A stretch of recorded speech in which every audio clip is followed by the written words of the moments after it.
that is loosening up. It backs up on the 30 westbound from Harwood. Eastbound Highway 20, we have congestion through Ile Perrot, and it remains heavy past Morgan, where we had some roadwork blocking a lane. On 13 southbound in from Laval, traffic slows from the 640 down to the Bisson Bridge, and then it slows from Hickmore to the 20. Eastbound Highway 20 now busy through Lachine at 32nd Avenue. Eastbound Trans-Canada slows before Cavendish into Décarie. They've cleared the stalled Décarie northbound at Jean Talon. Congestion now from Gaétan-Laberge on 15 northbound. Champlain Bridge backing up from before the tracks on the 10 approach. At the Mercier Bridge, we have delays as well. Eastbound highway, actually the eastbound 138, we have congestion from almost St. Francis on the 138 before Goodleafs all the way through to the bridge, and then it's heavy in LaSalle from Airlie to Ville St. Pierre. Shopping for parts and accessories is easy with eBay Motors. Look for the green check to know the parts fit. Air filters, light bulbs, brake pads, even the broken dial. eBay Motors. Traffic and transit every 15 minutes on CJAD 800. Your next report at 7:45.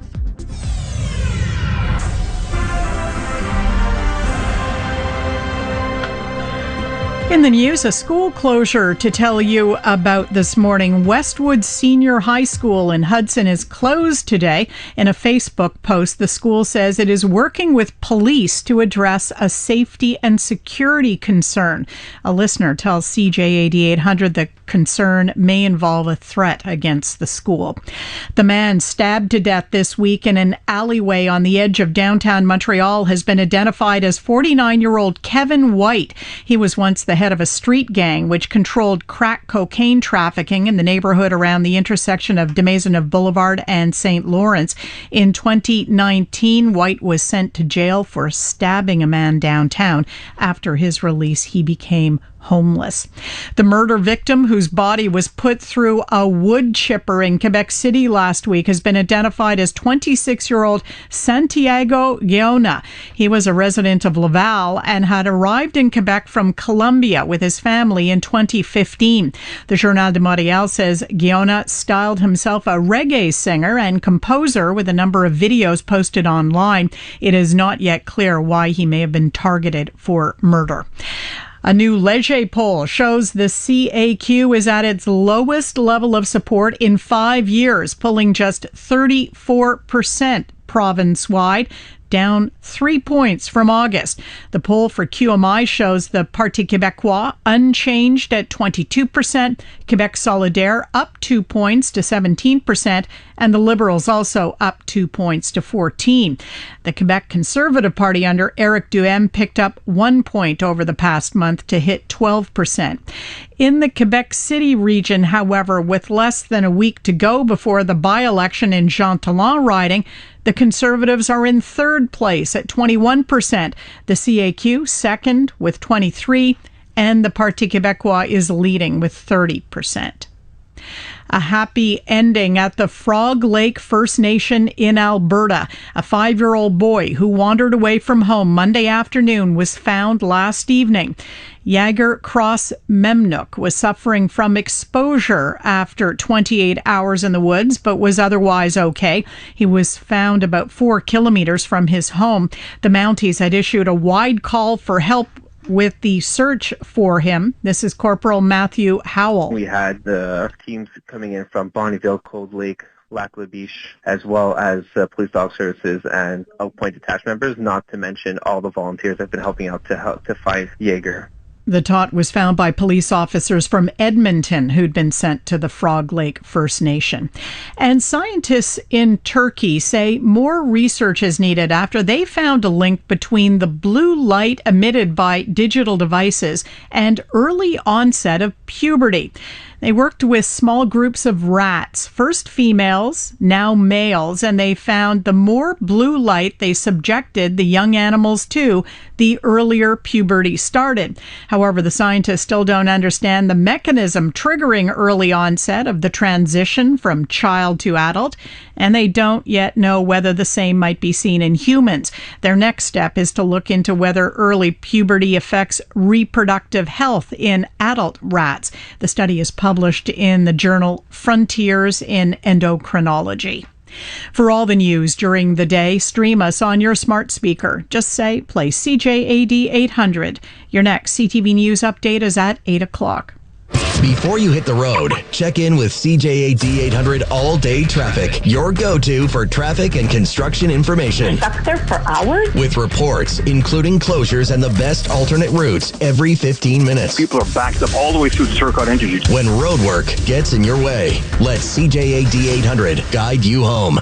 Your full-service morning show with Andrew Carter. CJAD 800. Trudy, I failed math this morning. Oh, did you? Because I said, because Taylor Swift's boyfriend plays for the Kansas City Chiefs. Mm-hmm. And the sales of his jersey have gone up 400%. And I said that was basically 4 times, but it's not. It's 5 times. Because you take the original, and then you times it by 4, and then you add it to the original. So somebody pointed that out, and I'm ashamed. Oh, you're chagrined. I was never good at math, you know that. Well, journalists in general are supposed to be lousy at math. Really? Or that's what they say. It's the artsy part. They're all artsies. 8 o'clock, 8 o'clock. 8 degrees right now at Trudeau International Airport. That's all. It's a cool morning, but it's going to warm up to 21 today under a mainly sunny sky. Another cool night tonight, down to 8 and 23 and sunny tomorrow. Tom Mulcair is brought to you by Guaranteed Industries. For high-efficiency Lennox furnaces and heat pumps, call Guaranteed Industries, 514-342-3400. Guaranteed Industries since 1957. It's with a heavy heart that I rise to inform members of my resignation as Speaker of the House of Commons. I accept full responsibility for my actions. My resignation is effective at the end of the sitting day tomorrow, Wednesday, September 27th, to allow preparations for the election of a new Speaker. That is the voice of Anthony Rota, the Speaker of the House of Commons, who resigned yesterday. You know, on the one hand, I feel sorry, Tom, for this guy who must be in the fetal position at this point. But on the other hand, there are literally 1,000 people who could have vetted this guy, who work at the House of Commons. Both are absolutely true, and I like Anthony Rota. He's a smart, nice, good politician and a good MP and an incredibly capable Speaker of the House. Hey, Andrew, this guy held the House together through 2 minority governments. That's a tough job, and he did it super well. But you and I spoke about this yesterday. It was absolutely inevitable that he was going to step down. He seemed to be the only person in Canada who wasn't aware of it. He went into a meeting yesterday, and it took quite a while, and finally decided to go get back up on his throne there and explain that as of the end of the day today, so that they could put things in place for the vote to replace him.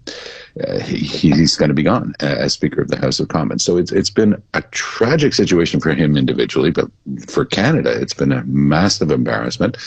Again, yesterday, the Conservatives had been trying a little bit less now to try to stick some of this on Justin Trudeau, saying, well, he should have known. But Rhoda has been clear, and I believe honest and transparent, and saying, nope, my idea. I was introducing somebody from my riding, and I thought it was a great idea because Zelensky was here, and this guy was Ukrainian, and he told me he had fought the Russians. And of course, as we've mentioned, the Russians were part of the Soviet Union and our allies in the Second World War. So somebody should have twigged to it.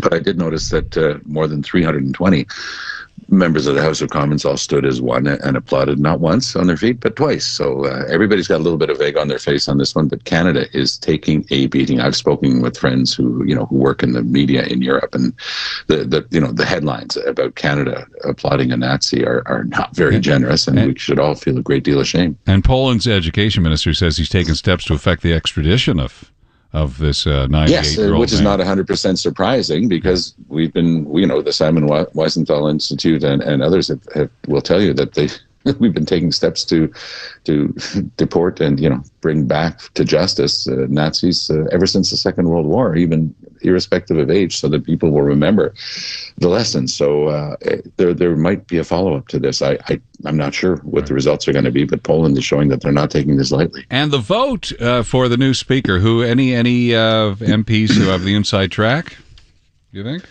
Well, I'll tell you that one listener wrote to me something very interesting this morning and said, what about Anthony Housefather? for Speaker. Now, wouldn't that be lovely? Because it is a minority parliament, as we just mentioned. So it's the other, all of the opposition parties together can decide who goes there. Now, there was a fellow named Reagan who was there in the first mandate that Trudeau had, and he was not well liked generally because he was seen to be very partisan. He had been put in by a strong majority Liberal government, and there was no question about that. This guy's going to be in the chair. And the opposition parties got together and said, no more. This guy's gone. And that's when Anthony Rota got the job. And he's really, he's really shown that it's possible to listen to both sides. So who's going to go in? Why would it be an interesting call? One, because Anthony's fluently bilingual. Two, because he's a lawyer, and three, because he's got a lot of experience in the House. And four, because the opposition parties do like to have fun, it would be a way of saying, oh, this guy will owe nothing to Justin Trudeau after, having been put through the ringer. So stay tuned. I think that that listener who wrote to me this morning might have had a very interesting idea.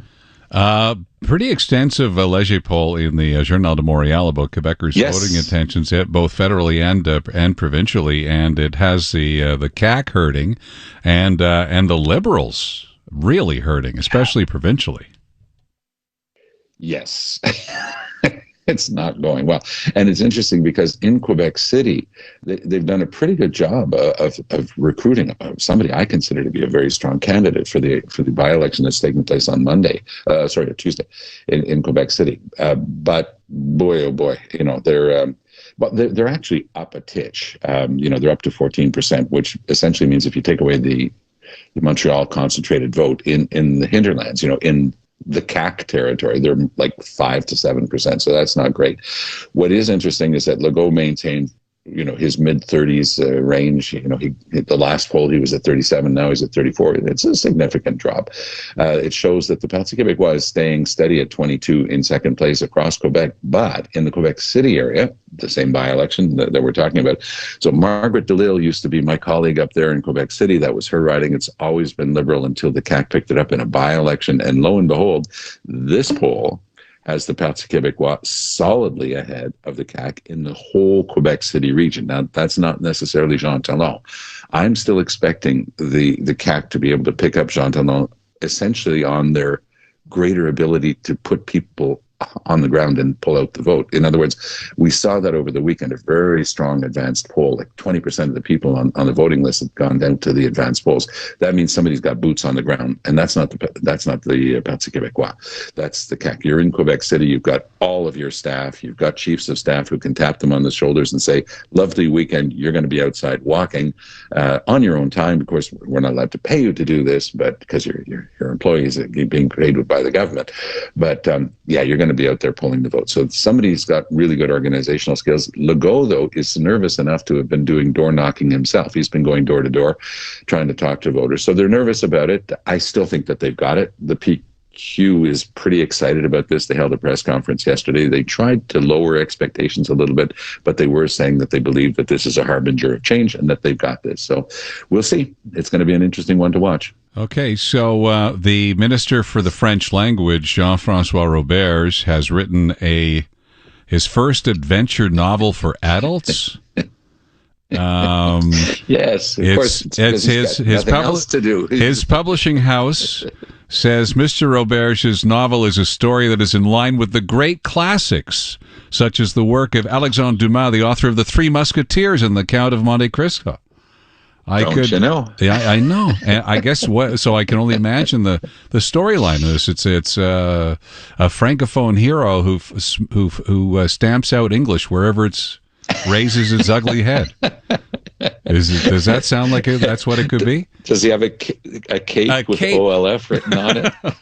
No, this is interesting. I mean, good for him if he can write a book. I mean, everybody has a dream of writing the great, of course, the great novel. But once you've finished reading it, you can tell us all about it. I'm not sure. Do you think it's in English? I don't know.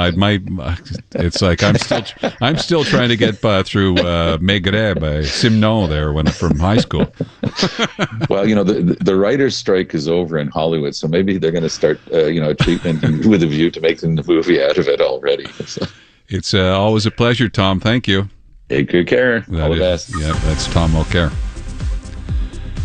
Tom joins us every morning at this time, and then also he'll Tuesday, Thursdays with on Montreal Now with Aaron and Natasha. For more informed opinion of the big stories of the day, you can check out the Big Five on the Elias Macco Show. Today, Elias and his panel will be looking at the CAC. Just got their polling score back, and it's the worst one they've received in more than 5 years. And Valerie Plante is back with another proposal to fight climate change. And yes, it involves removing more parking spaces. Traffic is brought to you by Supermarché Acavent. 2 locations, Saint-Jacques near Cavendish, Pierrefonds Boulevard, acaventfood.com. Debbie? Well, we have some roadwork unexpected on the eastbound Highway 20. It's supposed to be on the shoulder, but it is blocking the right-hand lane just after Morgan, and that congestion is backed up into Ile Perrot and Pincourt, and so we're seeing delays from Cardinal Leger, eastbound Highway 20, eastbound Trans-Canada, slowing from Highway 30 to the Illitourt span. Then it's heavy from Highway 13 into the Décarie Circle. 13 southbound in from Laval, heavy from the 640 through Laval to the Bisson Bridge, and then it slows from Côte de Liesse to Highway 20, eastbound 20 through Lachine, backing up from 55th Avenue now, and 20 westbound slows from Angrignon to Norman. In from the South Shore at the Mercier Bridge, we have congestion on the 138. It backs up before Good Leafs on the 138, and from Magic Palace on the 132. We have congestion at the Champlain Bridge as well, before the tracks on the 10 approach. Get 30,000 PC Optimum points when you spend $100 or more on cosmetics at Pharmaprix today. Offer valid in-store and online. Let us know what you see on the roads. Call in your tips to Star 800. Your next report at 8 o'clock. It's going to be sunny for the next few days. High today, 21. High today, tomorrow, 23. James Foster with the CTV News Update. Morning, Andrew. Westwood Senior High School in Hudson closed today after a threat was made against the school. Police did make one arrest in connection with it yesterday. Do not use the water in an area of St. Dorothy in Laval. And police in Guelph, Ontario, on the lookout for a thief who took the words, "Gotta catch 'em all," a little too seriously. Those stories and more at 8. It's 7:48. Dr. Mitch Schulman is on the way. How can you try to avoid the flu and cold this season? Oh, yeah, and COVID, too, of course. Now, a BNN Bloomberg Markets Update.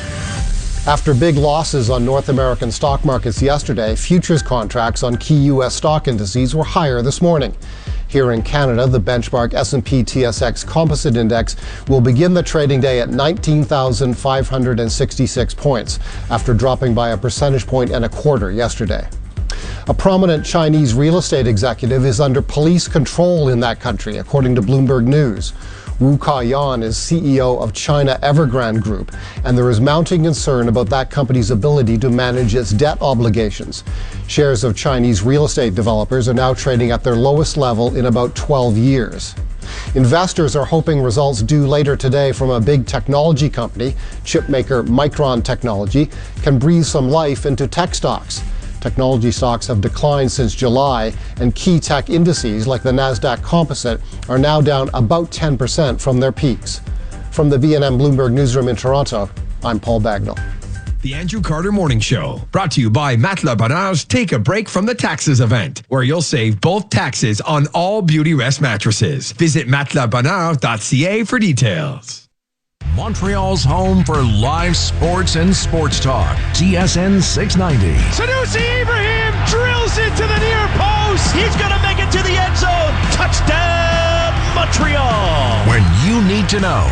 When you need to get it off your chest. I'm just so sick of these apologies and the I'm sorries. No amount of sorries is going to make him feel comfortable having that guy as your head coach. Montreal's Major League Sports Talk lives on TSN 690. Paul, a Metropolitan Rust Proofing customer since 2010. My family, neighbors, and friends come to me for basic mechanical help. But you know, when it comes to rust proofing treatment, book an appointment at Metropolitan Rust Proofing. I go every year, and since then, no rust. They're experts and have even developed a customized solution for our climate. To prevent rust, they're the ones I trust. Book an appointment at one of our service centers in Montreal or at rustproofing.com. Rush before it rusts. If you get Canadian news from Facebook and Instagram, time has run out. Meta is blocking links that provide access to news content from Canadian news organizations. Posting and sharing are blocked too. To continue getting breaking local and international news stories, visit ctvnews.ca and download the app.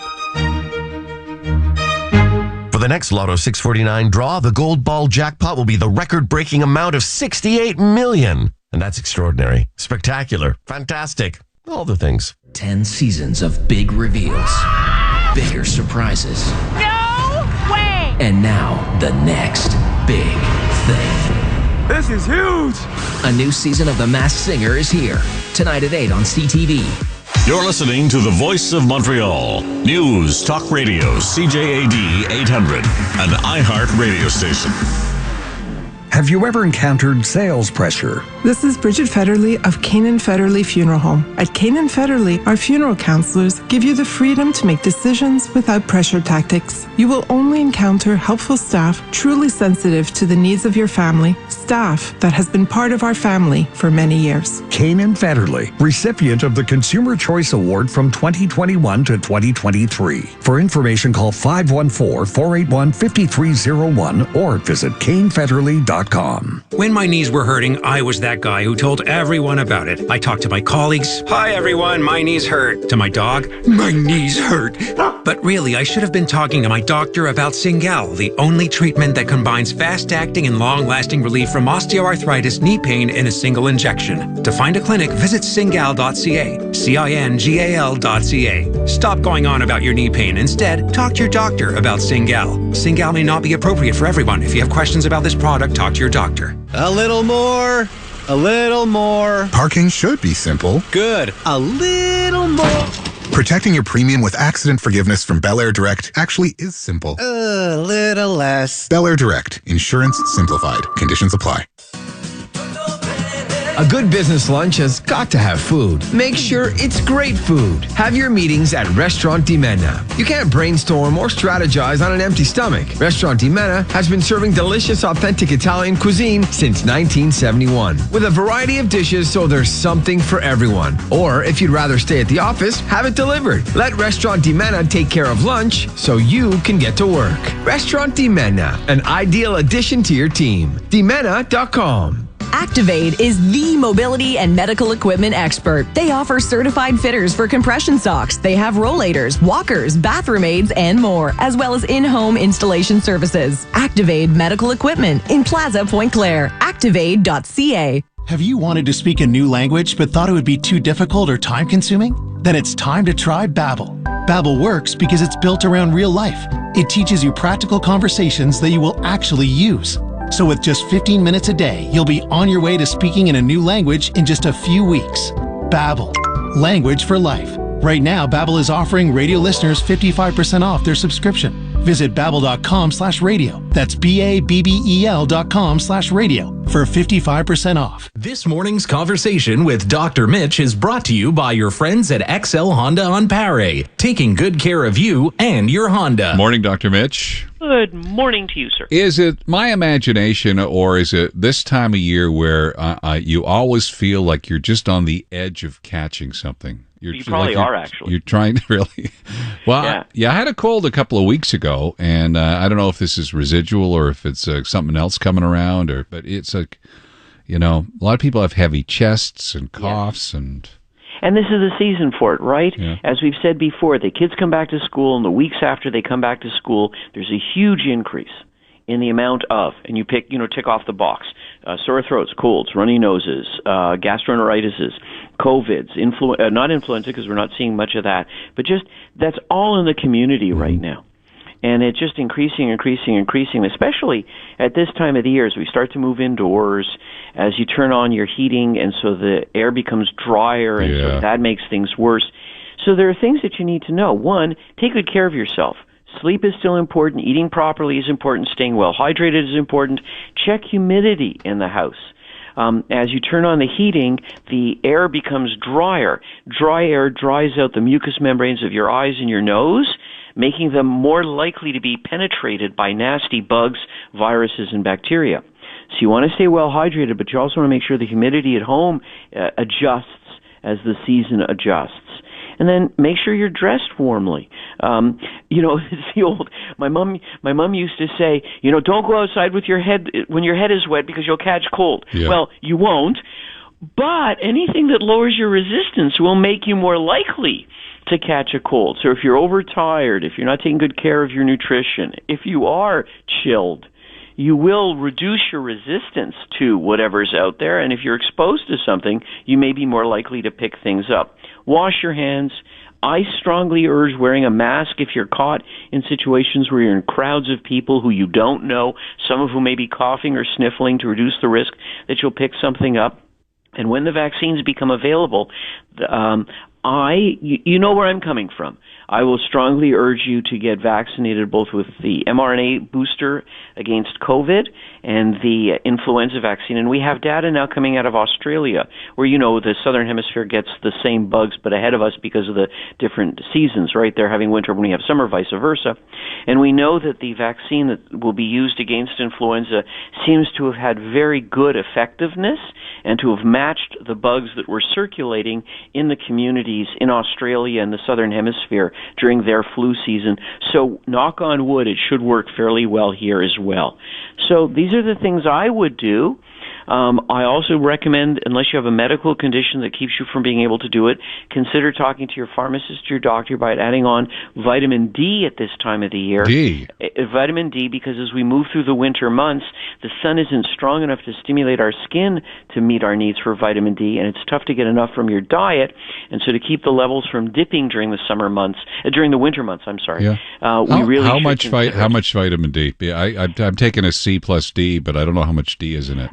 D should be anywhere from 800 to 1,000 international units a day. Okay. And many people are taking 10,000 international units once a week, which works very well for them because they don't have to remember to take a pill every day.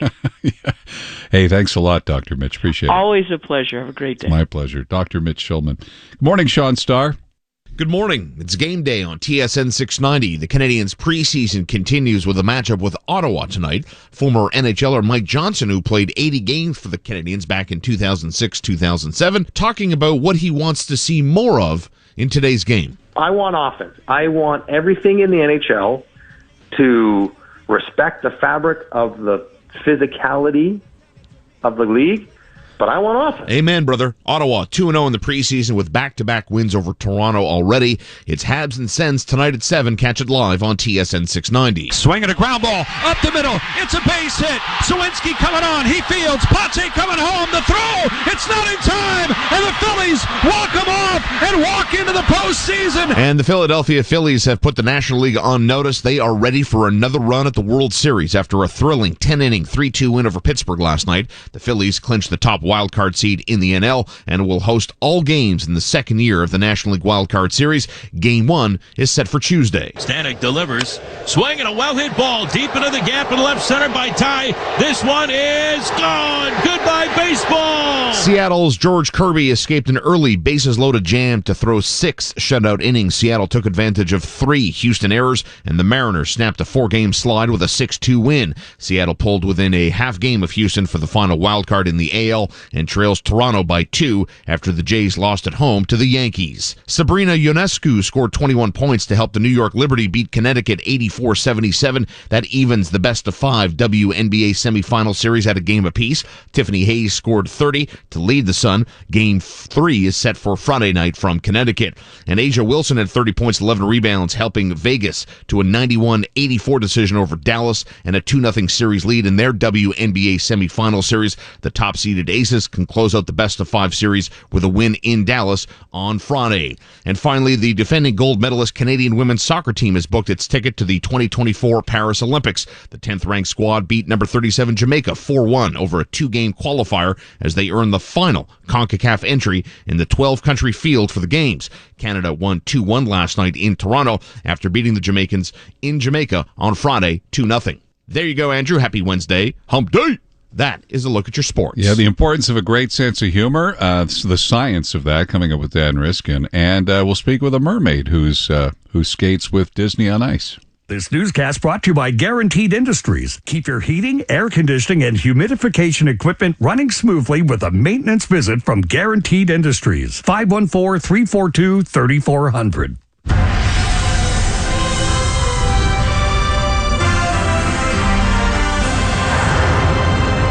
Good morning, it's 8 o'clock. I'm James Foster with your CTV News update. Lots of sunshine on the way today. It's going to be really nice, and good news is that trend continues.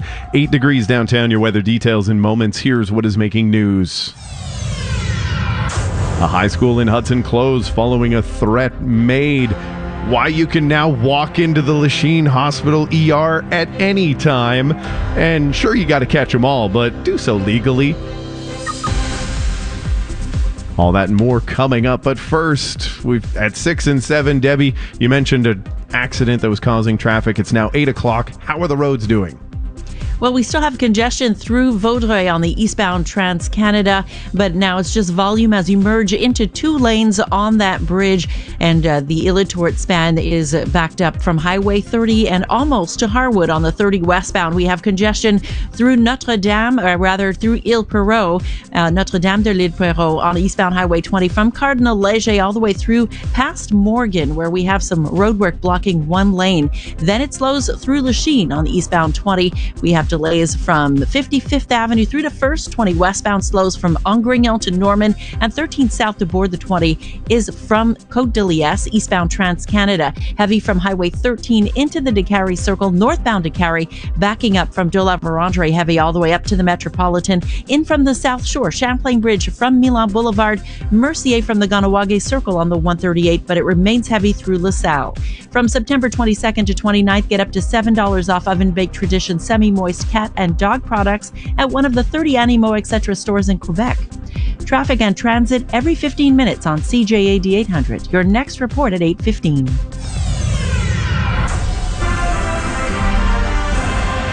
In the news, Westwood Senior High School in Hudson is closed for the day today after a threat was made against the school. According to the Siltates of Quebec, 1 minor was arrested yesterday in connection with the incident. In a post on its Facebook page, the school says that the situation remains under investigation and the school will be closed through the day today. The junior campus, though, is still open.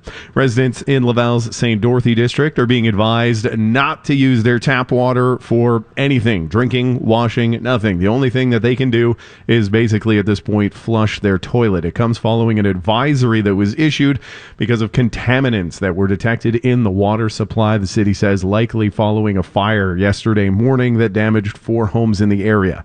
Officials say boiling the water does not remove the contaminants and they can pose a health risk. Clean drinking water is being made available to residents at the Jolibourg Community Center, and showers are already open at the Martin Saint-Louis and Heartland Monahan arenas. A new Léger poll for the Journal de Montréal shows that support continues to drop for François Legault and the CAQ, down now to 34%, which is the lowest total that they've had since taking power in 2018. If an election was to be held today, official opposition status would go to the Parti Québécois, Québec Solidaire coming in 3rd, the Liberals still in 4th place. Now focusing in Quebec City, which includes the riding of Jean Talon, where a by-election is set to be held on Monday. For the overall region, Parti Québécois has jumped ahead thanks to a 10-point slide by the CAQ, but despite that slide, CJAD 800 political analyst Tom Mulcair saying this morning that the CAQ may be worried about it, but is still likely to win the election. Legault, though, is nervous enough to have been doing door knocking himself. He's been going door to door, trying to talk to voters. So they're nervous about it. I still think that they've got it. 24-hour operating hours have returned to the Lachine Hospital emergency room. MUHC restored the 24/7 walk-in service for patients this week. A gradual opening of the ER for ambulances is scheduled for early November. In a statement, the MUHC says that work on the Lachine Hospital modernization project is still underway, and it's determined to bring it to a successful conclusion. The hospital network had cut Lachine ER's operating hours last February, closing it from 10 p.m. to 8 a.m. And police in Guelph, Ontario, investigating a thief who was prepared for trouble and made it a lot more than double as he made off with a pile of Pokemon cards. Officer Jenny dispatched to the popular trading card store after a thief really did catch them all. The owner said that the suspect grabbed the Pokemons and stuffed them into his bag and blasted off at the speed of light. Security guard said surrender or prepare for a fight, and that's right. After a brief struggle, the Pokemon pirate made off with more than $700 worth of merchandise.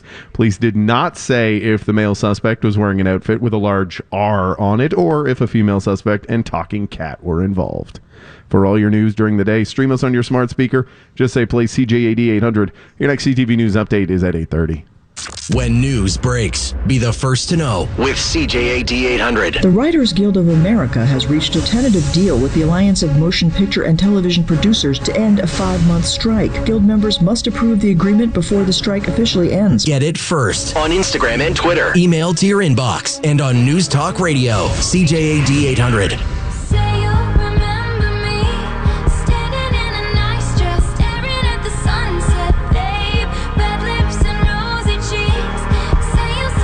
New rules from the Internal Revenue Service in the United States requires people earning over $600 from ticket reselling platforms to report their earnings. This affects those selling tickets for Taylor Swift, the Eras Tour. So that's good, isn't it? Yeah. You're getting into this, aren't you?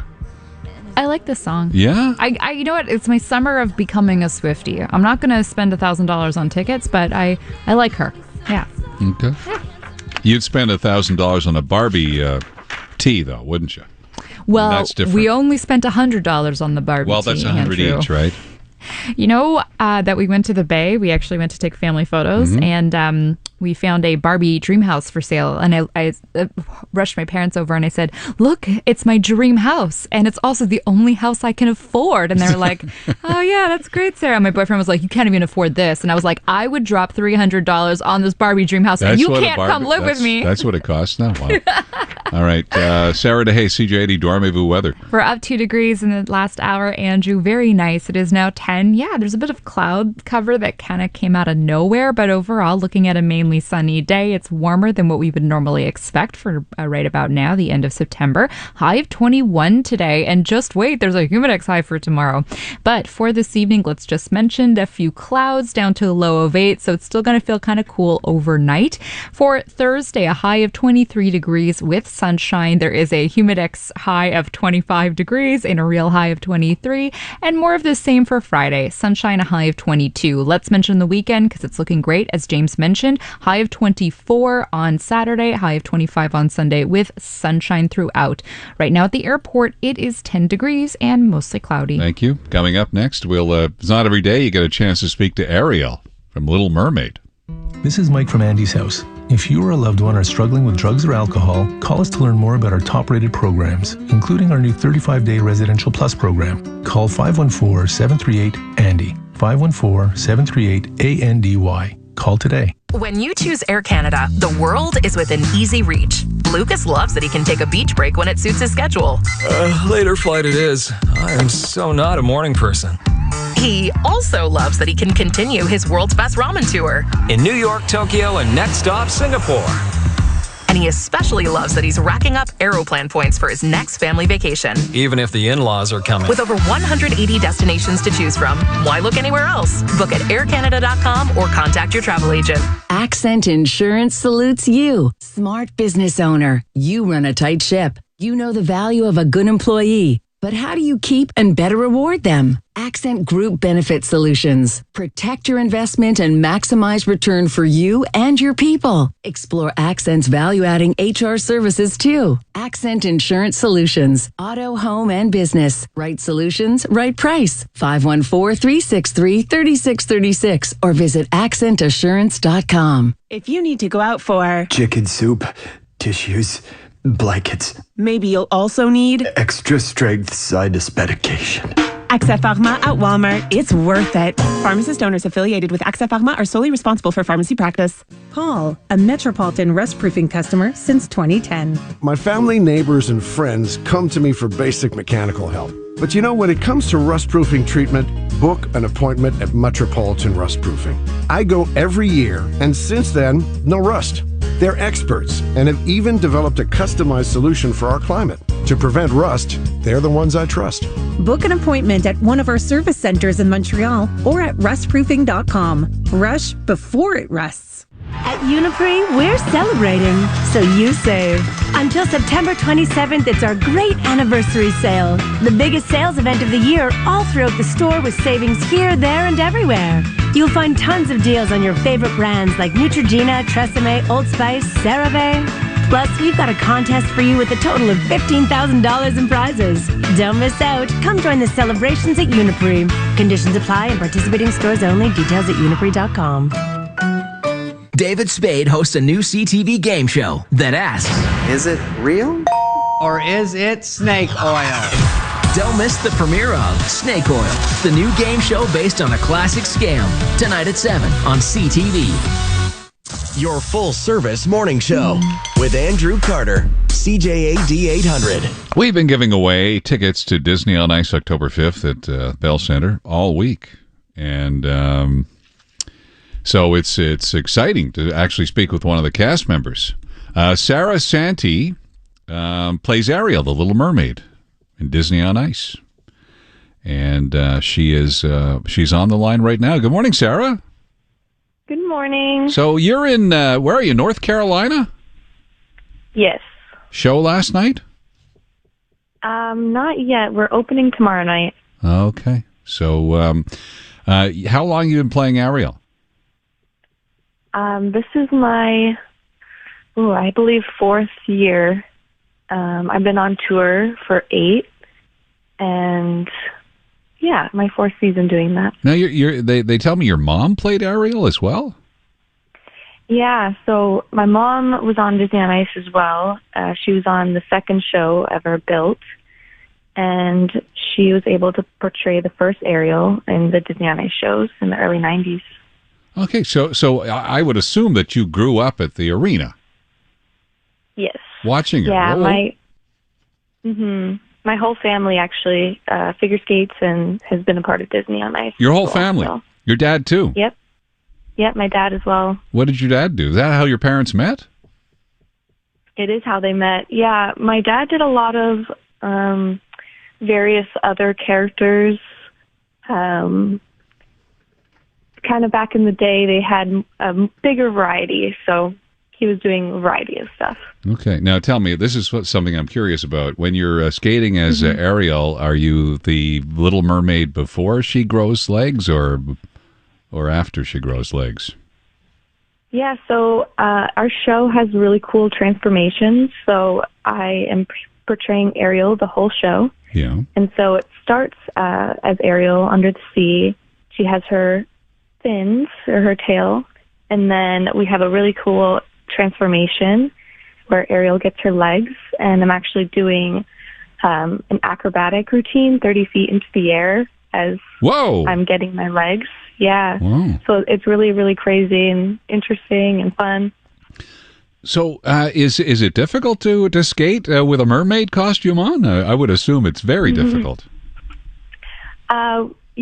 We get to practice a lot and kind of get used to everything and all the new parts of being a performer. What do you love most about skating for a living? I would probably say the lifestyle is great.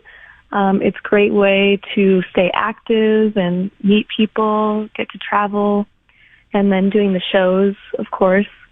It's great to see the audiences and the kids and the families that come out to see us every year and to create, those lifelong memories. Okay. Great. They tell me that you like to seek out sort of non-tourist areas of cities that you go to visit. Have you scouted out where that will be in Montreal yet?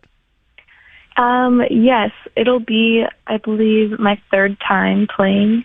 Okay. The Bell Center. And I have family in Montreal as well. My mom actually grew up in Montreal. So where? I've been in the area.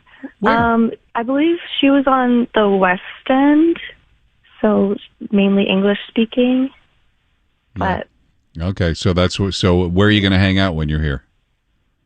I'll probably kind of bounce around. I'm going to leave it up to my family a little bit to show me around. Okay, well, looking forward to seeing you. So there's Sarah Santee plays Ariel, the Little Mermaid at Disney on Ice, October 5th, Bell Center. I was thinking, Debbie, she could always go in my pool. It's still full in the backyard and quite clean. Oh. She is a mermaid. Might be a good day for that. She is a mermaid, after all. Yeah. It's 8:15, and it is time to take a look at traffic. CJAD 800 traffic. Here is Debbie Marcellos. Well, Andrew, we still have that congestion through Vaudreuil on the eastbound Trans-Canada from Highway 30 to the Illitourt span. It opens up through the West Island, but then it slows a touch at Hymas, and then from Côte-Vertu, solid traffic into Décarie. Northbound Décarie, slow and steady from de la Vérendrye. Highway 20 westbound is heavy from Turcotte through to Norman. Eastbound 20, we have those delays through Ile-Perrot, from Cardinal Léger through to the Galipo Bridge. It remains heavy through past Morgan, where the right lane is blocked because of some unexpected road work. It was supposed to be on the shoulder.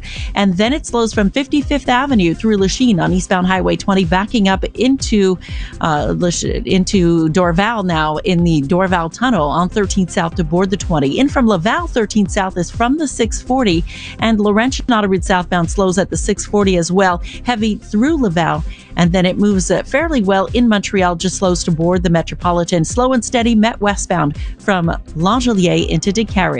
It's the great anniversary sale at Uniprix. Save on tons of brands throughout participating stores, but hurry. Sale ends September 27th. Details at uniprix.com.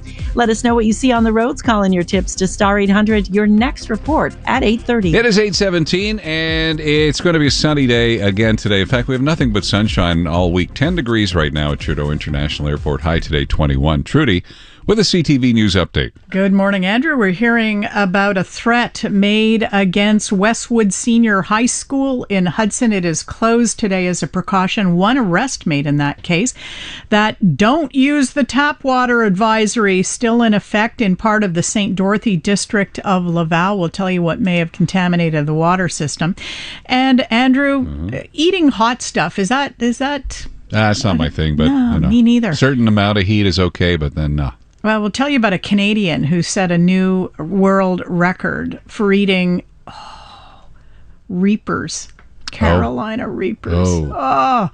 Yeah, that's an upset stomach in the making, and he admits that. And we'll have more in about 12 minutes. You like a good sense of humor, right, Trudy, and your man? Absolutely. Yeah, okay. Well, science has proven why that is. And Dan Riskin explains next. The Andrew Carter Morning Show, brought to you by Matelas Bonheur's Take a Break from the Taxes event, where you'll save both taxes on all Beauty Rest mattresses. Visit matelasbonheur.ca for details.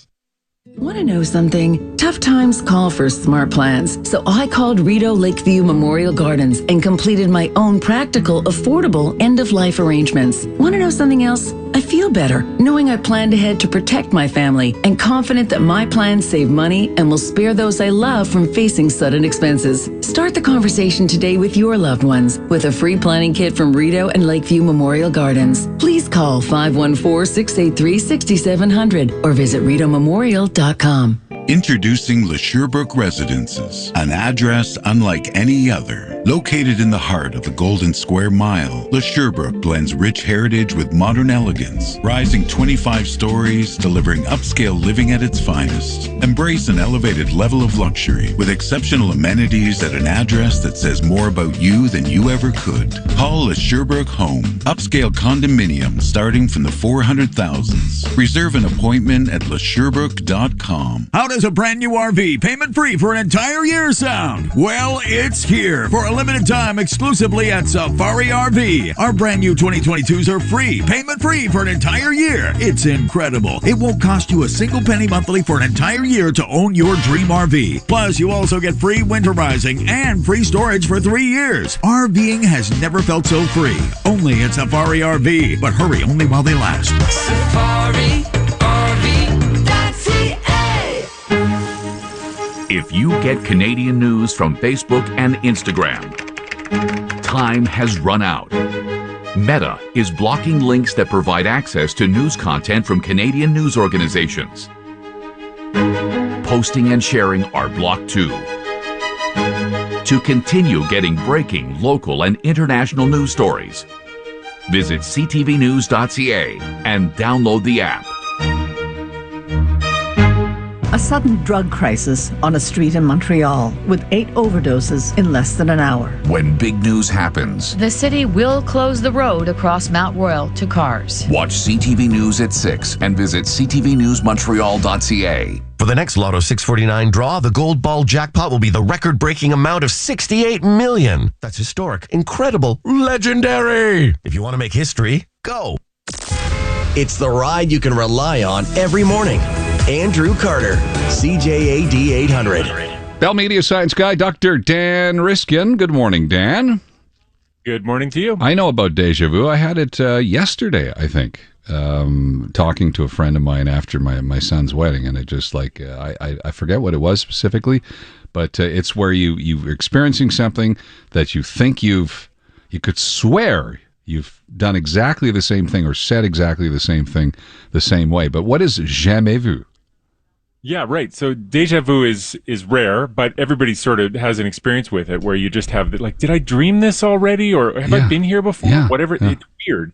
And it's your memory system misfiring in a way. And there's a whole rabbit hole you can go down about trying to explain how that works psychologically. But there's apparently another side to the coin, which is jamais vu, where you experience something you have experienced many times, but all of a sudden it feels like you've never done it before, which is really weird and much more rare than deja vu. But researchers wanted to study it, and they found a way to make it happen in the lab. And you will recognize this because it has happened to you. Surely when you were a kid in class, bored out of your mind, you had to write, maybe you got in trouble and you had to write something on the board over and over. But when you take a pen and you write the same word over and over and over and over and over, after a while, it doesn't look like itself anymore. It loses its meaning. So like you pick the word color or the word flavor or dog, whatever, and you write it 30 times, eventually you're just like, is that the word? Have I spelled it wrong? It doesn't look right anymore. And that apparently is jamais vu, and researchers wanted to understand that better. So they had people do exactly that for a study in their lab, which I find really, really entertaining. And I'm not the only one. It also won an Ig Nobel Prize, which is a set of awards they give out for weird research that kind of makes you laugh. And so this is a study that a lot of people are laughing about. I had to do that. And stop calling me Shirley. By the way, you start. Okay, so speaking of unfunny men and funny men, a new study about women's perceptions of funny and unfunny men. Yeah, this is where you win and I lose, unfortunately. This is good news for you, bad news for me, because I'm a nerd and my sense of humor is just not as on as yours is. But nonetheless, this was a study of how attractive men appear to women based on their sense of humor. And you're not going to be too surprised by these results. But what they did for this study is they had pictures of men and women looked at the picture of the man. And then there was a little writing below it that had an attempt at humor or a neutral statement that the man was, they said to the women, okay, imagine you're speed dating with this guy, and this is one of the things he says. Now, I want you to say how attractive you find him on a scale of 1 to 10. What is the likelihood you would give your phone number to this guy on a scale of 1 to 10? And same pictures, different women, and they did this with a whole bunch of people, and they would change what it said under each of the faces to make the men more or less funny. So if they didn't want them to be very funny, they would just have like a bad joke that I won't even bother you with. But the zinger that they used for the study is, I told the doctor I've broken my arm in several places, and he said, well, don't go to those places, which is a great joke. Yeah. And when that joke was associated with a man's face, his attractiveness went up. So the big take home from the study was a man who attempts humor, whether the joke's funny or not, is seen as friendly. And that's enough to get you into the friend zone. But to be attractive, your joke actually has to be funny. And I think that's really interesting because it speaks to what you're communicating when you tell a funny joke. You're actually communicating something about your intelligence and your how good a partner you would be, which women can assess. Now, what about the other way? What about the other way? I know because you have a crush on Kristen Wiig, right? So I do have a crush on Kristen Wiig, and she's very funny. But unfortunately, the study was totally one-sided. It was just heterosexual women evaluating men. Okay. So there's lots of interesting stuff to do, and I think that men looking at funny women and looking at their sense of humor, that's a much more interesting system because it's been a long time that women were considered not funny, and that's certainly been turned on its head more and more as time goes on. And so I'd like to know more about how that works because Well, years ago at a charity event, I saw this woman and I thought, well, she's very interesting looking. She looks like Kristen Wiig, and I went up to her and I thought, hey, well, maybe she's, like Kristen Wiig. And I said, hey, you look just like Kristen Wiig. And you know what she said? What? Who's that? So that sort of killed the whole thing right off the bat. Yeah, that'd do it. Interacting with your dog really does lower your stress, does it? Yeah, this is nice. I have a dog, and I sometimes wonder why when I'm cleaning up vomit yesterday from the floor. But this is a study that shows that just having a dog and interacting with your dog does lower stress. They did an experiment with a bunch of dog owners, so 73 people who own a dog, and they stressed them out by making them add numbers. So they just hit them with numbers like 1, 7, 5, 3, and people had to add those numbers in their head and then give the correct answer, and it was kind of stressful. And when it was done, they had a chance to relax, and they assessed how well they calmed down. And one of the ways they could relax was to just spend time with their dog. It didn't say you have to pet it, you have to look at it, whatever, just be with your dog.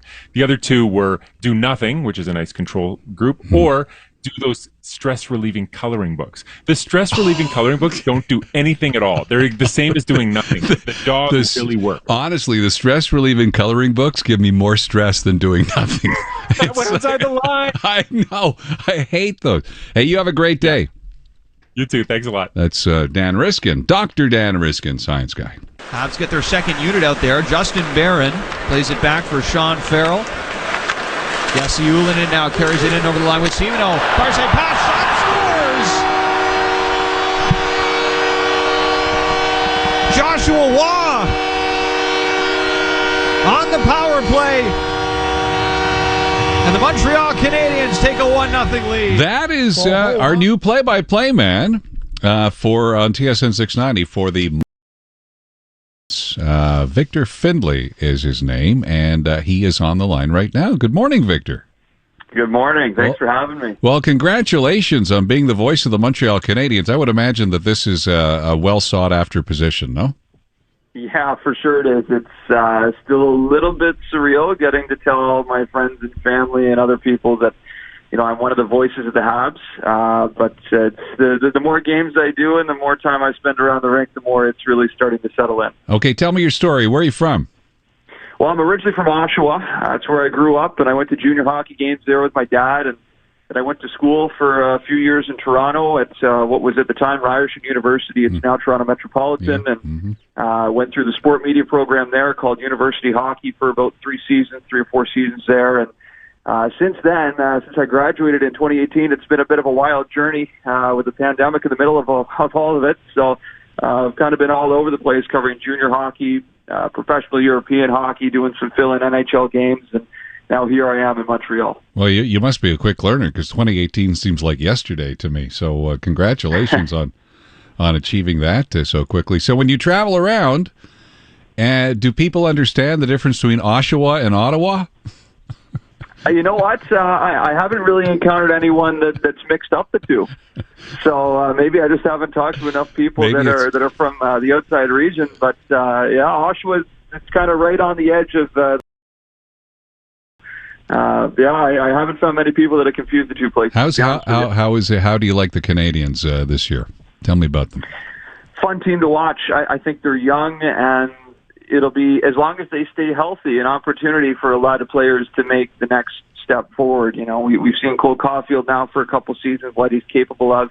Is this the year he finally scores 40? Well, if he plays the whole season, he's certainly going to have a chance to do it. Then, you know, a full season of Juraj Slafkovsky could be a lot of fun to watch. He only got to 39 games last year because of injury. So that seems to be the big caveat this year to everything. Well, they'll be fun to watch so long as all the good players aren't injured. So far, so good. There's only 2 injuries on the team. We saw some of their young players for the first time just the other night in the preseason opener with their new first-round pick, David Reinbacher, making his Montreal debut, and Alex Newhook as well, who was acquired from Colorado in the offseason, was the first-line center in the first preseason game. So tell me something, because I'm kind of running out of time, but Caulfield, it was his shoulder, right? Is he okay? Yeah, that's right. Yeah. So he's back now. He played the scrimmage on Sunday, and he'll likely be in the lineup tonight against Ottawa, and is primed for a big season, I would think. All right. Hey, nice to meet you, and congratulations on your new job. Oh, thanks so much. Okay, that's our new play-by-play guy. Well, TSN 690. It's all part of the family here. Victor Findlay, voice of the Montreal Canadiens on TSN 690, 8:30. Coming up, Second Breakfast, Elias Makos and Jeff Kelly join me. This newscast brought to you by Supermarché Acavans' 2 locations, Saint-Jacques near Cavendish and Pierrefonds Boulevard. Now you can also shop online at acavanfood.com.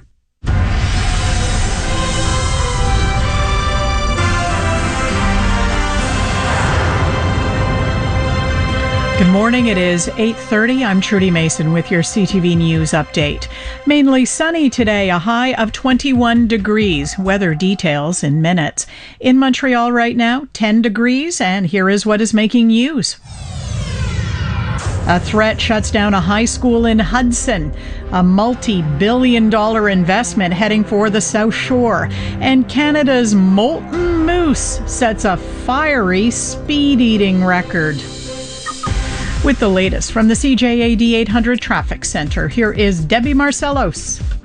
Well, they've cleared away the construction equipment that was blocking the right lane, eastbound Highway 20, just after Morgan. So traffic is loosening up through Bay d'Urfé now on eastbound 20 and through Ile Perrot on the 20 east. Eastbound Trans-Canada Highway 40, though, backing up from Highway 30 in Vaudreuil to board the Ile-Tourte span. Then it moves well through the West Island. It slows just after Côte-Vertu on the eastbound Tican into Décarie. Northbound Décarie, slow and steady from De La Vérendrye up to the Metropolitan. Eastbound Highway 20 through Lachine at 55th Avenue is where it slows. It's heavy through to 1st Avenue, and it backs up on 13 southbound from Côte de Liesse. In from Laval, 13 south is from St. Rose. Laurentian southbound heavy from the 640 down to Cartier, and then it moves well to the Metropolitan. 50 or over, ask your doctor, nurse, or pharmacist if vaccination for pneumococcal pneumonia with Prevnar 20 is right for you. Learn more at Prevnar20.ca. Traffic and transit every 15 minutes on CJAD 800. Your next report at 8:45.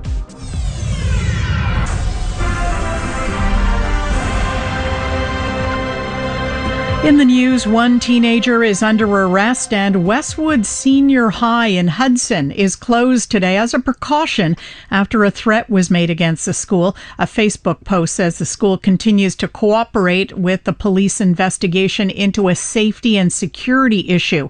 Westwood Junior remains open today. There is a do not use the tap water advisory in part of the St. Dorothy district of Laval. Officials believe the water mains may have been contaminated by runoff from the fire yesterday morning, which damaged 4 homes.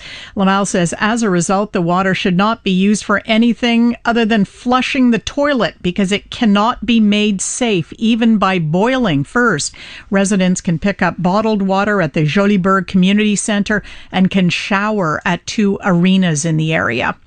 We're expecting to get more detail tomorrow about a major investment on the South Shore, the building of a plant to manufacture batteries for electric vehicles. Rumors have swirled for months that the Swedish firm Northvolt AB had chosen Saint-Basile-le-Grand as the location of its first battery plant in North America. The project is valued at $7 billion. McGill is setting up a new research chair in responsible use of artificial intelligence in video games.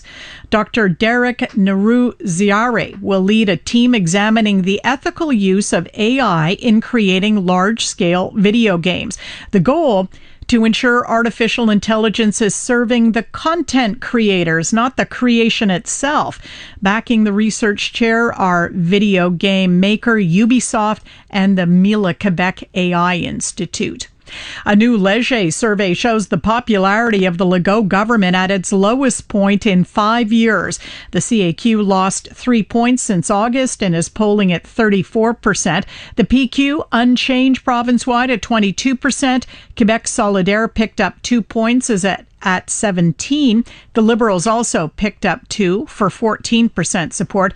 The Quebec Conservatives gained 1 point, and they are at 12%. The survey also looked at federal politics, and it shows nationwide the Tories 12 points ahead of the Trudeau Liberals. As reporter Karen Rebo tells us, Conservative leader Pierre Poilievre is ahead of the pack as well. The Leger poll found 26% of respondents believe Pierre Poilievre would be the best person to serve as Prime Minister, compared with 20% opting for the guy that has the job, Justin Trudeau, and 14% choosing NDP leader Jagmeet Singh. Just 1/3 of those respondents say they're satisfied with Trudeau's government, a result similar to that of a month ago. The poll also found that in the past month, the percentage of respondents reporting concern over losing their job has dropped 5 points to 33%. And the Canadian speed eater, known as the molten moose, is the new world record holder for eating 50 of the world's hottest chili peppers in under 7 minutes. His mom must be so proud. Oh, he set the speed record at the 6-minute, 49-second mark. He paused for a moment to wipe the sweat from his face. Then he went on to choke down another 85 of the Carolina Reapers. That put him at number 2, Andrew, on the overall leaderboard of the League of Fire Reaper Challenge. The London, Ontario resident says he has built up a tolerance for spicy food over the past 2 decades, but he still feels the pain. He says the fire in the mouth is nothing, however, compared with the twisting of the gut. He says he has to push through intense cramps to complete fiery challenges. For all the news during the day, stream us on your smart speaker. Just say, play CJAD 800. Your next CTV News update is at 9 o'clock. Get more CJAD 800 into your day. And stay current by listening to our podcasts. Andrew Carter. Nothing is cheap these days, is it? The Big Five with Elias Mackos. And Montreal Now with Aaron and Natasha. A whole other level. At the gym. On your lunch. Or on your commute. Click on the audio page at CJAD800.com. Or find them on the iHeartRadio app. This is actual real talent.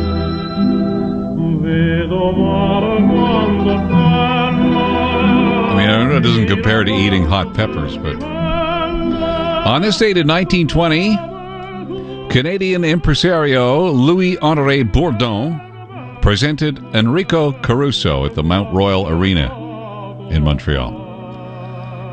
It was reported at the time that Bourdon had likely broken the world record at that time for tickets sold in a single concert, taking in more than $28,000. This is 1920.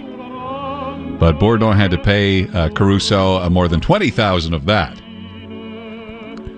Now, this is Enrico Caruso, not to be confused with that great opera star, Enrico Palazzo. Let us honor America as Mr. Palazzo will now sing our national anthem.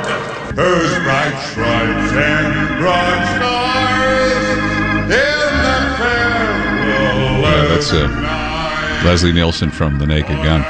Enrico Palazzo, a classic. This is Sarah DeHay, CJAD Dormivue weather. Andrew, did we get this breaking birthday in? Happy birthday to my daughter, your daughter, Kiara. A happy 18th birthday in the car with Dad. David, first-time texter, long-time listener. Happy birthday. I think it's Kiara or Chiara. Wishing you a wonderful day today. And what a super day it is if you're celebrating your birthday. It is currently 10 degrees, a little cool, but we're set to warm up. High of 21 today with clear skies. There's a bit of cloud creeping in this hour, but overall a very sunny day. For tonight, we'll see a few clouds down to a low of 8. On Thursday, sunny with a high of 23, a humidex high of 25. Friday, sunshine, a high of 22. More of that for the weekend, but if you can believe it, it's going to be even warmer as we transition into October. 24 for the high Saturday, 25 on Sunday. Right now at the airport, it is 10 degrees and mostly cloudy. Okay, dire numbers for the CAC, the Liberals, and just out this morning, Elias Mackos and Jeff Kelly join me second breakfast next. CJAD 800 presents Life Unrehearsed. Hi, I'm Matt Del Vecchio. This Sunday, October 1st, is National Seniors Day. Wait until you hear what some organizations and major advocacy groups are doing to enrich the lives of older adults and combating ageism. Life Unrehearsed. Sunday afternoon at 4 on CJAD 800. Brought to you by Leanna Senior Transition Support, specialists in downsizing and seniors residences. Okay, cutie pie, say mama. Kanak. No, mama. Kanak. Our baby can say Kanak, but not mama. It's ridiculous. Actually, honey, it's Kanak's prices that are ridiculous. Kanak. I know, but a baby should say mama, not Kanak. Kanak. Please, sweetie, say mama. Kanak. Yeah, but with ridiculous everyday prices, it's totally normal to love Kanak. But not more than his mother. Kanak. Come on, kiddo. Stop saying Kanak. You're making Mummy sad. Dada. He even says dada. This ridiculous ad was brought to you by the ridiculous prices at Kanak. At Toyota, we build quality trucks with you in mind.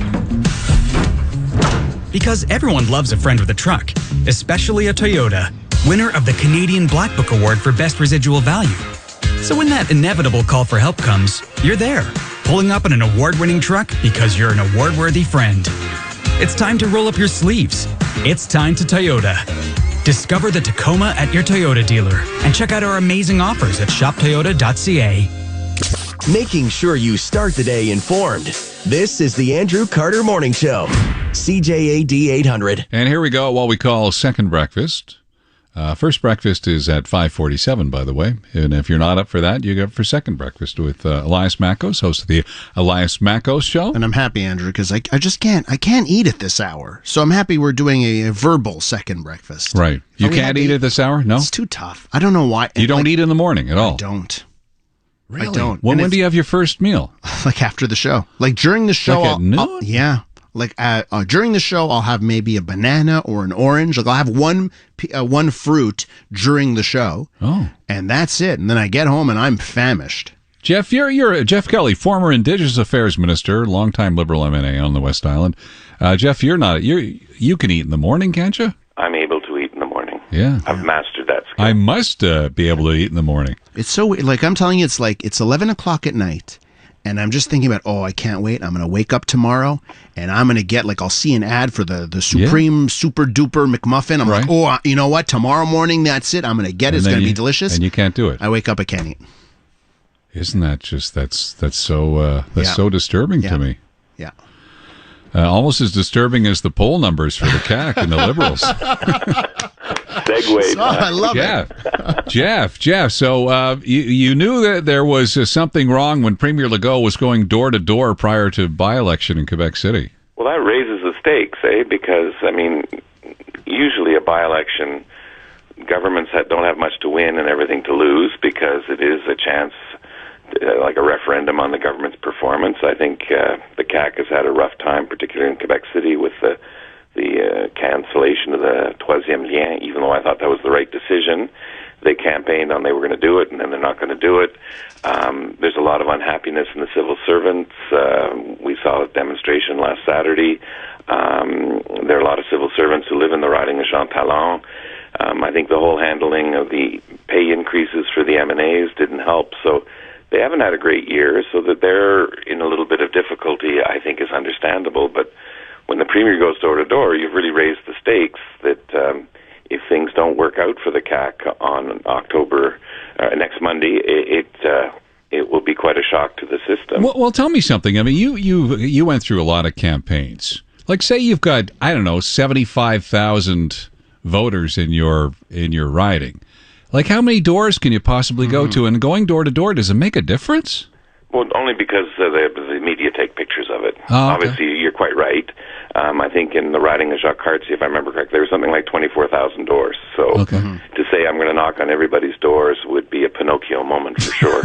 But it is, people like to get the sense in the 33-day campaign at one point or another they saw the candidate. So whether it's standing at the train station in the morning, whether it's doing the shopping malls, having a cup of coffee early in the morning at a local coffee shop. These are the kinds of things you do to be seen so that you're interested in doing the job and being someone who can be seen locally. So that's a little bit of this, but certainly I was surprised to see the Premier go out door to door. It must mean it's very close and they're worried. And I think it's also going to come down to organization. So it's, and it's not just François Legault doing the door to door. It's also the minions that do try and cover as many of the homes as possible. It's all about getting the vote out, right? So, I think for this by-election, Quebecers, we're not alone in the frustration. I think their voters are struggling to pay the bills, and they are looking to blame someone.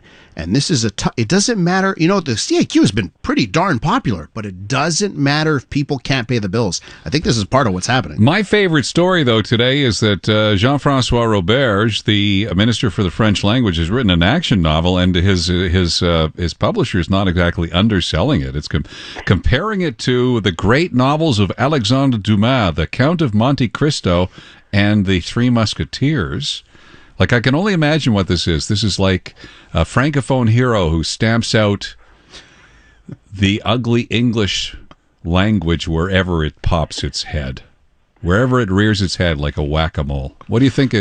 This is cool that I'm just so happy that you have taken the cynical crown away from me, Andrew, because this tops it all.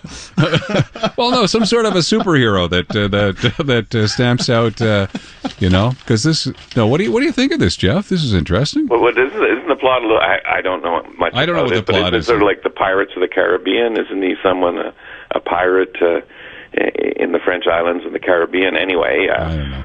If that's how Mr. Robert chooses to spend his free time writing a novel, apparently he started writing it about 8 years ago. So I'm good on him. Honestly, I don't know. Reader, but yeah, I don't know this. I don't know this man from a hole in the wall, and it's great that he's devoted his time now to. To public service, but I would be perfectly happy if he went to writing novels full time. Honestly, just from my perception of some of the things that he says. Alexandre Dumas, which is a big if. Maybe that is his future. Who knows? Yep. It's always a pleasure, Jeff. You take care, okay? Will do for sure. Good talking to both of you. Yep. That's Jeff Kelly. We'll look ahead to Elias Makos in just a moment, but first. Watching you ride in, Debbie Marcellos. Andrew, we have a stall on 13 southbound in the access ramp for Highway 20. Traffic was already backed up from Côte de Liesse, so congestion on 13 south to board the 20. Heavy on the 20 eastbound from 55th Avenue in Lachine. It is clearing out in Baie d'Urfé after some road work was blocking a lane just after Morgan, backing up traffic to the Galipo Bridge. Eastbound Trans-Canada remains heavy through Vaudreuil from Highway 30 to the Illitourt span, and then it slows from Côte-Vertu into Décarie, northbound Décarie, backing up from de la Vérandre on 15 northbound, heavy on the Met West from Anjou into Décarie and backing up into Laval. Laurentian Autoroute southbound from the 640. 13 south is from St. Rose down to the Bisson Bridge. Experience all that fall has to offer with craft, confidence, and the control of a Lexus. Visit your local Lexus dealer or Lexus.ca for details. Let us know what you see on the roads. Call in your tips to star 800. Your next report at 9 o'clock. By the way, if you'd like to win tickets to Les Grands Ballets Canadiens, play a little game with us at 514-790-0800. It's going to be mainly sunny today with a high of 21 degrees. That's great news for the people at the Summit School who are having their fundraising golf tournament today. They do so much good work. Love the Summit School family. I'm looking so forward to reading this J.F. Roberge novel, The Minister for the French Language. I'm thinking I can get you a copy. It'd be maybe like a Robin Hood thing. I don't know what the storyline. A Robin Hood thing. He takes from the Anglos to give to the Francos, steals from the rich to give to the poor. That kind of thing. What's coming up on the Elias Makos show? I have connections in the book world. I can get you a copy. Coming up, hey, listen, it's not just a bad day in the polls for the CAQ, Andrew. It's a bad day in the polls for any party that's ruling right now. We'll take a look at that on the Big Five at 9:05. Plus, Mayor Valerie Plante wants drivers to be sponge-worthy, and we'll make sure to take a look at that during the Big Five at 9:05. 10 o'clock, we're going to continue our French week. We've been doing it all week, tongue-in-cheek, a reply to English week in Quebec City. And we'll be speaking to one of our colleagues at Nouveau who has traveled the world in search for French and the French language. And you'll hear some Japanese people at a bar in Tokyo speak in French. And we'll talk about just how the vitality of the French language. Interesting. Okay. This hour of the Andrew Carter Morning Show, by the way, is brought to you by The Good Stuff with Mary Berg. Coming up next, we'll get a chance to win tickets to Les Grands Ballets Canadiens, 514-790-0800. The Andrew Carter Morning Show, brought to you by Matelas Bonheur's Take a Break from the Taxes event, where you'll save both taxes on all Beauty Rest mattresses. Visit matelasbonheur.ca for details. Montreal's home for rock and roll is Show 97.7. You're gonna want to turn it up. The spirit of rock, Shome 97.7. Silver and Gold for Cash wants your broken and unwanted jewelry. They'll pay you by cash or check on the spot. For over 16 years, Silver and Gold for Cash has been your trusted source for the best rates in Montreal. Go to Centre Leonardo da Vinci Tuesday to Saturday 10 to 5 or silverandgoldforcash.com. Thinking about starting insulin? You might be.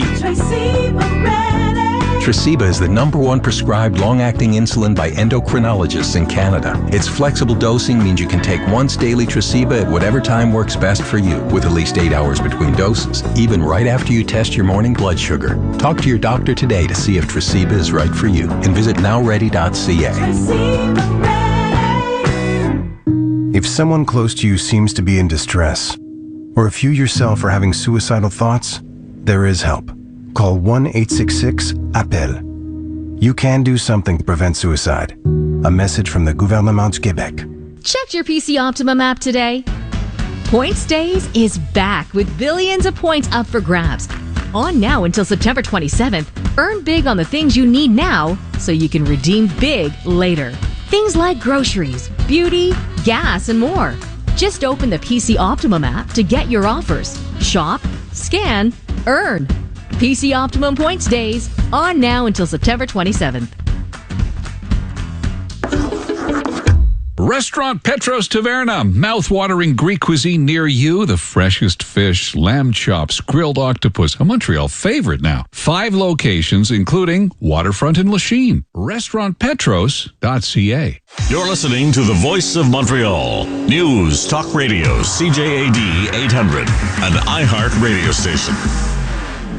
With the Moi program at Jean Coutu, there's so much more in store. Until October 11th, just show your Moi card at the cash to enter the Moillionaire contest. There's over 10 million points in all to be won. Plus, until September 27th, get 500 bonus points when you spend $50 or more on almost anything. And download the Jean Coutu et Moi mobile app today to take advantage of tons of other exclusive offers to help you get more than 1,000 bonus points until Wednesday. Details at jeancoutu.com. Certain conditions apply. Moi is a registered trademark. Can you imagine being a superhero? With a sidekick? Can you imagine you can fly? Your sidekick shows up wherever you are. In a fancy blue truck. And whatever you point at disappears. 1-800-GOT-JUNK is your sidekick. We're twitching in anticipation. Vibrating with energy. We haul away whatever you point at. Any home or apartment. Workplace or job site. We're industrial strength sidekicks. All you have to do is point.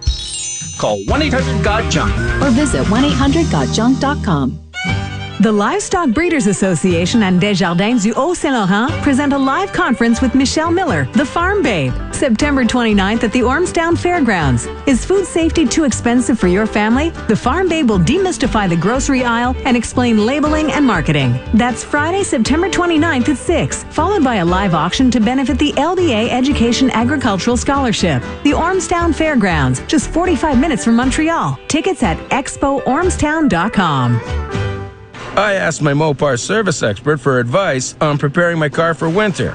He said switch to winter tires. Below 7 degrees Celsius, they have superior adhesion to regular tires. That's good advice, I say. He says that's expert advice.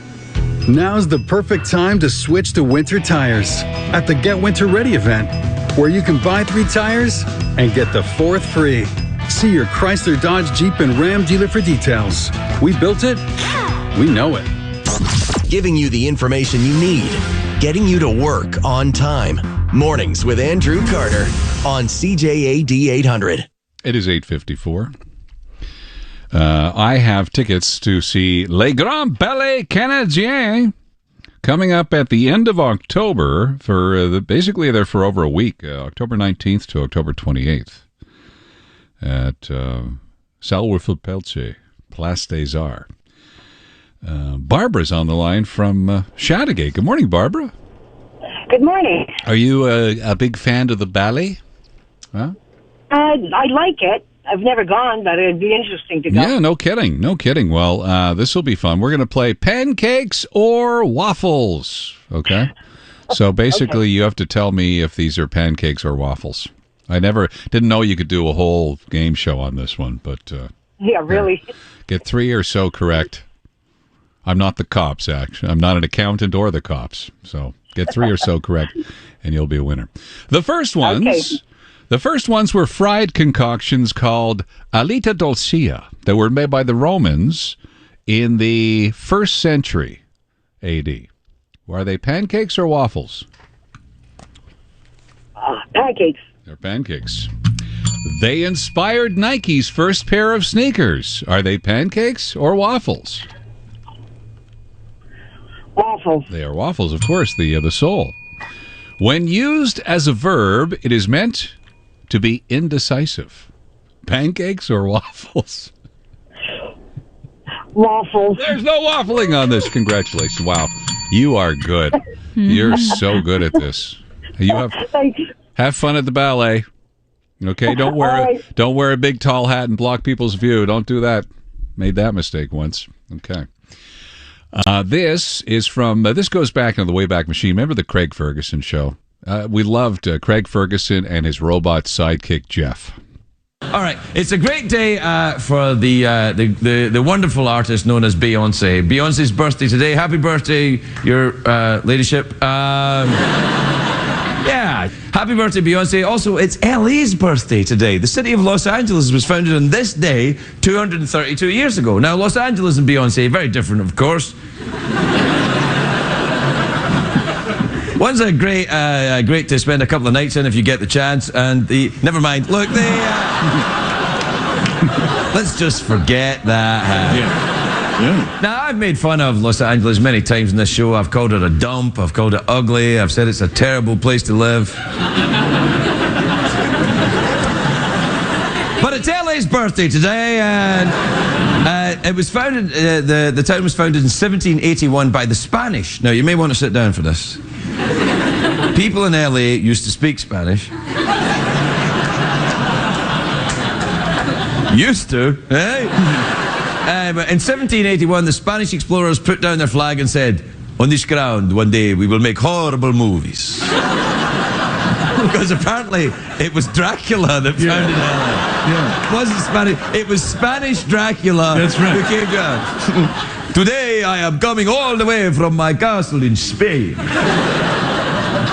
Listen to them, the children of the night. Yes. What sounds do they make? They say hola. I've lived in LA for a lot of years. I feel like a native. The truth is, most people come here from somewhere else. Many people came here for the film industry. And they think they're going to see celebrities walking down the street every day, and they end up very disappointed. Very much like the people in the studio audience right now. They came here to see The Price is Right, and here they are. The film industry actually didn't start here. It started out in the East Coast about 100 years ago. And then the studios moved here because the sunlight was perfect for film, and because it was very easy to get cocaine from Mexico. Of course, that's all changed now. No, there was a lot of cocaine used back then. That's why everyone in the silent films is moving so fast. They're like, oh, yeah. A little more. A little more. Parking should be simple. Good. A little more. Protecting your premium with accident forgiveness from Bel Air Direct actually is simple. A little less. Bel Air Direct. Insurance simplified. Conditions apply. When you save more, you get more with Sunwing. And we're bringing the heat with dream deals to Puerto Plata. Chilling on a sandy beach, you've got over 100 kilometers to choose from. Exploring every landscape, there's natural beauty all around. Living that resort life, there's definitely an all-inclusive for you. In Puerto Plata, be all you want in the place that has it all. Book with your travel agent or Renovco is the best contractor in Montreal, and that's confirmed. They won the top prize in the Suburban's Best of Montreal Awards, as chosen by you. Clearly, they're doing something right. You've noticed. Hello, I'm Walter Astley, president of Renovco. We've been servicing Montrealers for over 20 years, and you've helped us all the way to the top. So thank you for choosing Renovco and trusting us with your dream renovations. Renovco, the contractor with the best clients in Montreal. Renovco.com. Go! A new season of The Amazing Race is here. And it's bigger than ever. Let's go, let's go. With 90-minute episodes. Go, go, go! All season long. A new season of The Amazing Race starts tonight at 9:30 on CTV. For the next Lotto 649 draw, the gold ball jackpot will be the record-breaking amount of $68 million. What? And that's extraordinary, spectacular, fantastic, all the things. Yep. Don't forget to buy your 649. Remember who reminded you, too, if you win. Right? You're welcome. Trudy Mason now, who's in charge of our lottery pool. Unsuccessfully for many years, by the way. Now with your 9 o'clock CTV News update, then it's the Elias Macco Show. Sarah DeHay is producer of the Andrew Carter Morning Show. Anthony DiBiasio in Master Control. I'm Andrew Carter. Have a great day. This newscast brought to you by Electrica, the specialist to help you make the switch in your home from oil to Electrica. As the deadline here in Quebec approaches, start planning now. Electrica with a K.ca.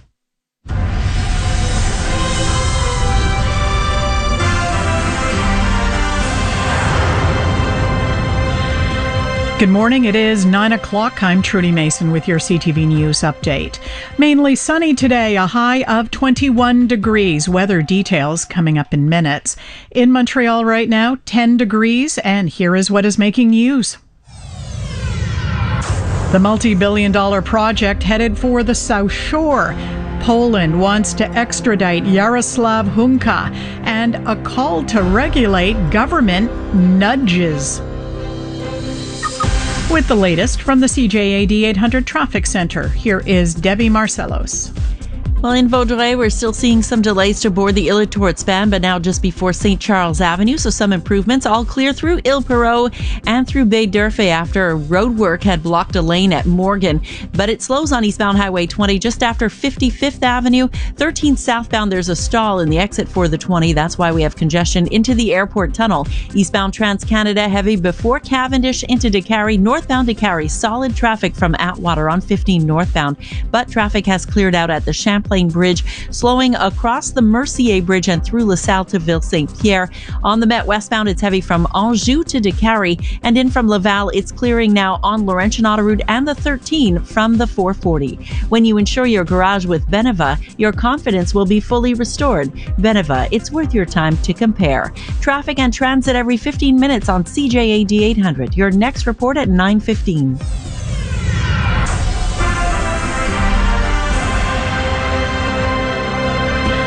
In the news, word that Quebec is about to get another boost in its quest to become a hub for electric vehicle battery manufacturing.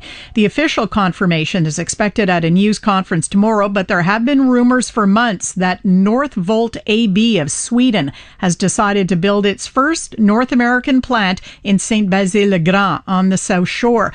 Some residents have already expressed reservations about the $7 billion project.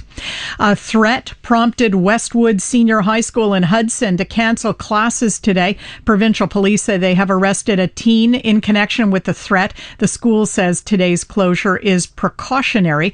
Westwood Junior is open as usual. A neighborhood in Laval is experiencing a problem with contaminated drinking water after a fire which damaged 4 houses in the St. Dorothy district early yesterday. The tap water cannot be used for any purpose, even if boiled first. Residents affected have been informed that they can pick up bottled water at the Jolibourg Community Center. A West Island food bank says its inventory has hit a new low as inflation and rising interest rates take their toll on consumers. And Suzanne Scarrow of the West Island Mission says the nature of the donations it receives is changing as well. What comes in from the community has changed. When it used to be peanut butter and tuna, it's now KD and pasta and things that are less expensive in the grocery store. Everybody's affected by inflation, so our donations are affected by it as well. Scarrow says the mission's clientele is expanding beyond working class families, with more single adults, including seniors, needing its services, along with people suffering illness or mental health issues. Poland's education minister says he is starting the ball rolling toward an extradition request for Jaroslav Hunka. He is the 98-year-old one-time Nazi who was hailed as a hero in Canada's House of Commons last Friday. Hunka served as a volunteer with the 14th Waffen-SS Galicia Division. That Nazi military unit has been accused by Poland of engaging in war crimes on its territory. In the 1960s, it was determined that there were 600 members of the division living in Canada. The Deschênes Commission at the time decided that membership did not on its own constitute a war crime. Meantime, overseas, Russia is accusing Ukraine's Western allies of helping plan and conduct last week's missile strike on the Black Sea Fleet's headquarters in Crimea. Russia's foreign ministry spokeswoman, Maria Zakharova, says the strike was coordinated with the help of American and British security agencies, and that NATO's satellites and reconnaissance planes also played a role. The accusation came the day after video appeared to show that the fleet's commander, Admiral Viktor Sokolov, was still alive, despite Ukraine's claims he was dead. Moscow has repeatedly claimed that the US and its NATO allies have effectively become involved in the conflict by supplying weapons to Ukraine and providing it with intelligence information. I'm Charles de Ledesma. And the Montreal Economic Institute is calling for oversight of the government's use of nudges. Nudges are used by behavioral scientists to prompt unsuspecting individuals to make certain choices. The Institute's senior economist, Natalie Elgrabli-Levy, points out that the Privy Council office uses a unit of behavioral science experts to subtly craft messages aimed at getting Canadians to do what the government wants. She says oversight is needed to protect Canadians from this kind of government paternalism. For more news, go to CJAD800.com or download the iHeartRadio app. Your Dormez-vous Weather Center forecast. Mainly sunny today, a high of 21 degrees. A few clouds tonight, a low of 8. Tomorrow, sunny with a high of 23. And the outlook for Friday, sunny, a high of 22. In Montreal right now, 11 degrees. For all the news during the day, stream us on your smart speaker. Just say, play CJAD 800. Your next CTV News update is at 9:30.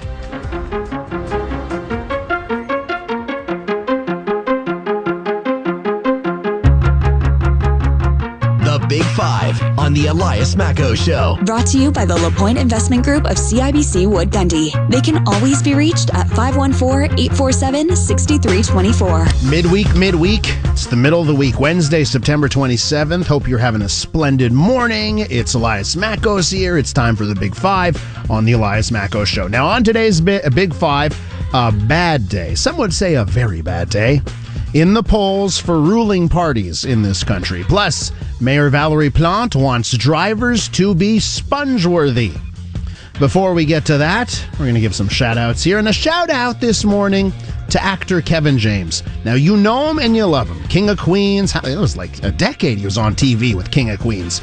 Paul Blart Mall Cop. Time to give him some kudos because for some reason, the internet has decided that Kevin James is their man. And a smirking image of Kevin James is now the meme going around the world. I don't know why it happened, but it happened, and I say let's give Kevin James his due. On the Big Five this morning, two other fellas that deserve their due. Kareem Boulos is with us. He's a political analyst. Hi, Kareem. And Andrew Cadell is with us. He's a town councillor in Kamouraska, a columnist for the Hill Times in Ottawa. Hi, Andrew. Good morning, Elias. I'm in New Brunswick today. Oh, very nice. Love it. Yeah. Love to see it. Okay, guys, let's get to our topics here. Well, you know what? Let's start off with what happened in the House of Commons on Tuesday.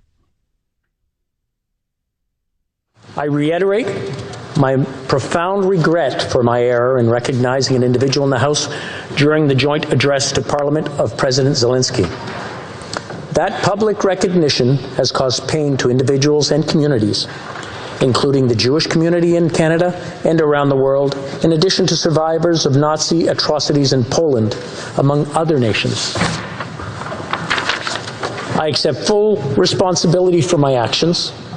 My resignation is effective at the end of the sitting day tomorrow, Wednesday, September 27th, to allow preparations for the election of a new speaker.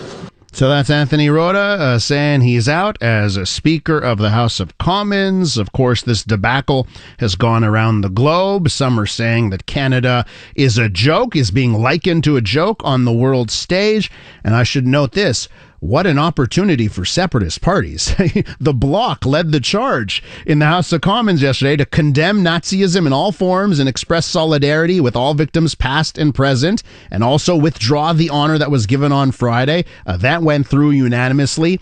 In Quebec's National Assembly, another unanimous motion is the National Assembly saying we dissociate ourselves from the House of Commons, and the more serious thing, affirm solidarity with the Jewish people and Holocaust victims. Oy vey, what a mess here. Andrew, I've been waiting to get your thoughts on this. Well, what do you think about how all of this has played out in the resignation yesterday? Well, it was inevitable. I mean, I thought he should have actually resigned right away. I like Anthony. I've met him a number of times, and he's a very, very good person. He's been a great speaker, but this was inevitable. It's the issue of war criminals. When I worked for Solicitor General back in the 80s, we were actually in the active process of pursuing about half a dozen war criminals who are actually genuine war criminals who had been involved directly with concentration camps. There's an article in La Presse this morning quoting Dominique Aurel that talks about some of the greater nuances of the issue, and I think perhaps there may be more on that.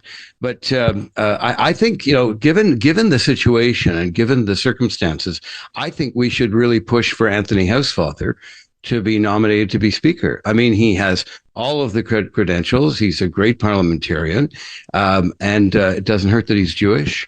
And he's well liked in the House, but he deserves it too. He's also on the naughty list with the Prime Minister. I mean, but that doesn't matter, though. I think it does if you're a conservative. No, not really. It's an open vote. It's an open vote with. Yes, I see that it would be advantageous to him. Yes, yeah. But it's an open vote, and the Prime Minister only has one vote, and the Cabinet doesn't vote as a bloc. So I think Anthony would be a great replacement. And it would give him a lot of prestige. The Speaker is in charge of the parliamentary precinct, as you probably know. You also need to be very nonpartisan and away from the virtue signaling kind of fray, and I'm just not sure he's the right guy for that. But that's neither here nor there. Sure. Kareem, let's get your take on what happened, and I guess it was a fait accompli. It would happen. What are your thoughts? Well, I agree with Andrew. I think I was surprised that it didn't happen a couple of days ago when the at the instant that somebody realized, which is another separate conversation altogether, is who vets these things. I mean, he took full responsibility. Yes, he's allowed to make. In fact, he's the only one who's able to point to the gallery and say, we have so and so with us today. But he's got to have staff, and I think Andrew's probably better positioned than I am to comment on the capacities that come with being Speaker and the resources that you have. So it was a huge blunder. It was. And to see, I guess, his blunder and his babbling on about who this individual is, and then the entire House of Commons standing and applauding, and the visual is horrible worldwide. I mean, I have friends in Europe and the US who wrote back, WTF, what's going on there? And it just comes off so insulting, humiliating, but amateur. It's amateur hour. And that's the part that I think pains me the most about this. And I'm not going to comment on Anthony Housefather. I know Anthony. We go years and years and years ago when we were kids, actually.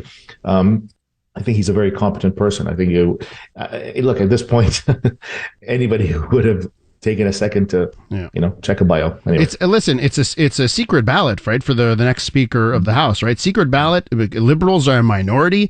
Who knows what's going to happen here? I mean, this is going to be the House of Commons, and even if the NDP refuses to let this government fall, right, and I think the NDP should own it, they may simply want to send a message and put someone there who is not a liberal, which could happen in a parliament like ours. It's going to be very interesting. Andrew, can I ask you something? We played the audio the last couple of days, the 15 seconds where he makes the announcement. It's very clear Anthony Rota in real time is realizing, oh my God, I'm honoring a Nazi. He had no idea. And whoever wrote this line knows something. I keep talking about it. Nobody else in the country is talking about it. I don't know why. Well, here's a little inside baseball. Yeah. His chief of staff retired this year, and she was there for 35 years. She would not have let that happen. Uh-huh. There's no question. She served a dozen speakers. She knew the job, and there's a new chief of staff there, and clearly somebody let that get through. I know that Heather Bradley would never have allowed that to get through. But I think just to move to the PQ, the crocodile tears and the reaching out to the Jewish community. I mean, could you be more politically transparent? In terms of what your objectives are. And Paul St. Pierre Plamondon is saying that the National Assembly spoke with one voice. I mean, could one Liberal, one member have said, maybe this isn't a great idea because now we're going to be denouncing the Parliament of Canada for what objective, of course. No, and but if they really want to do something in solidarity with the Jewish community, then dump Bill 21 and don't force people who wear kippahs not to be excluded from the public service. Let's all Andrew, let's all forget about the large community of secular Jews that are very much in favor of Bill 21. I digress. Let's move on here with traffic first, and then we'll come back to the huge story about polls. My goodness, it's a bad day to be a ruling party. Traffic brought to you by Cuisine West Island. Let their team offer you the quality, talent, and resources for your turnkey project. Cuisine West Island, for those not easily impressed. Let's say good morning now to Debbie Marcellos. Good morning, Elias. We have a stall on eastbound Highway 20 at Fenelon, not really affecting the drive too badly. In fact, traffic clearing out now through Lachine at 32nd Avenue, but 13 southbound still backing up from Côte de Liesse. We had a stall earlier in the access for the 20. Eastbound Trans-Canada, that is heavy at Cavendish into Décarie. Northbound Décarie slows from Atwater up to Jean Talon. Traffic has cleared out in from Vaudreuil. No problems in from the South Shore, except at the La Fontaine Tunnel. Congestion on both sides with ongoing roadwork in the tunnel.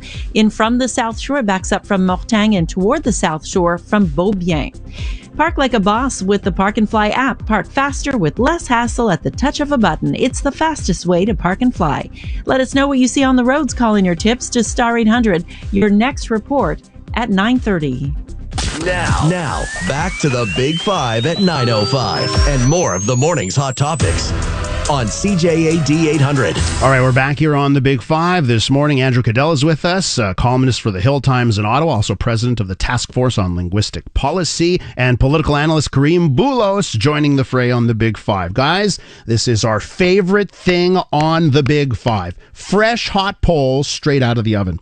Leger just popped one out for Journal de Montréal, and the news is not good for ruling parties. Let's start off provincially.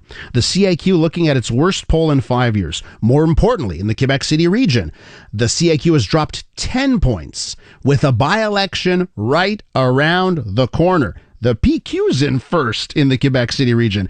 And, I know in the last half we talked about the Quebec Liberal Party.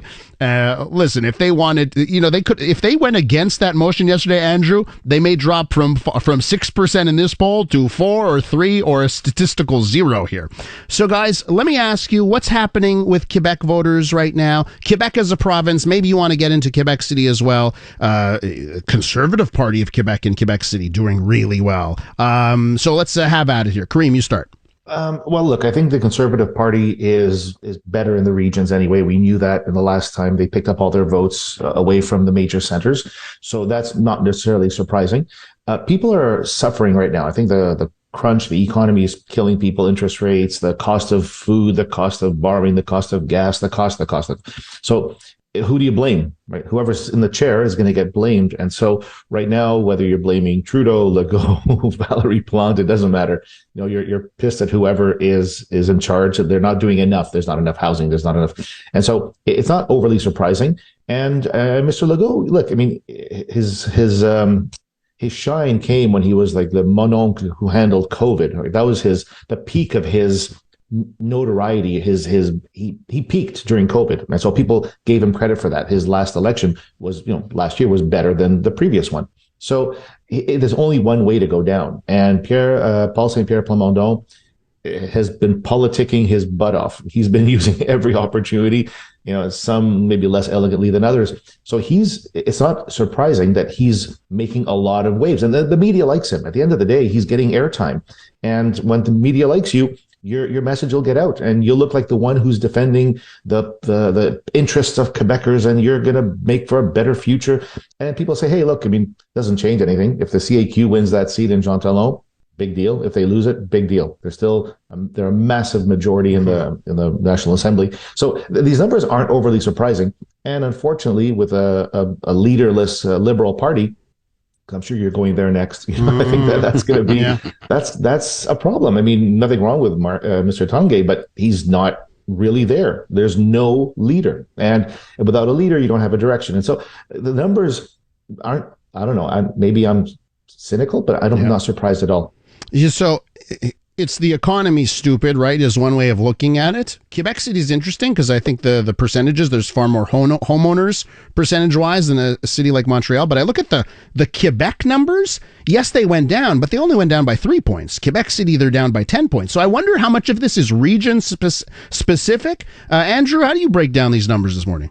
Well, you've got to remember that the lie, or the broken promise on the bridge, on the third link in Quebec was a big issue, and it continues to be a big issue in Quebec. So that's one thing. I think it's also that you're talking about public servants mostly in Quebec City who see the government up close, and if there is incompetence there, if Legault and his ministers are faltering, well, they can see it very closely. But I agree completely with Karim. It's all of those factors, the resentment against governments at all levels, because post-pandemic they don't have any money, and interest rates are rising, and they can't really do anything. I mean, their hands are tied behind their back right now. Can I just ask you about the by-election, right, that's coming next week? Let's say the PQ wins, right? Of course, you still end up with the CAQ. They got 89 seats, so big whoop, right? But what does it say? I mean, they're putting a lot of resources in this by-election, right? It's important for them to win. They got a really decent candidate up there, and the PQ candidate wanted to run for the CAQ in the past. I mean, so what is? Let's say the PQ pulls this off. Is it an indication of how the winds are blowing in the province? Scream? No? I think that the journey of 1,000 miles begins with the first step. Will be Paul St. Pierre Plamondon's cry after this if they win. Look what we've done. We've started something. We've got that's right. You're now a massive third party. No, a fourth party actually. Anyway, so listen, it won't change anything. It won't be the winds of change. It'll be. It's a reflection of the leader. At the end of the day, it's a reflection that he is doing his job, and he started. I mean, the media took note a week before the election last year. Really, that's when they noticed, and all of a sudden, his numbers were actually pretty good. His numbers. So, and I'm sure he's been, campaigning up and down with their candidate. So, at the end of the day, I don't think it changes much. I don't think the province is going to swing next time around because they won Jean Talon. I think it's just my own. Listen, this could be another opportunity for my suggestion, which is let's build that third link in Quebec. Build the tunnel, name it after Norm Macdonald, who was born in Quebec City, and then everyone will be happy. Let's talk about the federal poll. Same Léger poll has great news for the Conservatives, bad news for the Liberal Party and the Bloc Québécois among Quebec voters. Nationally, Léger also polling nationally on this one. Conservatives have a 12-point lead, 39-27. Any way the Liberals can stop the bleeding. And should jettisoning the prime minister be one of the ideas on the menu? Andrew? Right off the bat, I've said this before, Trudeau believes he's a much better campaigner than anybody else. He will also always gain seats in Quebec because he's still seen as a favorite son. The Conservatives may get gain because of the fact that they're probably going to form a government, and therefore people in Quebec want to be on the government side. But all that said, there are people who will say, well, back in 1988, Mulroney was way behind, and it looked as if the Liberals might be, John Turner would be the next prime minister. Of course, that didn't happen because things were turned around. You look at the 2015 election, where Tom Mulcair was going to be prime minister, and they were already measuring the drapes in 24 Sussex. And that didn't happen. So you really, 2 years out from an election, you really can't predict. And as for by-elections in Quebec, I mean, or any by-election, when I worked for the Liberal Party, the Quebec Liberal Party back in the 80s, we won 12 by-elections out of 15 over a couple of years. And that was no harbinger of electoral success. We lost the 1981 election. Kareem, what do you say about the woes here for the Liberals? Yeah, look, it's, whoever is going to run the campaigns for the Conservatives is just being given material every day, and of course they're going to blame Trudeau for this whole debacle with a speaker, and it's one misstep after another. No respect on the world stage, and no position to help housing in this country, and the economy is faltering. And they'll just blame everything on him, and jettisoning him is not really the solution. I think he is going to campaign well. I agree with Andrew. He's a good glad hander, and I think he's going to smile and kiss babies and do that whole bit. But I think, look, I think his time is done. I don't think that the polls being what they are. I'm not saying that it's a shoe-in for Poilievre because 2 years away, or it's funny we say 2 years away because that's when it would have to be, I suppose. But we should be ready for any moment. We should be ready for any moment. But the NDP has to be able to pull the trigger, and they don't seem to be able to pull the trigger. Right? They're too afraid. They're sticking to their pact, and so they're keeping him there. And it wouldn't help the NDP at all to call an election either. So there's so many different facets to this puzzle that it's not just Trudeau, although he is a big problem, and I think fatigue has set in. 3 mandates, and we're getting tired of him, and so let's get him out. Do we want Poilievre? You're humming and hawing, and come election day, I mean, if it happened today, I suspect the Conservatives would win, right? But Poilievre is far from done. He's far from being ready for prime minister role. Can I throw one thing at the both of you here? Jean-Marc Léger on his Twitter, he's sending out some more details from the poll. 18 to 34. Okay, 18 to 34, Conservatives 36, NDP 28, Liberals 18. Okay, I don't know if you want to, like, for the Liberals, do you really want to wait 2 years and and for that young bloc to get bigger and stronger? I'm not so sure. Andrew, what does that say to you? The fact that the 18 to 34 is, what's the saying, right? Like, in your youth, you're a liberal, and then, you get a brain and you become a conservative. I don't know. I forget what the exact saying is, right? Well, that's 18 to 34 is voting conservative here. They have to show up to vote. That's the key. The other thing is, I've already said that my prediction is that Trudeau will take a walk in the snow next February 29th. But he may resist that. Well, all I'm saying is that he may resist it, and the Liberals may feel that he's their only real meal ticket to any kind of success. Okay. But speculation. Kareem, do you want to add anything on 18 to 34? I'm surprised. I am surprised because I would have thought, among the idealists, you'd be more NDP, but they can't afford homes. They can't afford homes. They can't afford homes. I think that's what it is. They're looking. They're running the numbers, and the last 8 years, you look at the amount of revenue that goes to housing. It's a hockey stick under the Liberals. I think that's what's happening. Okay, guys, I want to get to this. Let's get to municipal affairs. Valerie Plante is back with another proposal for adapting to climate change. And lo and behold, it does involve removing parking spots in the city, proposing the creation of quote-unquote sponge roads, which would make certain streets more permeable and would be done by removing asphalt and parking spaces. You're not going to get a ticket? Well, you can't get a parking ticket if you can't park at all, I guess. So, listen, she wants everyone to be sponge-worthy on these sponge roads. So let's figure it out here, Kareem. What are your thoughts? Why does every plan from the city, involve taking out parking? Because the car is the devil, as far as Poche-Montréal is concerned. It is the lead polluter, and it doesn't matter if it's an electric car or not. It's terrible. We don't want it. Look, at the end of the day, I applaud her for addressing climate change. I applaud her for measures that would, make the city more livable. All great, all fine. Remove the car, fine. Give me an alternative.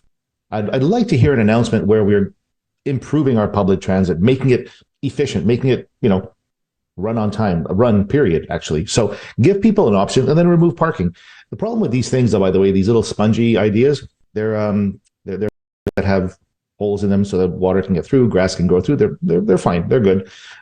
If they're on the side of the road, you're going to have to move the curb to allow this to happen because people are going to park on them anyway. Okay. They're going to run in. Like, people are not supposed to double park on St. Catharines, but they do.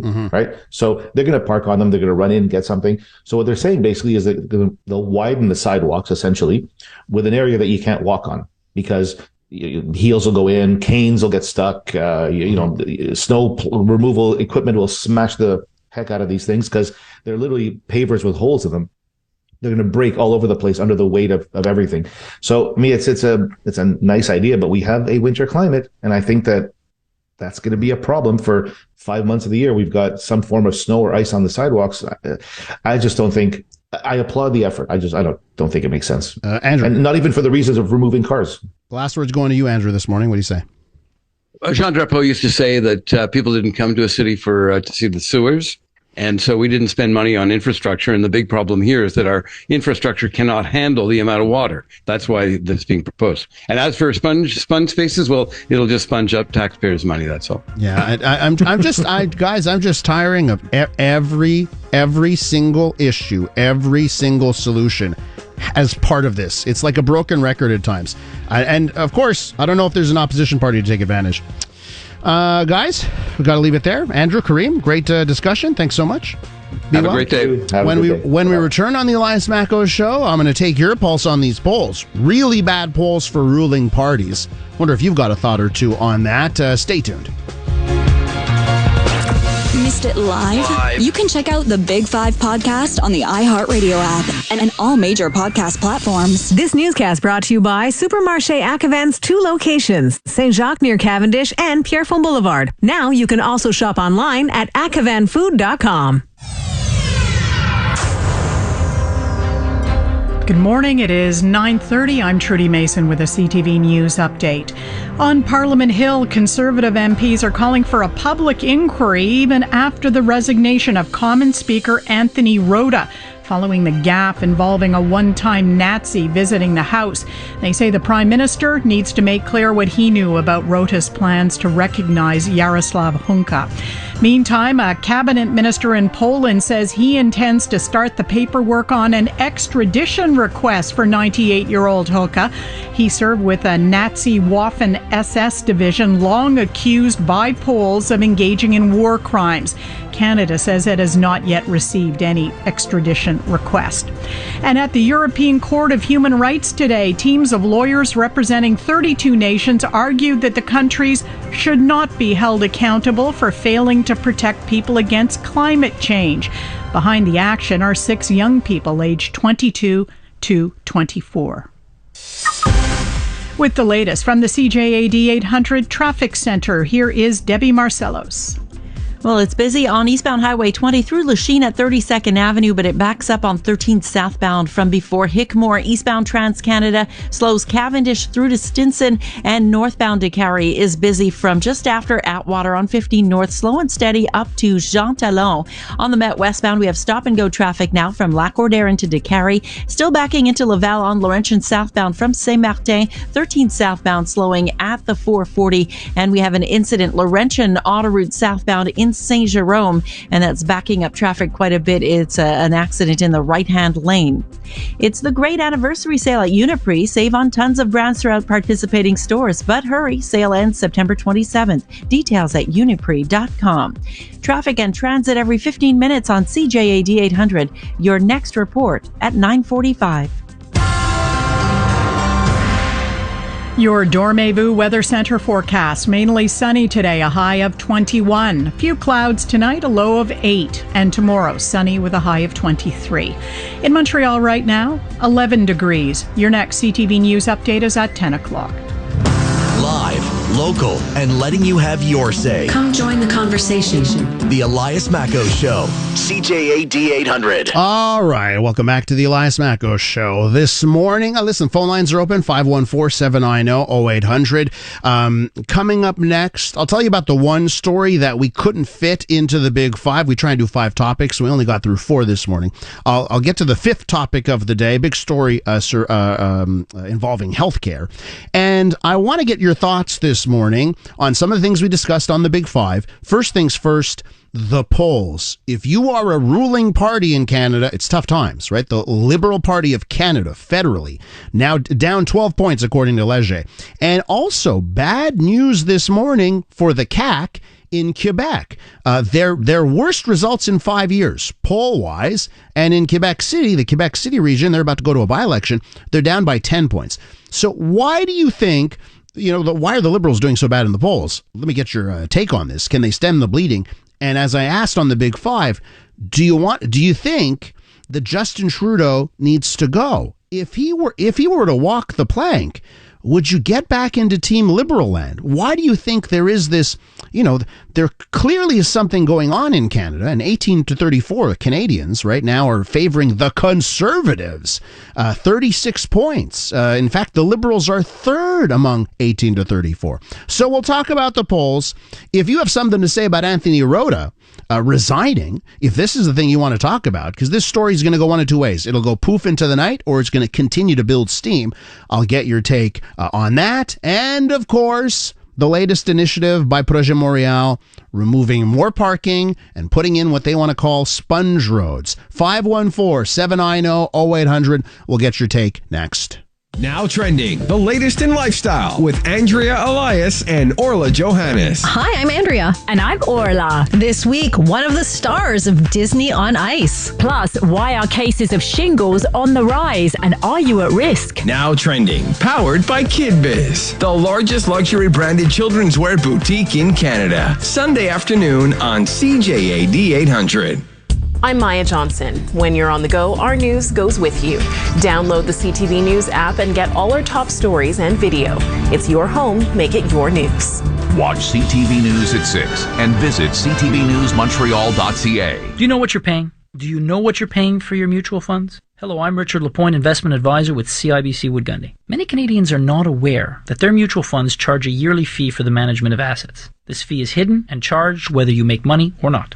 I prefer to buy my clients high dividend paying stocks. If you're interested in getting paid instead of paying, call me. I'm Richard Lapointe and I can always be reached at 847-6324. CIBC Wood Gundy is a division of CIBC World Markets Inc., member of CIPF and IROC. Finally, the kids are back to school and the craziness of summer is over. What craziness? What?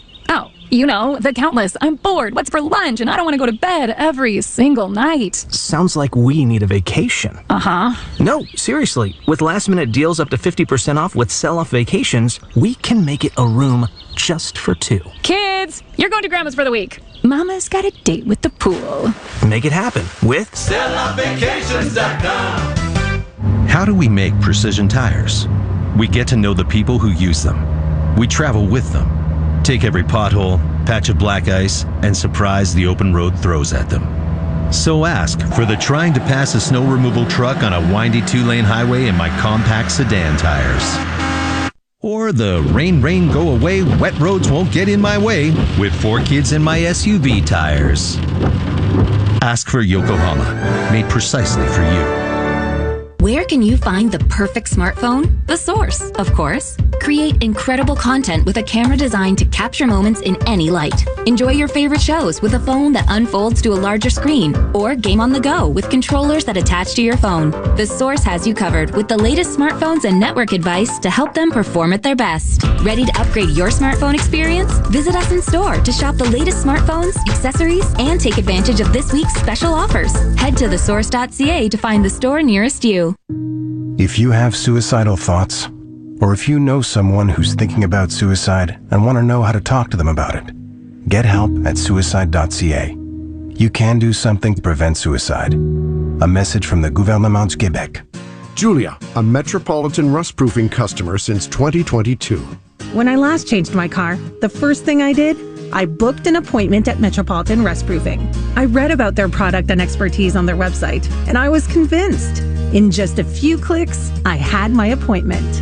At Metropolitan Rust-Proofing, I realized it's best to deal with real experts. Book an appointment at one of our 9 service centers in Montreal or at rustproofing.com. Rush before it rusts. 10 seasons of big reveals, bigger surprises. No way! And now, the next big thing. This is huge! A new season of The Masked Singer is here. Tonight at 8 on CTV. Where Montreal calls in and speaks out. The Elias Macco Show, CJAD 800. All right, we'll get to our phone lines in a second. I told you that there was one story that didn't make it to the Big Five this morning. We try and get 5 stories in. We only got to 4 this morning. The story that we didn't get in, let me tell you about that before we get your hot takes on the hot topics. It all has to do with Quebec healthcare and a vow from Health Minister Christian Dubé. He says that the government will try to make all private rooms in Quebec hospitals free. Some of you know this. There's some institutions, by the way, some hospitals, all the rooms are private rooms, right? Specifically, the newer institutions, they were designed that way. All rooms are private. If that's the case, you don't pay for that privacy. You don't get charged for that. But if you go into an institution that has some private rooms and some non-private rooms where you've got to share it with other people, you're billed if you want a private room. The ombudsperson here in Quebec has said that needs to stop, and the health minister is acknowledging the fact that it should stop. No timeline here, but I will point this out.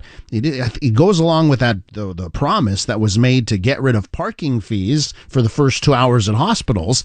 That was a super, to me, that was a huge annoyance, right? You go to the hospital and you get dinged with a huge parking bill. This could be one way to help out Quebecers in the pocketbook, especially when you're trying to get health care and getting dinged for private rooms. Okay, so many things to talk about here. First things first, the polls for both the CAQ provincially and the Liberals federally are bad. Bad for the CAQ, very, very bad for the Liberals federally. Leger coming out with a poll this morning. 12 points is the difference between the Conservative Party of Canada and the Liberal Party of Canada. And I need to point this out. 18 to 34. This is now favoring. I mean, it's unbelievable. You just never think that would be the case. But the 18 to 34 is now favoring the Conservatives. It's 36 points for the Conservatives, 28 for the NDP, 16 for the Liberals. I mean, that's unbelievable, the difference now. And the Liberals find themselves in third place among young voters. Now, I mentioned a quote. I tried to mention a quote before. Here is the quote. If you're not a Liberal when you're 25, you have no heart. If you're not a Conservative by the time you're 35, you have no brain. This is a quote that has been probably falsely attributed to Winston Churchill over the years. It probably actually started in a book in France in the 1700s. But that's the idea here. It is very unique that right now in Canada, 18 to 34, their number one choice is the Conservatives. Okay, let's get to our phone lines here. I'm going to start off with Michael in Laval. Hi, Michael. What do you say? Well, you have a number of topics. I'll just be very brief on each of them. Valerie Plante and her continuing attack on cars is simply going to end up driving people out of Montreal and probably to a place like Laval. Mm-hmm. She's crazy. Okay. Well, no, but listen, I mean, you could say she's crazy. You could say that. But, I think there's a policy. They have a vision. Projet Montréal has a vision, and they're going ahead with it. So we can like it or not, but I think the best thing to do here is to come up with the better ideas as opposed to just saying, well, she's crazy. Because you know what? She wins. Right? 2 wins under her belt, and Projet Montréal is winning in boroughs as well. So I think the best thing to do here is to come up with a better strategy, especially if you're the official opposition. Michael, anything else you want to add here on the polls and such? Yeah, and then, Trudeau, I will never vote for the Liberal Party again because of that. But the whole idea about Rota, there is an important aspect to that one must consider. And this person who was in the German army, he was a volunteer in this unit. You have to remember that the Ukrainians had suffered millions of deaths under the Russians, the Soviets, and so any chance to fight back against the Soviets was welcome. And this unit would never be used again, and was never used against the Western Allies. So if you're a Ukrainian and you had millions of people killed around you because of the Soviets, wouldn't you take any opportunity to fight back? You have to temper this.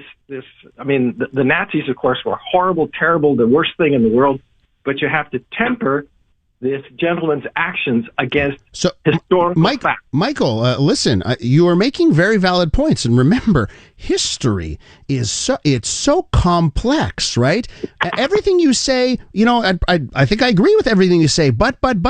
It's different when you bring that person to the floor of the House of Commons and then you stand up in tribute, right? So to go back and say, whoa, if you actually look at the historical complexity of what happened in Europe in World War II, I get that. There's but putting them on the floor of the House of Commons and having everyone give this person a standing ovation.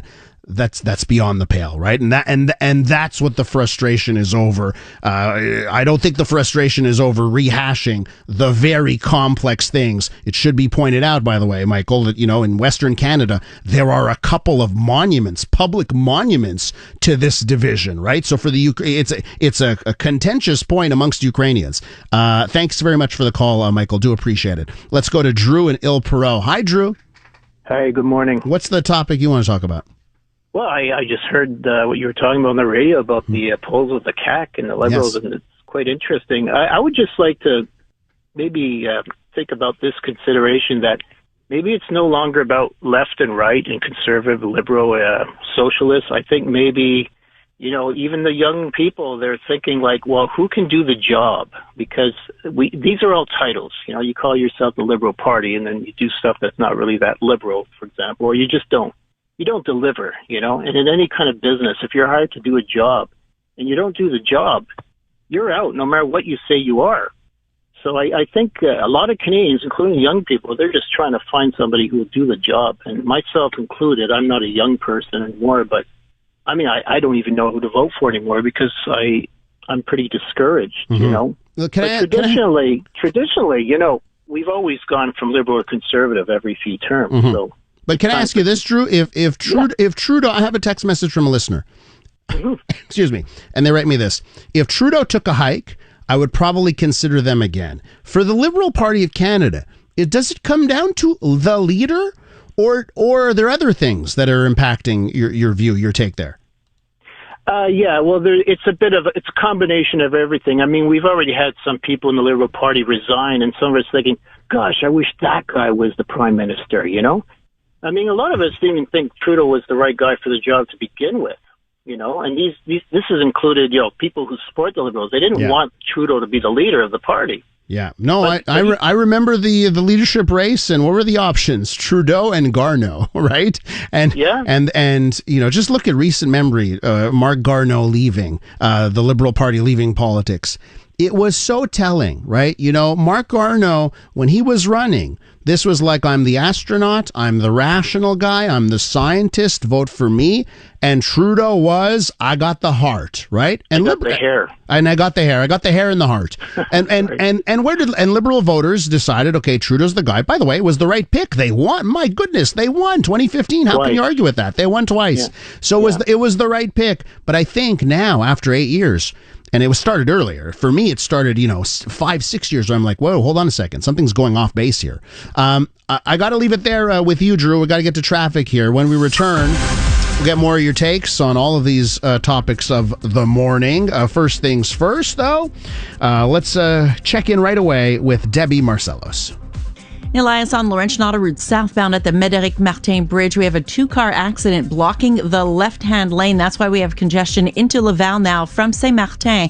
13 southbound, a little busy at Saint-Martin, but moves steadily to the Bisson Bridge. And on the Met westbound, we have stop-and-go traffic from Lacordaire to Décarie. Northbound Décarie, busy from de la Vérendrye up to Côte Sainte-Catherine. 13 south to board the 20, still backing up from Côte de Liesse. And 25 south for the La Fontaine Tunnel, 50 minutes, 50. As you merge into one lane toward the South Shore, inbound La Fontaine on the 20 approach, backing up from Mortagne.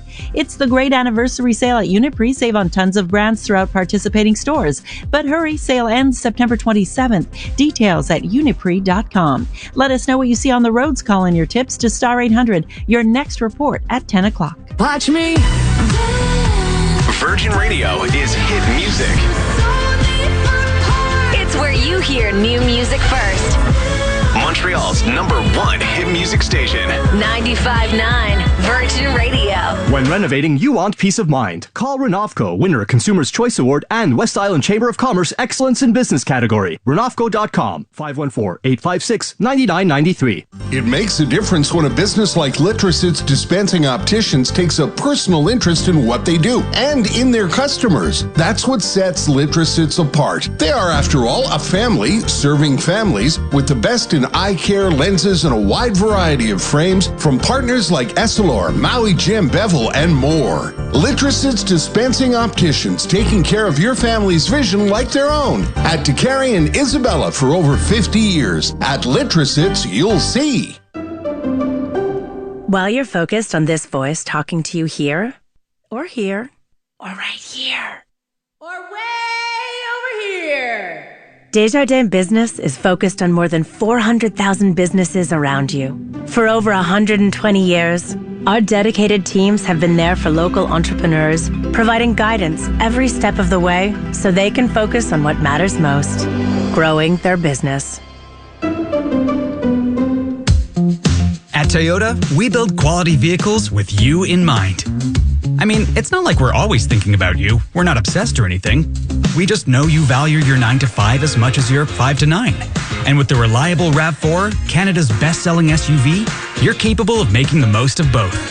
It's time to make every moment count. It's time to Toyota. Discover the RAV4 at your Toyota dealer and check out our amazing offers at shoptoyota.ca. Here in Quebec, the RV, convertible, and motorcycle season is over just like that. So enjoy summer right to the last second by planning your seasonal vehicle storage online via SACLIC. You can schedule your storage date right away, so you don't have to worry about it during the final days of great weather. You can even change the date if you like. No need to go to a service outlet. So, to store your vehicle just like that, the fastest way is SACLIC. A message from the Société de l'Assurance Automobile du Québec. Discover what makes Kells Academy different at their open house, Thursday, October 12th. Kells Academy is an English private school for grades K to 12. No certificate of eligibility is required. Bring your future elementary and high school students to the Kells open house to experience their unique approach to learning and tour their facility. That's Thursday, October 12th at 9 a.m. for elementary and 7 to 8:30 p.m. for high school. For more information, visit kells.ca. Kells Academy. Experience, excellence, extraordinary. If you need to go out for chicken soup, tissues, blankets, maybe you'll also need extra strength sinus medication. AXA Pharma at Walmart. It's worth it. Pharmacist owners affiliated with AXA Pharma are solely responsible for pharmacy practice. If you get Canadian news from Facebook and Instagram, time has run out. Meta is blocking links that provide access to news content from Canadian news organizations. Posting and sharing are blocked too. To continue getting breaking local and international news stories, visit ctvnews.ca and download the app. David Spade hosts a new CTV game show that asks, is it real? Or is it snake oil? Don't miss the premiere of Snake Oil, the new game show based on a classic scam. Tonight at 7 on CTV. Time for your take on the morning's hot topics. Call Elias at 514-790-0800 or text at 514-800. All right, welcome back to the Elias Macko Show. Got some breaking news, actually, right now in the search for a new Speaker of the House. In the House of Commons this morning, Chris D'Entremont, and he is out of Nova Scotia. He's a Conservative MP out of Nova Scotia. He is the Deputy Speaker of the House. If some of you were watching CPAC or the news channel, CTV News Channel, and you saw the parliamentary stuff yesterday, you might have noticed Chris D'Entremont leading the affairs. And he has announced this morning that he is running. It's a secret ballot, by the way. So he has put his name forward. He's sent a letter to all of the MPs saying, please consider me for the next Speaker of the House. Okay, so that's one development here. Don't have any other names in this. I would suspect that the Liberals will put up someone from their party to be the next Speaker of the House. It's interesting because it's a minority government. So you wonder if you're the NDP, if you're the Bloc, who do you want to be the Speaker of the House, particularly in a minority government? It is important to note that the Speaker of the House, yes, they're elected under a party, but then they act as an independent, right? And look at the history, right? This whole affair with Anthony Rota, this, they're leaving in basically disgrace over this unbelievably stupid move. That's never happened before in Canadian history. A Speaker of the House being forced to leave. It hasn't happened. There's not been a speaker leave an embarrassment like this in our history. So it just shows you how unique this is. You wonder if the Liberals are going to put a face forward, and if members of the NDP and the Bloc and the Conservatives obviously going wrong as the official opposition party will say, you know what? The last thing we want in this minority government is to have the Speaker of the House still be a Liberal. That could be a message to send, especially for a party like the NDP, which clearly does not have the backbone to force an election for various reasons. They probably can't afford it. They're probably worried about being wiped out themselves, particularly in British Columbia, where the Conservatives are faring well. So a lot of things at play here, but we have one name, a Conservative MP out of Nova Scotia, Chris D'Entremont, who says he wants to be the next Speaker of the House. Not a bad gig, by the way, because you get a whole bunch of perks. I think it's almost $100,000 more in pay. You get a sweet farmhouse in Quebec. It's not bad at all. On polls and everything else, taking your calls. Let me start off with Tony, who's been patient. Hi, Tony. Yeah, hi. How are you? I'm good. You mentioned before, you said, is it leadership or is it the party? We're Quebecers. I heard you the other day on the radio. You advocated strongly for the way we are in Quebec regarding certain rights, LGBT rights, and you were attacked by other parties. I don't know if it was one of those calls, where you're all on. I was attacked by Ontario people. So because I was on the national show, I did Free for All Friday on Friday, and as is often the case, I was so ready because I knew what would happen, right? So I had two, the other, and Amanda Galbraith, who hosts the show, and the other panelist, they in Ontario, they have this smug superiority. They think they're progressive. All of the metrics show Quebec is way more progressive, but they like the smugness. And when they pulled out the smugness card, I had to throw it in their face. That's what happened. Thanks. So I was interested in your response, and it's correlated to what I'm saying today.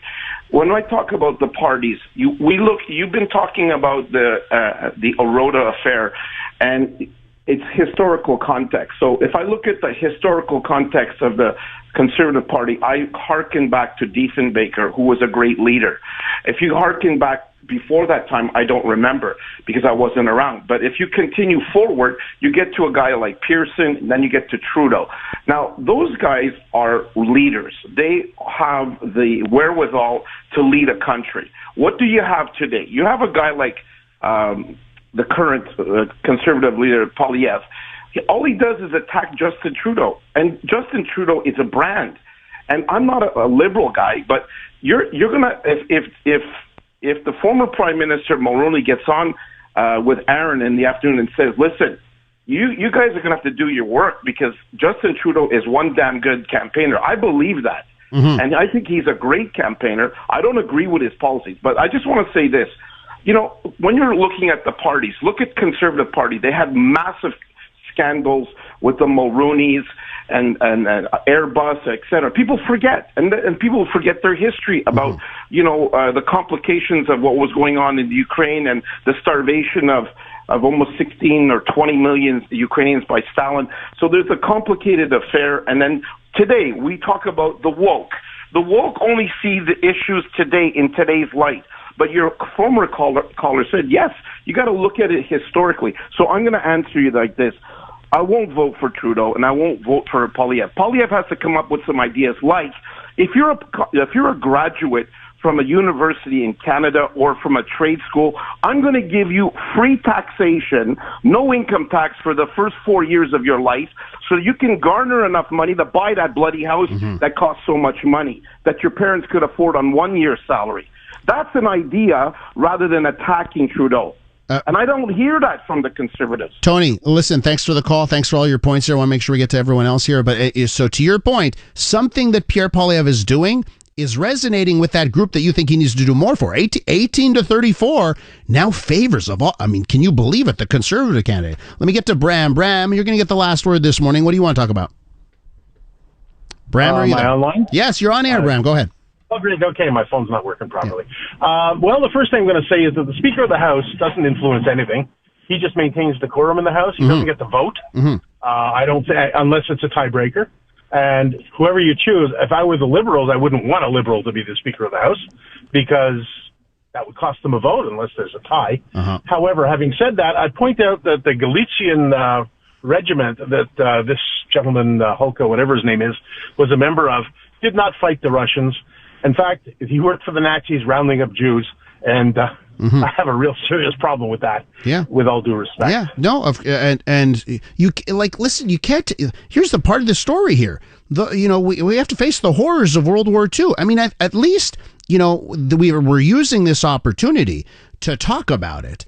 If there's a positive that can come out of all this, but you have to think about the mistakes that had to happen for this national embarrassment to occur. Bram, I'm going to have to leave it there with you. When we return on the Elias Macko Show, we're going to continue French Week, okay? So all week long, tongue-in-cheek, the response to English Week in Quebec City that caused such a ruckus. We're doing French Week on the show. Coming up next, we're going to speak to a journalist on the French side, one of our colleagues, going to join us on the program. He's actually gone around the world in search of French before. We'll take you to Tokyo at one point so you can hear people in Tokyo speaking French at a bar. And we'll talk about what are the enjeux, what are the things at play right here in the province right now when it comes to language. Stay tuned. The Elias Macko Show, brought to you by The Brick. This week, when you buy more, you don't only save more, you give more. A portion of proceeds will go to Opération Enfant Soleil. The Brick, saving you more. While you're focused on your morning to-dos, your afternoon meetings, your evening commutes, or your late-night shifts, Desjardins Business is focused on more than 400,000 businesses at all hours of the day. With industry knowledge and specialized guidance, we help entrepreneurs rise to the challenge so they can focus on what matters most, growing their business. This newscast brought to you by Supermarché Acavans' 2 locations, Saint-Jacques near Cavendish and Pierrefonds Boulevard. Now you can also shop online at acavanfood.com.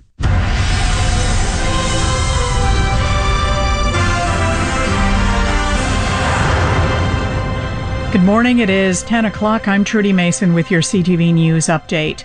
Mainly sunny today, a high of 21 degrees. Weather details in minutes. In Montreal right now, 11 degrees. And here is what is making news. Fresh polling not positive for the CAQ. At the federal level, good numbers for the Conservatives and the young climate activists taking 32 countries to court. With the latest from the CJAD 800 Traffic Center, here is Debbie Marcellos.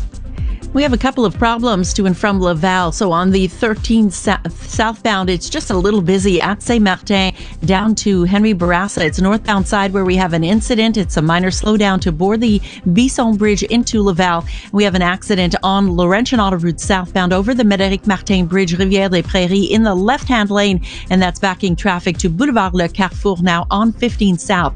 On the Met westbound, it's stop-and-go traffic from P9 into Décarie. Northbound Décarie slows from Sherbrooke up to Côte St. Catherine, and 13 south to board the 20 still backing up before Hickmore, but the 20 eastbound moves well through Lachine. 25 south for the La Fontaine Tunnel backing up before Yves Prévost. You're losing 50 minutes in the traffic because you're down to one lane in the tunnel for road work.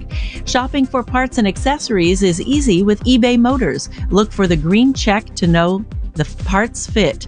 Air filters, light bulbs, brake pads, even that broken dial. eBay Motors. Traffic and transit every 15 minutes on CJAD 800. Your next report at 10:15.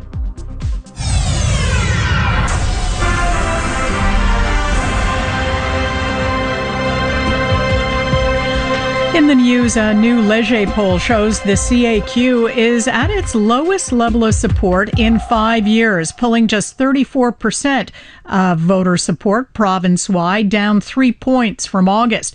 The poll for QMI shows the Parti Québécois is unchanged at 22%. Quebec Solidaire is up 2 points to 17. The Liberals also up 2 points to 14. And the Quebec Conservative Party under Éric Duhaime picked up 1 point over the past month to hit 12%. In the Quebec City region, a different picture. Less than a week to go before the by-election in Jean Talon riding. In that greater region of Quebec City, the Conservatives are in third place at 21%. The CAQ is second at 23%, and the PQ is leading with 30%.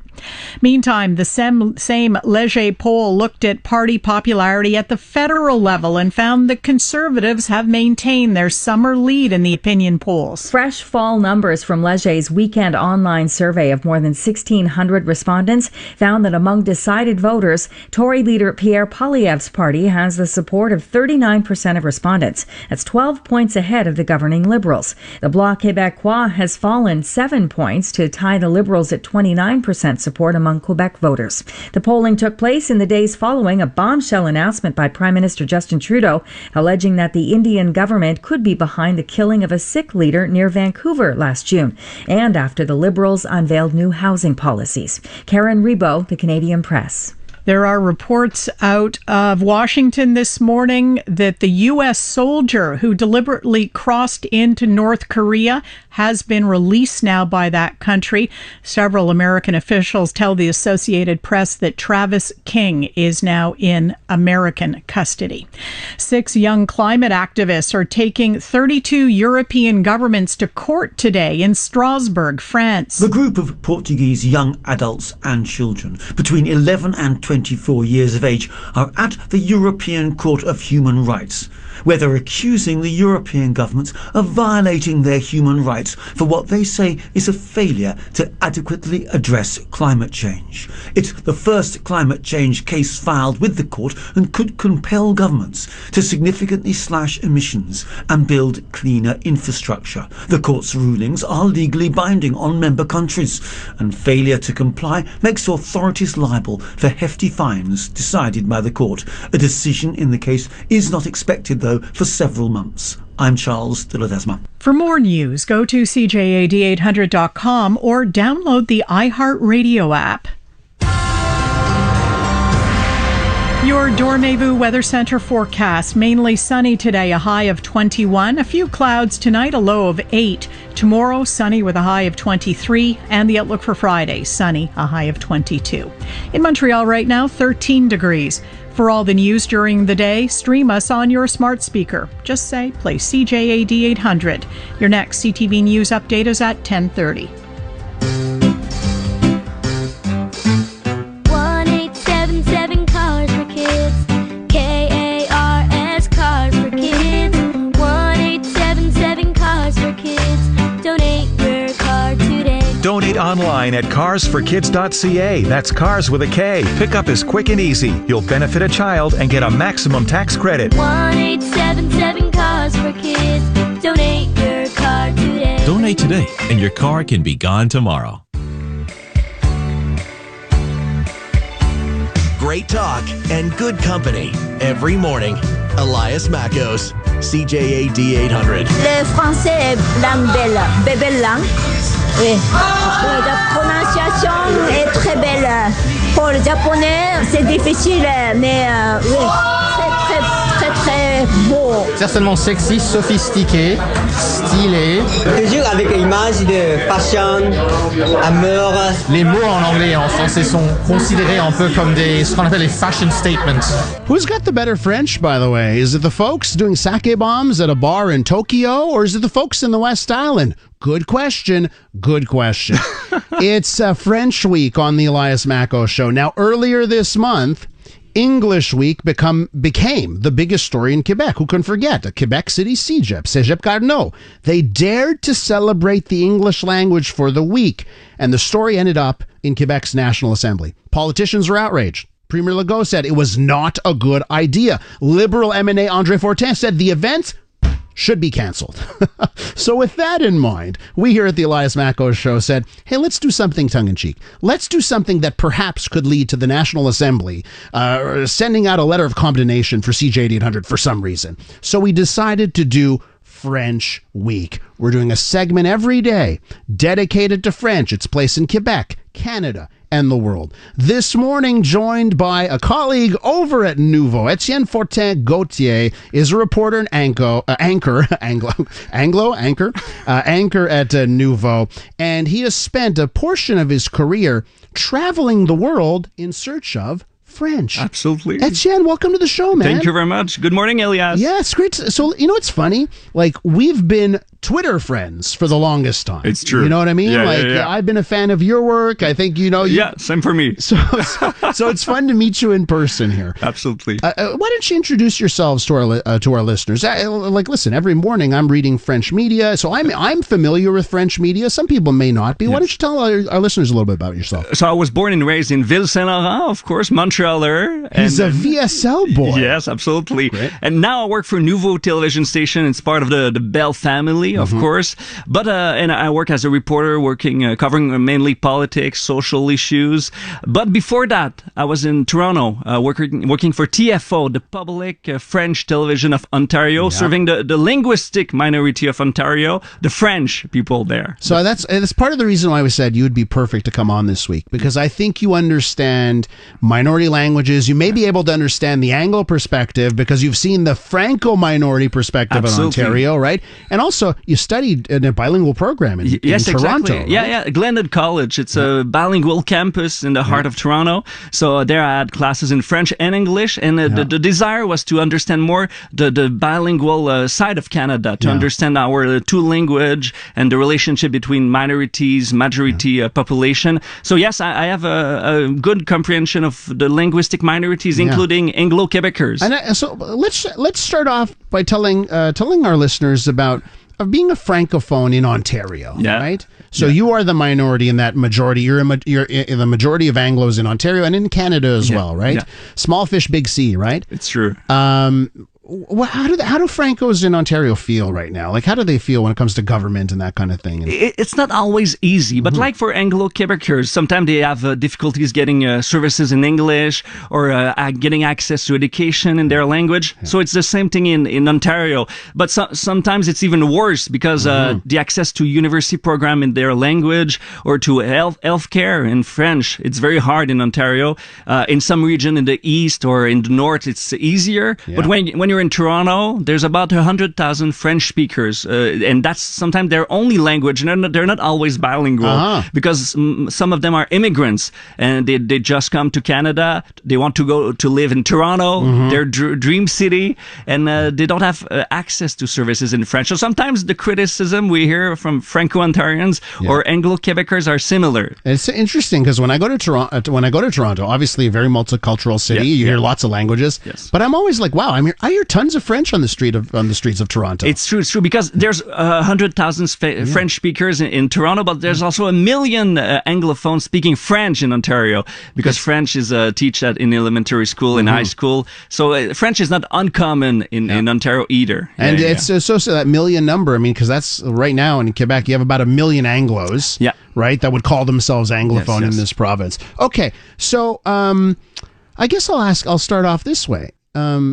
What do you think the vitality of French, right? If someone says, how vibrant is French? Maybe we took a look at it two ways, in Canada and then in Quebec, because some people are questioning. People say Quebec is at French is at threat in Quebec. I'd love your perspective. Yeah, I would say that in some ways it is. We live in an Anglophone ocean in North America, so in some ways it is. But at the same time, it's a very dynamic French community with a strong television artistic industry. So we have to continue investing in that.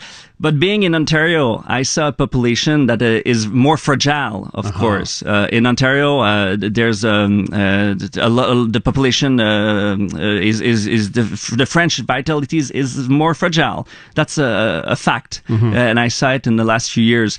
But that's why I wanted to see elsewhere how it was also, and to be able to compare and see the perspective, because here we have a lot of language fights sometimes, but the perspective about French elsewhere is not always the same, and sometimes it's surprising. Some countries want to embrace French when they don't even have an historic link to French language. So, that's true. Like we played off the top, right? People in Tokyo that make a big effort to embrace French culture. Right? That's very shocking, surprising. So in Tokyo, they have French signs in almost every stores because it's sexy. It's a language of Paris, of chic. It makes people dream. It's the language of gourmet, of great cuisine. So they put French, but most people don't speak French. It's just a marketing tool, but the problem sometimes it's bad French because people don't know how to write it.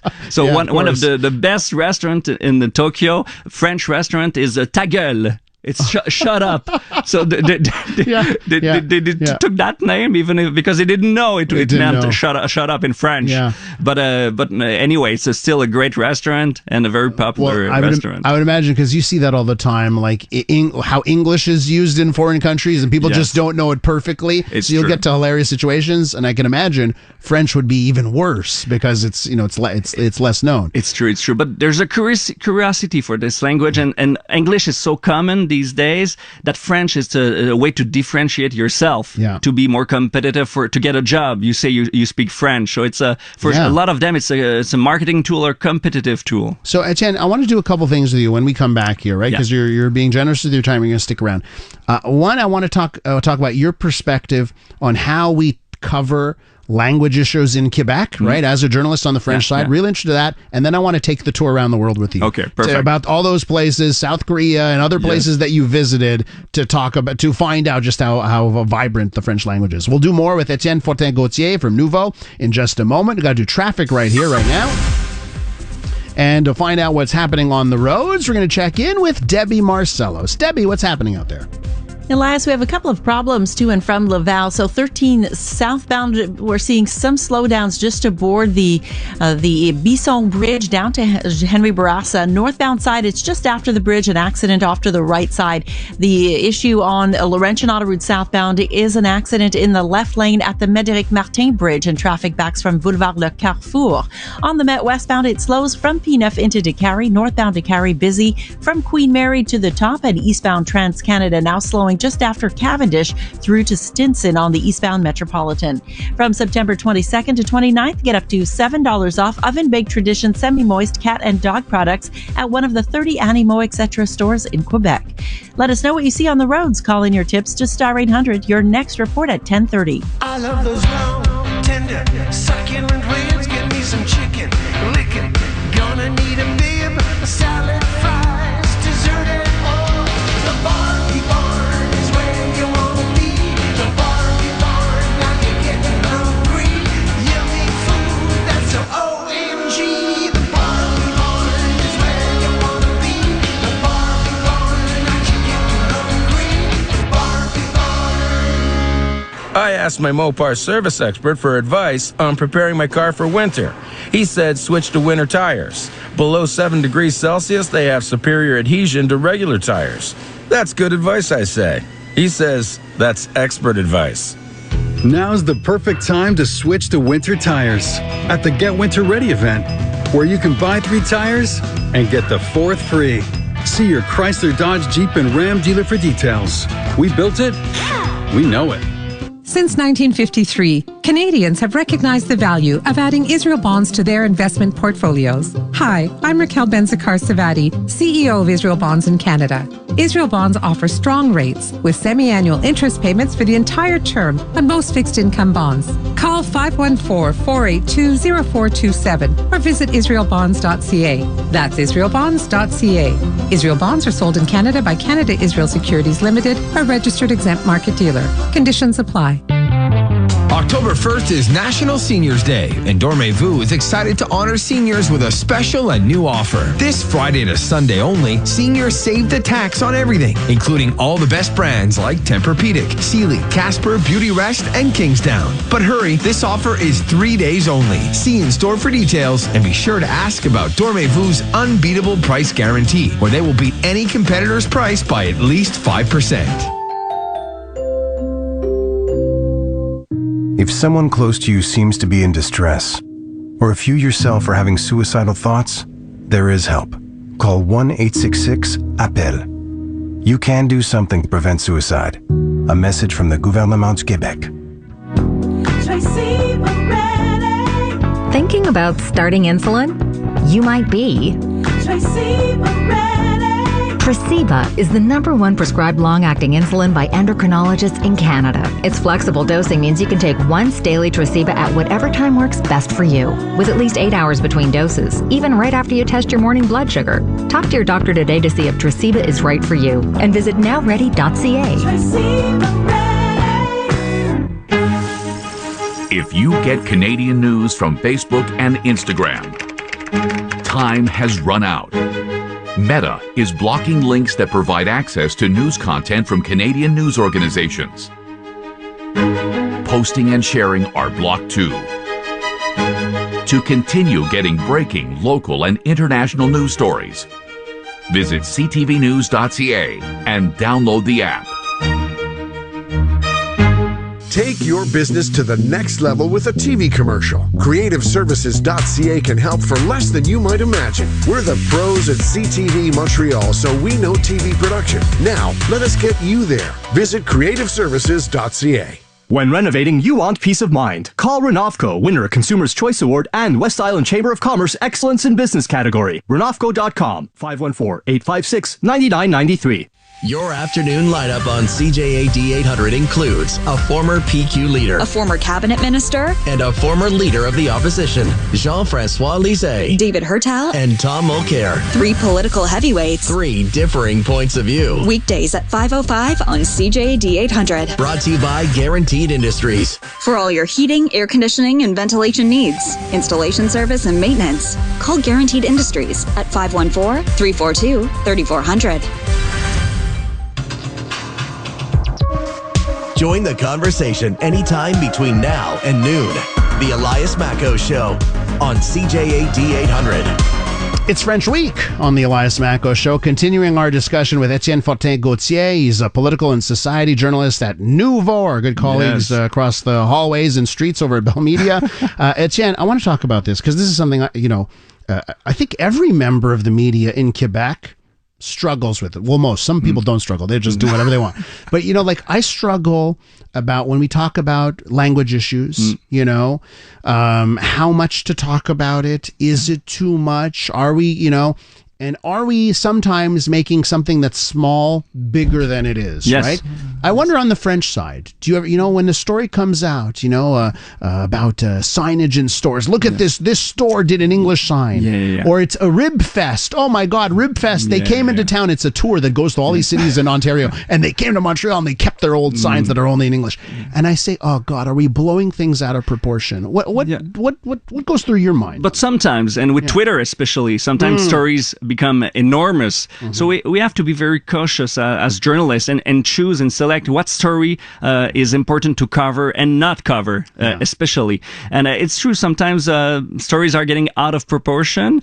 Sometimes not. It's important to talk about the bigger issues, probably the place of French in Canada and the future of French and how to protect. I was talking about the culture earlier. With Netflix, a lot of people are watching English shows from everywhere in the world. So how do we protect our culture, the French culture, this big TV industry?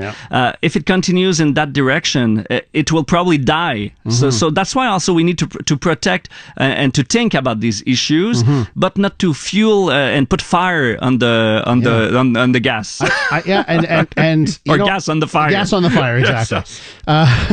So I still remember there was, and I brought this up a few times over the years. It's almost 5 years I've been here. And I still remember opening up La Presse, the tablet. Yes. You know, La Presse Plus. Yes. Is it still La Presse Plus? La Presse. Yeah, Open yeah. up La Presse. And there was an opinion piece, an editorial from a man, and he was upset that when he goes on Tinder, the profiles are all in English. Like even francophones, they, you know, if they're going to go on Tinder, they publish their profile in English, right? He's like, how is this possible? It's Quebec. You should be proud of that. And I thought of that, and I saw the story, and I said, you know, there's two ways of looking at this.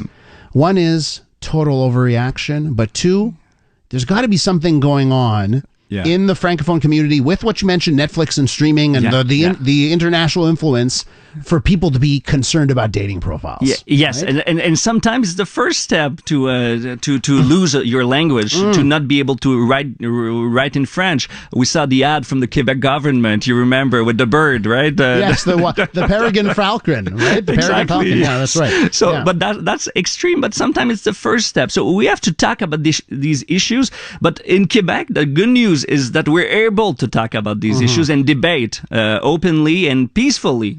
Almost all the time. So I think we're a very mature society, and we have these linguistic debate. There's a lot of groups defending Anglophones, also QCGN, for example. And everyone has a voice, and me, I talk to them every month. So you do. Even on the French side, I give voices to different perspectives, and that's the important part, to not be to be neutral and to give. Do you ever get pushback on that? Like you're like, geez, why are you talking to these people? These are just angry phones, not Anglophones, angry phones. Do you ever get that? To be honest, no. People are very respectful and want to hear the different perspectives. So I shared the opinion of QCGN many times on air, and I never got criticism for that. Well, that's good to hear, right? Yes. And you know, like when I have Francophone voices on the show, and we do, like, I mean, you're in Montreal. Like, I just look at our schedule yesterday, right? You know, we were talking about the rising price of cars. Our guest is a Francophone. I was talking to the guy that did 13 birdies, right? in the mini putt game, right? It's a conversation. He's Francophone, speaks English, you know, and we have so many Francophone voices that speak English, and they come on the show, right? And Marlene Jennings, she came to Nouveau many times. You see, so we have these conversations going on. You're a VSL boy. You live in the plateau. You know, I live downtown now. I grew up in Côte-de-Neige. What's on the ground completely not connected to what's happening on Twitter or at the National Assembly. Would you say that? So sometimes, the big debates, because on the daily life, we live in French, right? In Montreal. So there's a few issues, but on the ground and in the daily life, it's going well. As a Francophone, have you encountered this? You go to the coffee shop and you can't get served a few times. I gotta be honest. A few times, and it's linked to different issues, and sometimes as a client, a French speaking client in the French capital of North America, it would be appreciated to be served in French, but I think that's where Anglos should try and put ourselves at times in those shoes.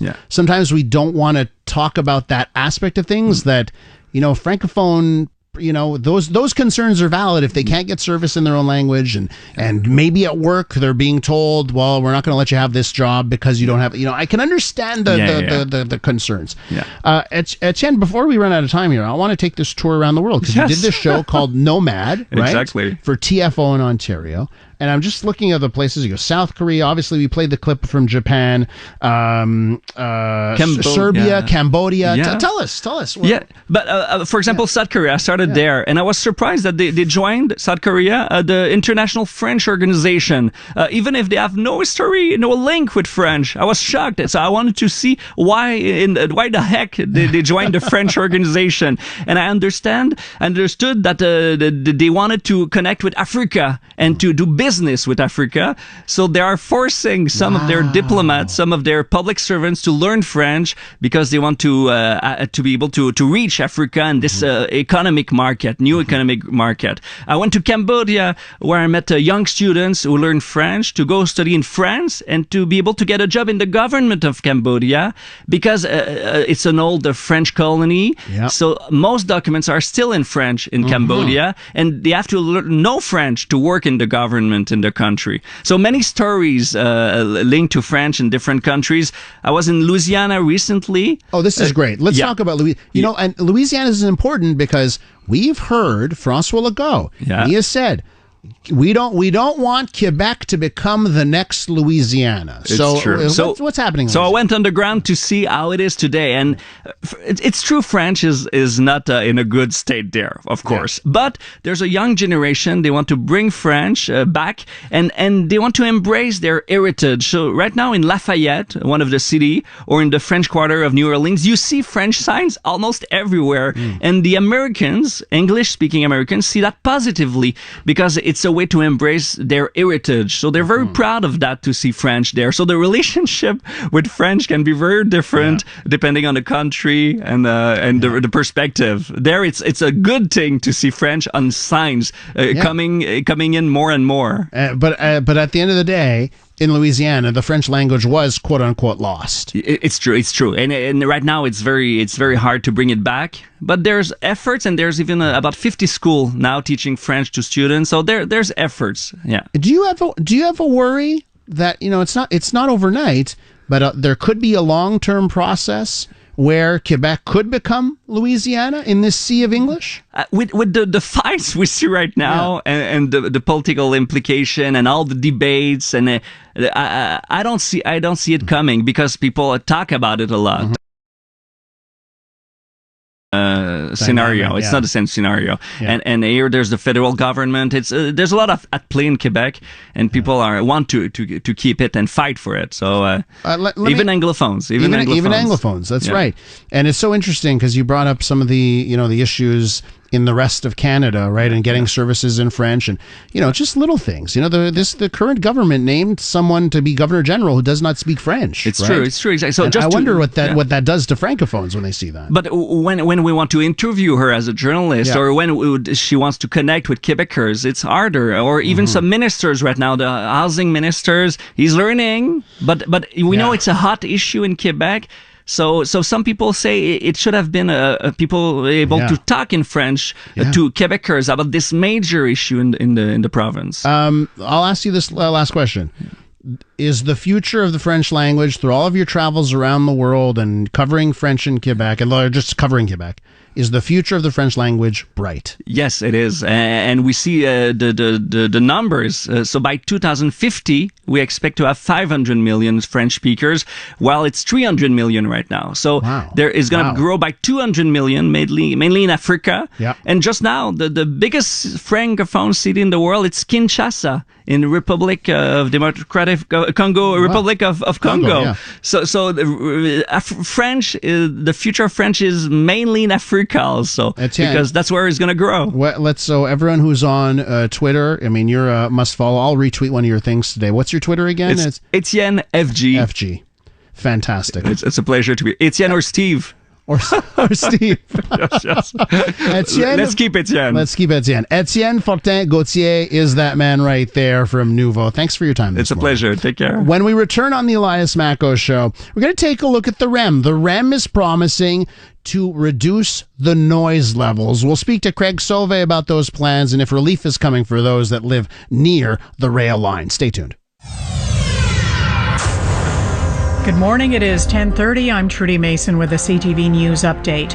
On Parliament Hill, Conservative MPs are calling for a public inquiry into the Anthony Rota gaffe. Rota has apologized and resigned as Speaker after hailing a one-time Nazi in the Commons last Friday, but the Tories want the Prime Minister to be compelled to explain how that came about. A new Leger survey shows Conservative leader Pierre Poilievre is the most popular among Canadians who are asked to name who would be the best pick to lead the country at the moment. The poll put Poilievre's support at 26%, compared with 20% for Justin Trudeau and 14% for Jagmeet Singh. And a NASA astronaut and 2 Russians are back on Earth after being stuck in space for just over a year. They were brought home on a Soyuz capsule that landed in Kazakhstan today. They were supposed to return home from the International Space Station last spring, but their original capsule was hit by space junk and its coolant leaked. With the latest from the CJAD 800 Traffic Center, here is Debbie Marcellos. Well, some good news. They've cleared away both accidents that we've had on the bridges to and from Laval. So traffic clearing out Laurentian Autoroute southbound before the Médéric Martin Bridge. They're fixing a pothole on the westbound Illitourt span, Highway 40 westbound on the bridge in the left-hand lane. So expect some slowdowns as you approach. Also a stalled vehicle on the Ville-Marie westbound at the end of the tunnel. And so that's in the right-hand lane, Route 136 heading westbound. Traffic on the Met West, stop and go, Peanuff to Décarie, eastbound side busy from Cavendish through to Stinson. 50 or over, ask your doctor, nurse, or pharmacist if vaccination for pneumococcal pneumonia with Prevnar 20 is right for you. Learn more at Prevnar20.ca. Traffic and transit every 15 minutes on CJAD 800. Your next report at 10:45. Your Dormez-vous Weather Center forecast. Mainly sunny today, a high of 21. A few clouds tonight, a low of 8. And tomorrow, sunny, a high of 23. In Montreal right now, 13 degrees. Your next CTV News update is at 11 o'clock. Join the conversation anytime between now and noon. The Elias Macco Show on CJAD 800. When we return, we're going to take a look at the REM and the fact that this rail line has been pretty loud, especially for the residents near the line. We'll find out what they're going to do to make it quieter next. Taxes keeping you up at night? Then visit Matelas Bonheur and take a break from the taxes with the purchase of any Beauty Rest mattress. Plus, all CAA members get an additional 5% off their entire purchase. Shop in store or online at matelasbonheur.ca.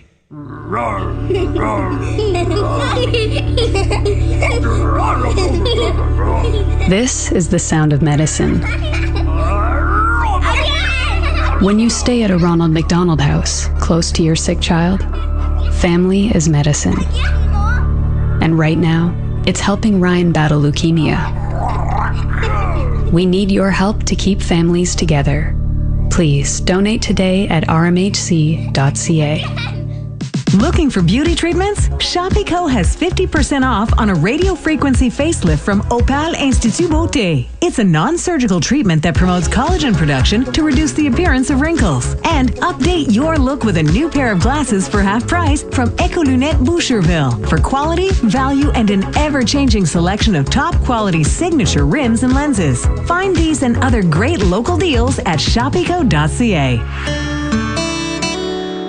From groundbreaking safety and intuitive technology to luxury redefined with sustainability in mind, the experience of driving a Volvo is unlike any other. And you can experience it for yourself along with exclusive offers during the Volvo Cars Experience event.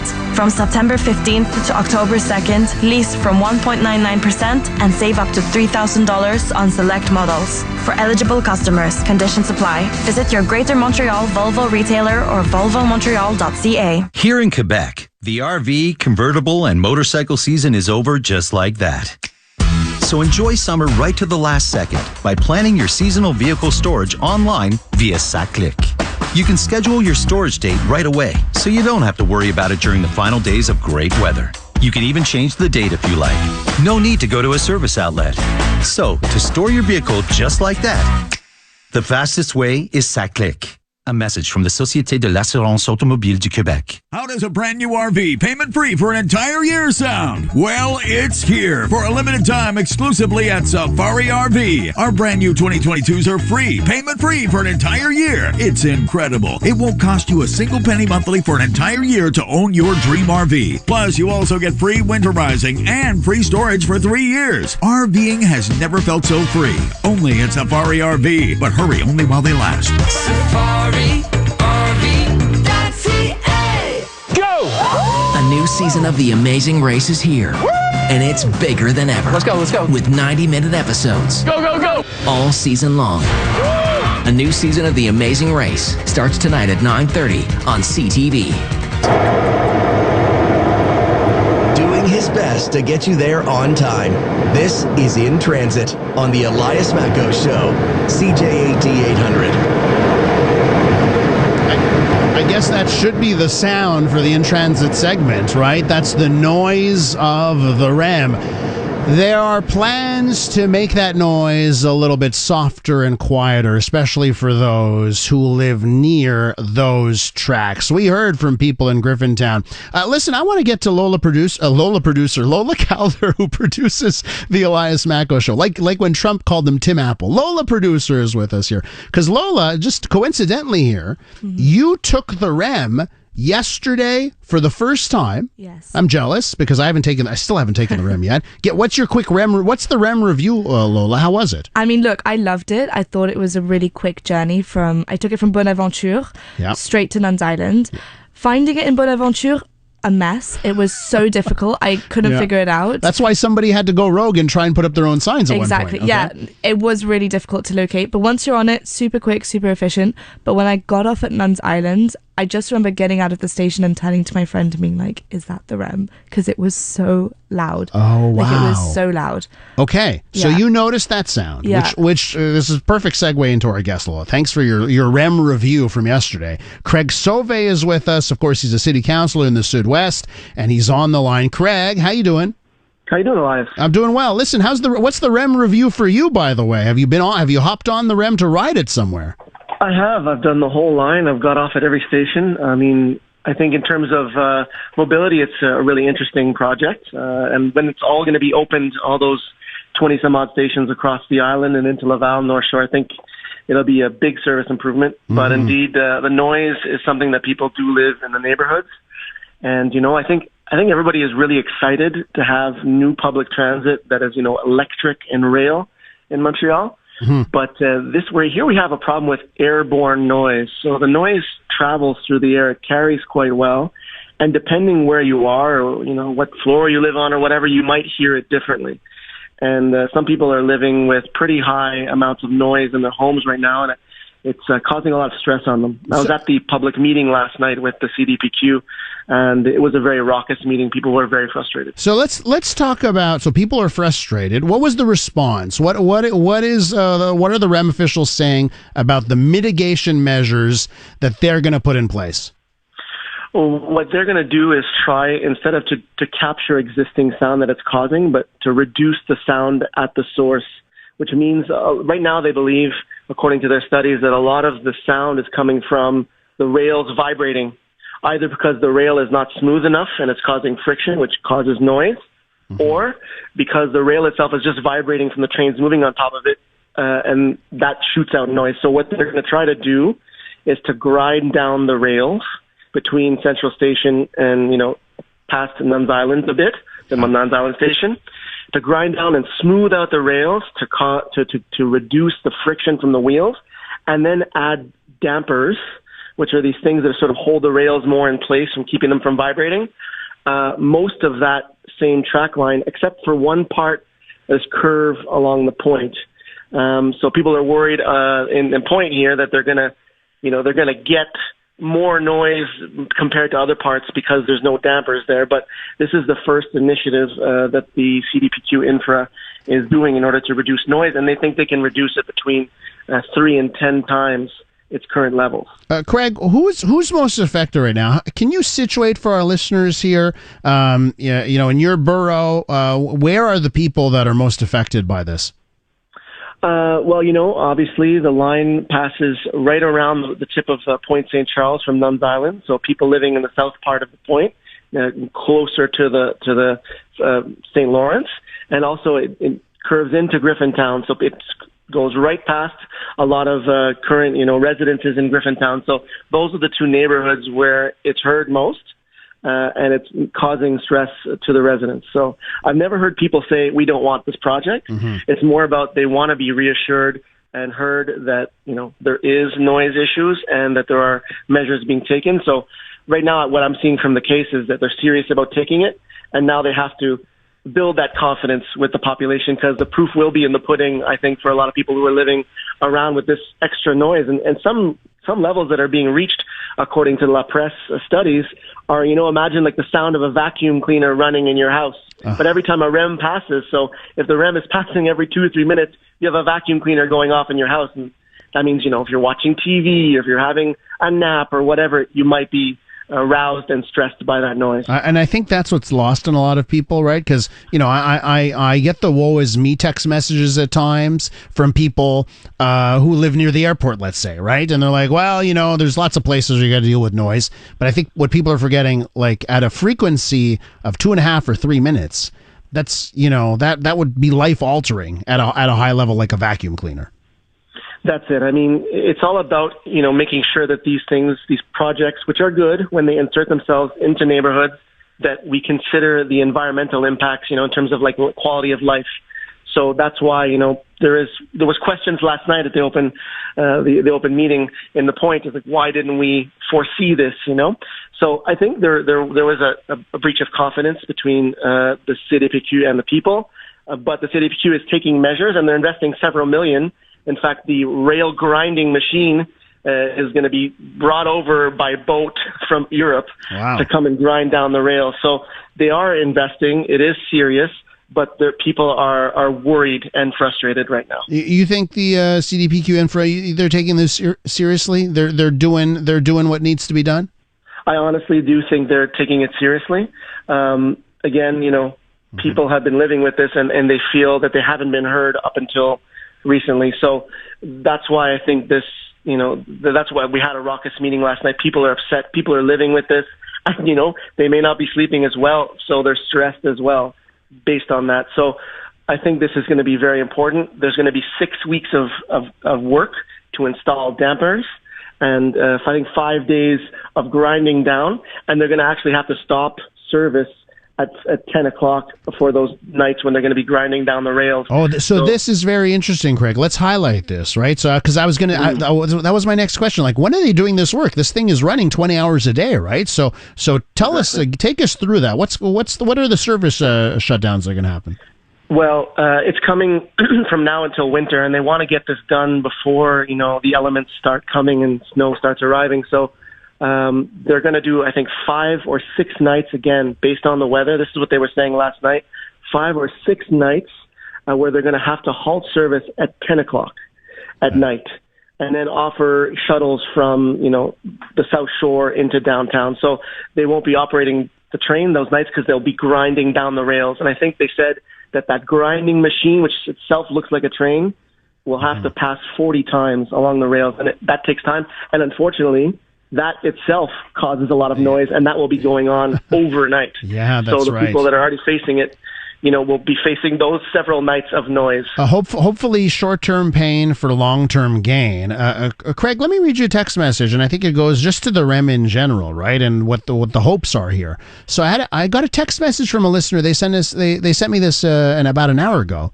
On an unrelated subject, but we were talking about, getting around town and public transit projects. And Val wrote me this. I got invited to the hockey game on Saturday. I declined as the public transportation from the West Island sucks. Her words, not mine, right? I'd rather watch the game from the couch than go through the roads in this city and no parking and no transportation, right? Those are the trifecta here of making it difficult to go from the West Island to the hockey game. Boy, there's a great example, right? There's one thing that will change. When the REM starts running to the West Island, someone in the West Island is going to hop on that. It comes every 2.5 minutes, 5 minutes, depending on the time of day, and it's going to go basically straight to the Bell Center, right? This is what it's all about. The West Island is basically getting a metro that it's claimed for so long, that it's wanted for so long. Yeah. So it's going to be a game changer, and I think right now we're looking at a horizon of end of 2024. To actually open those stations. But, if you're living near the REM, you will have a metro in your neighborhood now. That's great access, I think. Mm-hmm. Listen, Craig, it's good to hear that there are, that a lot of people showed up to voice their concerns and their frustrations, but it's also good to hear that there should be some changes to hopefully help out with that. And there are 2 more public meetings, one tonight in Griffintown at the Avo. Okay. And tomorrow it's Nuns Island and the Elgar Center. So there are opportunities for each neighborhood to have voiced their concerns. Craig, thanks for your time. I appreciate it. Thank you. Craig Sauvé is a city councilor in the Southwest, and, I would imagine that the district he represents, maybe it's not the most important district, but it is the longest. It's St. Henry Est Petite Bourgogne, Point St. Charles Griffintown. That is the official title of the district he represents at Montreal City Hall. When we return on the Elias Macko Show, we're going to meet a teacher that did something phenomenal over the weekend, taken next challenge being a marathon and fared quite well. That great story is coming up next. We got to do traffic right here. It's 10:47. Let's check in now with Debbie Marcellos. Well, we're seeing a pretty decent drive. Light volume now to and from Laval. We had earlier incidents on the bridges, and those have cleared out. Traffic is moving well. Just busy now on Laurentian Route 15 from Côte-Vertu to board the Metropolitan because we have some volume on the Met West between P9 and Décarie. Northbound Décarie just slows from Jean Talon to the top. 25 south for the La Fontaine Tunnel. You're losing some time because it does back up from Yves Prévost as you merge into one lane toward the South Shore. 50 or over, ask your doctor, nurse, or pharmacist if vaccination for pneumococcal pneumonia with Prevnar 20 is right for you. Learn more at Prevnar20.ca. Let us know what you see on the roads. Call in your tips to Star 800. Your next report at 11 o'clock. Thanks so much, Debbie. I do want to take a moment here to tell you about 4 pillars. For those of you right now that are looking at your finances and you're struggling to come up with solutions. You might be in some financial trouble. Maybe you're just dealing with stress and anxiety because of bills, and you're looking for advice. Speak to the team at 4 Pillars. What they do, in a nutshell, is offer the best advice out there. They will answer this question: what are your options? And listen to one review from someone that used 4 Pillars to take control of their finances.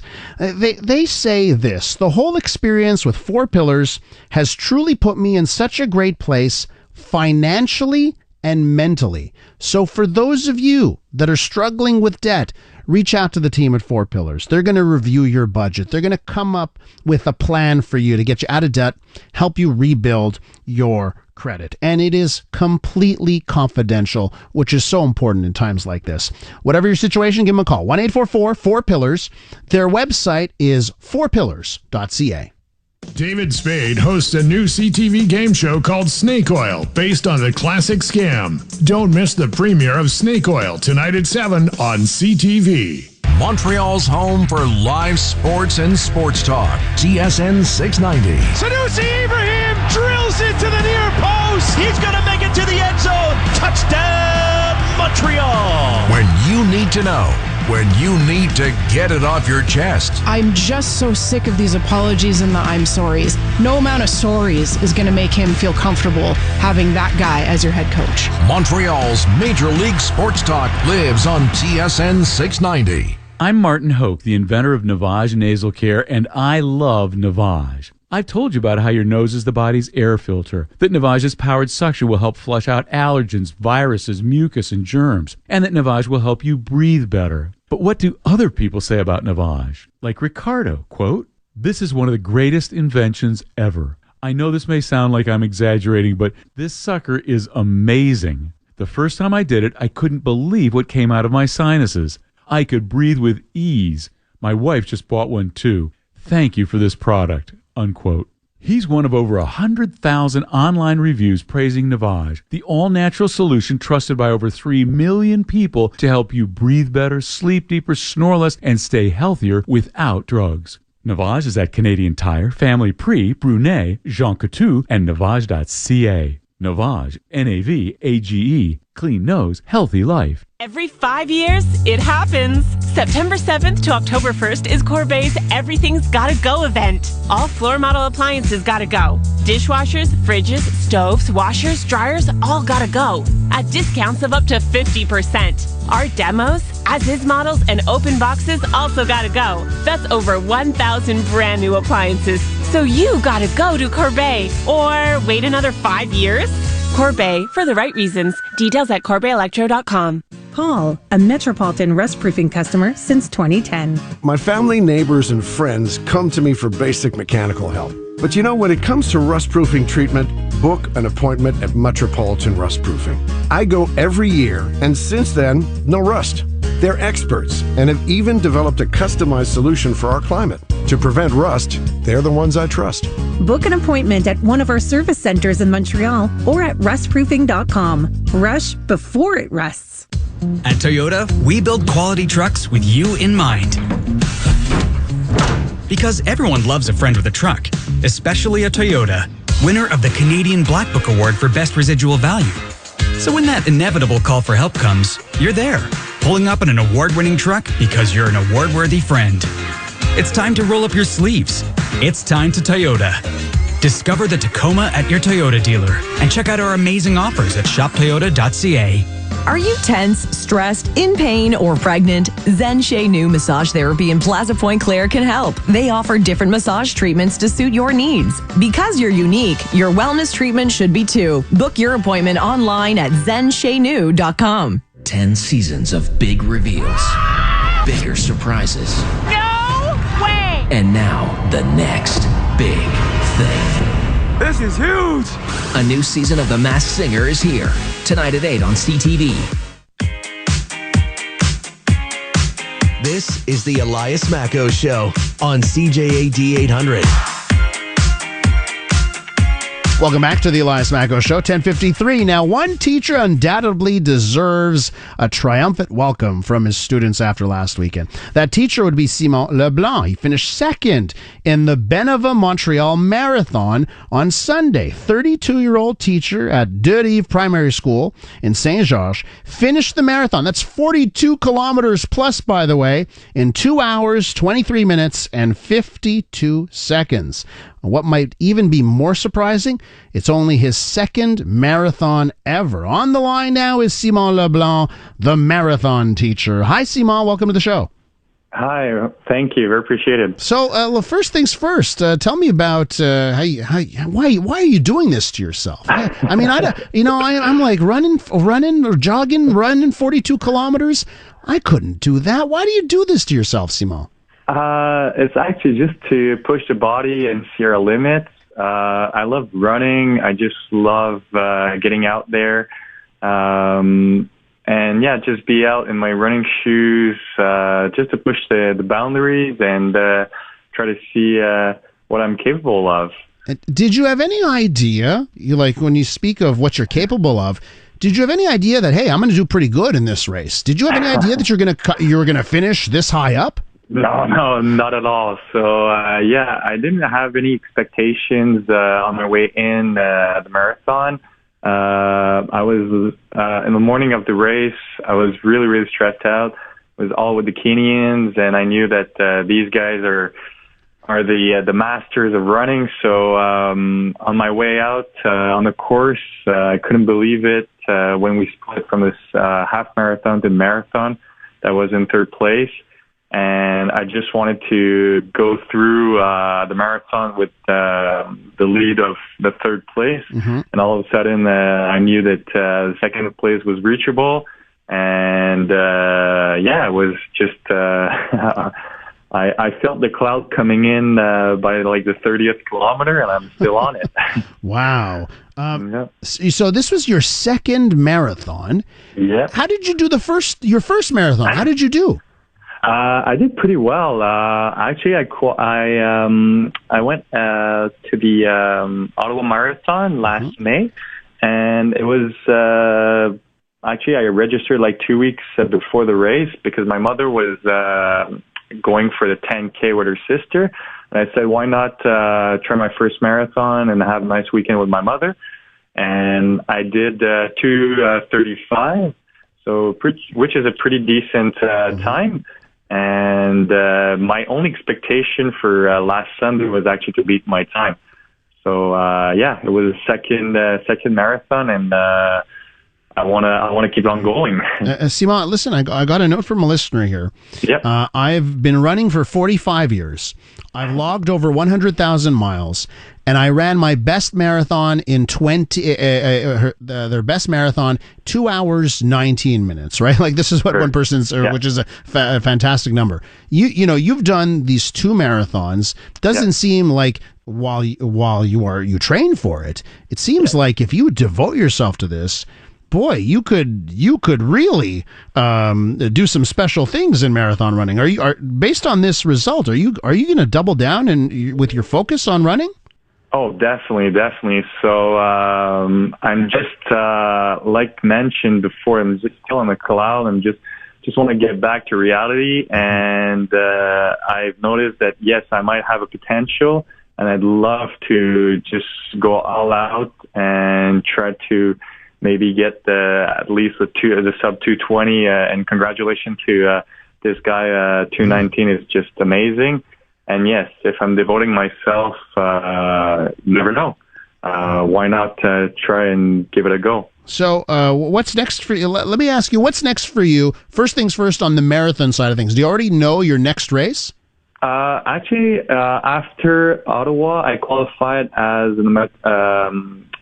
for the Boston Marathon. Wow. But now, definitely that I'm going to look up at races with elite starts. I don't have any upcoming races that I want to focus on. I'm probably going to try to first start with a coach because I don't have a coach. I'm self-coach. I'm going to look up for maybe any people that want to support me in terms of financial support. So, yeah, it's going to be probably heads up for 2024.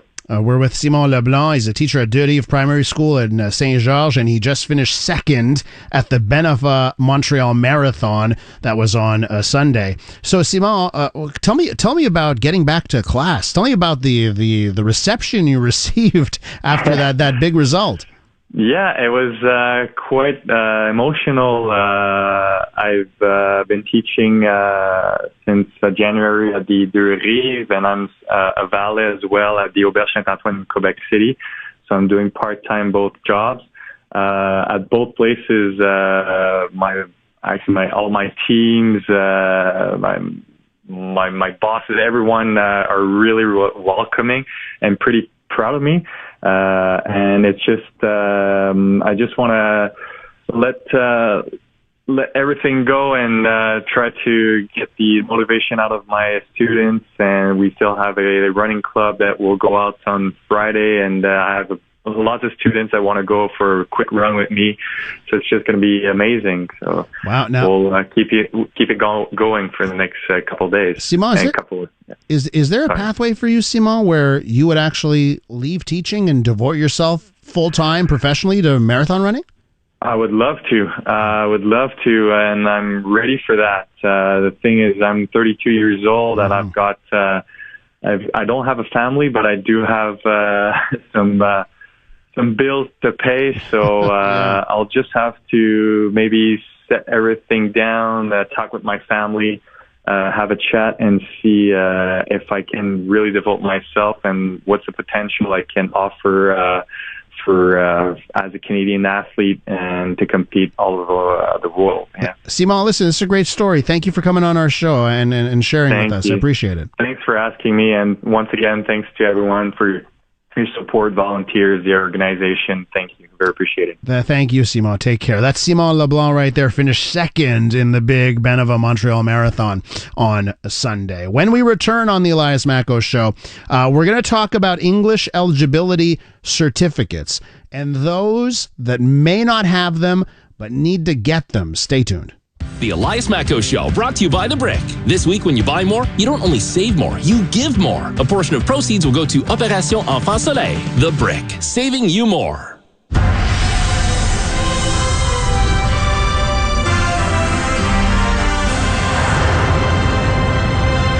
Good morning. It is 11 o'clock. I'm Trudy Mason with your CTV News update. Mainly sunny today, a high of 21 degrees. Weather details in minutes. In Montreal right now, 13 degrees. And here is what is making news. Quebec's family minister to spearhead that scientific committee on teaching gender and sexuality issues in schools. At least 100 dead in a wedding reception fire in Iraq. And you might want to temper your salary expectations for the coming year. With the latest from the CJAD 800 Traffic Center, here is Debbie Marcellos. They're repairing a pothole on the Illitorp span on the 40 westbound in the left-hand lane. We already have reduced lanes and we have congestion now from Boulevard des Anciens Combattants on the westbound 40 for the Illitorp span. No problems eastbound side of the 40. It just slows at the Décarie Circle. Westbound side of the Met, heavy between Pineuf and Décarie, and no problems in from the South Shore. But heading to the South Shore at the La Fontaine Tunnel with ongoing roadwork, traffic backs before Yves Prévost. Get 30,000 PC Optimum points when you spend $100 or more on cosmetics at Pharmaprix today. Offer valid in-store and online. Traffic and transit every 15 minutes on CJAD 800. Your next report at 11:15.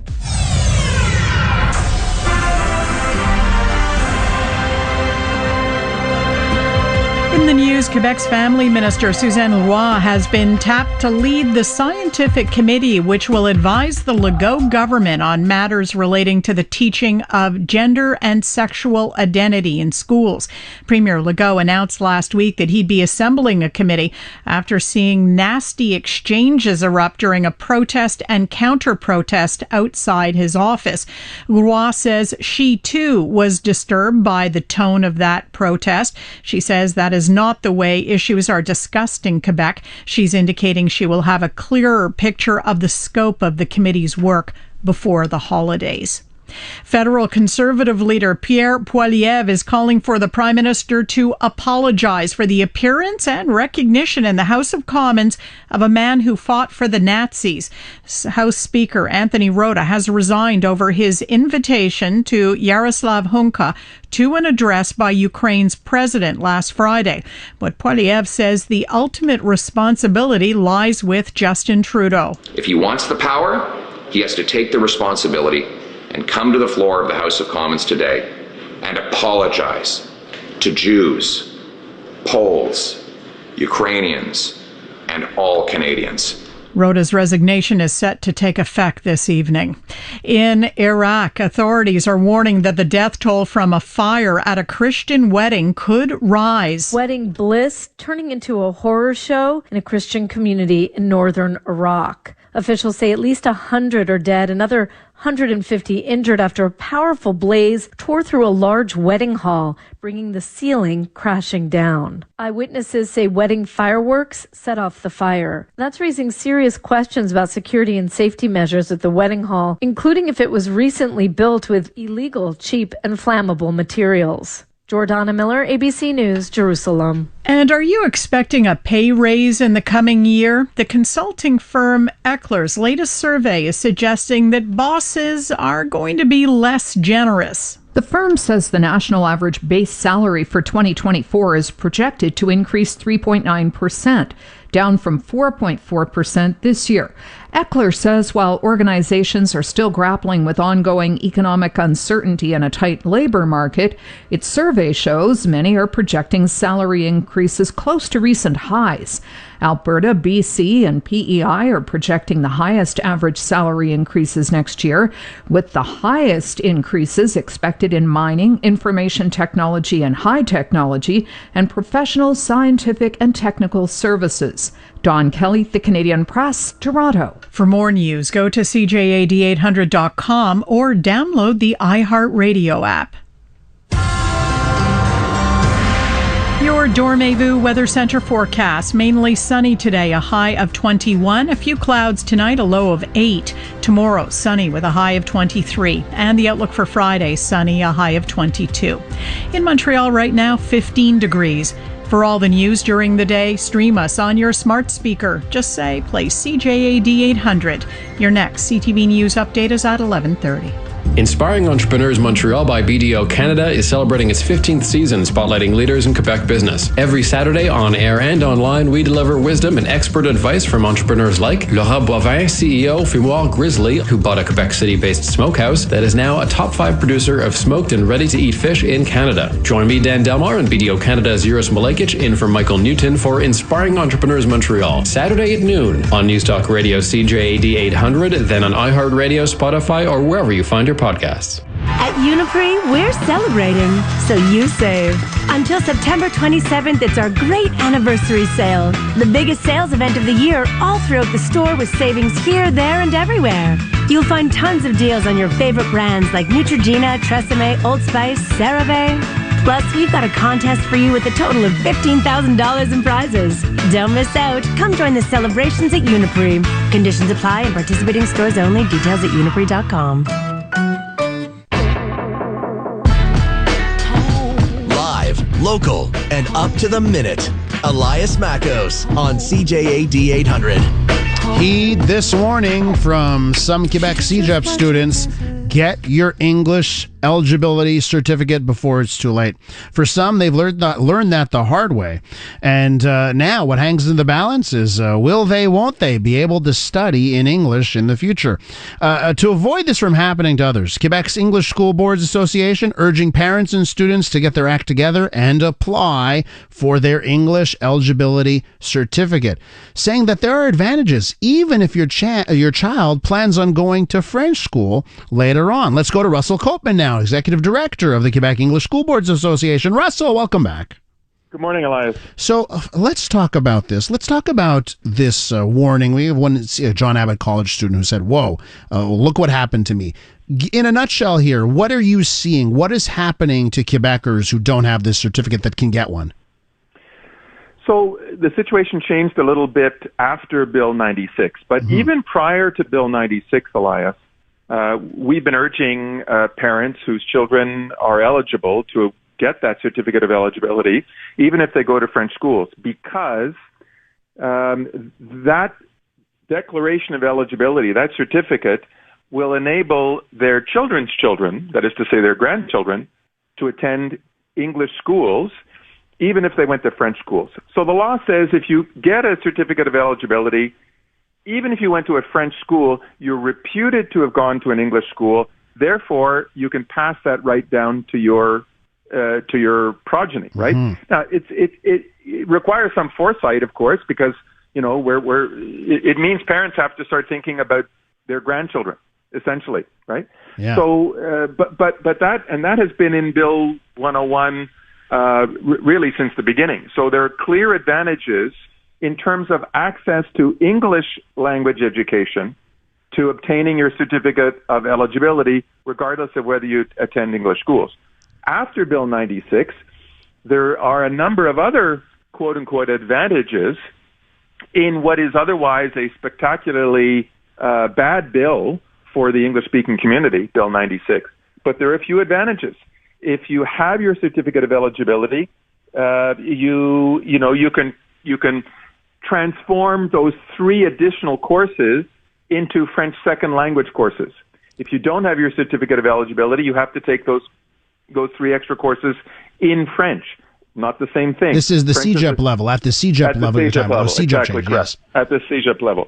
Secondly, you get priority admission if you've been declared eligible for English language education in English CJAPs. So there are now some advantages at the CJAP level to being declared eligible for English education. And finally, Bill 96 uses this eligibility of for English education as one of the criteria to receive services, general government services in English. So you're seeing a whole new category of quote-unquote advantages. It's a little bit like Willy Wonka's golden ticket, right? If you've been declared eligible for English instruction, there are some advantages at the CJAP level. And, by the way, advantages just as adults in terms of obtaining services, general government services in English. And on the CJAP eligibility front, right? I've been pointing this out. One of the worst things about Bill 96 on the CJAP level is that it imposes hard caps numbers-wise, not percentages-wise, not per capita ratio. It's a hard cap on the number of non-Anglos that can go to English CJAPs. As the population rises, the amount of people without English eligibility certificates that can go to an English CJAP, that number is going to dwindle. This is really important, right, for a lot of people. It's absolutely going to drop. I think in terms of access to English language CJAPs, the effect will start being felt on non-Anglophones, or at least on people not declared eligible to study to have studied at a high school or elementary school in English. Absolutely. It's a bit of a complicated formula. It involves the overall enrollment of CJAPs and the overall enrollment of English CJAPs. It's really quite nightmarish as a formula. Mm-hmm. But you're absolutely right. The end result is that the number of what we tend to call French students or allophone students, those who don't have a certificate of eligibility, will start to drop off, and it will harm many French-speaking Quebecers who saw access to English CJAPs as a way to learn English and be better prepared to meet the job market in a North American context. That's going to happen beginning next year. So this whole issue of certificates of eligibility has gotten much more significant since the passage of Bill 96, and by the way, Elias, we're still waiting for those 400 plus backlogged certificates of eligibility to be issued for English schooling at the elementary and high school level. The ministry said they would try and clear that backlog, some of which dates back to June, by tomorrow, the 27th of September. Over 400 kids have been sitting at home because the Ministry of Education has been unable to process their certificates of eligibility in a timely including those Ukrainian hockey players that are in Quebec. Russell, here's what I struggle with. We're with Russell Copeman, Executive Director of the Quebec English School Boards Association. I struggle with, is this just government bureaucracy, or is there a bit of cruelty is the point? Like making it difficult, adding this extra hardship? Is there a bit of cruelty that's the point in this government? I don't know if this is something you want to touch because you got to deal with the government all the time. But what is your take? Right. So I think there is some overzealous interpretation and application of the law from civil servants. We're seeing that. But I think, Elias, it's partly due to the general atmosphere that has been created by this government with regard to the English-speaking community and the use of English. Mm-hmm. When you're sending a signal that you want to clamp down on the use of English in the civil service, that you want to clamp down on the use of English in the public sphere, well, it has repercussions. And we're seeing and feeling the results of those repercussions on a daily basis with civil servants who may not fully understand the law, but just sort of feel that now, well, I don't have to speak to you in English. We saw that with the young woman who was trying to get their driver's at the SAC done at the SAAQ, right? Yeah. And so there's in some instances there seems to be an atmosphere of intolerance that has been, to my mind, fostered by the actions of this government. Yeah, and it's that employee, right? That employee at the SAAQ that says, nope, we're not going to let you do your test in English. They probably feel they are righteous, that they're just going along with what the plan is. Like they think they're doing the right thing, right? Absolutely. They may not fully understand, what Bill 96 does, who is eligible for English services, who isn't, because the government has not been, overly clear. The bill, Bill 96, I don't think was properly debated and properly analyzed for all its consequences. We're seeing that on a daily basis.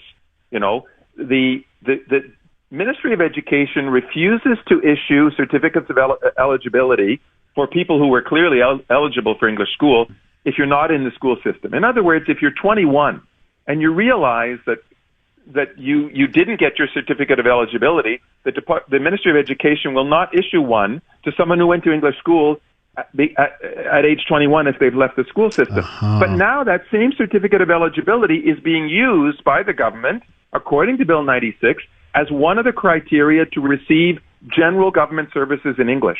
So if it's being used as this golden ticket, to get services at the SAAQ or at the welfare office or anywhere else, why is the issuance of that being restricted to people who are still in school? There's a whole series of incongruities with this that really are hurting people on a daily basis in our community. So hopefully what this leaves our listeners with, anyone, don't take it for granted. I went to English school, but I've got a child coming. I can't take it for granted. I got to make sure I get them that eligibility certificate. And anyone who's listening right now, just don't take it for granted. Get your certificate, right? Absolutely. Yeah. Absolutely. And by the way, this is they're already seeing an increase in requests for eligibility certificate. That we believe that increase will continue, and they don't have enough resources to process those requests on a timely basis. Oh, boy. So, it's only going to get worse, Elias. The Quebec Civil Service, excluding healthcare and education, has increased by 6,000 jobs since the CAQ took power. That's 10%. Mm-hmm. I don't know where those people are and what they're doing, but they're not. But none of them are helping to issue certificates of eligibility in a more timely fashion. Russell, got to leave it there. Thanks so much for your time. Thank you. Russell Coltman right there, Executive Director of the Quebec English School Boards Association. When we return on the Elias Macko Show, the fallout continues in the House of Commons after the Speaker's resignation. We'll discuss that coming up next. Traffic time. Let's check in with Debbie Marcellos. Well, we have a pretty light drive, couple of trouble spots. It's heavy to get off the island heading westbound on the Trans-Canada because they were doing some pothole repair work on an already reduced laned bridge. And so traffic backs up from Boulevard des Anciens Combattants on the westbound Trans-Canada. On the eastbound side of the Metropolitan, it just slows through the DeCarry Circle to Stinson. Eastbound Highway 20 moving well, just getting busy now at Angrignon. And we have word of debris. We had someone call on Star 800 to let us know about a piece of a cone blocking a lane on the eastbound Ville Marie just before the exit for Atwater. Westbound side of the Met, stop and go traffic from Papineau to DeCarry. When you insure your construction or renovation business with Beneva, you get great service. Wall-to-wall Beneva. It's worth your time to compare. Let us know what you see on the roads. Call in your tips to Star 800. Your next report at 11:30. The Elias Macko Show, brought to you by The Brick. This week, when you buy more, you don't only save more, you give more. A portion of proceeds will go to Opération Enfant Soleil. The Brick, saving you more. When the time comes to choose a new Lexus, never compromise on quality. Buy or lease your new Lexus at Spinelli Lexus. Until October 2nd, it's the all-electric Lexus RZ event at Spinelli. Lease a 2023 RZ Signature Luxury Package, starting at $956 at 8.3% for 48 months with zero down. Enjoy a Lexus discount of up to $6,000 and a government incentive of up to $7,000 on selected models. Available from $62,583 when all incentives are applied. Spinelli Lexus, the address of choice for all automotive services. Were you told just because your mother had bunions, you'll never get them? Not true. Hereditary factors do play a big part in whether you will end up with bunions. Find out more by calling me today. Dr. Shazia Malik, 514-844-5250 or malikpodiatry.com. So, how's your son? Pretty busy. On top of school, he just started a job. Really? How's he doing all that? Safely. A new framework for young workers is now in place, thanks to changes made to the Act respecting labor standards. These changes allow young people at least 14 years old to work, while limiting the number of hours they can work in a week. This ensures that young people have a safe, healthy work environment, like all Quebec workers. Labor standards, providing the right framework for better work. A message from the CNESST. Having a fire or flood in your home is devastating. Fire damage, water damage, and smoke everywhere? What you don't need is to fight with insurance companies or contractors. Renavco specializes in full-service restorations, including the smell of smoke, damage removal, and new design and rebuilding. They also deal with the insurance company, all with one project manager to keep the work moving smoothly. Call 514-856-9993 or visit renovco.com. When my knees were hurting, I was that guy who told everyone about it. I talked to my colleagues. Hi, everyone. My knees hurt. To my dog. My knees hurt. But really, I should have been talking to my doctor about Cingal, the only treatment that combines fast-acting and long-lasting relief from osteoarthritis knee pain in a single injection. To find a clinic, visit cingal.ca. CINGAL.ca. Stop going on about your knee pain. Instead, talk to your doctor about Cingal. Cingal may not be appropriate for everyone. If you have questions about this product, talk to your doctor. 40 years ago, much music rocked the world and even MTV to its core. I go back to 299 Queen Street West, where it all began, and sit down with two of the VJs, Erica M. and Rick Campanelli, on the story that deserves a backstory. We were told at Much Music we were not any more important than the camera person, you know. We didn't want to be more important because that's more added pressure. It's true. Chatter That Matters with Tony Chapman, presented by RBC, Friday at noon, right here on News Talk Radio, CJAD 800.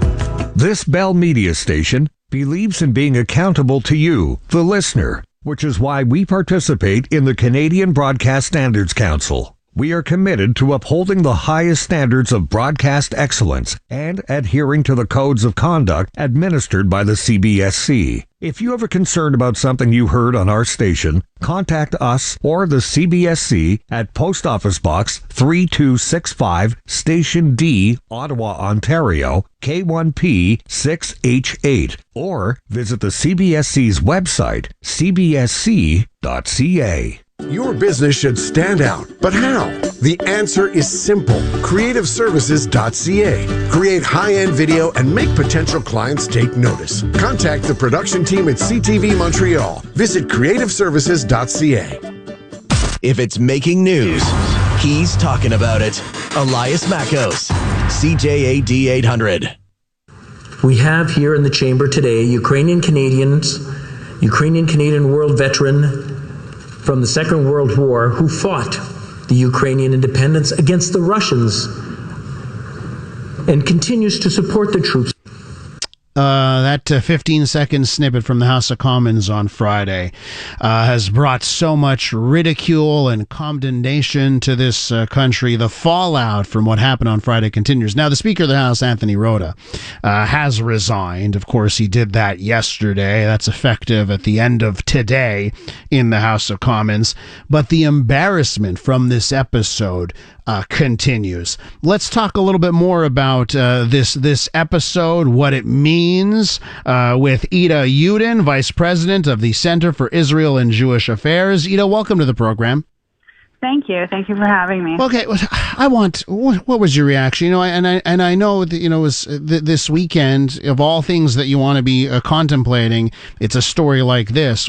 Can you tell me your reaction when you saw and heard what had happened in the House of Commons?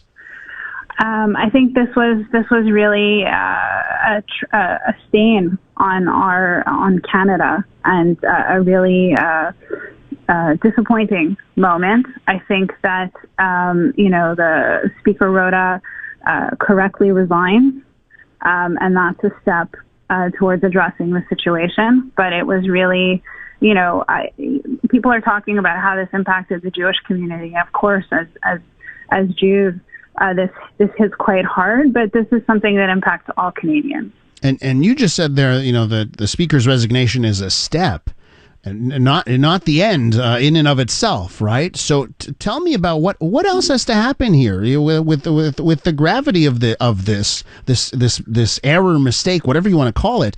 What else do you want to see?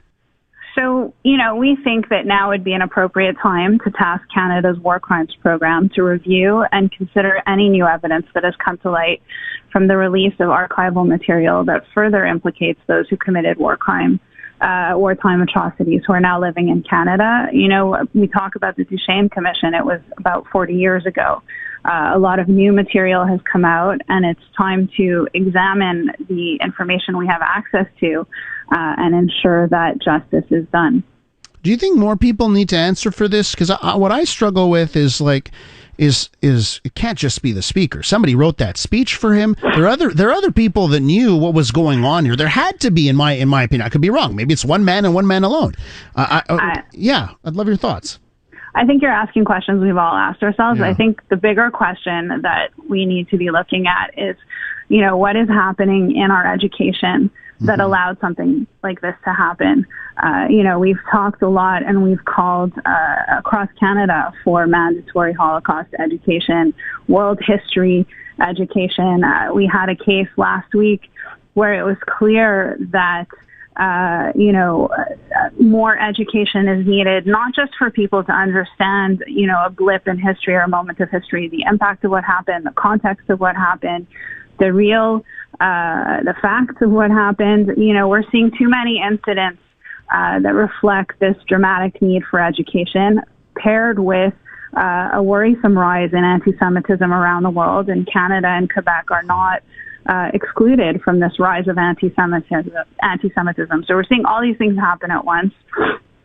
And I think now it's time for us. And, one thing I can say is in the case of the House of Commons, in the case of the court case last week with a precedent-setting judgment, our systems are working.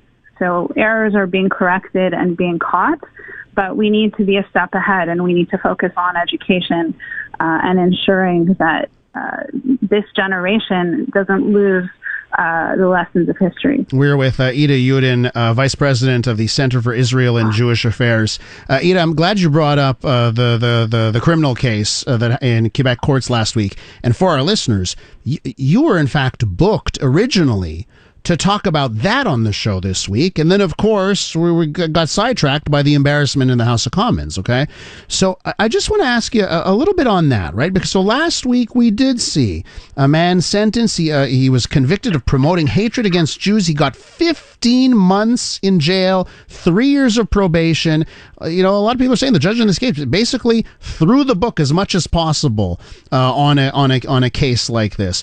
What's your reaction to that it was taken so seriously this time around? So look, if you follow this case closely, the Crown and the judge saw fit to include our testimony. I gave a community impact statement during the sentencing hearings.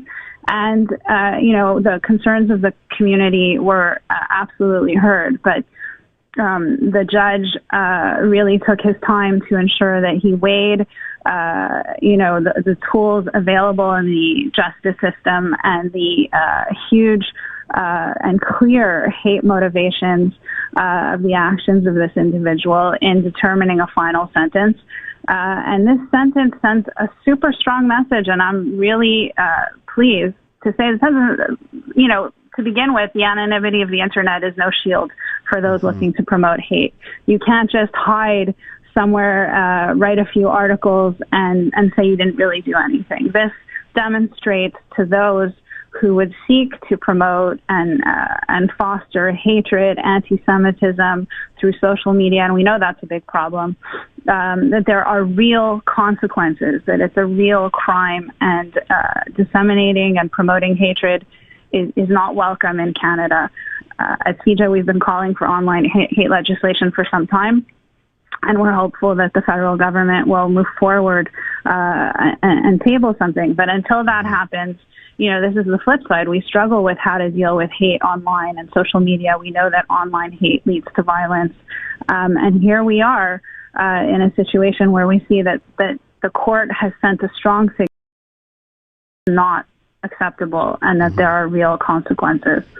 Ida, I want to wrap up with, and we just talked about an egregious case of anti-Semitism in this country, but I want to wrap up with what I feel is maybe even more dangerous because it's so much more pervasive. And when I look at our politics in this country, the Green Party and the NDP, they will regularly, at policy conventions, come up with statements and do things. They say, well, this has nothing to do with the Jewish people. It's about Israel. And they'll come out with condemnations of Israel as a country. And they'll put it under the guise, well, this is not anti-Semitism. This is about the country of Israel, right? I see that all the time. The Liberals, over the last couple of years, how many instances has someone who is known to spread anti-Semitic tropes or anti-Israel policy, right? So I see that, and it's kind of been like in left circles, boy, it seems to be very pervasive. And I wonder if you share the concerns that I have on that and what we see in our politics in this country. So I'll tell you something. We are really concerned about the rise of anti-Semitism, and that's why we're convening the largest conference of Jews from across Canada this October in Ottawa for that very reason, to deal very specifically with the issue of anti-Semitism. It'll include networking, speakers, panels, and face-to-face meetings on Parliament Hill with our parliamentarians to send a strong message that anti-Semitism is on the rise, that it's an issue that we are all accountable for, and that we have to find a collective solution for. And you're right, all too often, anti-Israel, there's a difference between legitimate criticism of Israel, which is completely acceptable and normal as in any situation, and using situations and events in Israel to either target Jewish communities around the world or to delegitimize the existence of the state of Israel. And it is something that we are concerned about that we're pushing hard against. If you want information about our conference, it's at www.fightit.ca. But I come back to, there's a common theme on all of these issues, and it's education. In the case of the court case last year, it was a neon sign that we need to provide training for prosecutors exactly about what you're talking about, the definition of anti-Semitism, what it means, the codes in hate crimes. All too often we see hate crimes brought to the courts. And there's a code and a vocabulary, whether it's anti-Semitism or hatred targeting another group. It takes a solid understanding of the issues involving those communities to use the tools in our justice system effectively. And that's why we're also calling for training of prosecutors and identifying a number of prosecutors who would be those to deal with issues of hate crimes. So there's a lot of work to be done, and it begins with people like you who make the time to talk about these important issues. Ida, listen, we're going to have to leave it there. I'm glad we took the time this morning in the show, and you're always welcome here. Be well. Thanks so much. Thank you so much. That's Ida Yudin, Vice President of the Center for Israel and Jewish Affairs. When we return, who has the worst polls, the CAC or the federal liberals? David Hertel's going to give us his take next. Good morning, it's 11:32. I'm Jason Mayoff with a CTV News update. Here's what's making news right now. Conservative leader Pierre Poilievre is demanding Prime Minister Justin Trudeau make a formal apology to Jews, Poles, Ukrainians, and all Canadians after the international uproar caused by Speaker Anthony Rota. Rota is resigning his post effective this evening after he invited a man who fought for the Nazis to attend a speech by the Ukrainian president last Friday. Federal Conservatives are moving from summer into fall, maintaining a strong lead in opinion polls. A Léger poll finds leader Pierre Poilievre's party has the support of 39% of respondents, 12 points up on Justin Trudeau and the Liberals.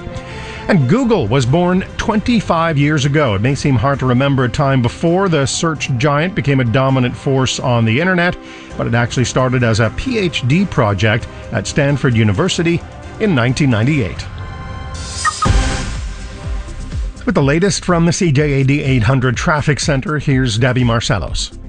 Well, traffic clearing out now on the westbound Trans-Canada to board the Illitor span. We had some pothole repair work blocking a lane and causing congestion, so no longer an issue, although it is slowing just a touch now through the construction zone. We may have a stalled vehicle through there. On the Met westbound, it is busy between Papineau and Décarie. Eastbound side of the 40 just slows through the Décarie circle from Côte de Liesse to Stinson. Northbound Décarie is heavy from Jean Talon to the top. In from the South Shore, spans move well toward the South Shore. Expect some time delays for the La Fontaine Tunnel with only one lane in the tunnel. It backs up before Sherbrooke. 50 or over, ask your doctor, nurse, or pharmacist if vaccination for pneumococcal pneumonia with Prevnar 20 is right for you. Learn more at Prevnar20.ca. Traffic and transit every 15 minutes on CJAD 800. Your next report at 11:45.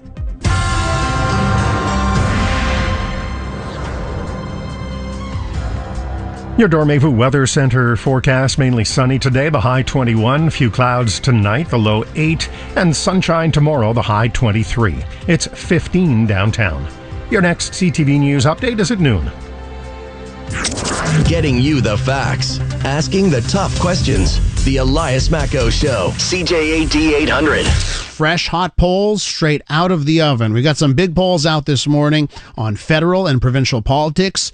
Who has the worst numbers out of the bunch? We'll discuss with David Hertel next. The Brick has been proudly serving Quebec since 2004. Whether you're looking for the hottest seasonal trends or timeless pieces that last, The Brick has the best selection to transform your house into a home. Canadians know they can find high-quality household furniture, mattresses, appliances, and home electronics at great prices. With The Brick's top-notch customer experience team and price match guarantee, you can shop carefree, knowing your satisfaction is a top priority. Plus, get free local delivery every day on purchases of $4.99 or more. The Brick, saving you more.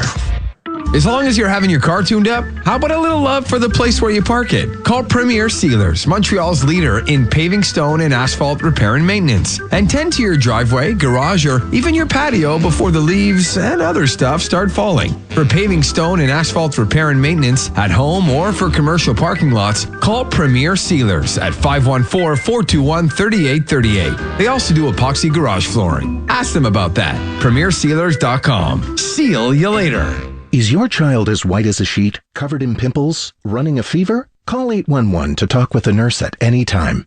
There are efficient alternatives to the emergency room. Learn more at quebec.ca/health access. A message from the Gouvernement du Québec. How do we make precision tires? We get to know the people who use them. We travel with them. Take every pothole, patch of black ice, and surprise the open road throws at them. So ask for the trying to pass a snow removal truck on a windy 2-lane highway in my compact sedan tires. Or the rain, go away, wet roads won't get in my way with 4 kids in my SUV tires. Ask for Yokohama, made precisely for you. At Uniprix, we're celebrating, so you save. Until September 27th, it's our great anniversary sale. The biggest sales event of the year, all throughout the store with savings here, there, and everywhere. You'll find tons of deals on your favorite brands like Neutrogena, Tresemme, Old Spice, CeraVe. Plus, we've got a contest for you with a total of $15,000 in prizes. Don't miss out. Come join the celebrations at Uniprix. Conditions apply and participating stores only. Details at uniprix.com. If you get Canadian news from Facebook and Instagram, time has run out. Meta is blocking links that provide access to news content from Canadian news organizations. Posting and sharing are blocked too.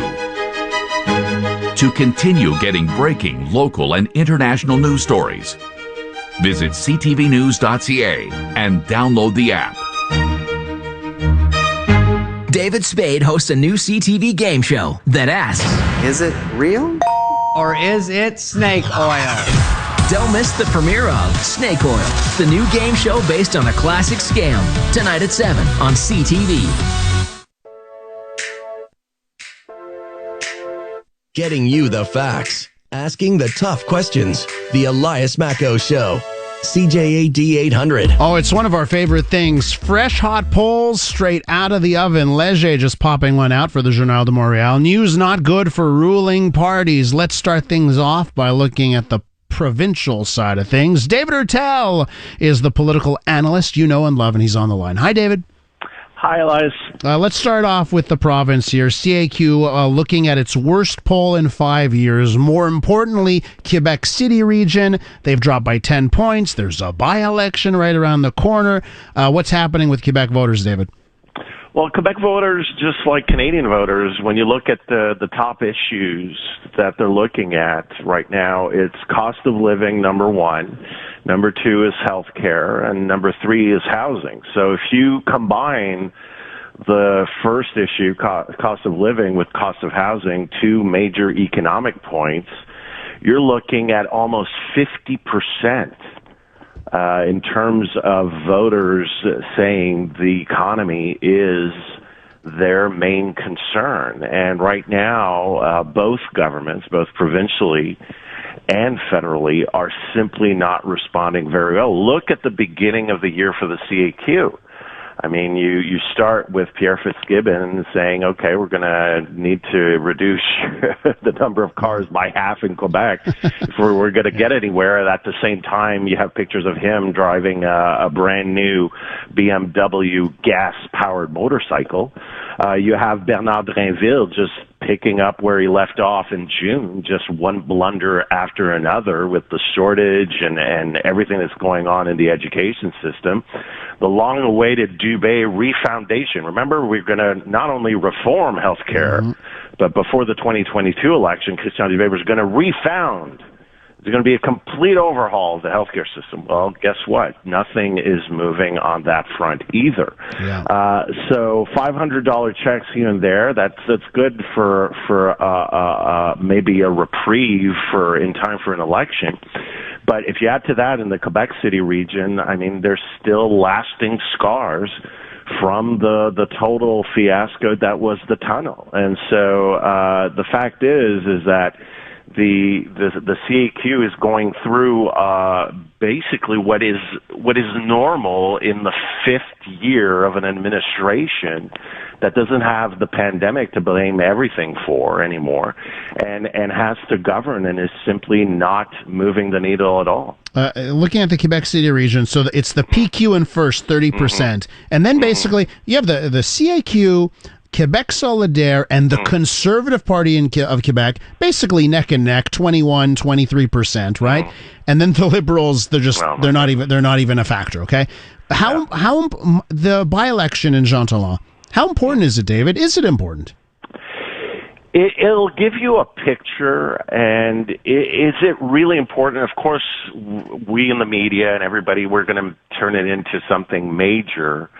But let's face it, the next general election is in 3 years, Elias. And this government has an 89-seat strong majority in the National Assembly. So it might give you an idea of how voters are thinking in Jean Talon and in Quebec City. And it may give you an idea that, yes, the Parti Québécois has come from almost certain death basically a year ago to being back in terms of relevancy. But I wouldn't make more of that than anything. And let's be clear here.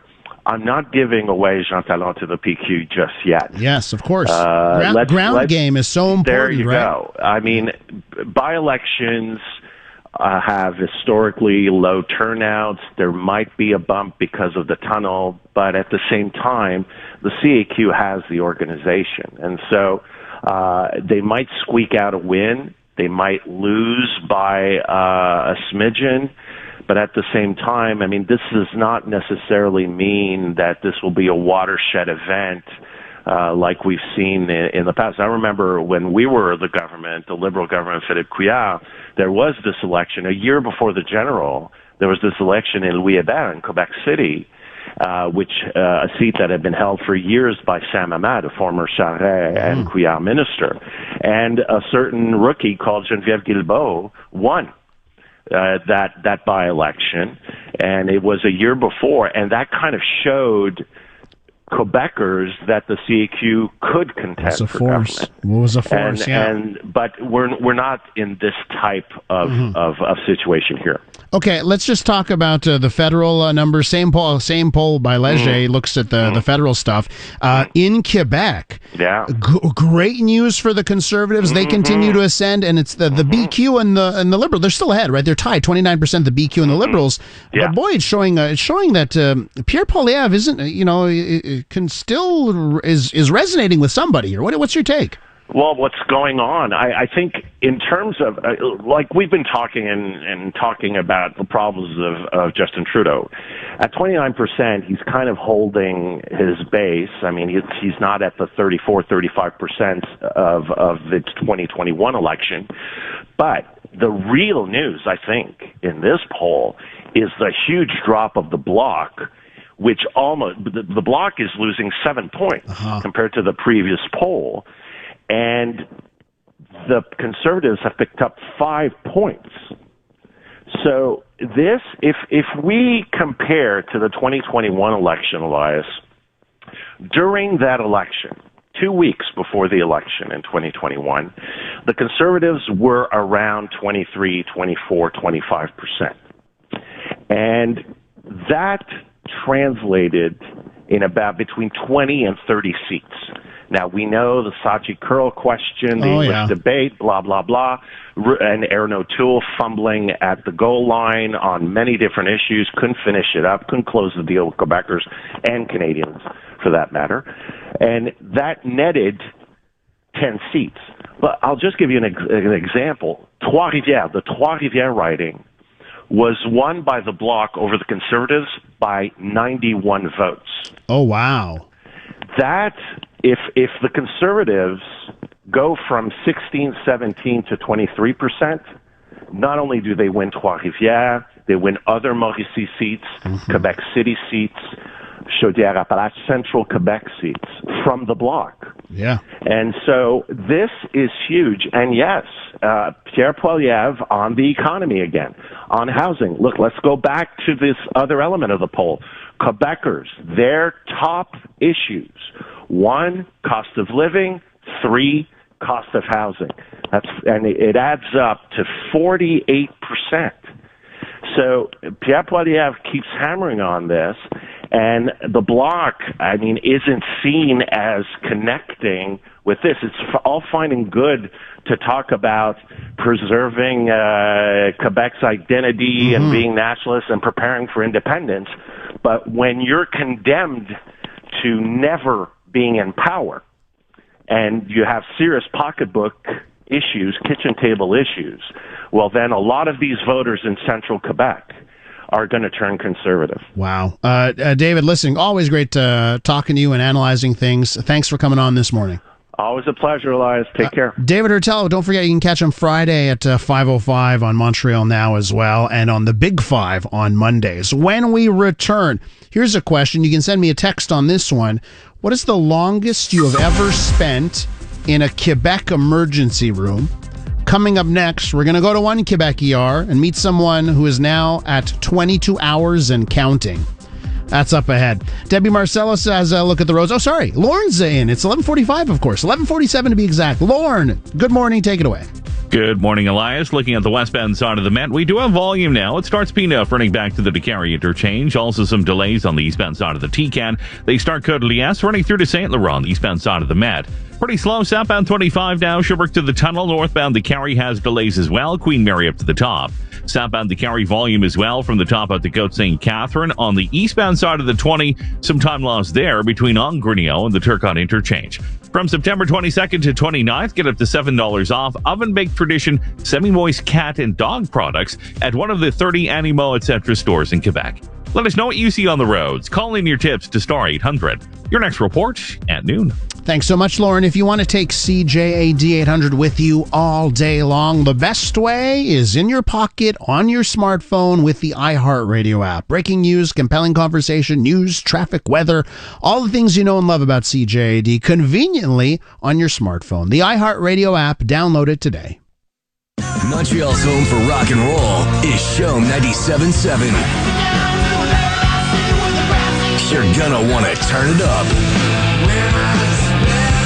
The spirit of rock. Shome 97.7. When renovating, you want peace of mind. Call Renofco, winner of Consumer's Choice Award and West Island Chamber of Commerce Excellence in Business category. Renofco.com, 514-856-9993. Can you imagine being a superhero? With a sidekick? Can you imagine you can fly? Your sidekick shows up wherever you are. In a fancy blue truck. And whatever you point at disappears.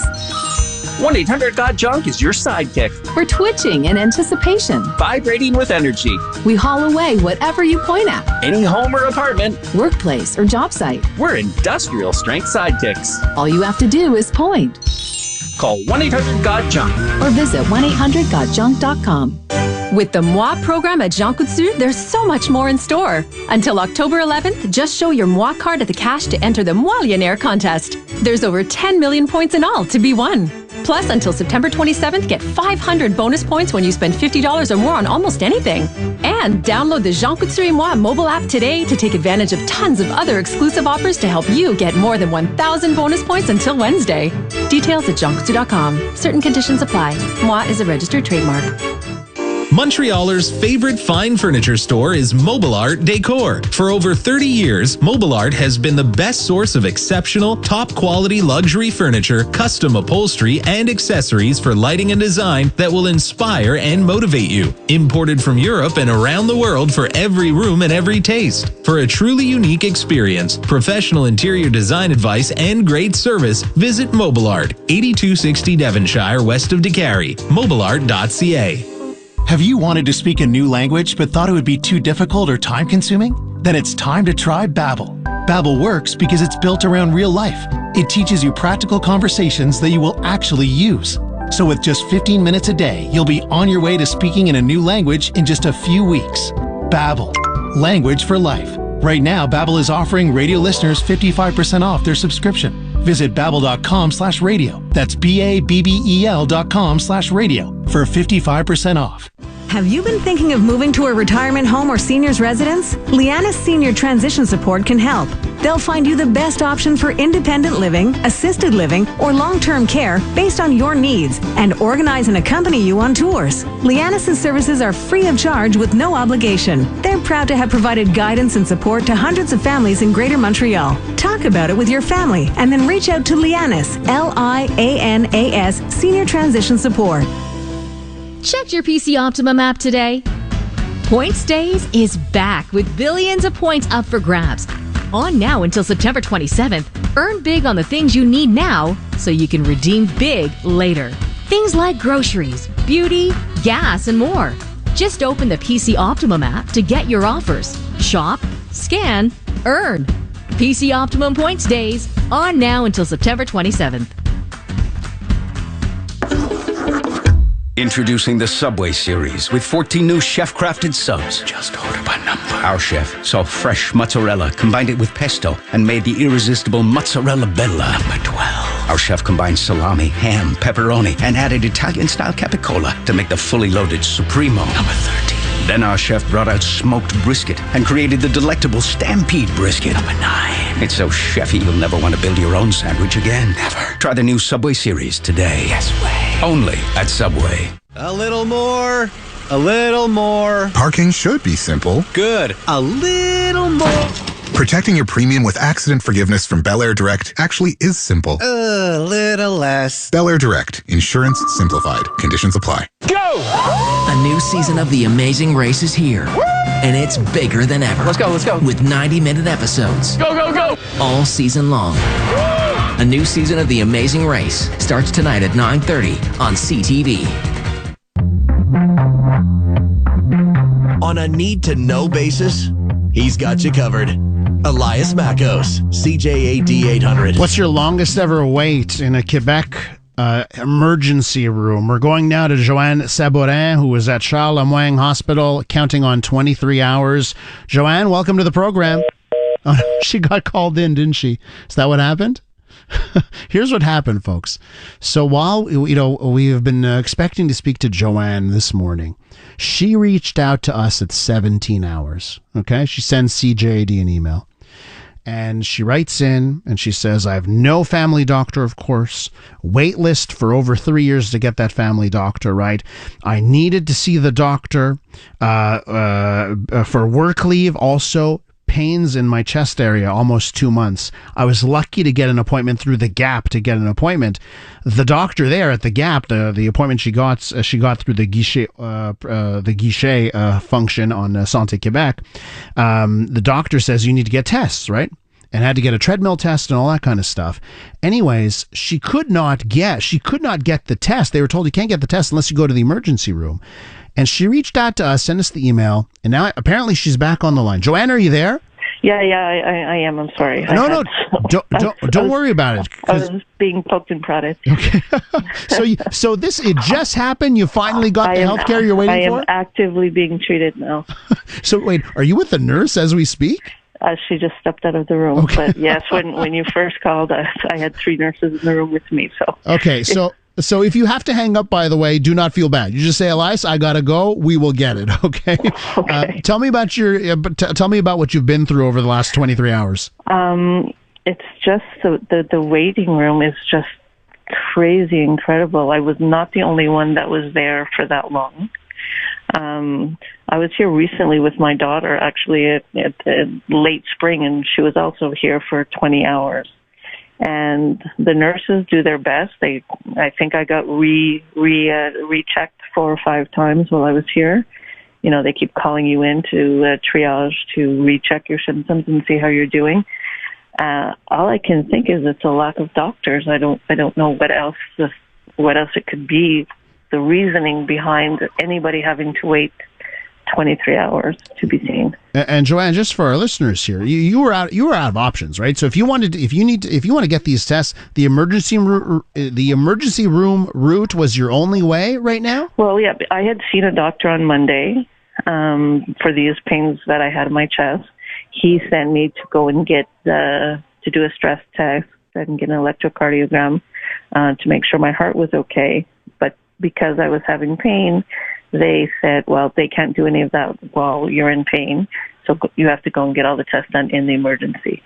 I imagine they don't want you having a heart attack while you're doing the stress test. So they handed it off to emergency, and here I was. So when I came in yesterday morning, I thought I had an appointment at 11 o'clock that I was going to be here for an hour or so yesterday morning, and here I am. I just did the math in my head. If you're at 23 hours plus, it's this time yesterday that you arrived? I arrived here yesterday at 10 to 11 in the morning. God. So you brought food? You're ordering in? No, What are you sleeping? What are you doing? My ex-mother-in-law very kindly yesterday afternoon brought me a grilled cheese sandwich and a phone charger. Just one sec. No, Fidelity. She brought me a grilled cheese sandwich and a phone charger because I had not anticipated being here for that long. A little later on, I got a sandwich from the vending machine. But you're so scared you're going to miss your name. Like, I had my sister say, you should go down to the cafeteria, and I'm like, I'm not leaving here because you don't want to miss your spot. Yep. So I haven't slept. And then you're there with, I had somebody sitting beside me that wasn't wearing a mask, that was coughing into the air all the time, and and there's kids that are there that are crying. There's like it's not a relaxing atmosphere, and then.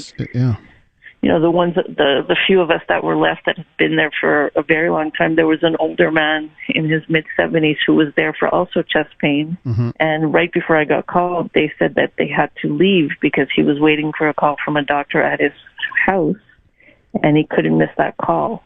So they had been here for 17 hours and were going to have to leave because they couldn't wait any longer. But he is also in the position of he doesn't have a family doctor. His family doctor, like my family doctor, retired at the start of COVID. So you're on the list, been on the list for 3 years, but you're in a very bad position when you don't have a family doctor because emergency is the only way to go. Joanne, listen, I hope that when you leave the hospital today, you have gotten all the care you waited for. So good luck to you. Get some rest once you get out of the hospital, and thanks for reaching out, okay? All right, perfect. Perfect. There you go. Okay, take care, Joanne. I hear the nurse in the background. We'll let Joanne get back to getting cared for. Joanne Sabarin right there in the emergency room at Charles Lemoyne Hospital. Okay, we're going to wrap up the Elias Macko Show next. 1-877 Cars for Kids. KARS Cars for Kids. 1-877 Cars for Kids. Donate your car today. Donate online at carsforkids.ca. That's cars with a K. Pickup is quick and easy. You'll benefit a child and get a maximum tax credit. 1-877 Cars for Kids. Donate your car today. Donate today, and your car can be gone tomorrow. Could one liberal, one member have said, maybe this isn't a great idea because now we're going to be denouncing the Parliament of Canada for what objective, of course. No, and but if they really want to do something in solidarity with the Jewish community, then dump Bill 21 and don't force people who wear kippahs not to be excluded from the public service. Let's all Andrew, let's all forget about the large community of secular Jews that are very much in favor of Bill 21. I digress. All right, a little snippet from the Big Five this morning. Andrew Cadell and Kareem Boulos are on with us. Go check it out, by the way. iHeartRadio app, all of your podcast apps, is how you can take the Big Five with you on your afternoon walk or whenever you want to listen to it. Okay, what a tremendous show, by the way. So many people to thank. Lola Calder, J. Farrar in Master Control putting this together. Thanks so much, guys. High five, thumbs up. And that's it for me today. I hope you have a great afternoon wherever you are. Vasha Kapelos is coming up next, but first we got the news with Jason Mayoff.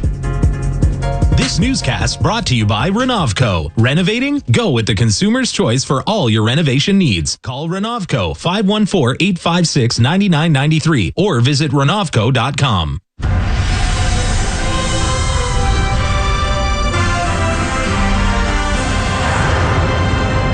Good afternoon. It's 12 o'clock. I'm Jason Mayoff for the CTV News Update. Sunny today. It's 15 downtown. Weather details in minutes. Here's what's making news right now. trying to stop a great replacement theory proponent from speaking at the National Assembly. The opposition is demanding the Prime Minister apologize after a Nazi was honored in the House of Commons, and a poll finds the Conservatives are still well ahead of the Trudeau Liberals. With the latest from the CJAD 800 Traffic Center, here's Lorne Glazer. Good afternoon, Jason. For northbound the Carry, we are losing some time starting Côte St. Luc Road back up to the top. Also delay southbound the Carry from the top out to Côte St. Catherine. Eastbound side of the T-Can volume there between Côte de Liesse and St. Laurent, the eastbound side of the Met. Southbound 25, about a half an hour now between Beaubien and the tunnel. For the westbound side of the Met, it is seeing some off and on slowdowns, P9 out to the Carry.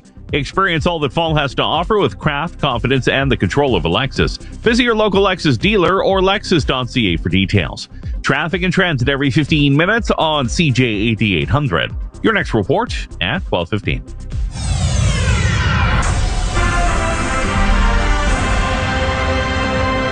In the news, the Legault government may uninvite a right-wing ethno-nationalist from consultations on immigration at the National Assembly.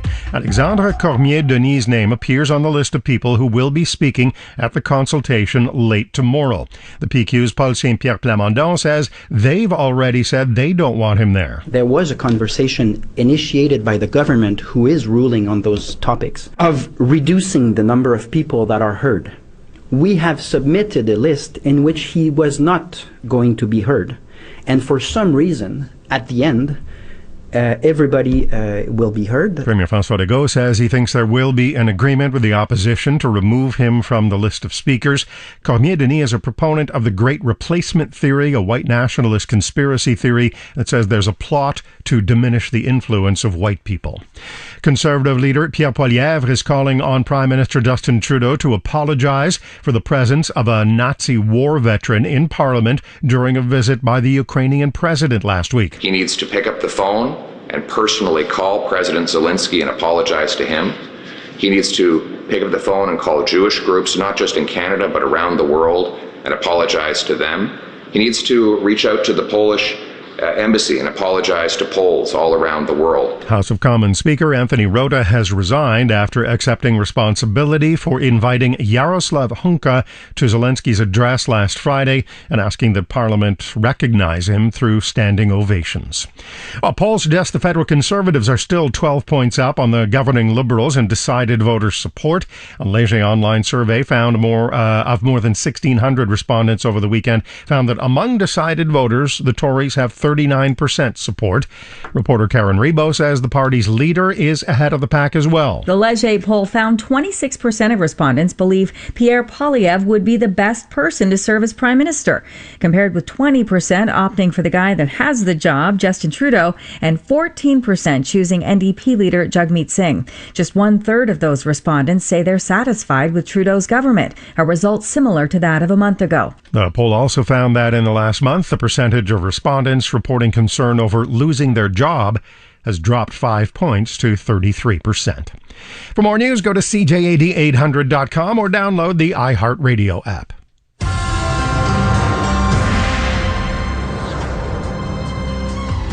Your Dormevu Weather Center forecast: sunshine today, the high 21, clear tonight, the low 8, and sunny tomorrow, the high 23. It's 15 downtown. For all the news during the day, stream us on your smart speaker. Just say play CJAD 800. Your next CTV News update is at 12:30. At Toyota, we build quality vehicles with you in mind. I mean, it's not like we're always thinking about you. We're not obsessed or anything. We just know you value your 9 to 5 as much as your 5 to 9. And with the reliable RAV4, Canada's best-selling SUV, you're capable of making the most of both. It's time to make every moment count. It's time to Toyota. Discover the RAV4 at your Toyota dealer and check out our amazing offers at shoptoyota.ca.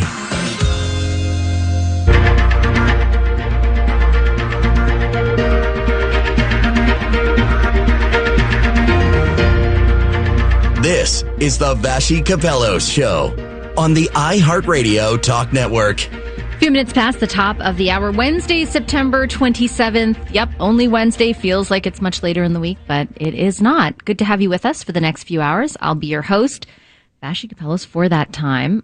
Yesterday, we were covering quite quite a bit the ask of multiple parties for the Speaker of the House of Commons, Anthony Rota, to resign. We thought perhaps his meeting with House speakers, which happened on our House leaders, which happened on our watch, would lead to his resignation. Alas, right when we went off the air, the moment we did, the Speaker of the House did resign. We have really, really comprehensive coverage of that and the continued ask from the opposition of the Prime Minister to apologize more directly to the people who have been impacted by what's unfolded in the House of Commons. Let's get started with a rundown of how we're going to cover this and other news we have on the go. The Rundown.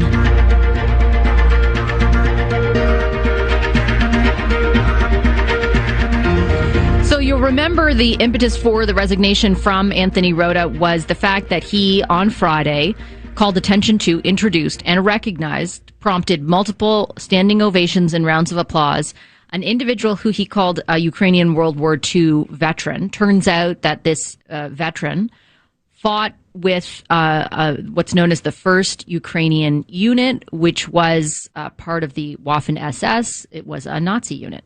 And essentially what happened was parliamentarians recognized this Nazi in the House of Commons, and the international kind of ramifications and reaction combined with the domestic reaction and the people who have been impacted by this, Jewish Canadians, for example, the Polish community in Canada and outside of Canada.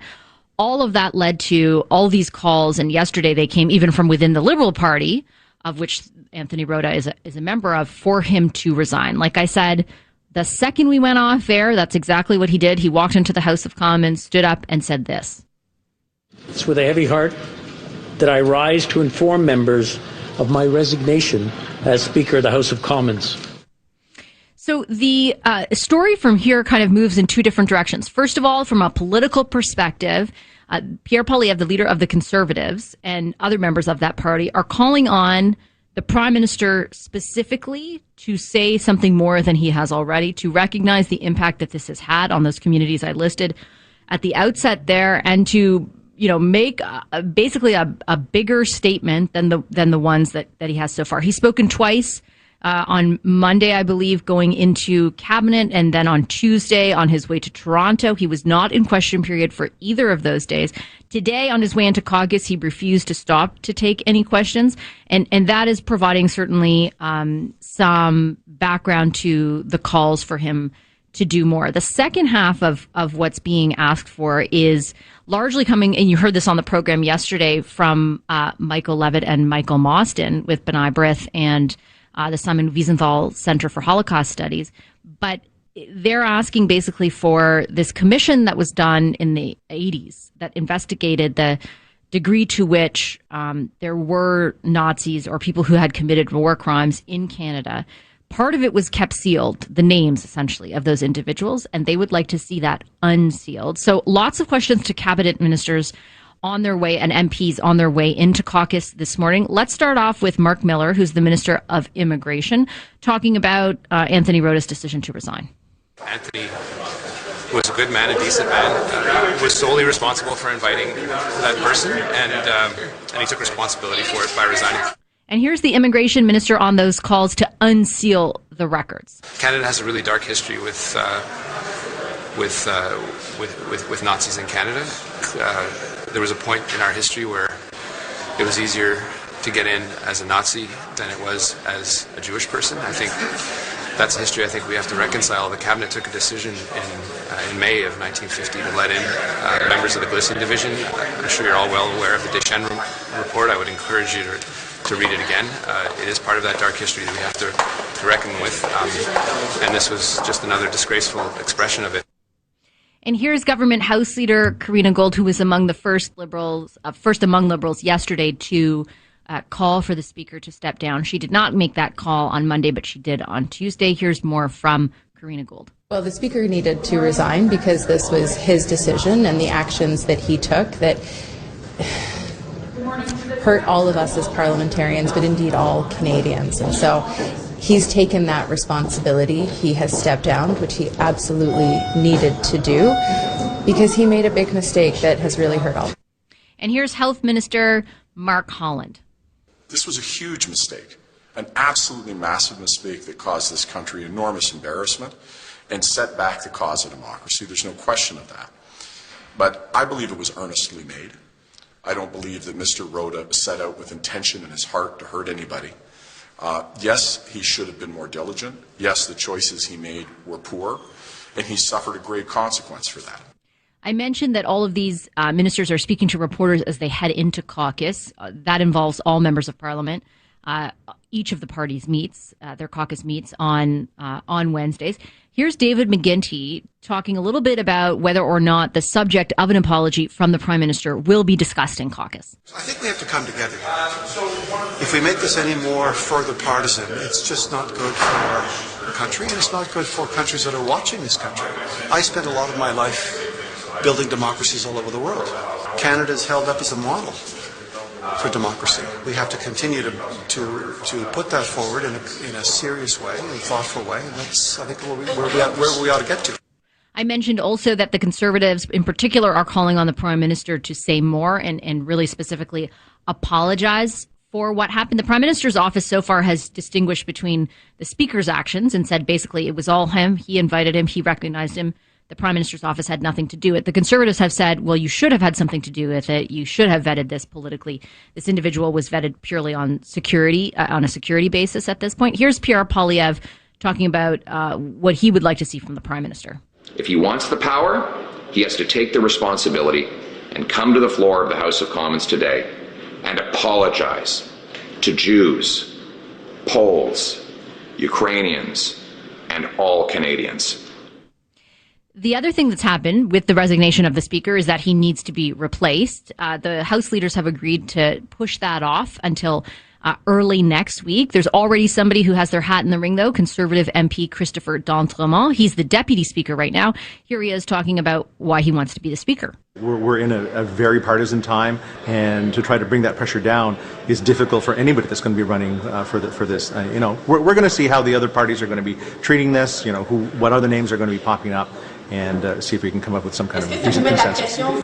So you'll hear from the government's whip, Stephen McKinnon, as well as the House Leader for the Conservatives, Andrew Scheer, and House Leader for the NDP, Peter Julian, on kind of all of this political back and forth. The Daily Debrief panel, of course, Corey Tenike, Scott Reed, and Kathleen Monk will be here to talk about the political fallout of what's ensued. And I also want to tell you about another developing story that we're covering, and this one out of Alberta. The city of Calgary has now charged the catering company that was providing that food to daycares where we saw earlier this month an unbelievable pediatric E. coli outbreak. They've charged them with operating without a proper business license. They charged the two directors of the corporation and the corporation itself. They can face a fine of up to $120,000 if they are convicted. Here's the Premier talking about that. And I did also see the charge that the city of Calgary issued is quite serious. It sounds like it could be up to $120,000 in fines. So obviously everybody is taking this very seriously, and we leave it to the different orders of government and the police service to decide if any other action needs to be taken. So just to update you on that, there's over 350 lab-confirmed cases since September 4th of E. coli in Alberta due to this outbreak specifically. There's 37 what's known as secondary cases. So someone in your family, for example, that got E. coli because you were the primary case. Of all of that, 4 kids are still in hospital. And last week, I'm not sure if it's still true, but there were 6 kids last week in hospital, and 2 of them remained on dialysis. In total, more than 1,000 kids attended the impacted daycares, 211 daycare workers, 9 kitchen staff, and 3 delivery drivers are all involved in this. I will say it's the food company, though, that has been charged by the city of Calgary. We're going to talk to, at 12:35 Eastern, a mom of one of the kids who did get E. coli about what's happening there. And like I said, up next, you're going to hear from House leaders and the government whip on the controversy in the House of Commons. Back in a moment. Now, an update from the CJAD 800 Traffic Center. We are losing time northbound the Carry. The volume now starting Côte St. Luc Road up to the top. Also delays southbound the Carry from the top to Côte St. Catherine. Eastbound side of the Met volume as well between the Carry and St. Laurent for southbound 25. About 25 minutes between Beaubien and the tunnel. Off and on slowdowns as well for the westbound side of the Met between Lac-Audière and the Carry interchange. eBay Motors has tires from all the top brands available now for your winter changeover. Shop ebay.ca/motors for great prices on tires for all your rides. eBay Motors. Let us know what you see on the roads. Call in your tips to star 800. Your next report at 12:30. Now, a BNN Bloomberg Markets Update. Canada's benchmark stock index, the S&P TSX Composite, was down by about 1/3 of a percentage point in the late morning Eastern Time. U.S. markets were flat. Shares of Costco traded higher this morning after the giant retailer reported profit in its fourth quarter that exceeded estimates. Costco also said revenue jumped 9.5% to $79 billion US. Costco shares rose by more than 2% to about 7% less than their all-time high. There had been speculation Costco would announce an increase in its membership fee today, but that announcement did not come. Investors are hoping results due later today from chip maker Micron Technology can breathe some life into tech stocks. Technology stocks have declined since July, and key tech indices like the Nasdaq Composite are now down about 10% from their peaks. Paul Bagnall, BNN Bloomberg. Do you know what you're paying? Do you know what you're paying for your mutual funds? Hello, I'm Richard Lapointe, investment advisor with CIBC Wood Gundy. Many Canadians are not aware that their mutual funds charge a yearly fee for the management of assets. This fee is hidden and charged whether you make money or not. I prefer to buy my clients high dividend paying stocks. If you're interested in getting paid instead of paying, call me. I'm Richard Lapointe and I can always be reached at 847-6324. CIBC Wood Gundy is a division of CIBC World Markets Inc., member of CIPF and IROC. At Uniprix, we're celebrating, so you save. Until September 27th, it's our great anniversary sale. The biggest sales event of the year, all throughout the store with savings here, there, and everywhere. You'll find tons of deals on your favorite brands like Neutrogena, Tresemme, Old Spice, CeraVe. Plus, we've got a contest for you with a total of $15,000 in prizes. Don't miss out. Come join the celebrations at Uniprix. Conditions apply and participating stores only. Details at uniprix.com. It makes a difference when a business like Litracit's Dispensing Opticians takes a personal interest in what they do and in their customers. That's what sets Litracit's apart. They are, after all, a family serving families with the best in eye care, lenses, and a wide variety of frames from partners like Essilor, Maui Jim, Bevel, and more. Litracit's Dispensing Opticians, taking care of your family's vision like their own. At Takari and Isabella for over 50 years. At Litracit's, you'll see. Discover what makes Kells Academy different at their open house, Thursday, October 12th. Kells Academy is an English private school for grades K to 12. No certificate of eligibility is required. Bring your future elementary and high school students to the Kells open house to experience their unique approach to learning and tour their facility. That's Thursday, October 12th at 9 a.m. for elementary and 7 to 8:30 p.m. for high school. For more information, visit kells.ca. Kells Academy. Experience, excellence, extraordinary. When my knees were hurting, I was that guy who told everyone about it. I talked to my colleagues. Hi, everyone. My knees hurt. To my dog. My knees hurt. But really, I should have been talking to my doctor about Cingal, the only treatment that combines fast-acting and long-lasting relief from osteoarthritis knee pain in a single injection. To find a clinic, visit cingal.ca. CINGAL.ca. Stop going on about your knee pain. Instead, talk to your doctor about questions about this product. Talk to your doctor. Paul, a Metropolitan rust-proofing customer since 2010. My family, neighbors, and friends come to me for basic mechanical help. But you know, when it comes to rust-proofing treatment, book an appointment at Metropolitan Rust-Proofing. I go every year, and since then, no rust. They're experts and have even developed a customized solution for our climate. To prevent rust, they're the ones I trust. Book an appointment at one of our service centers in Montreal or at rustproofing.com. Rush before it rusts. If you have suicidal thoughts, or if you know someone who's thinking about suicide and want to know how to talk to them about it, get help at suicide.ca. You can do something to prevent suicide. A message from the Gouvernement du Québec. A sudden drug crisis on a street in Montreal with 8 overdoses in less than an hour. When big news happens, the city will close the road across Mount Royal to cars. Watch CTV News at 6 and visit ctvnewsmontreal.ca. Welcome back to the Vashi Capello Show on the iHeartRadio Talk Network. It's with a heavy heart that I rise to inform members of my resignation as Speaker of the House of Commons. There it is there. House of Commons Speaker Anthony Rota yesterday afternoon announcing he's stepping down over his invitation of a man who fought for the Nazis to an address by Ukraine's president. He's faced calls to resign from right across the political spectrum, including from inside his own party. Last night on Power Play, I spoke with NDP House Leader Peter Julian, Conservative House Leader Andrew Scheer, and Liberal Whip Steve McKinnon about what happens now. Have a listen to our conversation. Mr. McKinnon, I'll start with you and I'll ask you if I understand the distinguishment that your government has made between what the Speaker did and what you say is a lack of involvement of the Prime Minister and his office, but does the impact of what's happened not necessitate a more robust response from the Prime Minister himself? I actually think the explanations that have come forward have been quite clear, Vashi, and thank you for having me on. I mean, the Speaker has taken complete responsibility for this. As my friends who are there with you will know, the Speaker gets an allocation. In fact, Mr. Scheer was the Speaker and would have benefited from the same kind of treatment. There's deference paid. Of course, all guests to the House of Commons get security screened to make sure that they are not security threats. But in terms of a political vetting, that was something that was either insured or not insured, probably not, by Speaker Rota, who took responsibility for that and has, as the House Leader has said, done the right thing. That said, the Prime Minister, who's also commented extensively on this, has said quite clearly this is an embarrassment for the House of Commons.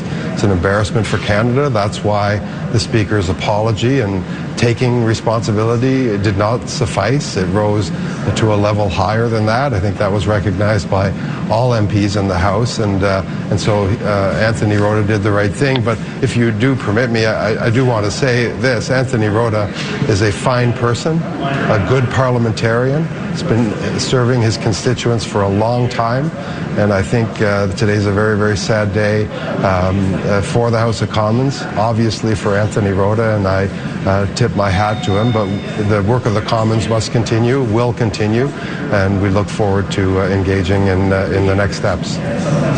Mr. McKinnon, just to follow up on that, I mean, the Prime Minister has commented twice, to my knowledge, and neither time during question period, rather just going into Cabinet yesterday and then on his way into Toronto. And I'm separating the issues. I'm not saying that he did it or that he has to assume responsibility for it, but I am articulating what so many people have articulated to me over the past 2 days who are impacted, from Polish communities to Jewish people and Jewish advocacy groups, that the impact of this is enormous. The fact that parliamentarians stood up and applauded a Nazi in the House of Commons has a major impact. And I think the question of whether or not the Prime Minister should address that specifically and acknowledge that impact beyond just two brief statements on his way to somewhere else is a justifiable question. I think everyone has acknowledged the impact. I think everyone, including the Prime Minister, has acknowledged the hurt and the embarrassment that we feel in the House of Commons and throughout the country as a result of this unfortunate incident. And I can point you to media that the Prime Minister engaged in. I can point you to a number of interactions of the House Leader, the debates in the House, where I think all have acknowledged the hurt and the significance of what has occurred and the need to make good for it. And that's what the Speaker has done today by acknowledging his responsibility and by doing the right thing and stepping down. Mr. Scheer, you did serve as Speaker for a number of years here. Your party continues to say that more of the blame for this lies with the Prime Minister's office. It's not just the Speaker. Is it not conceivable that the Speaker did, as he says and he insists he did, do this entirely on his own, and therefore the justifiable reaction to that is to resign? Well, it's important to remember that there are several agencies that would get the guest list from different parties, from the Speaker, from the Prime Minister's office, and that list is supposed to be vetted. So one of two things happened. It either wasn't vetted and nobody went through the list of people who are going to be in the same room as the president of Ukraine, who is fighting for his country's life against an illegal invasion and against a government that uses propaganda to justify its illegal invasion. Either no one thought to take a look at the names, or someone did and failed to notice that this person fought in the Waffen SS in the 40s. Neither of those answers are sufficient. But we can't even get that answer from Justin Trudeau because he's hiding.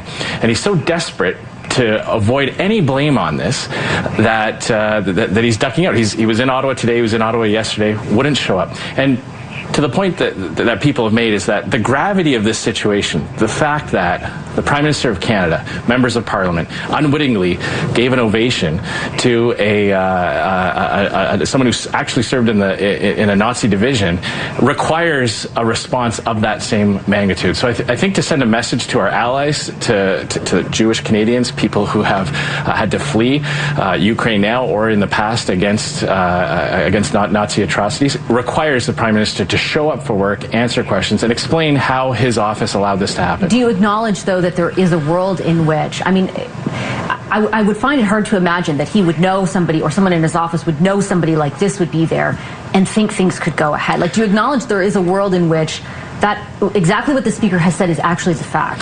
But there is no denying the fact that all these agencies that would have seen that list, the Parliamentary Protocol Office, the RCMP, our wouldn't they Foreign just check Affairs, the box about whether or not they, have criminal intent or things like that? If the Prime Minister of Canada is going, if Justin Trudeau is going to come to the House of Commons and say, hey, when I invite the President of Ukraine over, we don't check and see who's going to be in the room. If that's his answer, let him show up and say that answer. That's not sufficient to me. There's a duty of care that our Prime Minister has. As Canadians, we should demand that when we invite a foreign head of government to come and address our Parliament, that trip is going to be successful. That visit will elevate Canada on the world stage. It will strengthen our partnerships. So it's not good enough. If the answer is we didn't bother checking as to who is going to be in the room, that's a problem in and of itself. I think, Mr. Julian, what the government has said so far is that there was a check, but that it was security-based in nature and that there wasn't any sort of political vetting that occurred. The Conservatives today called for some sort of study more formally through a committee, perhaps, of exactly how this all unfolded. Would your party support something like that? I have no doubt the committees will be looking into this. I mean, the reality is that this is a shock to all Canadians. I'm profoundly disturbed, I think we all are, of the impact on Jewish Canadians, given the fact that this man fought with the Waffen-SS and the implications for the murders, the 6 million murders of the Holocaust. The reason why Anthony Rota had to step down and the NDP raised this yesterday morning, we were gratified that the other parties eventually joined in, but we felt the transgression was so serious, but also that link of confidence between the Speaker and members of Parliament was broken, because the Speaker and Mr. Scheer had that responsibility as Speaker as well, has the ability to introduce dozens of people to the House of Commons, to be honoured by the House of Commons in any given working week. Does that need to change, given what's happening? I think there are a lot of things that we need to reflect upon, because there is no doubt that we have hurt many people, and there is no doubt, I think collectively as parliamentarians, that we have to look at ensuring that this never happens again. And that's certainly what the NDP is most concerned about. This was a first step today with Mr. Rota stepping down. It is a sad day that he had to step down, but he absolutely had to do that. That was the right decision. But there is much work for us to do as parliamentarians to make sure this never happens again. That is NDP House Leader Peter Julian, before Conservative House Leader Andrew Scheer. Before that, the government's whip, Steve McKinnon. The Speaker of the House of Commons has resigned. The race is on now to replace him. That will happen. The election of that by secret ballot will happen early next week. So far, 2 people have already thrown their hat in the ring. The Deputy Speaker, Chris D'Entremont, a Conservative, has said he will run.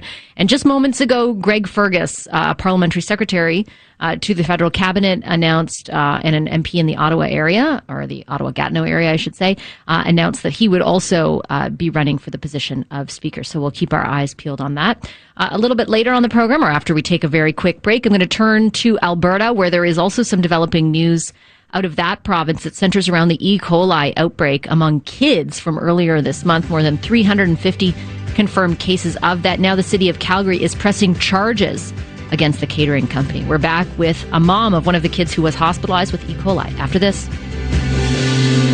This newscast brought to you by Supermarché Acavans' 2 locations, Saint-Jacques near Cavendish and Pierrefonds Boulevard. Now you can also shop online at acavanfood.com. Good afternoon. It's 12:30. I'm Jason Mayoff with a CTV News update. Premier François Legault says he thinks all the parties will come to an agreement to exclude a man some call a radical nationalist from speaking at National Assembly hearings on immigration. Alexandre Cormier-Denis has been banned from YouTube for his views.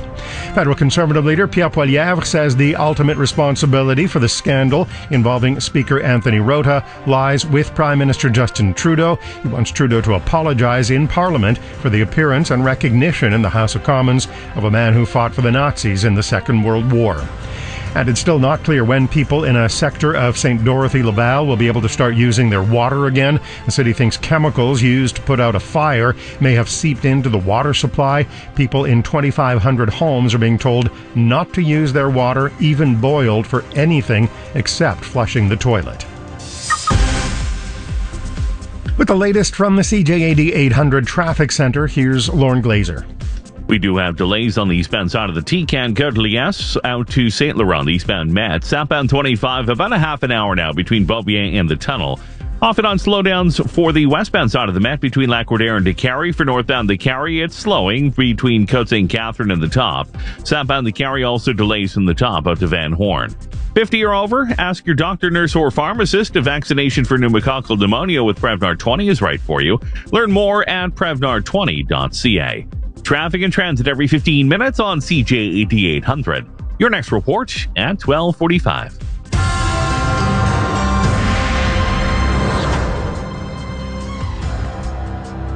Your Dormevu Weather Center forecast: sunny today, the high 21, clear tonight, the low 8, and sunny tomorrow, the high 23. It's 17 downtown. Your next CTV News update is at 1 o'clock. CJAD 800 presents Life Unrehearsed. Hi, I'm Matt Del Vecchio. This Sunday, October 1st, is National Seniors Day. Wait until you hear what some organizations and major advocacy groups are doing to enrich the lives of older adults and combating ageism. Life Unrehearsed, Sunday afternoon at 4 on CJAD 800. Brought to you by Leanna Senior Transition Support, specialists in downsizing and seniors residences. If you need to go out for chicken soup, tissues, blankets. Maybe you'll also need extra strength sinus medication. AXA Pharma at Walmart. It's worth it. Pharmacist owners affiliated with AXA Pharma are solely responsible for pharmacy practice. While you're focused on this voice talking to you here, or here, or right here, or way over here, Desjardins Business is focused on more than 400,000 businesses around you. For over 120 years, our dedicated teams have been there for local entrepreneurs, providing guidance every step of the way so they can focus on what matters most, growing their business. A good business lunch has got to have food. Make sure it's great food. Have your meetings at Restaurant Di Mena. You can't brainstorm or strategize on an empty stomach. Restaurant Di Mena has been serving delicious, authentic Italian cuisine since 1971. With a variety of dishes, so there's something for everyone. Or if you'd rather stay at the office, have it delivered. Let Restaurant Di Mena take care of lunch so you can get to work. Restaurant Di Mena, an ideal addition to your team. DiMena.com.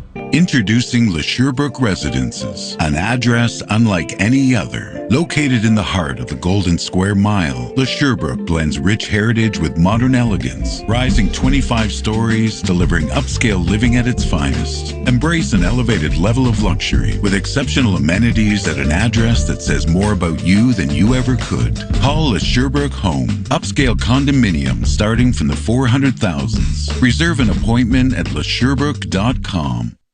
Do you have years of experience in your trade or training from outside the province? Turn it into a Quebec-recognized diploma with the Recognition of Applied Competencies service offered at the English Montreal School Board. Get credit for knowledge and skills you already have. Fill in any missing gaps with additional courses. Earn a Quebec diploma. Move your career forward. You know what you know. Let your employers know it too. Visit our website today, emsb.qc.ca.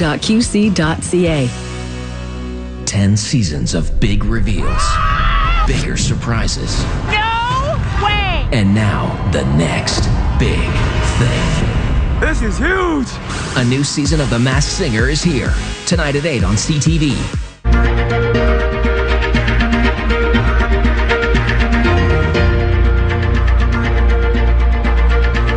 Welcome back to the Vashi Capello Show on the iHeartRadio Talk Network. And I did also see the charge that the city of Calgary issued is quite serious. Sounds like it could be up to $120,000 in fines. So obviously everybody is taking this very seriously, and we leave it to the different orders of government and the police service to decide if any other action needs to be taken. The Premier of the province of Alberta, Danielle Smith, there commenting not too long ago, just a few minutes ago, actually, on some breaking news out of the city of Calgary. The city has charged the food caterer responsible, they say, for the issue of E. coli, or the sort of the source of E. coli, though they haven't pinpointed the exact source. They say it came from this one sort of central kitchen that distributed food to a number of daycares in Calgary, and that's where the affected kids were all attending. They have charged the food operator there with failing to operate with a proper license. The two directors there, as well as the corporation itself, and you heard the Premier there mention it carries with it, if convicted, a fine of up to $120,000. We want to get some reaction to that and just sort of the ongoing situation with the outbreak now from Sarah McDonald, a mom in Calgary whose 4-year-old son was hospitalized due to the outbreak earlier this month. Hi, Sarah. Thank you so much for making the time for this. Hi, thank you. Thanks for having me. I just want to start off, how's your son doing? He's doing better. We are still going for blood tests maybe once a week, and we have a follow-up with the nephrology clinic at Children's Hospital next week, just to keep an eye on his kidney and take a look at his hemoglobin in his blood. But he's definitely doing a lot better than he was. I'm really, really glad to hear that. I can't imagine what you and your family went through. He was hospitalized for how long? 3 nights in the hospital. And what were, I guess, how did you know he was sick? Oh, he started just with a fever, and we thought it was just a normal GI bug, but he was having diarrhea probably every 20 or 30 minutes for, almost 60 straight hours. I thought he was just going to die from dehydration. His eyes sunk into his head, and he actually just didn't sleep for 3 nights. We had to make him a bed on the toilet because he was so sick he couldn't leave. So I knew at that point, I knew before then, but at that point, that was our second trip to the hospital when we found out it was E. coli, because that's not like a normal virus. No, not in the least. I imagine nothing will erase or make better that experience. But do you take any comfort in the news that the city has now charged the catering company behind the source of this outbreak? I think that, the comfort comes just knowing that people out there in the various organizations are doing what they can to try and hold people accountable for what had happened with these kids. I'm not sure, of the details of the city charging, but I think it was related to the kitchen being a third-party provider for some of the daycares that weren't under the umbrella of Fueling Brains. Though I'm not exactly sure. I am comforted. It seems like people really care, and when people have the ability to make an impact here, they seem to be doing it. Is accountability in this important to you? Yeah, this is the most important thing to me, accountability. We cannot just let this go where we have so many of these innocent children suffering so much and kind of sweep it away and not really get to the bottom of what happened. And people need to be accountable for this. Mistakes were made, and I think that we want to find out what happened. Did you know initially that your son was part of a bigger outbreak? I suspected as much, though he was one of the first kids diagnosed. But we were seeing other children from his daycare in the waiting room and in the back at emergency. So we kind of, parents overhearing one another, we kind of put it together that, these kids are all coming from the same place. So there was an idea that there was something related to the daycare at that point. I'm a mom of a toddler too, and kids get sick a lot. I know that, but the scope of this, the sheer number of kids who got sick, how did you sort of process that? It was something that we kind of found out as the days went by. In the beginning it was like 20 kids and then 40 kids, and the bigger and bigger it got. For me, I wasn't surprised by how sick they were. you would expect there to be quite a few children. It's incredibly upsetting to know that many children had to suffer with an E. coli infection, especially the ones that were very, very ill and in hospital. And I think there are some still in hospital. There are 4 kids. They updated us today. 4 kids who are still in hospital. Of course, a number of those kids, I think, as of last week, 2 of them were still on dialysis as well. Yeah, it's just tragic. Did you have any hesitation? I'm not sure if, please, if it's too personal, but at sending your kid back to daycare? It's a mixed bag for me. The daycare itself, the people who were caring for him were really wonderful. And I've really seen my son grow and soar being in that program in ways that he just wouldn't have been able to if he was at home or somewhere else. Of course, I don't trust anyone to feed him, and I have reservations about, some of the other aspects of his care. The other challenge is that, there are no options for childcare. Yep. It's not like it would be easy to just switch to another provider. So we're really torn up. My son loves the daycare, and I know that the people that were caring for him love him, and they're not, responsible. No one. Yeah. So it's just a difficult question. Have there been any changes at the daycare to sort of recognize the worry around food, or any changes in policy to address what happened? Not that I know of. No permanent changes have been announced. Does that surprise you? Now, it's I haven't spent a lot of time thinking about that. More, we're just trying to deal with the day-to-day. My son's, he's not back at care. We're not able to return yet. Oh, okay. So it's not something that is in the forefront of my experience right now. So you're just trying to basically figure out if you're okay to send him back. Well, yeah, we have to go through all of the testing and logistics with the Alberta Health Services, which is really just full of a lot of delays and confusion and conflicting information. And it's a real gamut to try and go down now to figure out how to get him just able to be back in care at all. And you mentioned that he is doing better, but do you still see some signs of the severity of the illness? Like, are there some remnants of it? More psychologically. He has to go for blood tests still, and even the mention of the word blood test, and he'll be in tears now. So, we have another one on Friday. I have to try and figure out how we're going to possibly get it done, because it's just too much for these guys are just too little. They don't understand, and it's just a lot of medical procedures. And there's trauma around the actual experience as well. Being in the hospital and being that sick, where he just kind of shuts down. So the long term is more maybe a mental health thing. Well, that's pretty heartbreaking to hear. Thanks for being so honest, though, and for sharing your experience. I do really appreciate it. You're welcome. That's Sarah McDonald, a Calgary mom who, as she detailed to us, whose 4-year-old son was hospitalized for 3 days earlier this month due to E. coli, the E. coli outbreak in the province. The news today that the city of Calgary has decided to charge the catering company, which provided food to a number of daycares in the city where the E. coli cases have later been determined to be present. They charge them with operating without a proper license, a proper business license.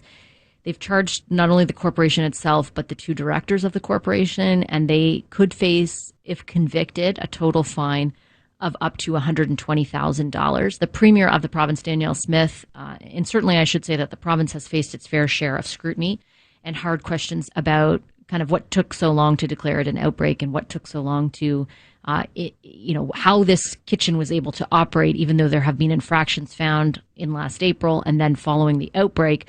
So lots of hard questions for them, but she says that there do continue to be investigations into all of this at multiple levels. So we'll continue to track that story as well, and we certainly wish all those kids the very, very best. I'm going to take a quick break. On the other end of that break, we are talking U.S. politics. Stay with us. Now, an update from the CJAD 800 Traffic Center. We are seeing slowdowns now for northbound the Carry, starting Queen Mary up to the top. Also delays southbound the Carry from the top out to Van Horn. Off and on slowdowns eastbound side of the T-Can between Côte-de-Liesse and Saint Laurent, the eastbound side of the Met. Southbound 25, about 40 minutes now between Beaubien and the Tunnel. On the westbound side of the Met, you are losing time as well. Start Black Order out to the DeCarry interchange. Get 30,000 PC Optimum points when you spend $100 or more on cosmetics at Pharma Free today. Offer valid in-store and online. Let us know what you see on the roads. Call in your tips to Star 800. Your next report at 1 o'clock. I'm Aaron Rand. And I'm Natasha Hall. The last building at the Roxham Road unofficial border crossing has been torn down. Now what? That story at 3:20. Will it soon be possible to take your oath of citizenship with just a click of a button? Our conversation with the Minister of Immigration, Mark Miller, at 5:35. And we've also got a chance for you to win tickets to see Tim McGraw and the WWE, but not together. Montreal Now with me, Aaron Rand, and Natasha Hall. Weekdays 2 to 6 here on CJAD 800. Watch me. Virgin Radio is hit music. It's where you hear new music first. Montreal's #1 hit music station. 95.9 Virgin Radio. If you get Canadian news from Facebook and Instagram, time has run out. Meta is blocking links that provide access to news content from Canadian news organizations. Posting and sharing are blocked too. To continue getting breaking local and international news stories, visit ctvnews.ca and download the app. October 1st is National Seniors Day, and Dormez-vous is excited to honor seniors with a special and new offer. This Friday to Sunday only, seniors save the tax on everything, including all the best brands like Tempur-Pedic, Sealy, Casper, Beauty Rest, and Kingsdown. But hurry, this offer is 3 days only. See in store for details, and be sure to ask about Dormez-vou's unbeatable price guarantee, where they will beat any competitor's price by at least 5%. A little more. A little more. Parking should be simple. Good. A little more. Protecting your premium with accident forgiveness from Bel Air Direct actually is simple. A little less. Bel Air Direct. Insurance simplified. Conditions apply. Where can you find the perfect smartphone? The Source, of course. Create incredible content with a camera designed to capture moments in any light. Enjoy your favorite shows with a phone that unfolds to a larger screen, or game on the go with controllers that attach to your phone. The Source has you covered with the latest smartphones and network advice to help them perform at their best. Ready to upgrade your smartphone experience? Visit us in store to shop the latest smartphones, accessories, and take advantage of this week's special offers. Head to thesource.ca to find the store nearest you. Look at the crack. Excuse me? Oh, no. I'm talking about the crack in your basement because your foundation is sagging. What are you talking about? Well, it's like a shelf that can't hold its weight. A house that can't hold its weight needs help from Système Sous-Sol. They fix cracking foundations and sagging walls. To know more, visit sousol.ca. Système Sous-Sol Quebec is the solution. Système Sous-Sol Quebec, the basement experts. I know I'm a wisecracker, but it's just because I care about cracks. When you save more, you get more with Sunwing. And we're bringing the heat with dream deals to Puerto Plata. Chilling on a sandy beach, you've got over 100 kilometers to choose from. Exploring every landscape, there's natural beauty all around. Living that resort life, there's definitely an all-inclusive for you. In Puerto Plata, be all you want in the place that has it all. Book with your travel agent or From groundbreaking safety and intuitive technology to luxury redefined with sustainability in mind, the experience of driving a Volvo is unlike any other. And you can experience it for yourself along with exclusive offers during the Volvo Cars Experience event. From September 15th to October 2nd, lease from 1.99% and save up to $3,000 on select models. For eligible customers, conditions apply. Visit your Greater Montreal Volvo retailer or volvomontreal.ca. Checked your PC Optimum app today? Points Days is back with billions of points up for grabs. On now until September 27th, earn big on the things you need now so you can redeem big later. Things like groceries, beauty, gas, and more. Just open the PC Optimum app to get your offers. Shop, scan, earn. PC Optimum Points Days, on now until September 27th.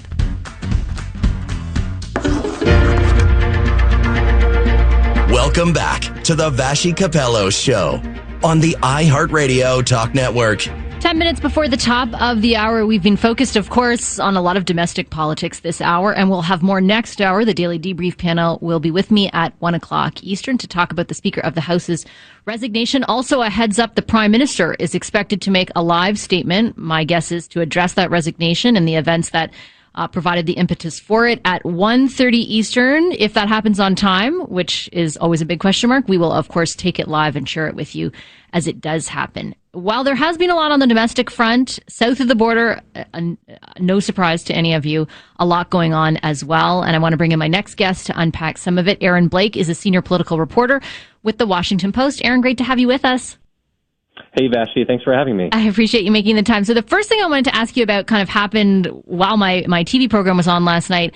A new sort of development in another Donald Trump case. This one, a judge ruling that he committed fraud for years while building up the kind of real estate empire that he and his family did. What is the takeaway from this ruling? How significant is it?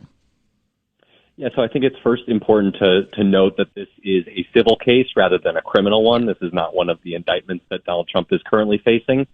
But this is a much-watched portion of the legal jeopardy that Trump faces because this has to do with kind of his entire ethos as a successful businessman who eventually became president. And what the judge found was effectively that this reputation, his entire business empire, was built on fraudulent claims about his net worth that Trump then used to secure favorable business deals, to secure loans, things like that. And so I think in the near term, the biggest consequence is that it is, unless this is going to be appealed and overturned, it is going to force his New York businesses to be severely scaled back and in many cases shut down, it appears. And also this is something that could have some bearing on some of these other cases against him because it is just another significant development in which Trump is being found liable for some kind of wrongdoing. At this point, do you think it impacts him politically? And I kind of ask against the backdrop of the Republican nominee race, where it seems like every finding in some kind of court, be it civil or otherwise, against him does not end up drawing from his support. Yeah, I'll give kind of my stock answer on these things. We haven't seen polling on this specifically, but I think we can venture a pretty good guess based upon everything else that we've seen, which is that these kinds of things just aren't really a concern for Republican primary voters. In large part, they seem to view him as being persecuted, and maybe this kind of increases his level of support. I do think that it's always important to remember, though, that we have extremely close elections in American politics right now. And in the general election, things that move the needle half a percentage point or 1 percentage point against Donald Trump and kind of reinforce the many controversies that he faces, those are the kinds of things that could ultimately work against him, even as it won't necessarily, imperil his nomination in the Republican Party. There's been some really interesting polling lately, and some of them are outliers, but some are not. Some seem more kind of coalescing around the same point around the prospect of support for both Trump and Joe Biden in a general election. And the takeaway for me, it seems, is that neither are very popular among the general voting population. What do you take from that? Yeah, you're exactly right. We, of course, had a Biden versus Trump matchup in 2020.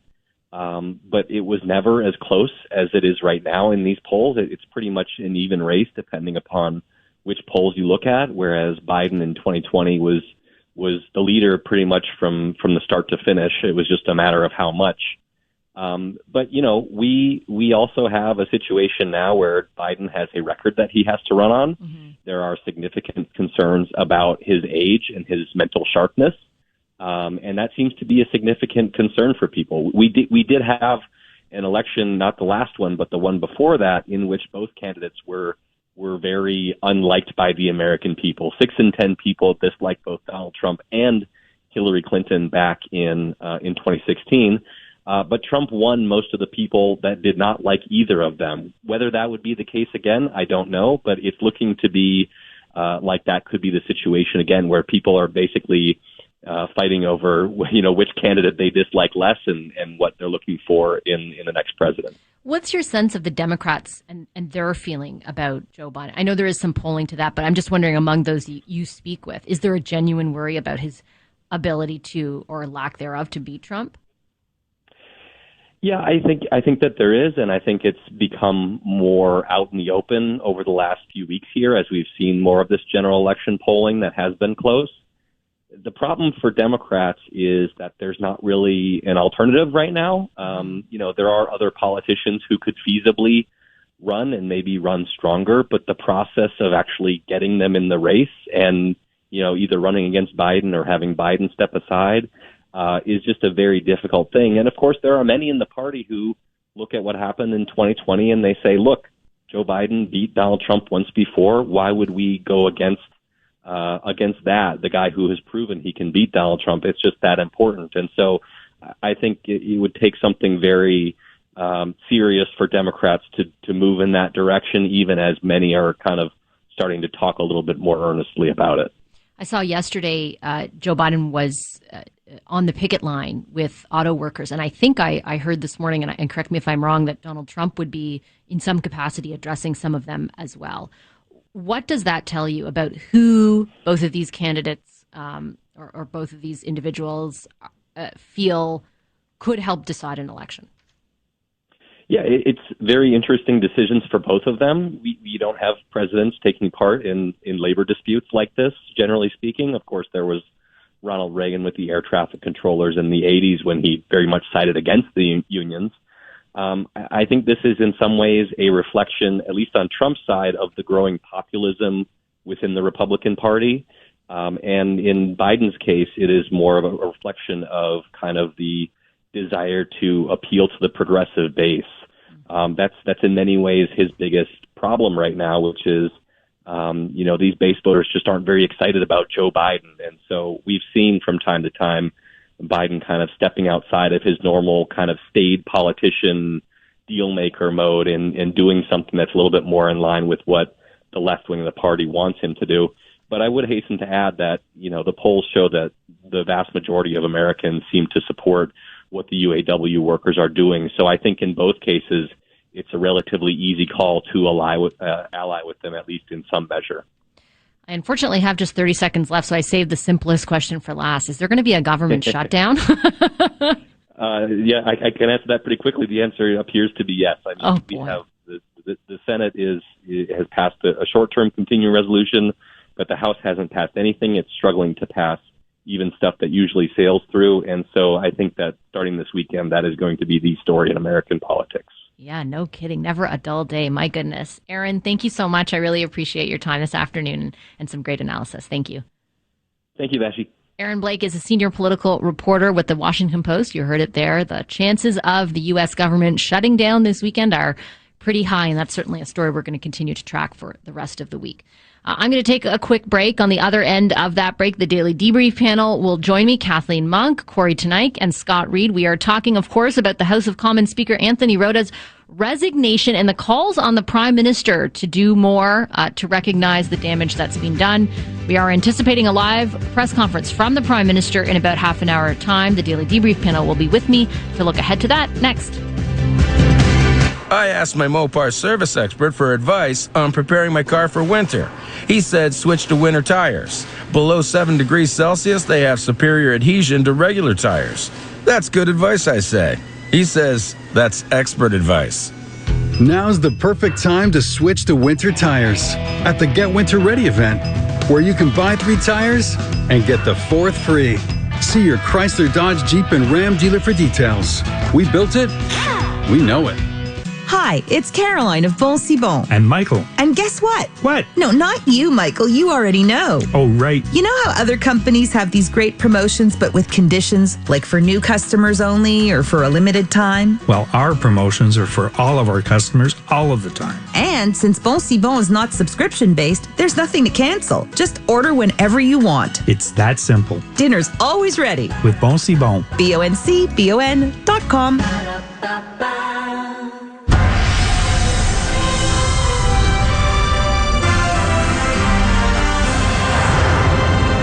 Good afternoon. It's 1 o'clock. I'm Jason Mayoff with a CTV News update. Sunny today. It's 17 downtown. Weather details in minutes. Here's what's making news right now. Concerns that a proponent of a white supremacist theory will be able to speak at the National Assembly. A major water ban in Laval, and how much will your raise be next year? For the latest from the CJAD 800 Traffic Center, here's Lauren Glazer. We're slowing now on the eastbound side of the Met between Décarie and St. Laurent. For southbound 25, about a half an hour now between Sherbrooke and the tunnel. Off and on slowdowns westbound side of the Met, starting Lac-Ordere out to the Décarie interchange. Also delays for northbound Décarie. They start Cut-St-Luc Road up to the top. Southbound 13 has some increased volume, starting Sampson out to the Bisson Bridge. It's the great anniversary sale at Uniprix. Save on tons of brands throughout participating stores, but hurry, sale ends September 27th. Details at uniprix.com. Traffic and transit every 15 minutes on CJAD 800. Your next report at 1:15.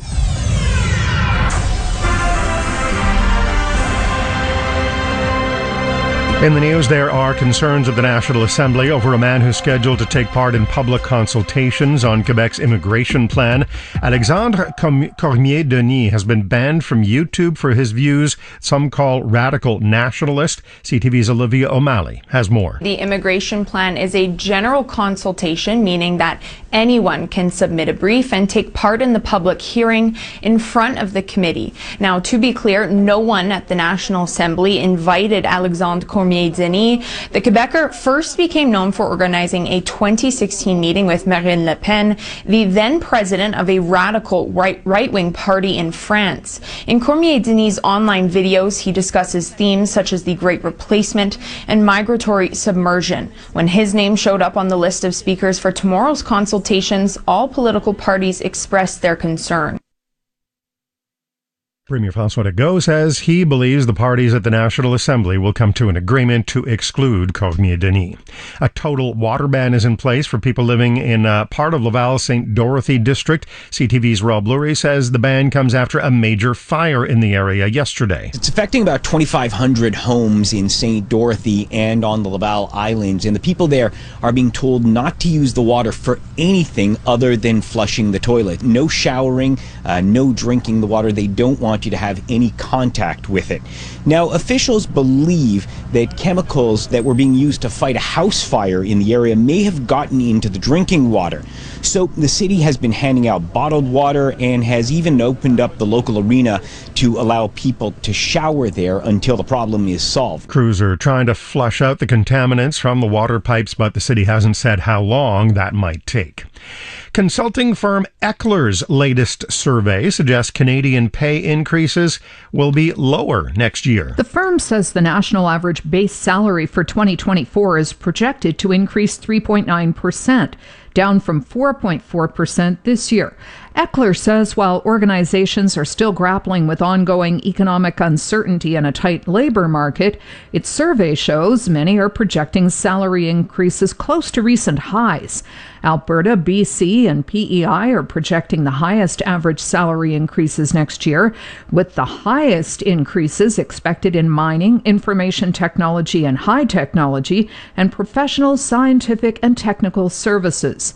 Don Kelly, The Canadian Press, Toronto. For more news, go to CJAD800.com or download the iHeartRadio app.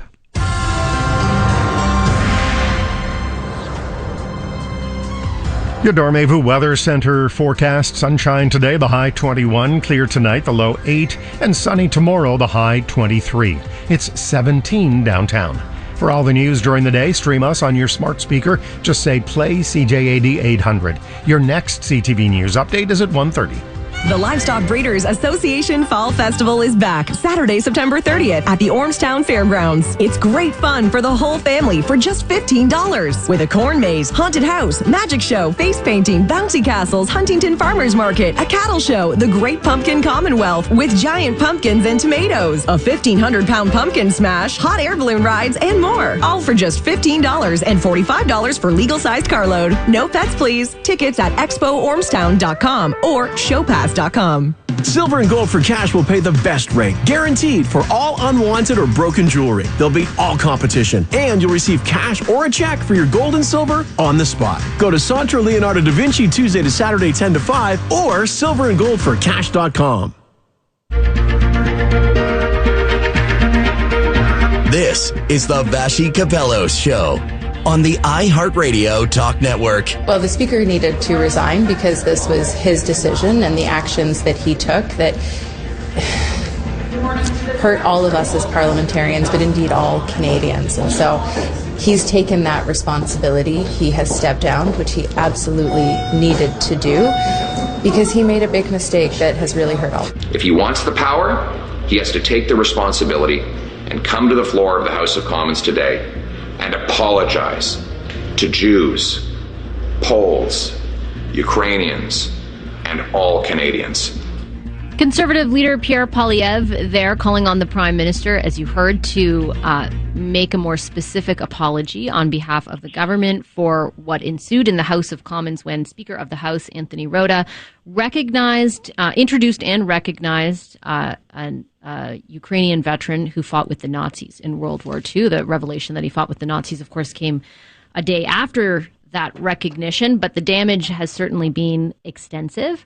Let's bring in the Daily Debrief panel to talk about that back and forth. The Daily Debrief.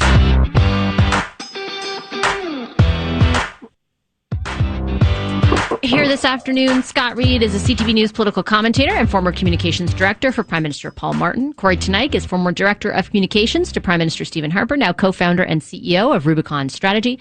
And Kathleen Monk is principal owner of Monk & Associates and former director of communications to Jack Layton. Hi, everybody. Hi. Good to have you here. Corey, I'll start with you because we just got word that the Prime Minister now will make a statement at 1:30 Eastern following caucus. Sort of a heads up that there will be, I don't know if it's a full press conference of sorts, but a statement. What do you anticipate to hear from him?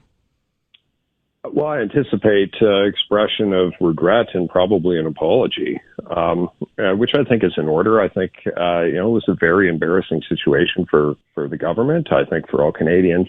But moreover, I think it gave the Russian regime an incredible propaganda tool. They've been saying since the beginning of the war that, that this is on the pretense of fighting Nazis that are in control of Ukraine. So then to have footage of the Ukrainian president and our prime minister and our House of Commons all applauding someone who served in the Waffen-SS is like a gift from heaven to the Putin propaganda machine. So, I think it's really embarrassing, really unfortunate, and I think an apology is owed.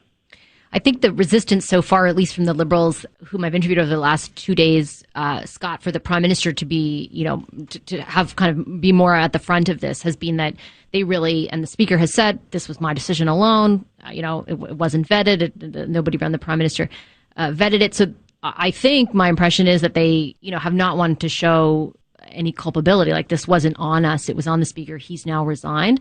The point that, for example, B'nai B'rith and the Simon Wiesenthal Center made to me yesterday was it still had a big impact, right? Like, you can separate the politics of that from the impact that it had, and they did want to hear from the Prime Minister. Do you anticipate that's kind of behind him actually saying something now this afternoon? I would be very surprised if not. And if he doesn't apologize, then we're going to be subjected to another day of statements and demands and, rhetoric that is so over the top from some conservative members of parliament that it's outright whack. And we don't need that. This whole thing has been a spectacle of disgrace from word one. It took the Speaker a day longer than it should have to recognize what the right thing to do is. This mini debate afterward about whether or not the Prime Minister, as the head of government, should make an apology. The idea that Liberal MPs are sitting around having an argument in National Caucus as to whether or not, it appears as though they're acknowledging culpability for this by having the head of government make an apology for something that was so appalling and embarrassing and occurred in the very seat of our democratic world. Like, it makes my head shake. And then, of course, as I said, I really found, the Conservatives to be just over the top in their assignment of malintent and every other form of, horrifying conduct that they're laying at the feet of the Prime Minister. So I just think apologize, acknowledge that this was terrible, that it should never have occurred, and and acknowledge that it caused real harm, in the sense that, if you're someone that survived the Second World War, if you're someone who was Jewish, you were like my great uncle who was spent 2 years in a prisoner of war camp, the spectacle of a Nazi being celebrated in the House of Commons is pretty damn offensive. So let's apologize for that, and then let's get back to work and try to put, this episode behind us. Just jumping off that point, Kathleen, and, putting aside sort of I totally understand the debate over how much people should be calling who out and all that kind of stuff. If the speaker had resigned earlier, and if the prime minister had made the apology he'll probably make in 20 minutes or the acknowledgement, whatever it ends up being, earlier, do you think there would have been as much domestic political backlash, or do you think that was inevitable either way? I think it was inevitable mainly because of the international consequences. Corey touched on this, but the way that Russia has been able to kind of, continue its lies and propaganda by using this event that happened last Friday in Ottawa to basically legitimize its invasion of Ukraine, that is the reason why the prime minister needs to come out and apologize. He invited Zelensky into our House of Commons, and the guests that were present and that got that standing ovation have now been weaponized against him, right?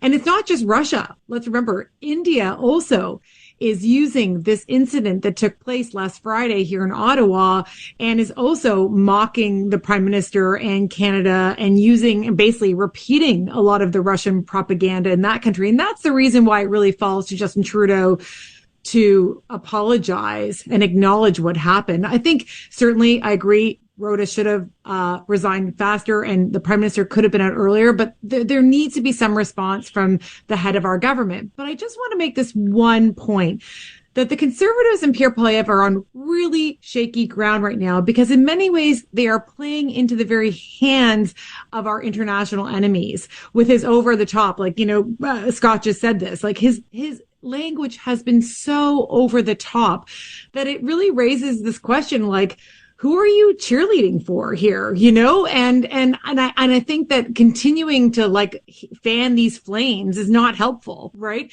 And frankly, both parties are off the messages that they want to be on, right? Which is the affordability question, the housing question. I mean, the Conservatives spent all of their time in the House yesterday only asking questions on this incident. It was, and the Liberals have gotten no good media out of their very significant housing announcements that they've been making over the last I didn't understand why they did that yesterday. They had to anticipate that the questions would be on something else. Exactly. Yeah. And also, Minister Champagne also invited some of the big groceries or producers like McCain's and others into town too, and that really got no media as well. So I do think that, both parties are stepping on their own message, and there's the risk that really we're playing into some of our international enemies' hands. Do you anticipate, Corey, if the apology comes forth in 15 minutes' time, that everybody does kind of make an effort to move on? I think there's not really any place further you can take it. It'll be, one of a litany of embarrassing missteps of the government, and probably be on a list of things cited in the future by various people, including the opposition. But, I think it largely puts them behind us. I will point out that I probably shouldn't be giving any lectures on tardiness of apologies this week. But look, it's, I'll say the same around this. It's never too late to do the right thing. And I think the right thing is to apologize. This is embarrassing. It was embarrassing for many people, including all the people who were in the House that day and our guest, the Ukrainian Prime Minister. So, an apology is owed. Once delivered, though, I think it largely takes the steam out of the story, given that Rhoda has also resigned. Last word to you, Scott. I've got about 30 seconds. Well, to Corey's point, it's never too late to do the right thing. And I would also say that if an apology is owed, you don't look weak by making it. You look strong for stepping up and recognizing reality. And that's why I shake my head at Liberals that were arguing last night that, it might diminish us in some way to have the Prime Minister apologize to the head of government. Those people need to get a new job because they're bad at politics. Okay, I'm going to take a quick break. The Daily Debrief panel will be with me on the other end of that break. Stay right there. Now, an update from the CJAD 800 Traffic Center. We're seeing some increased volume now on the westbound side of the 20 between Ongrenio and the Ville-St. Pierre interchange. Also some delays for northbound the Carrie, starting Cousin Luke Road up to the top. Eastbound side of the Met, volume as well between the Carrie and Saint Laurent for southbound 25, losing time there between Yves-Prévost and the tunnel. On the westbound side of the Met, that has off and on slowdowns as well between VO and the Carrie interchange. Experience all that fall has to offer with craft, confidence, and the control of a Lexus. Visit your local Lexus dealer or Lexus.ca for details. Let us know what you see on the roads. Call in your tips to Star 800. Your next report at 1:30. When you fly Air Canada, the travel essentials that matter to you are included. Ben loves that he can binge over 2,500 hours of entertainment. That's a lot of rom-coms. Sam loves the free Wi-Fi messaging for Aeroplan members. Now I can stay in touch with my new love, Paolo. And Chloe loves that she doesn't have to pay extra for her carry-on bag. Gotta keep all my shoes close by, even though I'll never wear them all. With so much included, why look anywhere else? Book at aircanada.com or contact your travel agent. At Toyota, we build quality trucks with you in mind. Because everyone loves a friend with a truck, especially a Toyota, winner of the Canadian Black Book Award for Best Residual Value. So when that inevitable call for help comes, you're there, pulling up in an award-winning truck because you're an award-worthy friend. It's time to roll up your sleeves. It's time to Toyota. Discover the Tacoma at your Toyota dealer and check out our amazing offers at shoptoyota.ca. A little more. A little more. Parking should be simple. Good. A little more. Protecting your premium with accident forgiveness from Bel Air Direct actually is simple. A little less. Bel Air Direct. Insurance simplified. Conditions apply. Introducing the Subway series with 14 new chef-crafted subs. Just order by number. Our chef saw fresh mozzarella, combined it with pesto, and made the irresistible mozzarella bella. Number 12. Our chef combined salami, ham, pepperoni, and added Italian-style capicola to make the fully loaded Supremo. Number 13. Then our chef brought out smoked brisket and created the delectable Stampede brisket. Number 9. It's so chefy you'll never want to build your own sandwich again. Never. Try the new Subway series today. Yes way. Only at Subway. At Uniprix, we're celebrating, so you save. Until September 27th, it's our great anniversary sale. The biggest sales event of the year, all throughout the store with savings here, there, and everywhere. You'll find tons of deals on your favorite brands like Neutrogena, Tresemme, Old Spice, CeraVe. Plus, we've got a contest for you with a total of $15,000 in prizes. Don't miss out. Come join the celebrations at Uniprix. Conditions apply in participating stores only. Details at uniprix.com. Paul, a Metropolitan rust-proofing customer since 2010. My family, neighbors, and friends come to me for basic mechanical help. But you know, when it comes to rust-proofing treatment, book an appointment at Metropolitan Rust-Proofing. I go every year, and since then, no rust. They're experts and have even developed a customized solution for our climate. To prevent rust, they're the ones I trust. Book an appointment at one of our service centers in Montreal or at rustproofing.com. Rush before it rusts. If you get Canadian news from Facebook and Instagram, time has run out.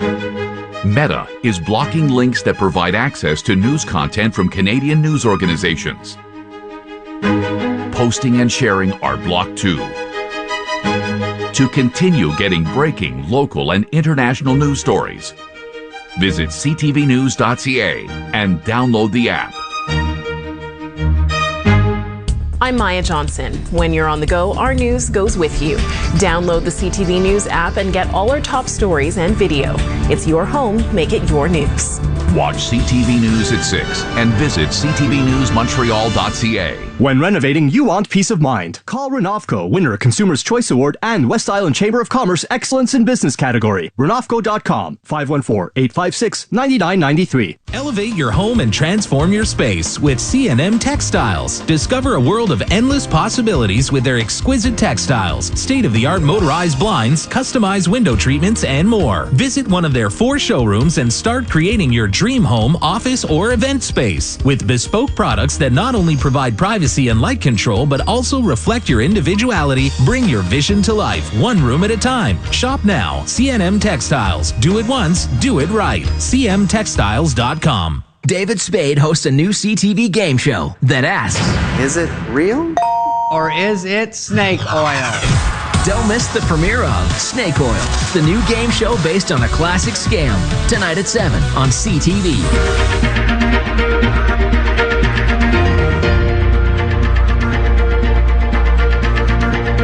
Welcome back to the Vashi Capello Show on the iHeartRadio Talk Network. Our message to builders today is that it's time to get shovels in the ground. We are going to leverage all of the tools at our disposal to make it easier for you to say yes to build more homes for Canadians. We're going to address the specific challenges at the root of the housing crisis we're living through. 20 minutes past the top of the hour. That is Sean Fraser, the federal housing minister, making an announcement alongside a whole bunch of other ministers yesterday. The announcement this time was that they are raising the limit on the Canada Mortgage Bonds program by $20 billion to offer more low-cost financing to people or builders who want to build or construct new rental units. They say it's going to boost rental construction by 30,000 units a year. Let's bring back the Daily Debrief panel to talk a little bit about the politics of affordability right now. Scott Reed, Corey Tonight, and Kathleen Monk are here. Scott, I wanted to start with you. And just from like a purely communications perspective, we spoke briefly in the last block about how they made this announcement on a day where they had to know that there was a massive news cycle about anything but affordability. But it's the second in a series of a couple of these announcements where they've come out, all 4 of them together, Anita Anand, Sean Fraser, Minister Freeland, and Minister Champagne, to keep making these kind of affordability geared announcements. Is it overall a good strategy? Yeah, I don't mind that. I like the idea of bringing in the whole team and sort of, trying to demonstrate to people, not just once, but persistently on a number of announcements in a row that you're, putting a whole team effort into this. I think that makes sense. I still think there's a broader narrative that needs to be articulated by someone, probably the housing minister, sort of saying, okay, so we've done a few of these things. Some of them are really important and gotten a lot of applause from the private sector. Sounds like they're going to make a real difference. But here's what the whole picture is. This is what we're trying to achieve. This is what the problems we see. This is the role of the federal government. So I'd like to see someone sort of put it in plain language context. I like the idea of the team effort. I do think you also in politics have to stick your head out the window from time to time and say, you know what? I know that we were geared up. I know we have the product ready. I know the machine is oiled. But Anthony Rota says he won't resign, and he's meeting with the House leaders at noon. Let's hold this thing to Thursday. Yeah. Let's just literally turn the engine off, and we'll come back and start it back up in a day or two because it got lost. And, I think sometimes you just have to apply. I'll tell you a really quick story. David Dodge was going to be appointed governor of the Bank of Canada. The news broke the day before the announcement was set. So at 9 a.m., I got a call from the finance minister. What do you think we should do? At 9:10, I got a call from David Dodge. He's like, well, there's no question what we should do. Just announce the damn thing today. And the whole world, the machinery of government, wanted to wait and hold for the day after. And it was Dodge himself had the common sense to say, the news is out. Let's just go now. Sometimes you just have to apply a common sense test to your communication strategies. But I actually thought that was kind of notable yesterday, Kathleen. And I was, you guys have all been in the room for those kinds of decisions. What would have informed the decision to go ahead with it? Because there was some runway in the morning to say, oh, we're actually going to postpone this a couple of days. We were literally it was literally half an hour before the speaker resigned. So he hadn't even done so yet, which means for sure the questions are all focused on that. And they were.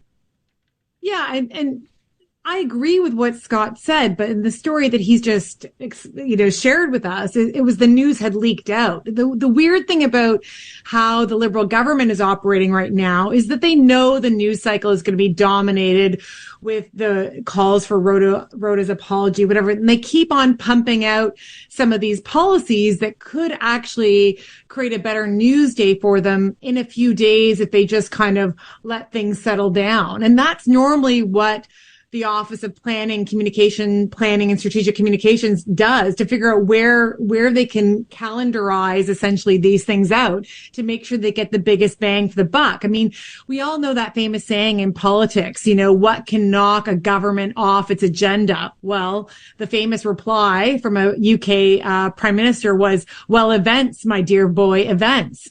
And there have been a lot of events going on since the House returned. The accusation against India about a killing of a Canadian on Canadian soil. And now, nobody had, the fact that Anthony Rhoda, the Speaker of the House of Commons, would be forced to resign over inviting a Nazi collaborator to Parliament a few weeks ago. That was on nobody's bingo card. And I think that the government, if they could have just taken a breath, they could have gotten and maybe not run out with their whole team, to do presser after presser this week, they could get a bit more, attention and headlines for these events. That said, I just want to say, the announcements they are rolling out are significant. $20 billion new dollars in potential financing. You're seeing a lot of happy comments from developers saying what the Liberals are doing could now potentially build, 5,000 new more rental units here or 1,000 new rental units there. So they are achieving some of their aims. The problem is I'm not sure if they're going to get the credit for it if they keep on,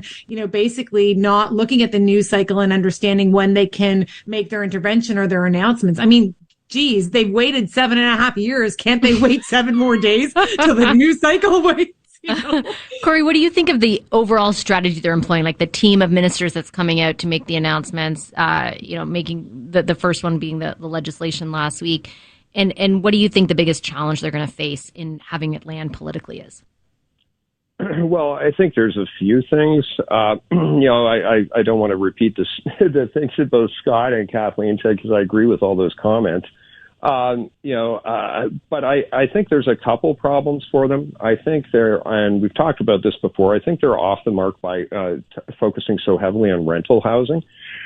When the driver for most new Canadians and millennials is not about finding rental housing. They're renting now. They want to find a home that they can get a mortgage on and start to put building equity in. And so I think it's an answer to a question that those voters aren't asking.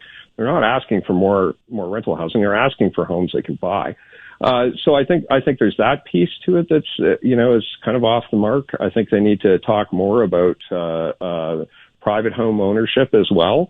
And I think the second thing is I think the number of homes they're talking about is too modest. Just in the province of Ontario, the target, which is not going to go anywhere close to solving this issue, is 185,000 homes a year being constructed. And it needs to be something north of that. So, I think 30,000 homes, look, it's steps in the right direction. I think the GST change is a very sensible one. There's some good things there. I just think it's aimed too much at renters, not enough at homeowners, and that the targets that they're setting for themselves are just too low to really meet the challenge that's in front of us. It kind of speaks to your point, Scott, though, about articulating what the overall end goal really is. Because even in the instances I've seen, the housing minister, who is very capable from a communications perspective, clearly compared to his predecessors, even when he's asked how much is what's the overall and what are you aiming for here? What's the overall number of houses? He has been unable to provide an answer. Yeah, and there may be more than one explanation for that. But I do think, I don't wholly agree with Corey about, to the degree to which part of Corey's comment is, rental isn't really that big a deal. I think it is a big deal. And I think there's lots of parts of the country that care enormously about it. I think it has both policy importance and political importance. But I do think to the degree to which, if that's the only thing that people hear, that's a problem. And partly that's because you need to say, we're acting on these things urgently, but we're acting on a wide variety of things, and more is to come. And, here are all the points on the compass that we care about. We're talking about 2 or 3 of them right now, but we're going to get to every single one. So, and Sean Fraser can pull that off. He can pull that off and then some. So good for them that they're finally got their ass in gear. But, I would like to see them tell a bigger, broader story that penetrates. Okay, I'm going to leave it there. Thanks so much, guys. Appreciate the discussion. As always, our daily debrief panel, Scott Reed, Corey Tenike, and Kathleen Monk. As I mentioned, we're standing by for the Prime Minister's comments as he leaves caucus. We've been told as the press gallery to prepare for that. Lots of anticipation that the Prime Minister will be apologizing or acknowledging to some degree what happened in the House of Commons last Friday. He has already said in brief comments on his way into Cabinet and to Toronto that it was a deeply embarrassing event, but the calls from the opposition have been that he more substantially apologizes for what took place. We're back in a moment with that.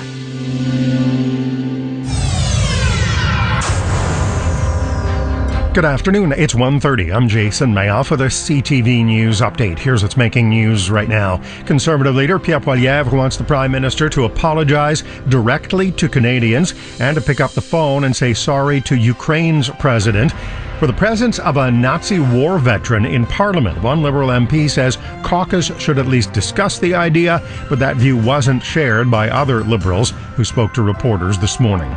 A man who espouses the racist Great Replacement conspiracy theory is scheduled to speak at the National Assembly in hearings tomorrow on Quebec's immigration plan, but the Premier says he thinks all parties will be able to work together to exclude him. And the federal government says its new voluntary code of conduct for generative AI aligns with 6 key principles that include equity, transparency, and human oversight. The innovation minister announced the code at the All-In Artificial Intelligence Conference in Montreal this morning. With the latest from the CJAD 800 Traffic Center, here's Lorne Glazer. We are seeing delays now on the westbound side of the Met, starting Vio all the way back to the DeCarry interchange. Westbound side of the TCAN delays there from after St. Charles through to Chemin Ste. Marie for northbound DeCarry. That is seeing some volume now, Queen Mary up to the top. Southbound DeCarry delays as well, Royal Mount off and on out to Côte St. Catherine for the eastbound side of the TCAN. Some time lost as well between Côte-Liesse and St. Laurent on the eastbound side of the Met. Southbound 25, it's a slow drive, bump you into the tunnel. Park like a boss with the Park and Fly app. Reserve, scan, park, pay, and go at the touch of a button. Download the Park and Fly app today. Traffic and transit every 15 minutes on CJAD 800. Your next report at 1:45.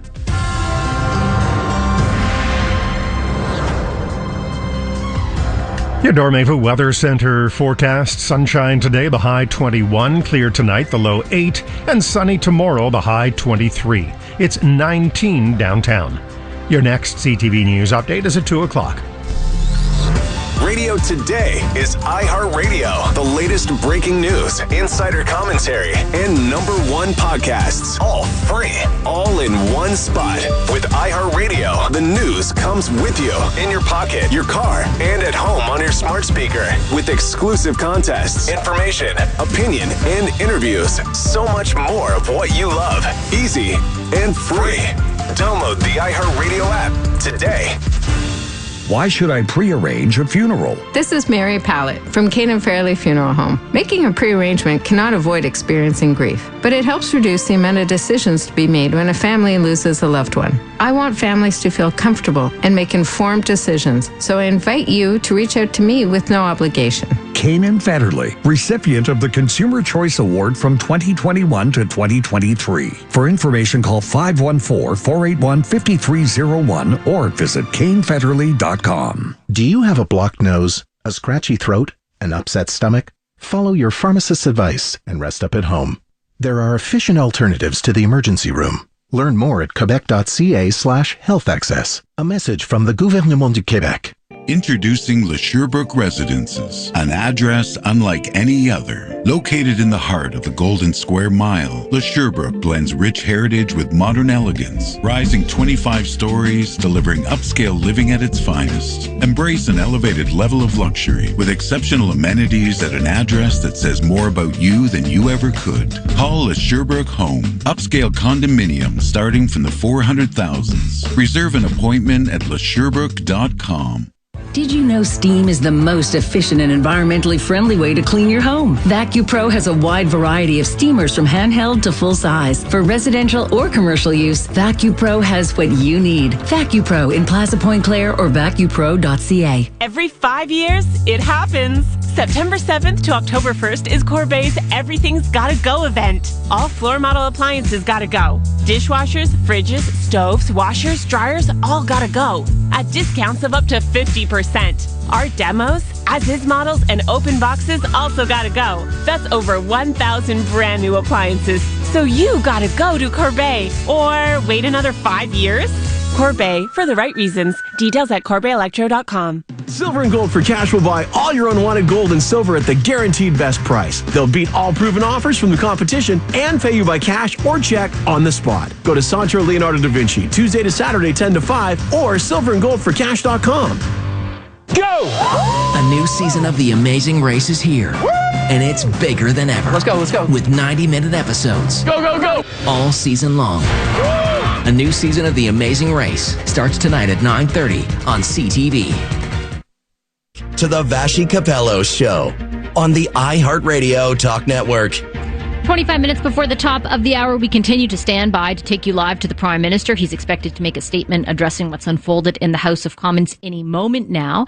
He's not there at the podium yet, so right now we'll get a reality check on the housing measures introduced by the government so far from Mike Moffat. He's Senior Director of Policy and Innovation at the Smart Prosperity Institute.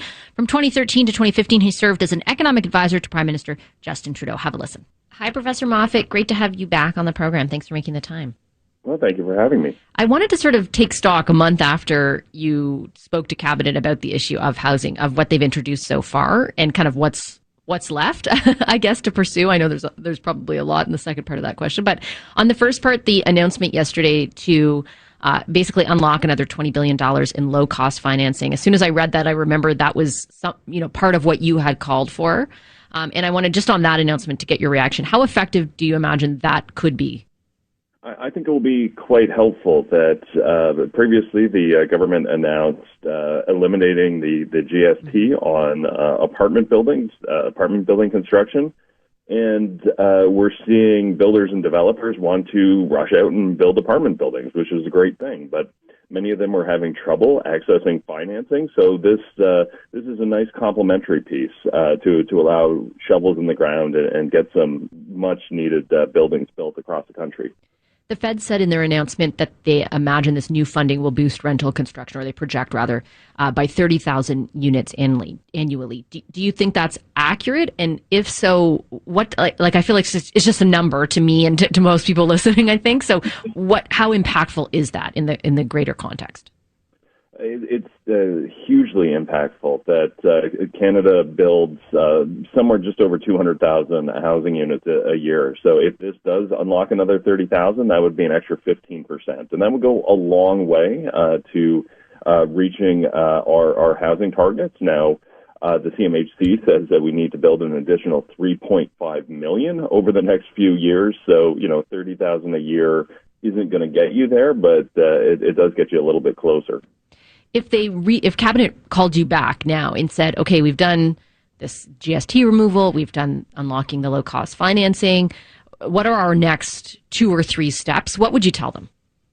Yeah, I think there's a few things they need to do. So first is to do more on the skilled trades. That's one of the bottlenecks that's preventing additional homes being built, just electricians, roofers, plumbers, that kind of thing. I would suggest also bringing back 1960s and 1970s style tax incentives to build apartment buildings. I think that would also go a long way. And then finally, I think they need to continue fixing the approvals process. One of the things that we recommended in our reports was bringing back the pre-approved catalog of designs that the CMHC had back in the 1940s and 1950s, which really streamlines the approvals process and makes it easier for builders and developers to build. And that's been my message to this government for a while, that this is not the first housing crisis that Canada's had. So we should look to past policies, do the things that we're doing in the 40s, 50s, 60s, and 70s to get housing built and start reintroducing some of those. Does a pre-approved model, does that mean kind of in layman's terms that there's, let's say, 5 types of housing units that already kind of the government knows can get built and they meet all the coding and all the zoning and everything like that? And then it's like, how much would that expedite the process?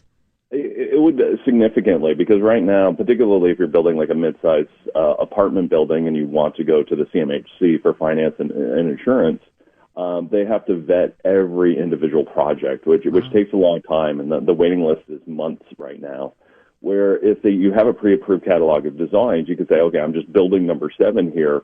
That fast tracks through the process. You can also have it fast tracked through municipal processes as well.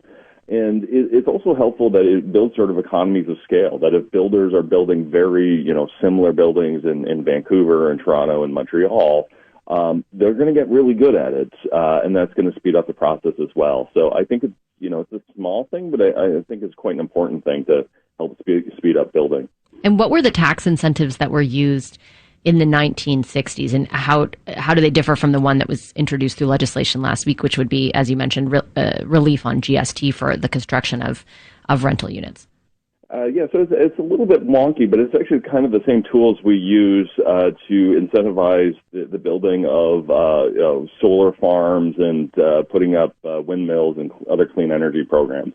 It basically allows developers to deduct construction costs on their new buildings at a faster rate. But one of the important parts of it that we had back then is once that builder or developer sold that unit, they would have to take the profits and reinvest it into building a new building, or else they'd have to pay those taxes. So what we saw back in the 1960s and 1970s would be builders building a new building, owning it for a few years, selling it off, and then building another one. We built more houses in 1974 than we have in any other year, despite the fact that our population was like half what it is today. So I think we brought back those incentives. We could start getting back in 1960s and 1970s levels of apartment building. What was the scope of the crisis that all those policy measures back in the 60s, 70s were aimed at addressing? And is it comparable to now? Yeah, there's certainly some overlap. So back in the 1960s, a couple of things happened. First of all, we liberalized our immigration rules, so immigration went up in the late 60s. But we also had the first wave of baby boomers were leaving their parents' house and going to university or college or getting their first job and needed an apartment building. So it's actually quite similar to where we are today. That we have a lot of Gen Z who are leaving their parents' houses and looking for places to live. And we know that international students and immigration is up as well. So we're actually in a very similar circumstance to where we were 50 or 60 years ago. We've been talking about the supply side of things, but on the demand side, and in particular, this conversation that has kind of come about around immigration and the targets that the federal government set, which have been quite ambitious and so far been met, and largely are due to the labor force issues that we have. Do you anticipate, or do you think it will be necessary, if they pull all the policy levers they can on the supply side, to augment those targets, or do you think they can be maintained as long as the supply side is addressed adequately? Yeah, I suspect they will be maintained, and we see sort of consensus across all of the parties. But I do think that the government will, or could at least, claw back population growth somewhat. So we've seen a massive increase in the number of international students who aren't considered immigrants. I think we're going to see some scaling back of that. And as well, I wouldn't be surprised if our immigration system is tweaked a little bit to give permanent residency to people who are already here, like graduates of universities and colleges.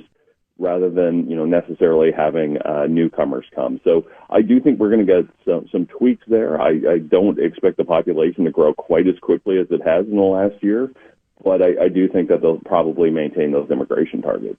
Okay, Professor Moffat, I'll leave it there. Thank you so much for your analysis this afternoon. It's been really helpful. Appreciate it. Thank you for having me.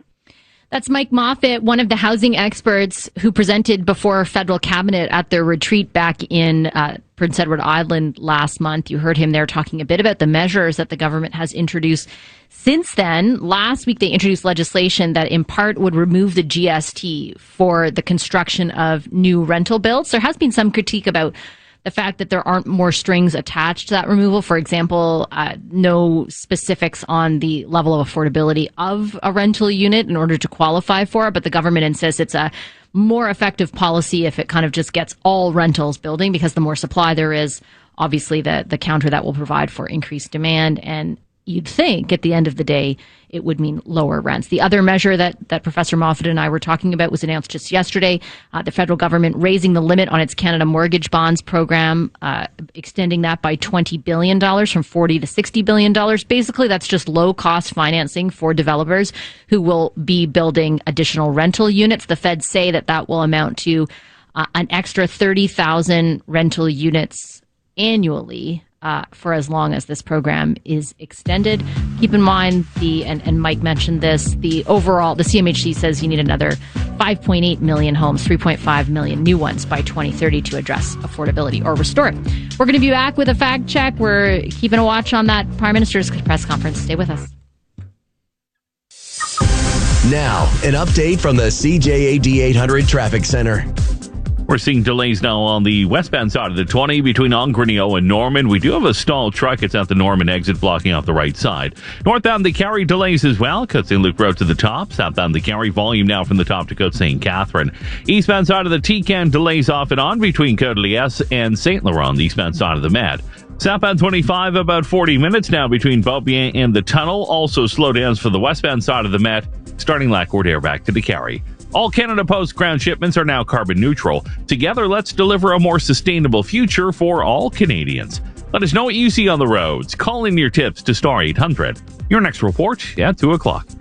I'm Aaron Rand. And I'm Natasha Hall. The last building at the Roxham Road unofficial border crossing has been torn down. Now what? That story at 3:20.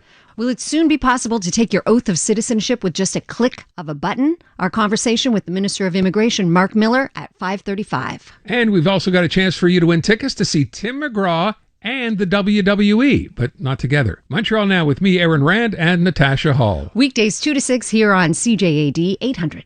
Montreal's home for live sports and sports talk. TSN 690. Sanusi Ibrahim drills it to the near post. He's going to make it to the end zone. Touchdown, Montreal. When you need to know, when you need to get it off your chest. I'm just so sick of these apologies and the I'm sorries. No amount of sorries is going to make him feel comfortable having that guy as your head coach. Montreal's Major League Sports Talk lives on TSN 690. If you need to go out for chicken soup, tissues, blankets, maybe you'll also need extra strength sinus medication.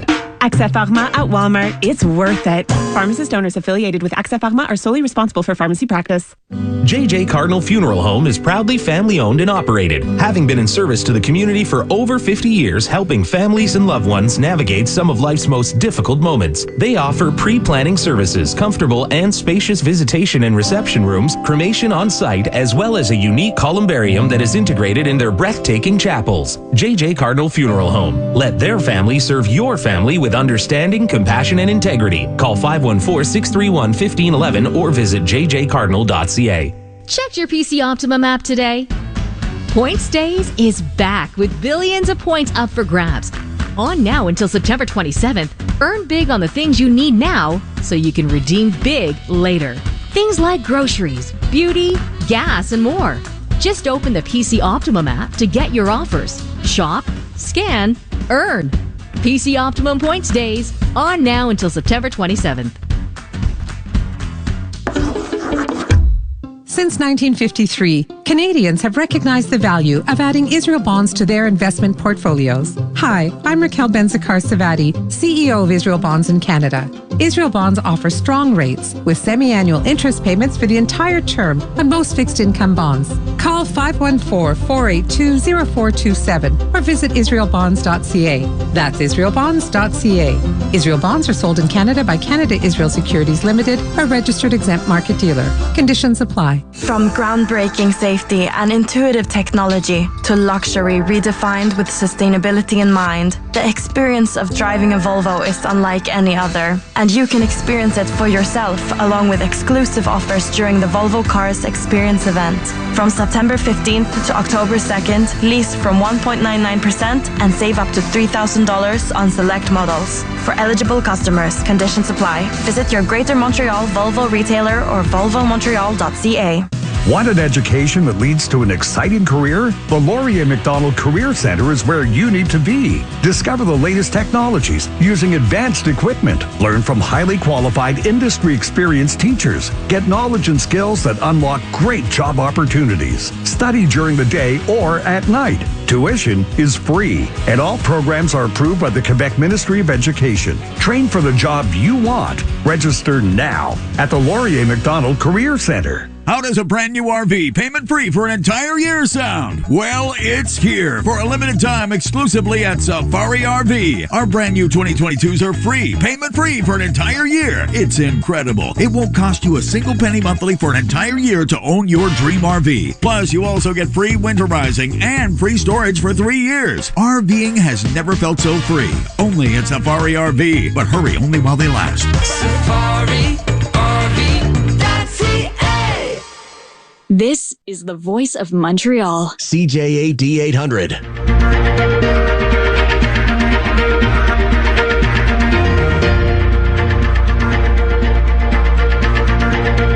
Welcome back to the Vashi Capello Show on the iHeartRadio Talk Network. 10 minutes before the top of the hour, time for this afternoon's Fact Check. Fact Check.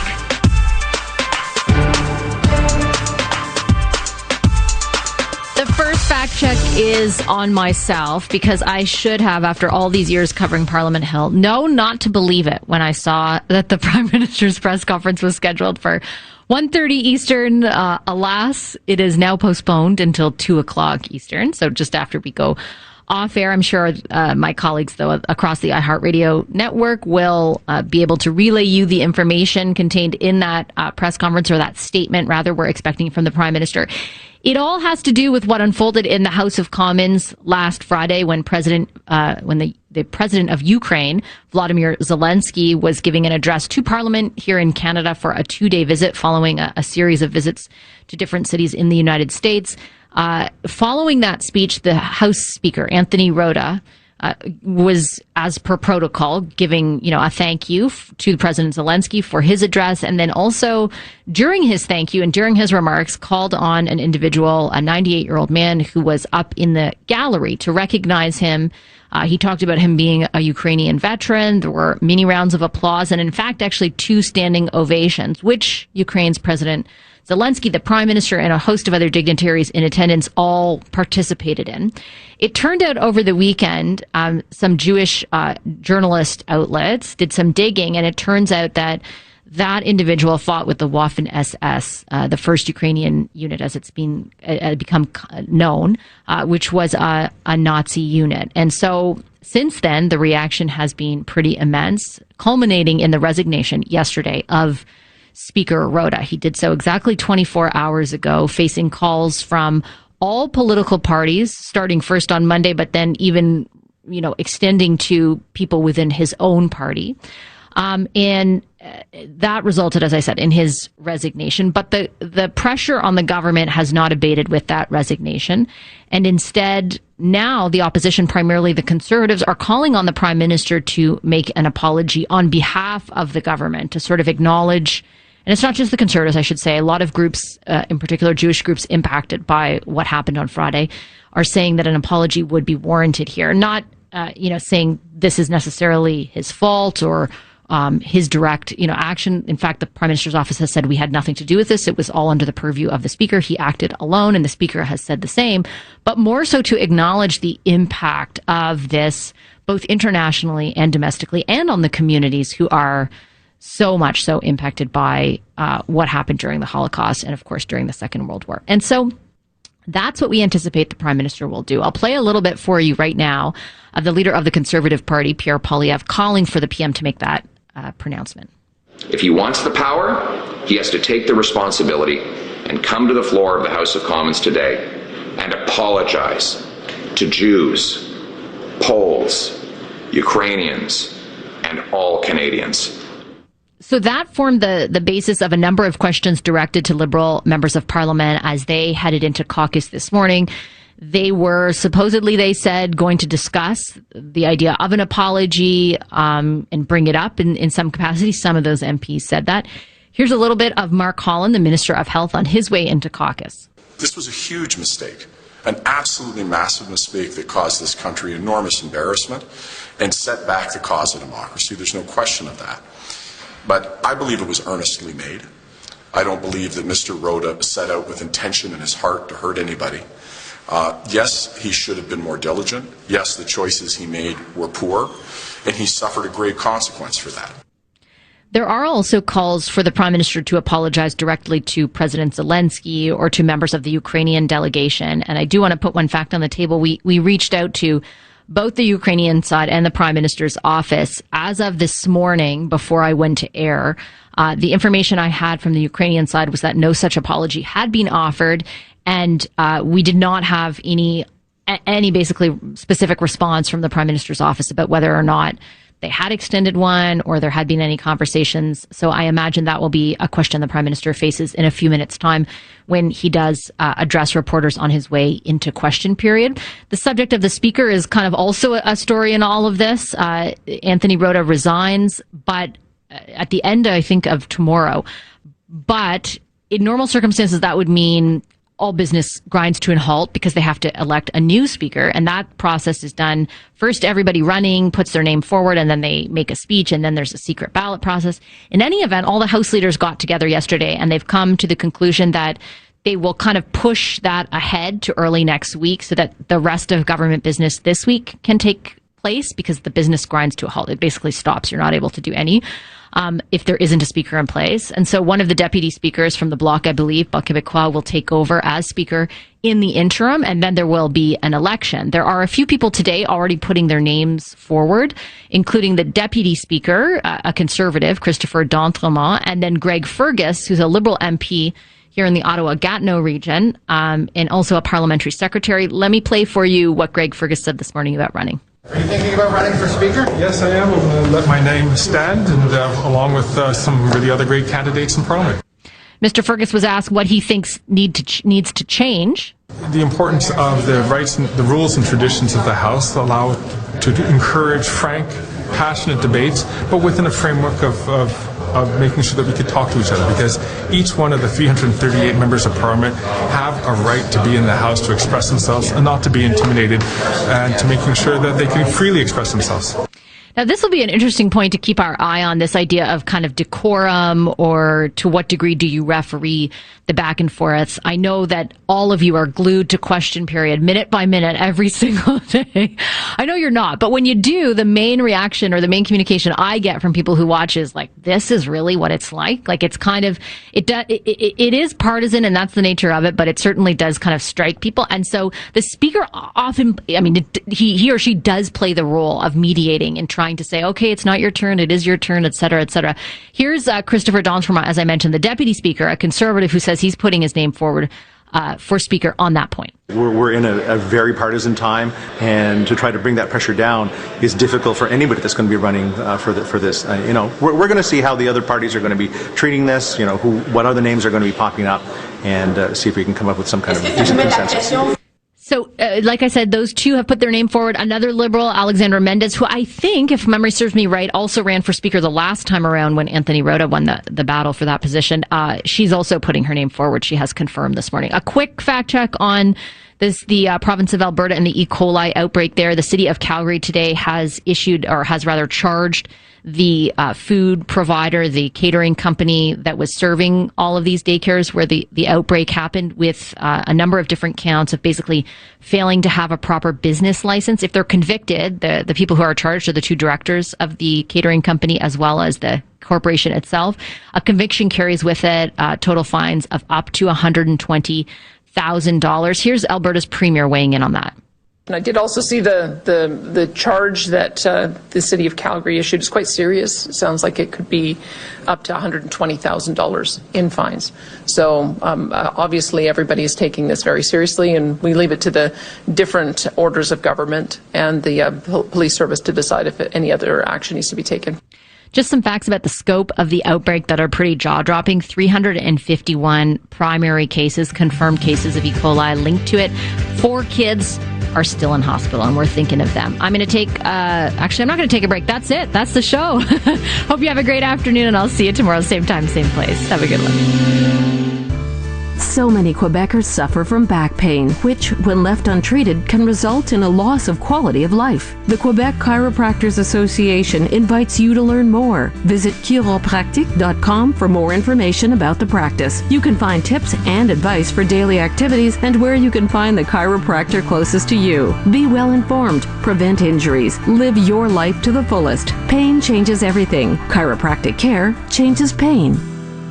Picture this. You're asleep. Deep sleep. Perfectly still. Blissfully calm. But then your partner starts to toss and turn, and you don't even notice. At Dormez-vous, sleep experts like me are here to help you fall asleep and stay asleep no matter the disturbance with our wide assortment of motion control mattresses. Right now at the Do Not Disturb event, get a motion-reducing Kingsdown mattress for the hot price of $749 until Sunday, only at Dormez-vous. 10 seasons of big reveals, bigger surprises. No way! And now, the next big thing. This is huge! A new season of The Masked Singer is here. Tonight at 8 on CTV. You're listening to the Voice of Montreal. News Talk Radio, CJAD 800, an iHeart radio station.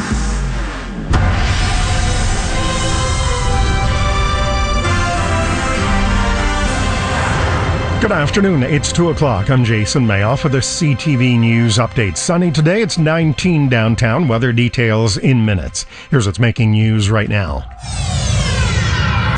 Calls for the Prime Minister to apologize. Will a man who believes in a racist conspiracy theory be allowed to speak at the National Assembly? And did the City of Laval properly warn everyone in time about a water ban? With the latest from the CJAD 800 Traffic Center, here's Lauren Glazer. We're seeing a pretty slow drive on the westbound side of the Met between Vio and the DeCarry interchange. Also slowdowns on the eastbound side of the TCAN, starting now Côte de Liesse running through to St. Denis on the eastbound side of the Met. Southbound 25, about 45 minutes lost Beauvais into the tunnel. For northbound DeCarry, that is a slower drive, Sherbrooke up to the top.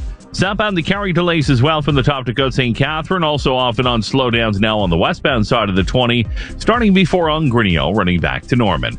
Experience all that fall has to offer with craft, confidence, and the control of a Lexus. Visit your local Lexus dealer or Lexus.ca for details. Traffic and transit every 15 minutes on CJAD 800. Your next report at 2:15.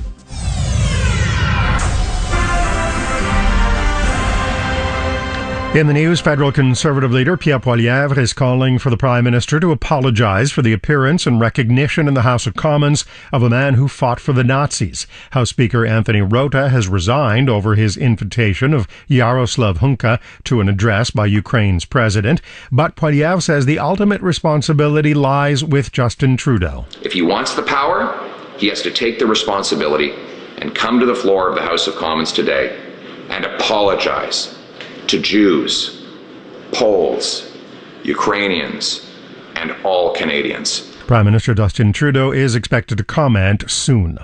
Opposition parties are speaking out about a man who's scheduled to speak at a National Assembly hearing tomorrow on immigration. Alexandre Cormier-Denis espouses a conspiracy theory that says there's a plot to replace white people. Here are Liberal MNA Monsef Daraji and Quebec Solidaire's Haoun Bouazi. I don't agree with this guy, but he has the right to do and to think about Nazi, about supremacists, but I don't believe on what he said. We are totally in disagreement, and we condemn all the heinous speeches this person has been brought into the conversation. Premier François Legault says he thinks all the parties in the National Assembly will be able to agree to cancel his scheduled appearance. People in a section of Laval are being told not to use their tap water for anything except flushing the toilet, not even if they boil it first. It comes after chemicals are believed to have seeped into the water supply after a fire in the St. Dorothy district. This man who came to pick up water bottles the city's handing out says his family was told about the issue, but it was too late. I received a text message on my phone. They actually called the home phone as well, and the fire department, they stopped at the house. So they did stuff, but that was too late. We already consumed water from the tap. Another Laval resident says she got the warnings about the water ban, but her neighbor didn't. Police have arrested 8 people aged 30 to 62 after black market cannabis raids in the Greater Montreal area, and the SQ says it expects to make 3 more arrests. During the investigation, officers seized more than 55,000 cannabis plants, nearly 2.5 tons of bulk cannabis ready for sale, as well as hashish and edibles. The SQ says the ring used Health Canada registration certificates that they shouldn't have had to give the appearance that their operation was legit. Staff on some TV shows are returning to work as the Writers Guild of America declares its strike over after nearly 5 months. The late-night talk shows will be back on the air by Monday. They were among the first shows affected by the Writers Guild of America strike. Bill Maher says his show Real Time will return on Friday. Last Week Tonight with John Oliver will be on the air Sunday. WGA leaders approved its contract Tuesday and told its members they may return to work. Scripted series might take longer to return since the actors union SAG-AFTRA is still on strike in a separate contract dispute with major studios. I'm Archie Zaraletta. For more news, go to CJAD800.com or download the iHeartRadio app.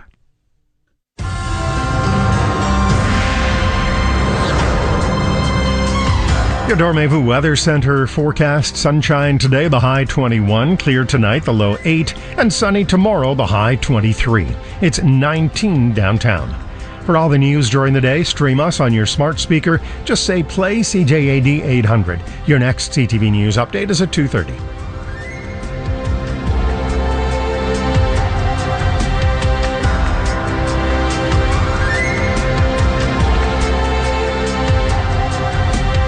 This newscast is brought to you by 1-800-GOT-JUNK. No contact junk removal from 1-800-GOT-JUNK. All you have to do is point. 2 voices and lots of opinions, including yours.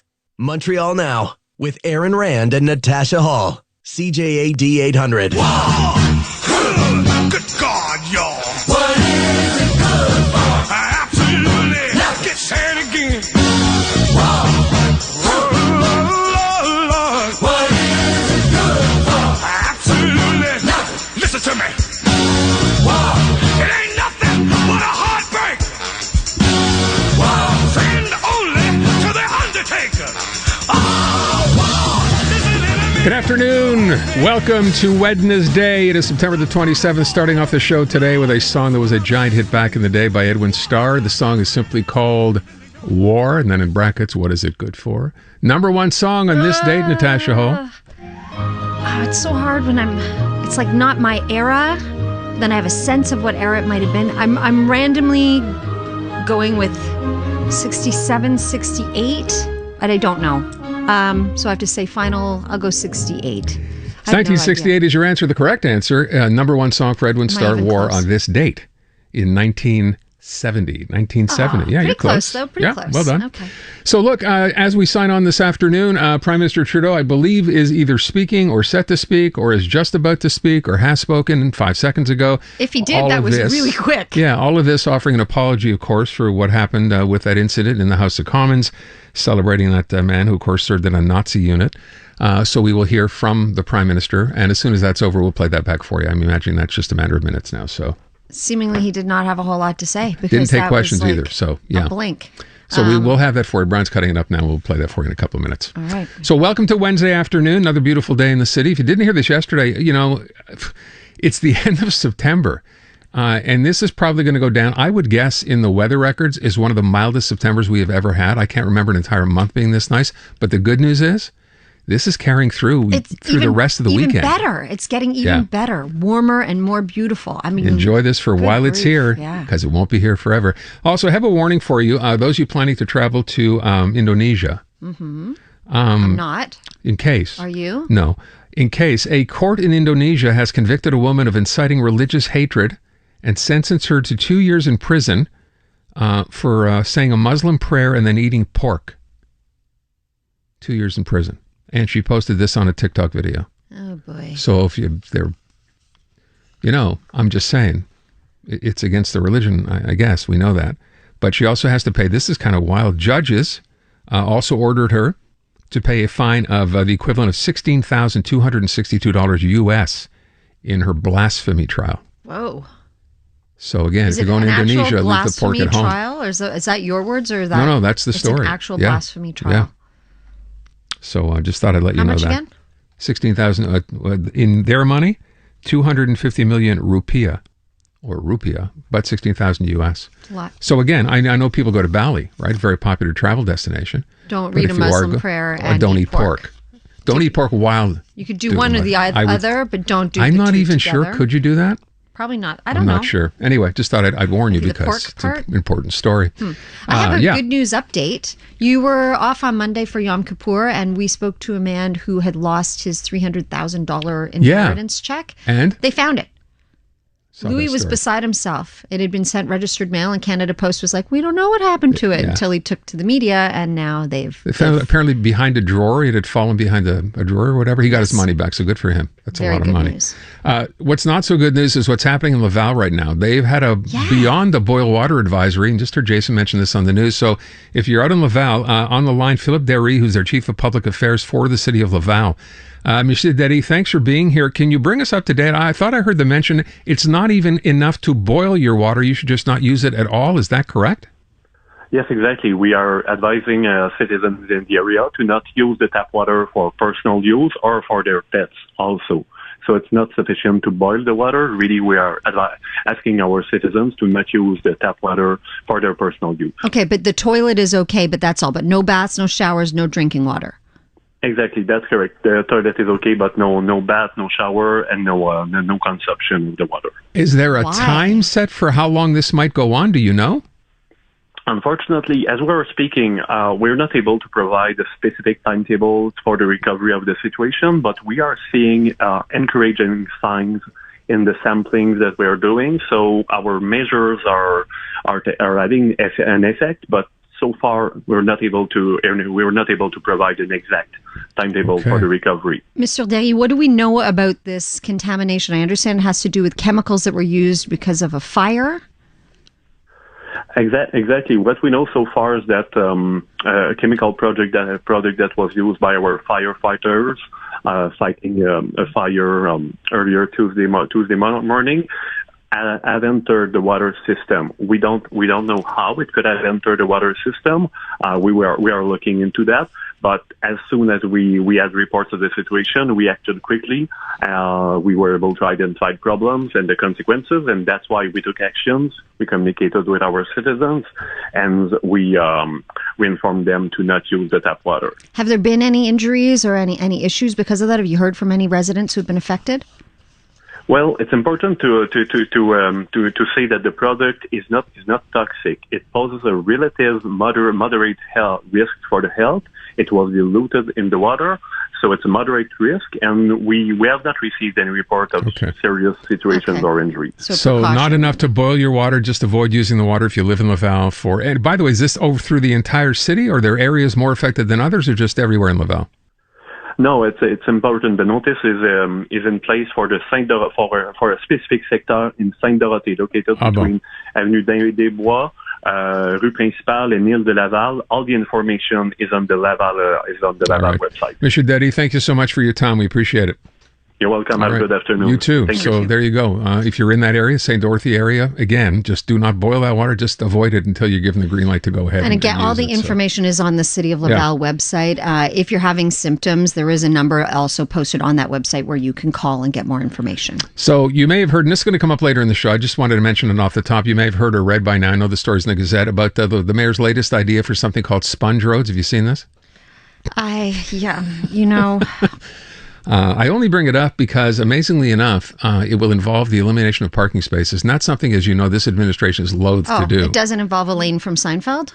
No, different kind of sponge. But I thought we'll do this, as I said, later on after 4 o'clock is our question. But this did remind me of the situation, speaking of eliminating parking spaces. Remember park extension about a week ago? Yes. And the big debate there and the mayor telling everybody back off. I have to represent all the citizens. Well, ladies and gentlemen, a little bonus for you today. Our good friend, Patrick Charles, friend to the show, has come up with today's parody for all the folks out in Park X and this whole debate over, again, more parking spaces being eliminated there. This is, you remember the song The Heat Is On by Glenn Frey? Of course. From Beverly Hills Cop? Yeah. So this is Patrick's version. It is called The Space Is Gone, as in your parking space is gone. Here you go. Without consulting any residents or any bureau, and they just say to us, we're going to remove 250 parking, and 250 parking is a lot. Your space is gone out in Park X, on curbs and ball. Oh man, what's next? The complaints are loud. Yeah, the folks are mad. The borough mayor, she says it's just too bad, 'cause your space is gone.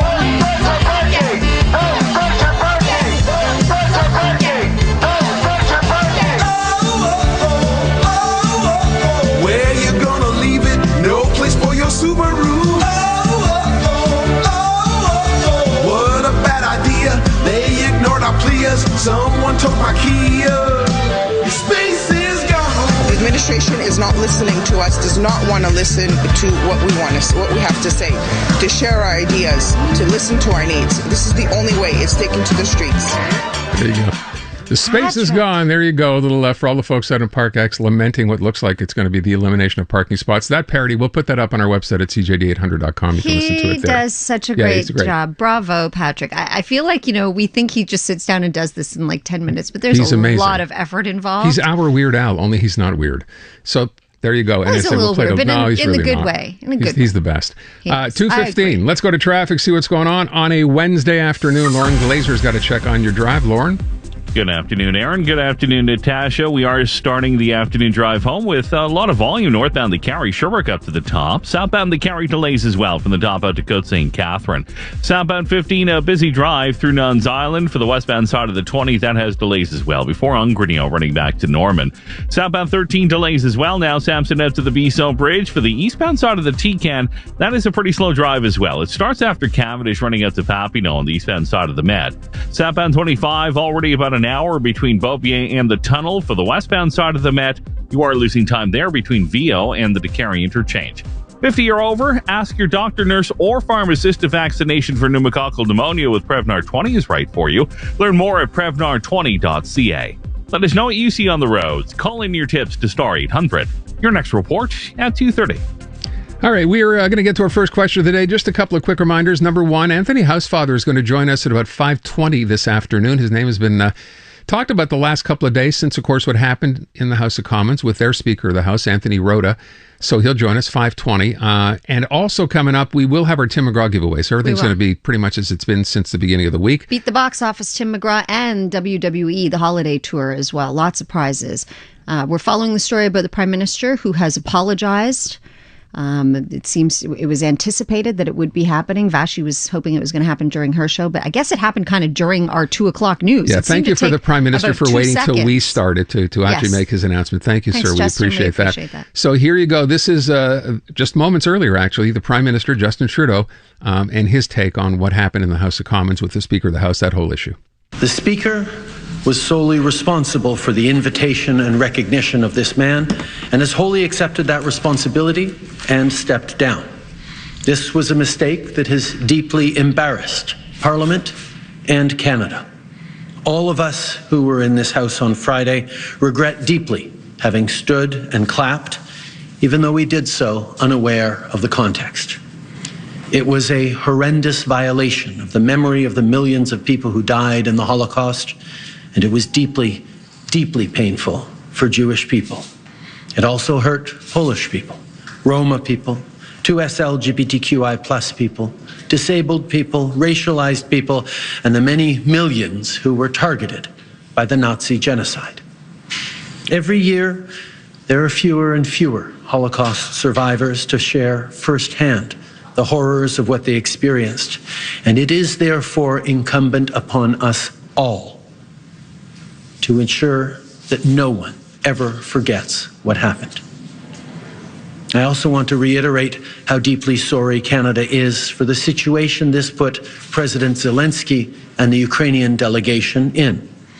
It is extremely troubling to think that this egregious error is being politicized by Russia and its supporters to provide false propaganda about what Ukraine is fighting for. Friday's joint session was about what Canada stands for, about our steadfast support of Ukraine's fight against Putin's brutality, lies, and violence. It was a moment to celebrate and acknowledge the sacrifices of Ukrainians as they fight for their democracy, their freedom, their language and culture, and for peace. This is the side Canada was on in World War II, and this is the side we are on today.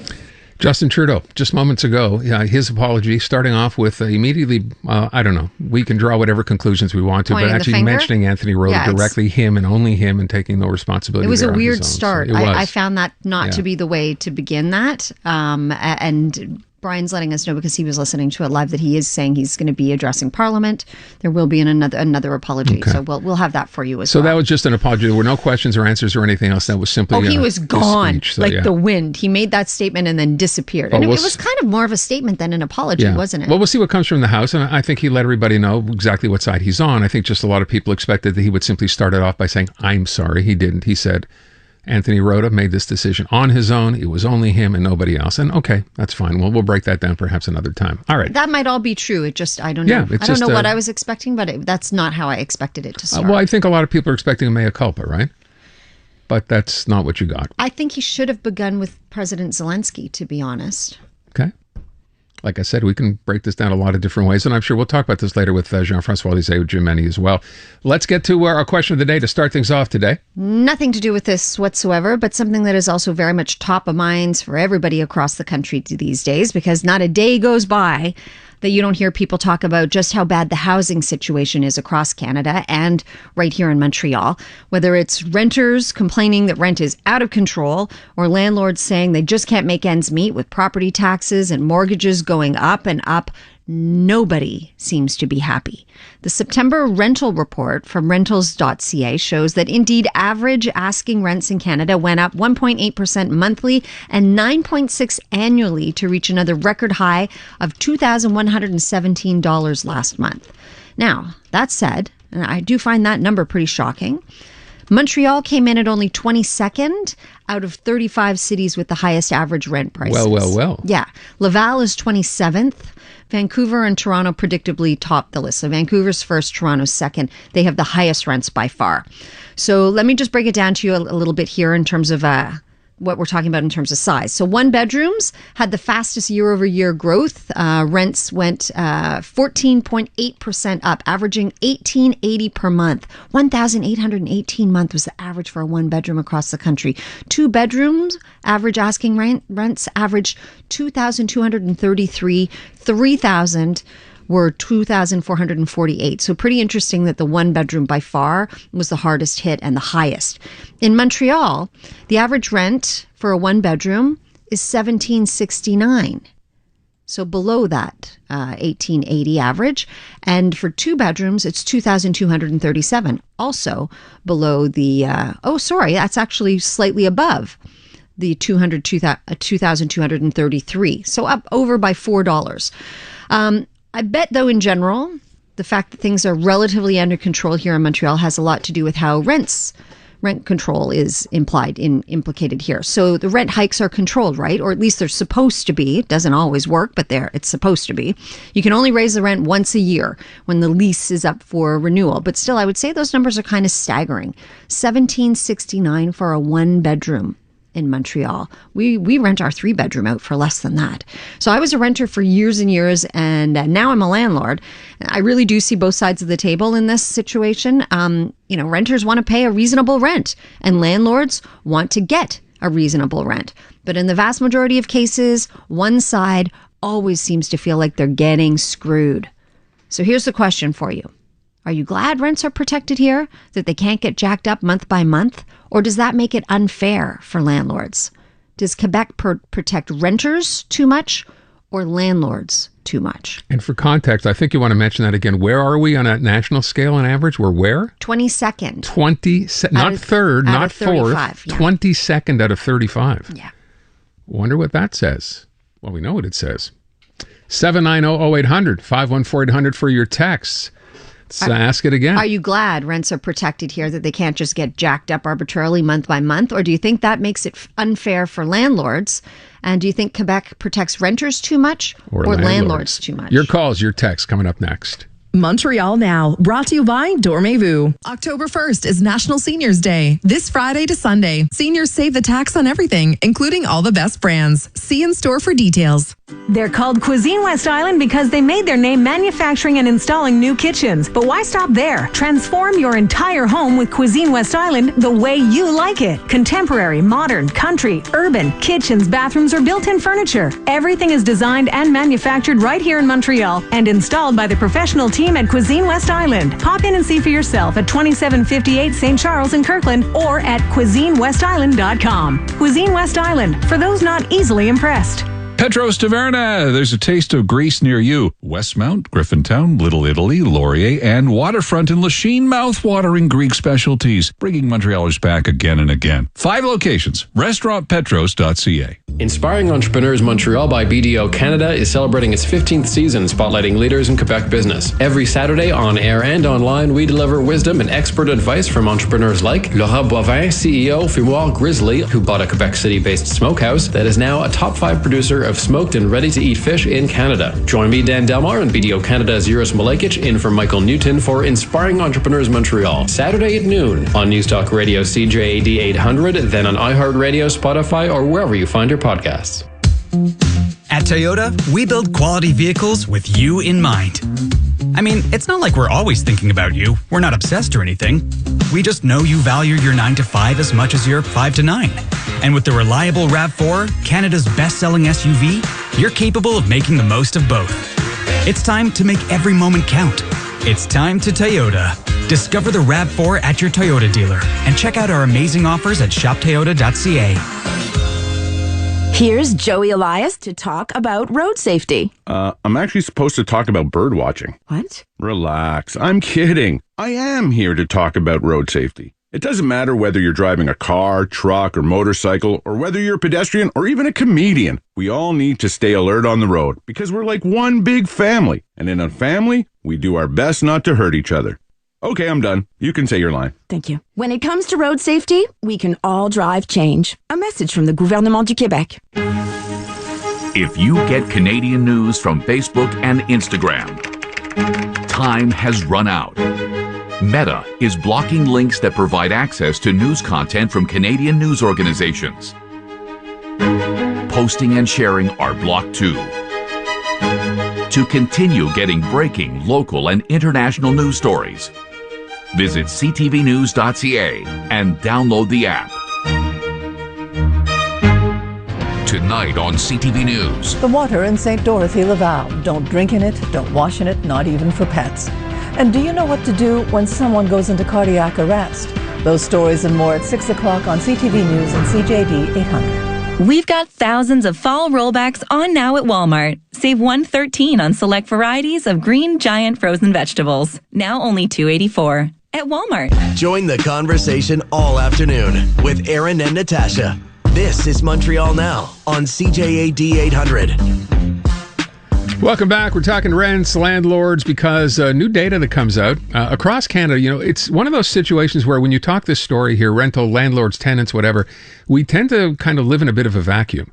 The rest of the country is dealing with issues as well. You already know Toronto and Vancouver have the highest home prices and rental prices, but to find out that we're number 22 on a list in Canada nationally of places that charge the most for rent, it kind of makes you sit back and go, wait a second, maybe it's not as bad here as we make it out to be. There's also only 3 Quebec cities on this entire list of 35. There are an awful lot in Ontario, a lot in Saskatoon, Alberta, British Columbia. So, in the grand scheme of things, it makes it seem like we really are doing okay here. And is that because of our rent control? We have rent control. It doesn't always work. In theory, it's supposed to. But I think that everybody on whatever side you're on, somehow people feel like they're getting a bad deal. Yeah, absolutely. Because we'll hear from tenants, we'll hear from landlords when this subject comes up. So based on these real numbers, is it really as bad here as we make it out to be as far as rents go in Quebec? Yeah, are you glad that rents are protected here, that they can't get jacked up? Or do you think that makes it unfair for landlords? Does Quebec protect renters too much or landlords too much? 790-0800, 514-800 for your text. Steve, what's your take on this? Hey, how you doing, guys? Good, thanks. A question that I don't think has ever been answered for this topic. If you take the average apartment that, say, just any apartment downtown 10 years ago, and the same apartment today that has had no renovations done to it, and the rent was maybe $600-700 10 years ago, would the average increase every single year going up, does it actually equal $2,200 for 4.5? Like, has anybody even... Yeah, I don't know. I understand what you're trying to say. I mean, if you bought that building as a landlord 10 years ago, did nothing to it, yet you managed to raise rent every year, is that fair? Is that what you're asking? Yeah, like, if there's nothing done to it, how could it possibly go in 10 years from $700 to $2,200 if the average increase is only, I don't know. Well, no, you're right. You're right to a point, although I will say, I'm only going to guess, the price of heating has gone up, your tax assessment has gone up. Those are costs you have to cover as a landlord as well, so that's a reason that you would rent or raise the rent, I think. But no, I'm not sure that would cover the whole increase. And even if you've done zero work whatsoever, you're still allowed to raise it by a nominal amount every year, right? The board sets that rate. Yeah, there's a limit to what you can do, although now this whole idea of, lease transfers, which is coming up eventually, may change things. But and there's lots of landlords who simply don't respect that, right? So one tenant leaves, and the tenant could have been there for 20 years paying $800 a month, and the next tenant comes in and they say, I can get $1,800 for this, even if it's still, in crummy condition. And a landlord might say, well, based on the fact that I've been losing money for the past X number of years, remember too, if you're owning and you have a mortgage on a property, those numbers have gone crazy as well. Yeah, it's costing you more to finance that space you own. We're freaking out. But when I see these numbers and I'm realizing we now rent our 3-bedroom out for less than the average 1-bedroom is going for in Montreal. An average 1-bedroom price now is $1,769. That's staggering to me. That is so high. What do you think? 790-0800, 514-800. Landlords or renters? Who's being protected more here? And do you think the government is doing it right? Yeah, does the system work? Your calls, your texts right after news. Good afternoon. It's 2:30. I'm Jason Mayoff for the CTV News Update. Here's what's making news right now. Police in Longueuil are investigating the deaths of 2 women aged in their 60s and 80s. A third person was taken to hospital suffering from shock. The bodies were discovered on Des Ormeaux in Longueuil after police got a 911 call around 11:30 this morning. Police are calling the deaths suspicious. Prime Minister Justin Trudeau has apologized in the House of Commons for the House recognizing a man who fought for the Nazis in the Second World War as a hero. Trudeau says Canada is deeply sorry for the situation it put Ukraine's president in. And Premier François Legault says he thinks all parties will come to an agreement to exclude a man some call a radical nationalist from speaking at National Assembly hearings. Alexandre Cormier-Denis has been banned from YouTube for his views. With the latest from the CJAD 800 Traffic Center, here's Lorne Glazer. We do have delays now on the westbound side of the 20. They start before Ungrenio, running out to Norman. Also delays eastbound side of the 20, 32nd to 1st Avenue. Northbound, they carry That is pretty busy now, its length. Southbound, they carry delays as well from the top out to Côte St. Catherine. Also volume southbound 15. It starts to La Vérendrye out to the bridge. Off and on slowdowns for northbound 13 starts at the Tican up to Henri Bourassa, again between the 344 and 640. Some volume as well southbound 13 from Sampson to the Bisson Bridge, and again between Hickmore and Donner Route 20. You travel like a boss, so why not park like one too? Tap the Park and Fly app and reserve, park, pay, and go. It's the fastest way to park and fly. Traffic and transit every 15 minutes on CJAD 800. Your next report at 2:45.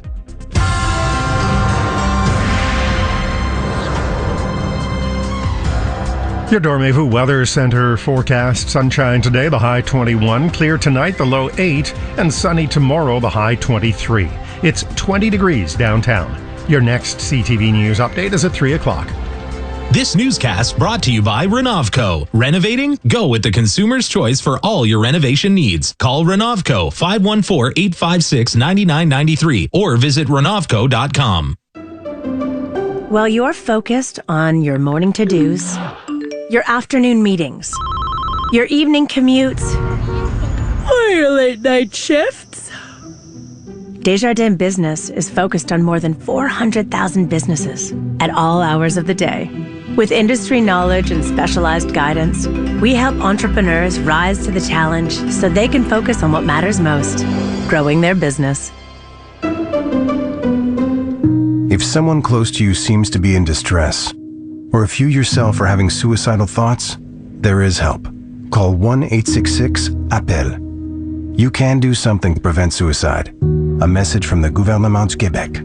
Okay, cutie pie, say mama. Kanak. No, mama. Kanak. Our baby can say kanak, but not mama. It's ridiculous. Actually, honey, it's Kanak's prices that are ridiculous. Kanak. I know, but a baby should say mama, not kanak. Kanak. Please, sweetie, say mama. Kanak. Yeah, but with ridiculous everyday prices, it's totally normal to love Kanak. But not more than his mother. Kanak. Come on, kiddo. Stop saying Kanak. You're making mommy sad.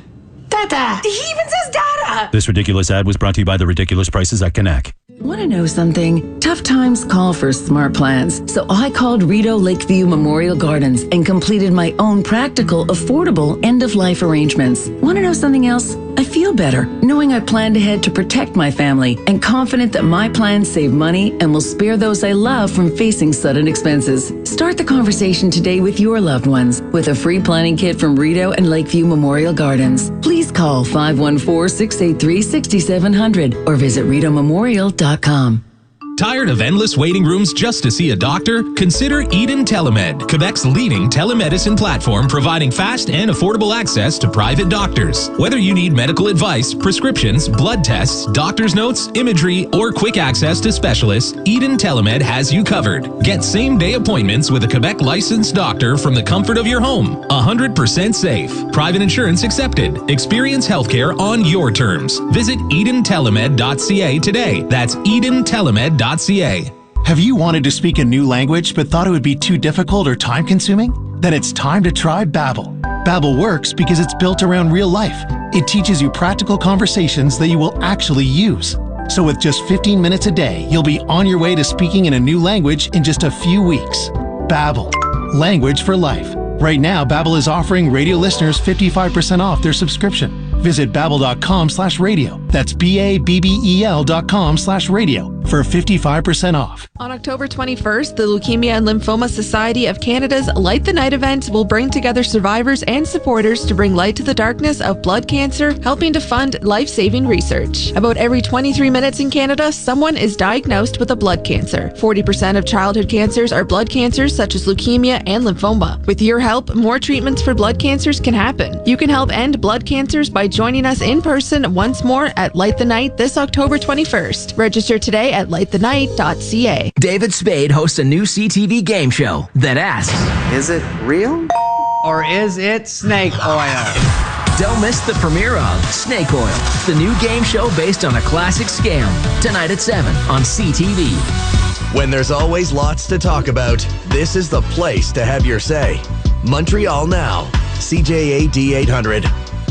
All right, we're asking you this afternoon, based on some really interesting figures for what rent actually costs across this country, to discover that, you know what, for all the I want to be careful what words I use. So for all the concern about the cost of rents and how difficult it is for people to find rental units in the city, never mind what you pay, but actually to be able to find a decent unit at a decent price, it turns out that Canada-wide, we're not doing so terrible. 22nd out of 35 cities ranked on this list. Vancouver is number 1, Toronto's number 2. We're 22nd, and Montreal and Laval came in at 27th. The idea of this report from rentals.ca was saying that average asking rents in Canada went up by 1.8% on average per month last month, and 9.6 annually. And I was thinking, here in Quebec, you really can only raise the rent once a year, right? Your lease comes up for renewal. Your landlord lets you know that there's going to be a rent increase.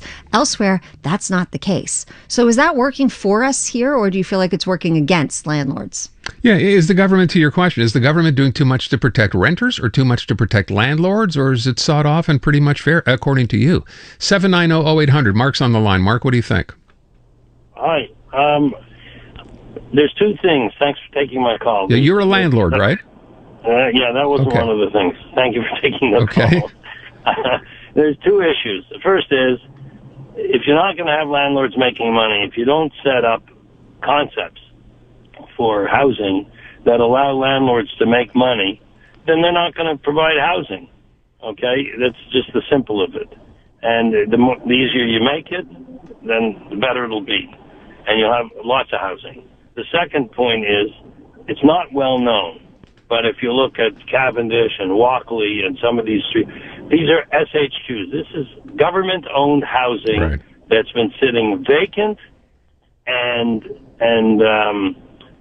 for years, boarded up. That's the word I was looking for. True. Not only just vacant, but boarded up for years. And I'm involved with a social service organization called Project Chance. So I've learned about how the government operates. And it's impossible to get them to make a decision. So the houses just sit empty. And we all know when a building sits empty in Montreal for a year or two, you pretty much shot the whole building. Are you talking about, from a landlord's perspective, Mark, about the idea that you would consider buying a building like that, but the city makes it so difficult that you just kind of give up? Well, that's a different issue, and I don't know that we have that much time. But what I'm just trying to understand, when you say empty buildings, and I know people have called to say that, and it doesn't seem right that there's such a lack of housing. They want social housing. Right. They want social housing, which would take pressure off needing the low rental that landlords don't want to provide. You've got 1,500 vacant units sitting in 60 government-owned buildings, SHQ-owned buildings in the greater Montreal area. Okay. Listen, I take your point, and we've had people call up and say the same thing and try to understand why the city does not move to do something with those buildings. Maybe the answer is they feel they've been sitting empty for so long. The work, I guess, that it might take to get them up to standard would cost too much money. Maybe that's why they give up. I don't know. You know what I mean? Why that's are a we fair guessing? question. We should know. Mark, I thank you for the call. Let me read this text from Jen in DDO. She says, taking the price of only rent prices isn't fair. They should be putting rent prices next to the average salary. Our average salary is much lower compared to other major cities in Canada. However, the rent is only a couple of $100s lower. That's an interesting point. We do make less money here. Teachers make less, nurses make less. True. We make less, Quebecers. But I think if you're going to use those sort of metrics, you also have to realize we pay less in hydro than pretty much every other place across the country. That's true. There's other factors I think that bring in. We do.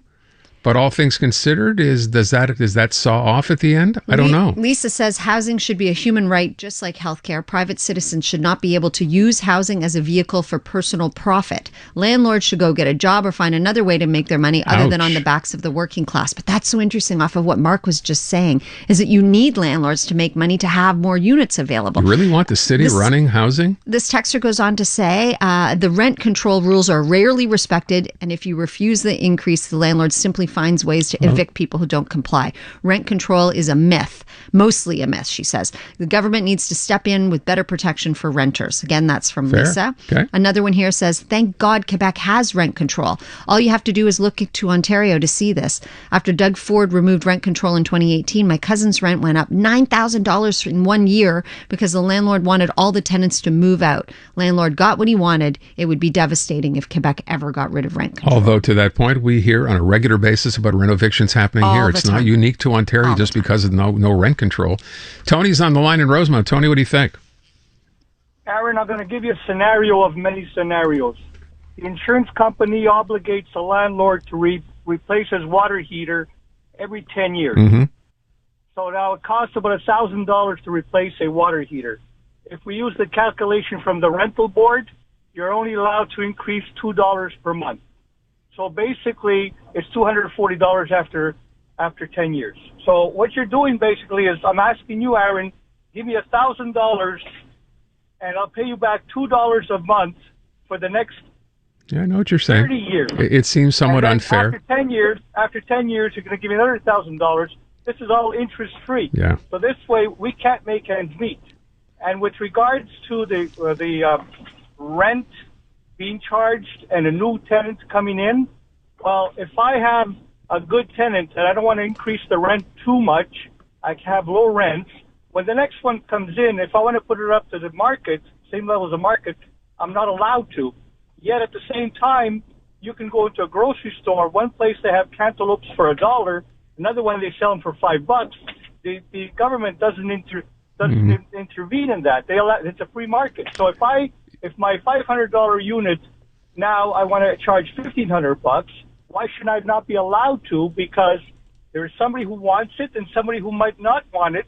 But at the same time, I'm taking a risk of the unit being empty. You bring up very fair points, I think. You are. I think some renters are sitting there listening to this thinking, wait a sec, but you know what? At the end of the day, I understand what you're asking and what you're pointing out.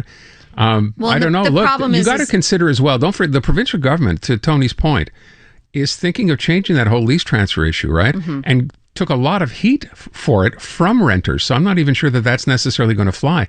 Tony, I thank you for the call, and I appreciate what you said. I'm imagining renters, the problem there is that the ones who can only afford the $500 a month, there's nothing for them. There are no homes for them, right? That's the thing. And I get that market value, and trust me, again, like I said, I'm a landlord. I get trying to make ends meet, and your property can cost you money out of pocket. But what you're going to hear from people is, too bad, so sad. In the long term, you're still making money off your investment because the property value has gone up. Yeah, not everyone's making money. But that hurts in the short. I'm telling you, not everybody. Donovan's on the line in Montreal North. Donovan, landlord as well? Yeah, I'm a landlord, but that last guy pretty much summed it up for me. I own a few apartment buildings, and everybody's thinking about the renters. What about the owners, the hardworking people that spent years to buy buildings? I mean, we're not rich people. We're hardworking people. Why is everybody criticizing us? Yeah. And I'm getting screwed left and right from my tenants. You know, they know more the rules than I do. You know, so I think you guys should consider the landlords. We are. Well, that's why we're asking the question. Yeah, does the government need to consider landlords more, renters more, or is it pretty much even? You're making the case, as a few others have, as landlords, that, you know what, you're not the bad guys in all this. Landlords have no rights at all. I've never won in court since I've been doing this business for 20 years. I lose every case. So the question would be, if that's it, why are you still doing this? Well, the way I make my money is I wait for the building prices to go up and you know, eventually capital gains, hopefully to make money one day. But right now, I'm not making any money. I'm just breaking even, renovating the apartments and providing a service. And then just waiting. Okay. Exactly. I'm basically waiting for the price of the building to go up. I ain't making money from I'm the with you, renter. Donovan. Which was great up until about 5 years ago, and now, of course, that whole thing has changed. When we got our deal on the Thanks duplex, for the call. Thank you, Donovan. When we got a deal on our duplex, our thought was, great, it'll pay down our mortgage. Yeah. Fat chance, we're paying out of pocket every month. Basically. Nobody knew that, right? That's the risk you run in a market that you think will never ever stop going up. Brian, what about you? What do you think? Well, I'm very, very much pro the rental board in our personal situation. To be straight up, we did sell our buildings a couple of years ago, but for 25 years, I loved the rental board. We happen to be in a unique situation where we're more transient, younger people who stayed a couple of years and left. So we had a lot of freedom in terms of being able to meet the market. But the best part about it is nobody around us was building buildings. Yeah. The only buildings that were being built were condos. So we had people spending $500 a month on a one-bedroom, not even a bedroom, a small studio. And across the street, we had people who lived in their place for many years who were paying $300 for a 4.5. Sure. Right. And there goes your rent control story, right? Where you're going to be in that building forever. The real problem in the housing here and in many places is rent control. You expect people who can't fill a pothole to make policy and control rents in a marketplace. I love that we could throw it into that. Thank you for the call, Brian. That's right. Look at the city, or better yet, don't look at the city when it comes to this. I want to squeeze it because I know we got a lot of calls. Nick, tell me what your situation is. You're a landlord as well. Where are all the renters? Nick, what do you think? Where are all the renters? There's a lot of renters in this city. But thanks for taking my call. There's a lot to cover. I wanted to say a lot, and as other people were talking, there's more points, and my actual original thought kind of dissipated. I would say, to answer your question, it's favoring the renters in the now, but maybe on the long term, and it's a gamble for landlords, but it could potentially pan out for landlords. Well said. Mm-hmm. What a lot of people don't understand for the landlord position is, in the now, rent in Montreal, from my experience, and whether it be downtown Laval, downtown Montreal, or in areas where it's not as hype, trendy, and higher price, it's very hard to collect enough rent to pay for outlying expenses, whether it be repairs, painting when someone leaves, fixing apartments. Unless you do things yourself, and when I say things, I mean everything, painting, plastering, fixing floors, windows. If you don't do things yourself, there's no way to cover the cost. So a lot of renters don't understand that. All right, Nick, I wish we had more time on this, and thank you for the call. I said, where are all the renters? And I said, we have a renter on the line. I know we're a little late here, but Nick, give me your perspective here as a renter. All right. So while I understand the concerns of the landlords, and I agree that the amortization that they get to do for their buildings is slightly ridiculous, but I want to go back to the point that someone had made, that this is a free market. This is not a free market. If it was a free market, then I'd be able to sue my landlord, and I can't. But you can take your landlord to the rental board. Yeah, but the rental board is a joke. It takes 6 months to a year to even get seen, and they put all the landlords in a problem. So if you want to talk about free market, make it a free market. Okay. Nick, I thank you for the call. Really interesting takes on this, huh? Lots of great calls. Nick, thank you. For all the people who called, landlords, the renter. I did not know that. I know that there's a backlog at the rental board. I didn't know it was 6 months to a year to even get your case heard, though. So maybe that's not such a good thing. I want to read this one quickly that just says, Tony can't compare renters who need a home to cantaloupes. My rent has gone way up above what's allowed, and yet I can't refuse it because the landlord will make sure he thwarts any refusal. Well, okay. Again, that kind of tends to simplify things, I guess. I don't know that particular case, what it's about. But you have an option to take someone to the rental board if you believe that the rent is being hiked excessively for no good reason, right? Yeah, I think this person took issue with a cantaloupe being compared to a home. But I understood what he was saying, right? The idea of it being a free market, as the last caller said, no such thing as a free market. I guess it depends who you believe or what you believe. Thank you for the call. I wish we had more time. Yeah, we didn't get to them. Let's get to traffic. CJAD 800 Traffic Center. Quick update for you. Here's Lauren Glazer. Lauren? Aaron, Natasha, looking at the westbound side of the Met, difficult drive now. Starting Lac-Cordaire runs all the way back to the DeCarry interchange. Pretty busy as well on the eastbound side of the T-Can Cavendish through to St. Laurent, again between Lac-Cordaire and Anjou. Southbound 25, about an hour above you into the tunnel. Northbound DeCarry, difficult its length. Southbound DeCarry also delays now from the top to Côte St. Catherine. Also busy on the westbound side of the 20, starting ahead of Ongrenil out to Norman. Park like a boss with the Park and Fly app. Reserve, scan, park, pay, and go at the touch of a button. Download the Park and Fly app today. Let us know what you see on the roads. Call in your tips to star 800. Your next report at 3 o'clock. Thanks, Lauren. That one brought to you by Cars for Kids. Don't stress over your old vehicle. Donate it today and get it picked up tomorrow. It's the easiest service out there. carsforkids.ca. That's cars with a K. I'm just reading some of the texts that came in. There's some angry texts. Little nastier, yeah. But that's okay. This one just says, landlords are not a social service. It's fine and expected for landlords to make a profit or else they won't be landlords, which is what one of our callers said. Mm-hmm. If you were buying property, the idea is, you're buying, it's a business. You're running a business. You expect to make money. If you don't, why would you be doing that? And of course, in the last 3, 4, 5 years, that's been a very difficult thing to do for some people. Carlos says, I'm a landlord with very low rents because I want to keep the good ones. If they don't let me put them a lot higher when they leave, I take it off the market for a year. So he's cheating, not cheating the system. I don't want to put it that way, but he's beating the system, if you will, by taking it off the market. But then that's for an what apartment. He thinks is fair, yeah. Yeah, but that's an apartment that's not available to someone who needs it. All right, let's get to something else which has nothing to do with any of this. By the way, I guess you're just tuning in now if you missed it. The Prime Minister did come on just after 2 o'clock this afternoon to basically apologize and explain, if you will, that whole He's situation. still explaining. Is he? Oh, yeah. Well, they're in the House of Commons now on the floor getting yelled at. There's a lot of back and forth happening. Ooh, he just got a standing O. We'll have some of that for you later on in the show. You hear some of what's happening in the House of Commons. All right, let me take a look at our calendar for today, and I noticed that on the calendar for today, it is National Chocolate Milk Day. Oh. Now, I think back to, chocolate. I haven't had chocolate milk. I don't even know in how long. I still swig of Well, you my must get some daughter's for your once daughter, in a right? while. Yeah. Yeah, I'd say about once a month. She has it more frequently than that. And of course, when we were little, we had Nestle's Quick, which was pretend chocolate milk. We have that too. I looked at some of the ingredients in that. I won't be drinking that anytime soon. But for those of you who enjoy your chocolate milk, this is for you. They say the chocolate's been around since 600 BC, but that doesn't matter very much to me. When they mixed it up with milk, that's my favorite date. Cause chocolate's pretty good, but chocolate milk's great. Think the Swiss you on a whim, mix their chocolate with their skim. I love chocolate milk. Thank you very much, sir. There you go. What a sweet voice that man has. Oh, yes. So it just was exactly like chocolate milk. Happy Chocolate Milk Day to you. And then finally, today is also National No Excuse Day. Oh. National No Excuse Day. So no excuses today. And I think for that short and sweet, Steve? Well, excuse me! Thank you very much. Steve Martin. We'll be right back. Montreal's home for rock and roll is Show 97.7. You're gonna want to turn it up.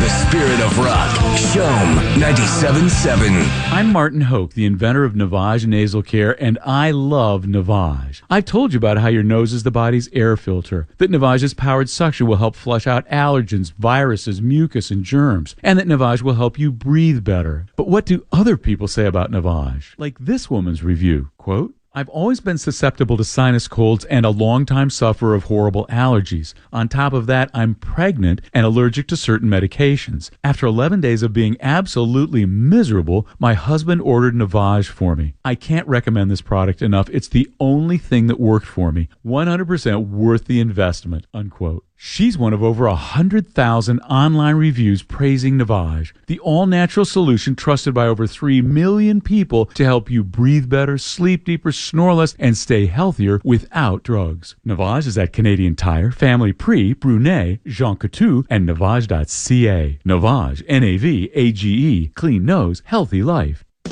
Join all of Canada and start your morning in the know with CTV Your Morning. Weekday mornings at 6 on CTV and CTV News Channel. Hi, Dom here from Res AV. I'd like to introduce you to my two boys, Ben and John. Say hi, boys. Hi, boys. You guys know we have a Control4 system at home, right? A what? That's the system that automates all the electronics and lighting in our home. Look, you guys know how to work the TV, right?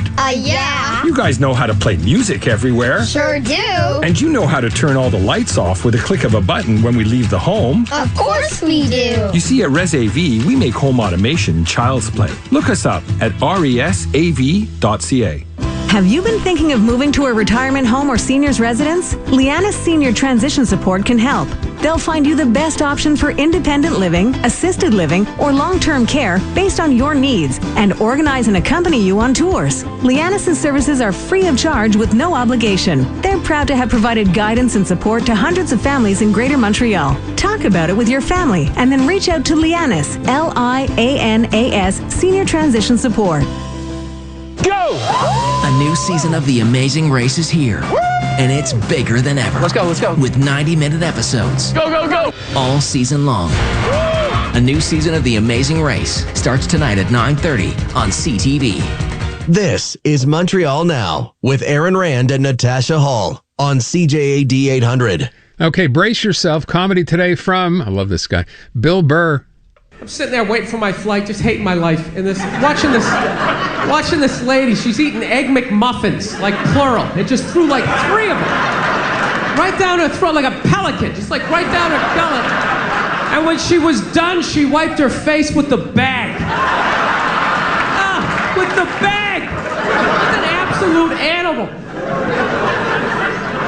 I saw this other dude. He was so out of shape. He was like trying to itch his back, and he couldn't reach it. So he walked up to a support pole that was holding up an entire floor of the airport and just walks up and he just starts like rubbing up against it. Like a grizzly bear. An absolute animal. Dude, I am so pro swine flu, it's like ridiculous. I want it. We need a plague.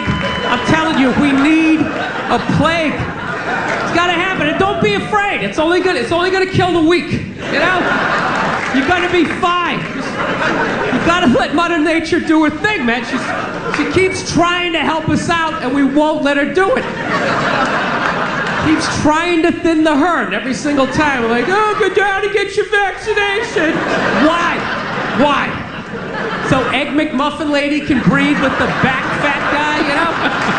What's On Tonight is brought to you by the Ritz-Carlton Montreal, voted Canada's top luxury hotel by the readers of Travel and Leisure. Exceptional service and a commitment to excellence. The Ritz-Carlton Montreal. Alrighty, there you go. Let's get you caught up on what's going on. Brian Calisar is here. BK? Let's start with a major concert announcement. Ladies and Taylor gentlemen, Swift. Boys and girls, Andrea Bocelli. Oh.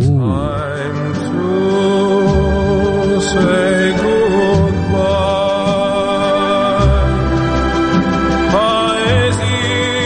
How can you not love Andrea Bocelli? It's so good, I don't even want to fade this down. Yeah. I just want to let it play for the rest of this segment. The iconic Andrea Bocelli is coming to Montreal April 11th, 2024 at the Bell Center. Tickets go on sale Tuesday, October 10th at 10 a.m. As for concerts happening tonight, Osheaga presents Lil Yachty at MTELUS. Who? Lil Yachty. He's a rapper. Oh, Lil Yachty. Yeah. Doors open at 6:30. Show gets going at 8 p.m. Tickets, though, are $162. For Lil Yachty?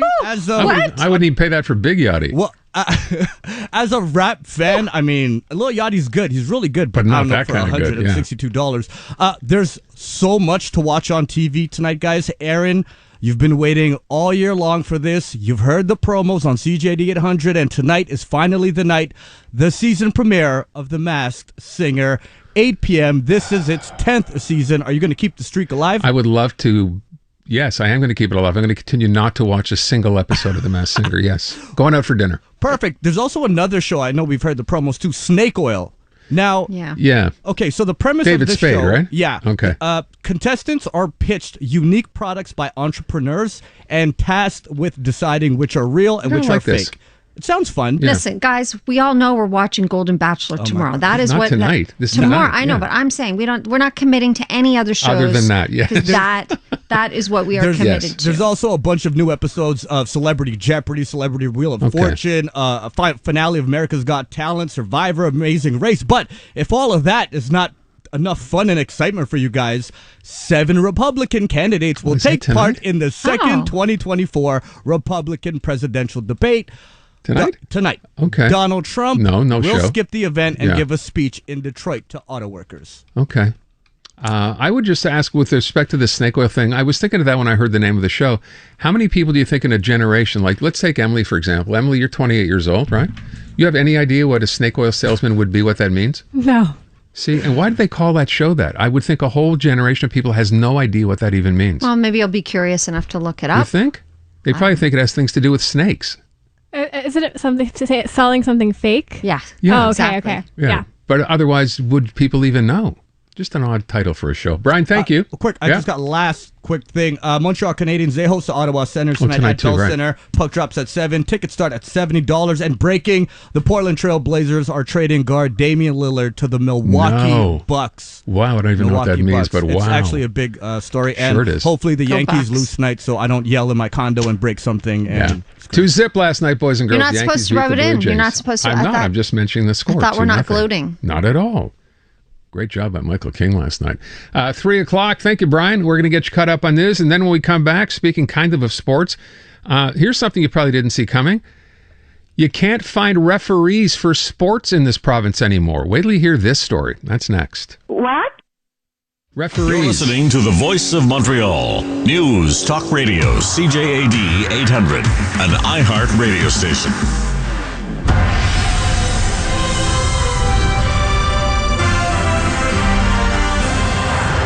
Good afternoon, it's 3:01. I'm Jason Mayoff with a CTV News update. Sunny today, it's 20 degrees downtown. Weather details in minutes. Here's what's making news right now.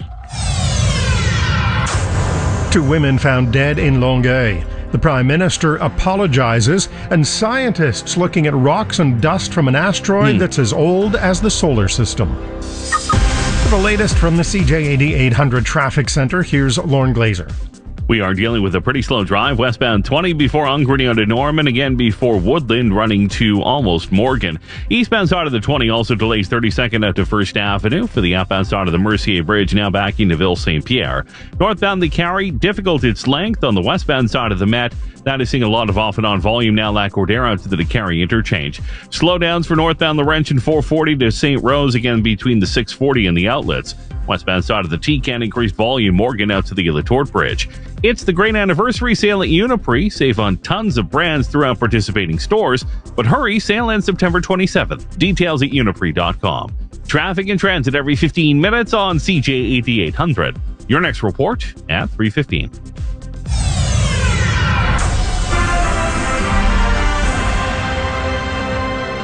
In the news, police in Longueuil are investigating the suspicious deaths of 2 women. Their bodies were discovered in an apartment on Desormeaux after a 911 call came in late this morning. Ghislain Valliere is with Longueuil Police. First one, she is in his 60s, and the other one in his 80s.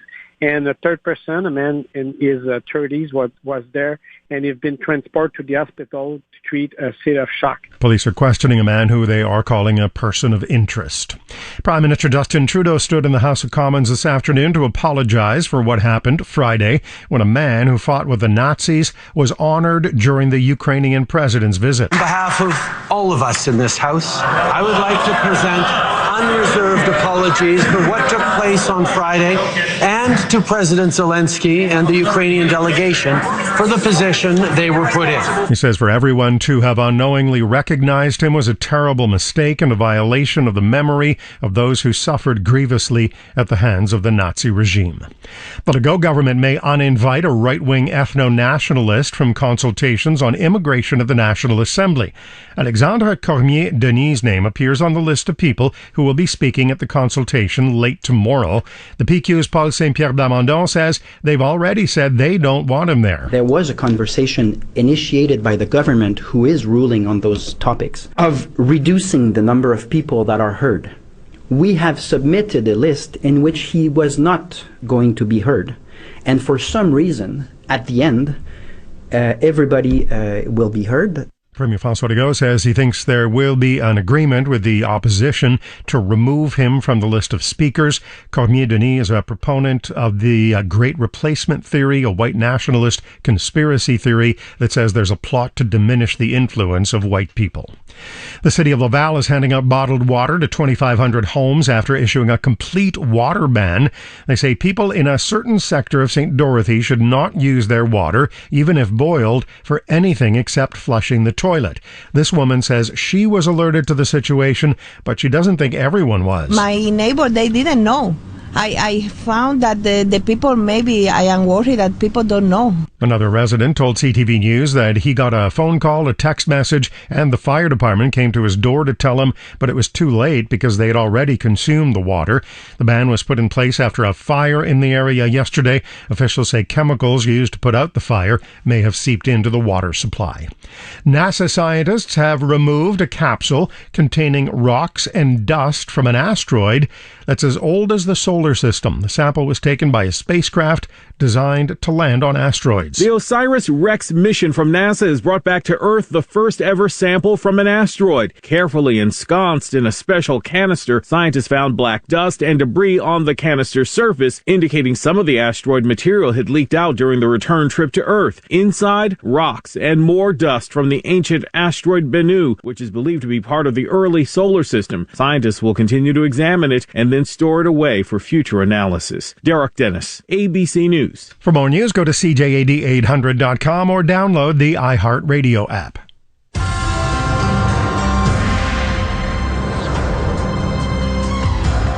Your Dormez-vous Weather Center forecast: sunshine today, the high 21, clear tonight, the low 8, and sunny tomorrow, the high 23. It's 20 degrees downtown. For all the news during the day, stream us on your smart speaker. Just say play CJAD 800. Your next CTV News update is at 3:30. 40 years ago, Much Music rocked the world and even MTV to its core. I go back to 299 Queen Street West, where it all began, and sit down with two of the VJs, Erica M. and Rick Campanelli, on the story that deserves a backstory. We were told at Much Music we were not any more important than the camera person, you know. We didn't want to be more important because that's more added pressure. It's true. Chatter That Matters with Tony Chapman, presented by RBC, Friday at noon, right here on News Talk Radio, CJAD 800. It's the biggest sale of the year at Gilbert & Daughter. With thousands of new fall fashions coming in, they need to make room. So right now, all spring and summer stock is on sale at $20 or less. That's right, $20 or less. Whatever it is, as long as it's from the spring-summer line, Gilbert & Daughter is giving it to you for $20 or less. And those fall fashions, well, it's Gilbert & Daughter. So it's all 30 to 70% off everyone else's prices. Gilbert & Daughter, open Monday to Saturday at 49 Donegany in Point Claire. Head home in good company. Montreal Now with Aaron and Natasha. CJAD 800. Welcome back. Saw this story and I thought to myself, well, maybe this shouldn't come as a big surprise. There have been too many incidents, and I remember these going back at least a year or two ago, where referees, right, not in professional sports, just in local sports, whether it's a soccer game around town or a hockey game around town, we've all seen the videos, referee trying to do his or her job, and the next thing you know, a fan runs on the ice, a kid takes a swing at somebody. So surprise, surprise, not. It seems it's getting harder and harder to find referees to do just that. Get involved in amateur sports across the province, not just here in Montreal. Stéphane Boudreau is Assistant General Manager of the Réseau de Sport Étudiant du Québec, which is the student sports network here in the province. He's on the line right now. Stéphane, thanks for being here this afternoon. You're welcome. Thank you. I'd like to start by, I kind of highlighted why I'm not even half surprised this is actually happening, but how widespread is this? How big a problem is it? It's a major problem. The whole thing started with the pandemic because our veteran referees retired or moved on to other activities. And during that period, there was no recruiting possible. So when we got back to regular activities, we were already at a shortage. But I don't know if it's the frustration of those 2 years during that pandemic. But right now, the lack of respect, the verbal abuse is at an all-time high during our games. And like you said, these referees are young women, young men, being yelled at by adults. So, I mean, I don't think as an adult I would like to be yelled at during my job. So if I'm in the office and someone comes in my office and starts yelling at me because they're not happy with my decision or what I said, it's a big lack of respect. And what happens is that if a young person starts refereeing his first game after his formation, then, you know, he doesn't want to come back. That person doesn't want to come back for the next game. So if these young kids are not learning to ref younger age games, then at one point your higher level games will have no referees, and that's what's happening right now. You know, on a regular weekend, just for us at the RCQ, we have thousands of games being played at different levels and different disciplines. You know, there's basketball, there's hockey, there's football. It's all going up at the same time. And there's some games that you need 2 or 3 referees. Basketball, you need 3. Hockey, you need 3, sometimes 4. So that's a lot of people that we need to recruit to make sure that, you know, future generations of kids will have referees doing their games. I'm imagining, too, like you kind of described there, Stéphane, this sort of snowball effect, right? So you're having a harder time getting people, and then you get people and you can't hang on to them because the climate is so aggressive. So what really needs to happen here? Because it sounds to me like, yes, you need a campaign to recruit more people, but you also need a behavior switch. Something needs to change in terms of how they're being treated. We had games, the French word is huis clos. We closed the game off to parents because it was too violent. It was too aggressive. And those were the best games. So that's crazy. I should point out as well, we're talking here about, for a lot of times, kids, right? It's not like they're getting, and I read one of the quotes in the story today suggesting one of the kids saying, you know what, I could make more money working at McDonald's than I could doing this. So exactly, because, to referee any type of sports, it's kind of you giving back to your sport. So, we're trying right now with hockey, football, basketball to have our higher level student athletes follow a course in being a referee. So at the same time, they're learning how to be referees, but they're also learning to respect the trade, to respect the referee. So when they're on the field, they understand more what's going on. So, these people that are refereeing, young women, young men, are human beings. They're going to make mistakes. And the game, I'm telling you, the game is faster and faster, even though they're younger and younger, but the game is getting faster. So they'll make mistakes. But you can tell a ref, I don't like your call, or you missed a call. That's fine. It's okay. It's part of the game. But you don't need to be disrespectful and start yelling profanities and being verbally abusive towards young kids. Even if you go to higher level games, they're still human beings. The person is there. It's probably a mother. It's probably a father. It's probably a daughter of someone. So we got to start respecting these people. And that kind of brings me back to my original question then, Stefan. Yes. How do we teach that respect? How do we instill that? Like, I know, like you said, we're doing a campaign to try and recruit people, but it seems to me we almost need a campaign to teach people how to behave Isn't properly. it funny, though? That's such a great question, because if you think back, like when I'm thinking when my kids were little and involved in sports, you would never have thought in the back of your mind it wouldn't have even have come up, and now it seems almost second nature. I mean, the lack of judgment I think it was thrown out the window It seems during that the way. pandemic. Yeah. I don't understand people that have that need to yell profanities because they don't like a call from a referee at a young kid's games. If your kid is 12, 13, 14, 15 years old and you're yelling at a referee that's probably 16, 17, or 18 years old, and the thing is that what type of image and what type of values are you transcending to your kid? I mean, the kid that's playing is seeing his parent yell like that. I don't think is very proud of the parents yelling, or even your coach. If you're a coach, you can tell the referee you missed a call, you're offside or whatever. It's fine. It's okay. It's a reminder. But you don't need to yell profanity and verbal abuse. I love Natasha's point. Maybe, what we need to see here is the government actually make or create some kind of an awareness campaign to let parents know, A, it's not acceptable. And beyond that, I think, Stefan, some kind of punishment to go along with it. Yeah, right? that's what I was thinking. Fines are getting expelled from games, or there has to be some sort of, like... Are there fines now? I mean, other than getting taken to court if someone's going to punch somebody, what happens? There's no fines, and then the difficulty is that we're having difficulties having referees, but we're also having difficulties having security to these places because there's no more volunteers. That too, that's another problem we're having. There's no more volunteers. And it all boils down to people being poorly behaved. And so there's a fundamental problem here. I think there have to be some consequences. I agree. What's the next step? All the discussions, because the referee status is something that we talk with all the federations, because they're the one who have the mandate to make sure that there's referees. So our job is to collaborate with all the different federations, sports federations. And listen, it's part of our discussion. I wish you luck. It's a terrible thing, because at the end, who does it deprive? It deprives the kids who can't play because they can't find a referee. So that's completely unfair. Exactly. Stefan, thank you so much. Appreciate your time today. today. Having me. You bet. Have a nice day. Bye. Stefan Boudreau from the Quebec Student Sports Network. Pretty awful, right?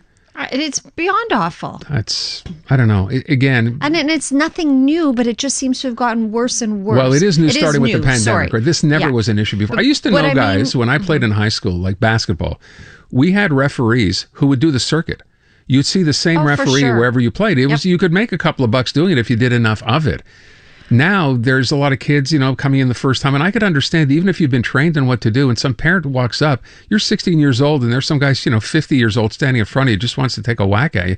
Why would you subject yourself to that? I feel like this started pre-pandemic, and then it just went nuts during the pandemic. I feel like people just started to lose their sense of what's right and wrong. Behavior. Yeah, I think you're right. 3:15, let's go to traffic. CJAD 800 Traffic Center, see what's shaking right now. Lauren Glazer's got a check. Lauren? Aaron, Natasha, for the eastbound side of the T-Can, we are seeing a pretty difficult drive, starting Cavendish through to Papineau, and again between Lac-Ordère and the Anjou interchange. Also delays westbound side of the Met between Viau and Décarie. We're also dealing with a problem on the Jacques-Cartier Bridge. It is mid-span. Southbound side of the Jacques-Cartier Bridge back into St. Gregoire via Papineau South. Inbound side, that is backing now on to Taschereau. Northbound, the Carrie delays as well. Sherbrooke up to the top. For the westbound side of the 20, you're losing time before Ungrenio out to Norman. Again, after St. Charles to a problem that is before Morgan. 50 or over, ask your doctor, nurse, or pharmacist if vaccination for pneumococcal pneumonia with Prevnar 20 is right for you. Learn more at Prevnar20.ca.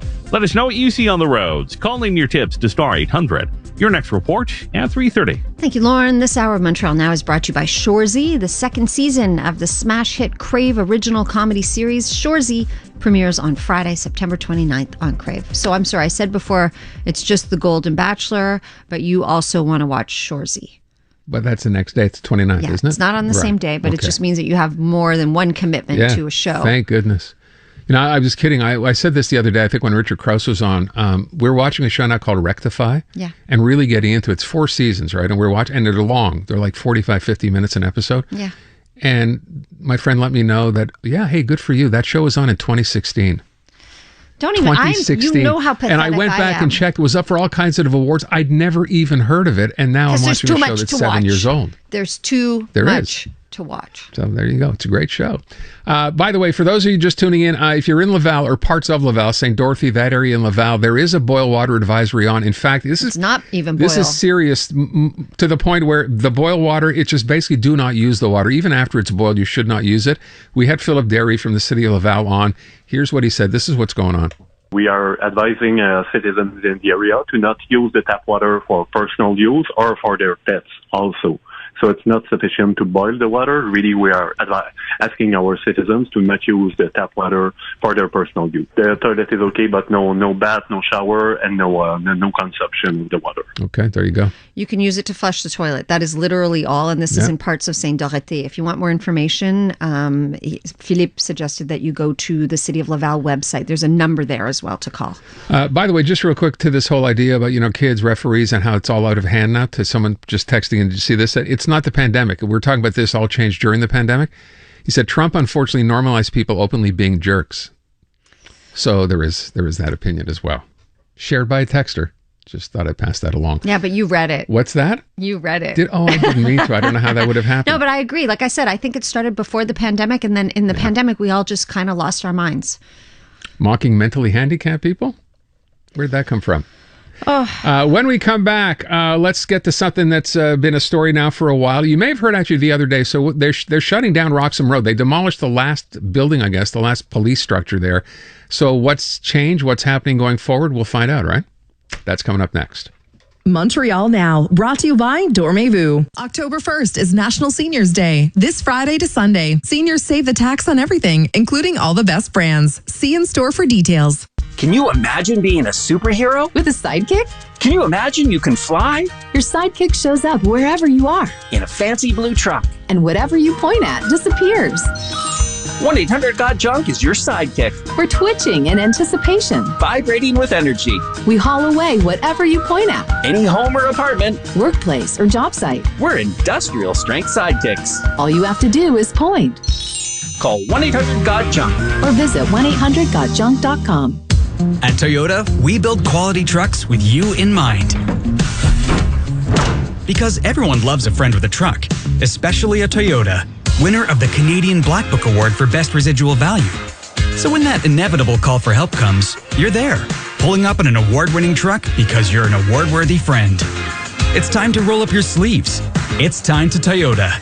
Discover the Tacoma at your Toyota dealer and check out our amazing offers at shoptoyota.ca. A little more. A little more. Parking should be simple. Good. A little more. Protecting your premium with accident forgiveness from Bel Air Direct actually is simple. A little less. Bel Air Direct. Insurance simplified. Conditions apply.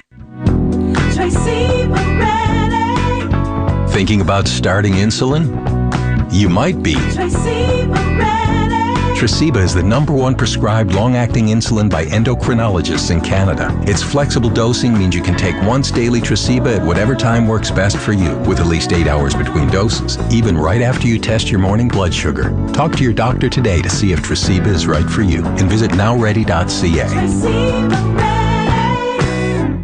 Julia, a Metropolitan rust-proofing customer since 2022. When I last changed my car, the first thing I did, I booked an appointment at Metropolitan Rustproofing. I read about their product and expertise on their website, and I was convinced. In just a few clicks, I had my appointment.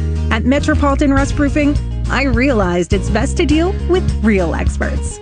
Book an appointment at one of our 9 service centers in Montreal or at rustproofing.com. Rush before it rusts. If you get Canadian news from Facebook and Instagram, time has run out.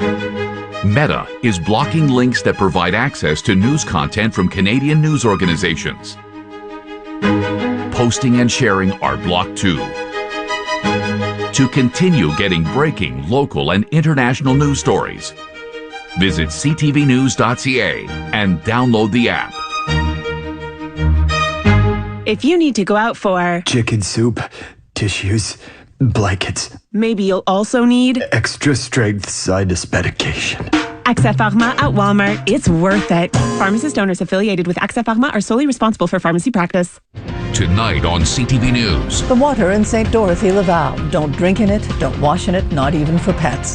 And do you know what to do when someone goes into cardiac arrest? Those stories and more at 6 o'clock on CTV News and CJAD 800. For the next Lotto 649 draw, the gold ball jackpot will be the record-breaking amount of $68 million. That's historic, incredible, legendary. If you want to make history, go. The stories in the news that are worth your time. Montreal Now. Montreal Now with Aaron Rand and Natasha Hall. It's 3:23. Thanks so much for being with us this afternoon. So the RCMP has now torn down the very last building at the Roxham Road border crossing. It has been an unofficial border crossing used by more than 100,000 migrants coming into Canada from upstate New York. They applied for asylum. This has been happening since 2017. But the thing is, taking down a building doesn't mean that people have stopped crossing. Right. Those who can afford it are flying into Trudeau Airport, and others are still finding ways to come into Canada in ways that are potentially unsafe. Wanted to find out more. Abdullah Daoud is director of the Refugee Centre and joins us now. Thank you for your time today, Abdullah. Hi, how's it going? Quite well, thank you. We appreciate your time. What do you make of this last building coming down, and what is the situation at Roxham Road right now? So the situation at Roxham Road has pretty much dwindled. I think the destruction of the last building was kind of more symbolic than anything. However, the numbers of asylum seekers coming into Canada have actually increased since the Safe Country Agreement has been expanded. They're just finding different means and ways to get into Canada. So now we're seeing individuals claim at airports more often, and we're seeing a lot of individuals also trying to leverage other loopholes in the agreement to try to come into Canada. So to your point, and I saw the story the other day, and it's interesting, right? We paid attention to Roxham Road when people were flowing across and then kind of took our eye off the ball, if you will. So the number I'm seeing here, 4,000 asylum claims processed at Canadian airports. That was in June. That's up from 1,300 only a few months ago. Yes. Yeah, so that's where they're coming in from now. So it's different populations for sure. Because Abdullah, your line is cutting out. It's hard to understand you. Can you hear me now? Yeah, yes, there you that's go. Better. Perfect. Yeah. So yeah, it's different population centers for sure. Now people are coming through airports, are coming from countries that have the ability to have a visitor's visa and utilize that to come into Canada. So the populations or from where they're coming from has changed. And unfortunately, the individuals that were leveraging Roxham Road, like those population centers, so typically they were from Afghanistan or from Colombia or Venezuela, those numbers have dipped, but they are still trying to, I said, leverage other means to come into Canada.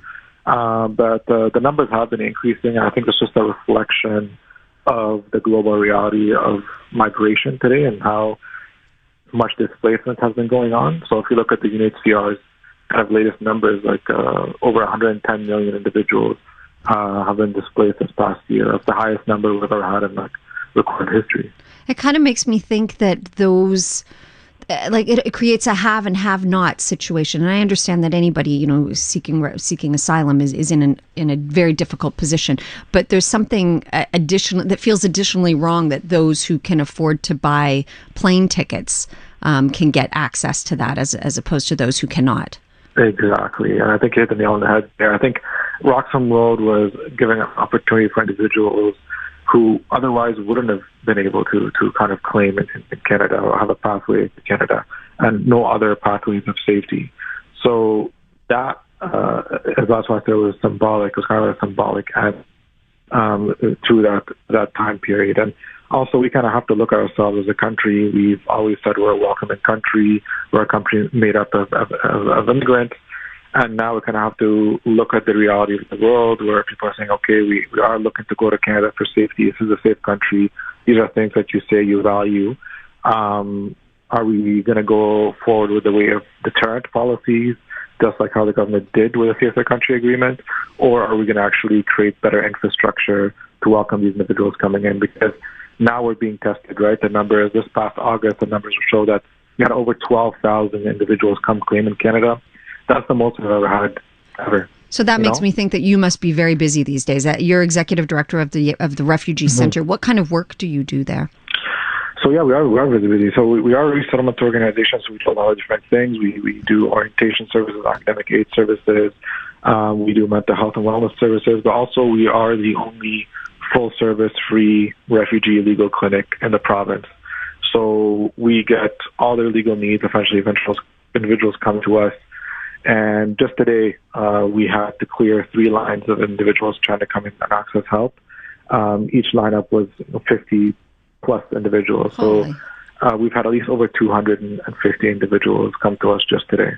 And do the vast majority of people end up staying, Abdullah, or what does the future hold for them? How long till they actually have their cases heard? I mean, what happens in that interim between the time they get here and what happens next? This is the problem. This is the reality that we have to face, and this is why I said we have to look into either we build up infrastructure or we let down our reputation, because what we're seeing is these individuals come in and some of them aren't even able to get their IDs taken from them, so their passports or their national identity documents, and they're given basically a document that says, come back, we'll give you a different ID some other day. And they have to do this online portal. They have to wait a couple of weeks. Then they have to wait for this new document which enables them, a limited amount of health care, and it will be pretty much their only photo ID. And in the meantime, in that time period, they have to, find housing for them. They're not allowed to work yet because they have to apply for a work permit on a separate occasion. So the bureaucratic process is very demanding. And let's say, we get through those first 45 days, because we only do have 45 days from the time they come in to apply for asylum and find legal help to do so, which is a very constrained amount of time.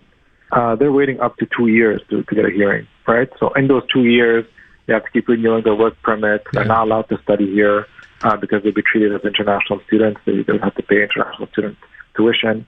They're on a very limited budget. I'm sure. The opportunities, they can't even access resettlement services. So, federal resettlement services specify that a lot of the services that are being federally funded cannot go towards refugee claimants. Right, so even for example, language classes or resume building workshops or any of this kind of stuff that we do for resettlement of newcomers, they might not even have access to.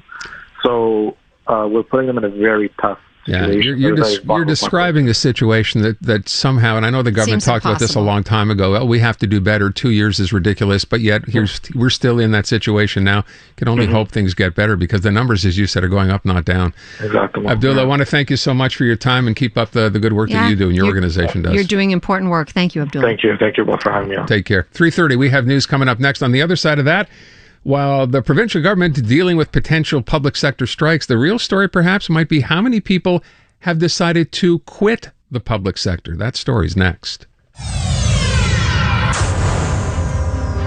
Good afternoon. It's 3:30. I'm Jason Mayoff with a CTV News update. 2 women are dead and a man in his 30s is in hospital being treated for shock. Police found the bodies of the women in their 60s and 80s after a 911 call to an apartment on Desormeaux in Longueuil.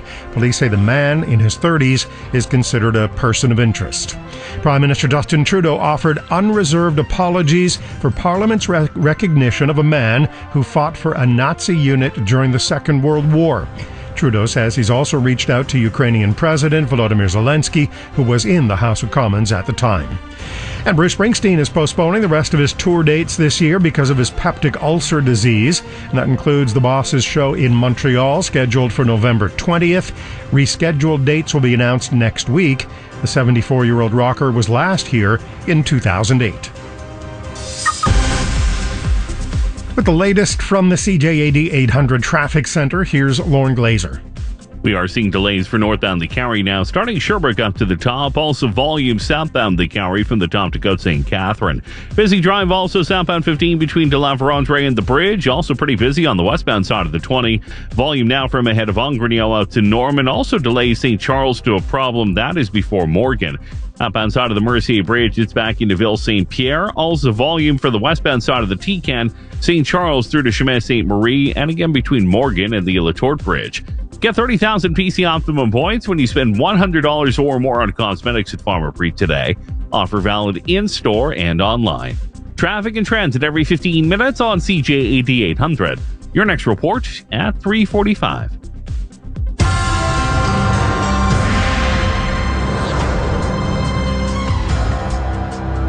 Your Dormevu Weather Center forecast. Sunshine today, the high 21. Clear tonight, the low 8. And sunny tomorrow, the high 23. It's 20 degrees downtown.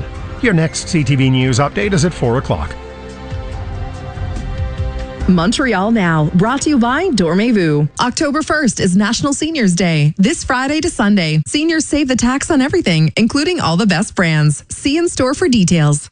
Your afternoon lineup on CJAD 800 includes a former PQ leader, a former cabinet minister, and a former leader of the opposition, Jean-François Lisée, David Hertel, and Tom Mulcair. 3 political heavyweights, 3 differing points of view. Weekdays at 5:05 on CJAD 800. Brought to you by Guaranteed Industries. Now is the best time to have your ductwork cleaned.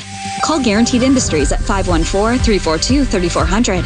Your duct cleaning specialists.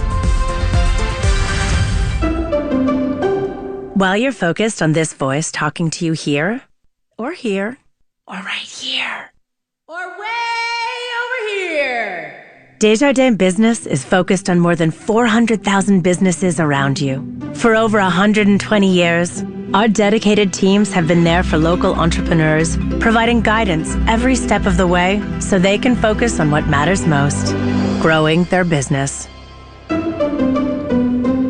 Taxes keeping you up at night? Then visit Matelas Bonheur and take a break from the taxes with the purchase of any Beauty Rest mattress. Plus, all CAA members get an additional 5% off their entire purchase. Shop in store or online at matelasbonheur.ca. Here in Quebec, the RV, convertible, and motorcycle season is over just like that.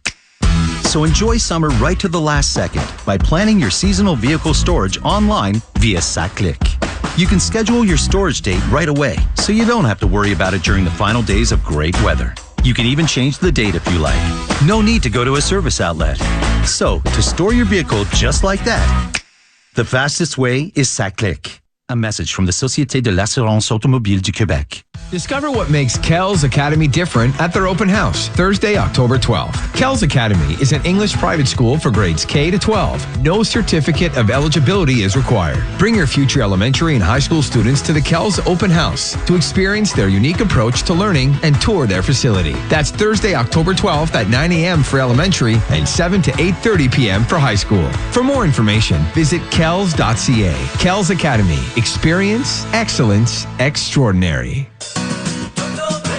A good business lunch has got to have food. Make sure it's great food. Have your meetings at Restaurant Di Mena. You can't brainstorm or strategize on an empty stomach. Restaurant Di Mena has been serving delicious, authentic Italian cuisine since 1971. With a variety of dishes, so there's something for everyone. Or if you'd rather stay at the office, have it delivered. Let Restaurant Di Mena take care of lunch so you can get to work. Restaurant Di Mena, an ideal addition to your team. DiMena.com. How do we make precision tires? We get to know the people who use them. We travel with them. Take every pothole, patch of black ice, and surprise the open road throws at them. So ask for the trying to pass a snow removal truck on a windy 2-lane highway in my compact sedan tires. Or the rain, go away, wet roads won't get in my way with 4 kids in my SUV tires. Ask for Yokohama, made precisely for you. 10 seasons of big reveals, bigger surprises. No way! And now, the next big thing. This is huge! A new season of The Masked Singer is here. Tonight at 8 on CTV. Involved, informed, interactive.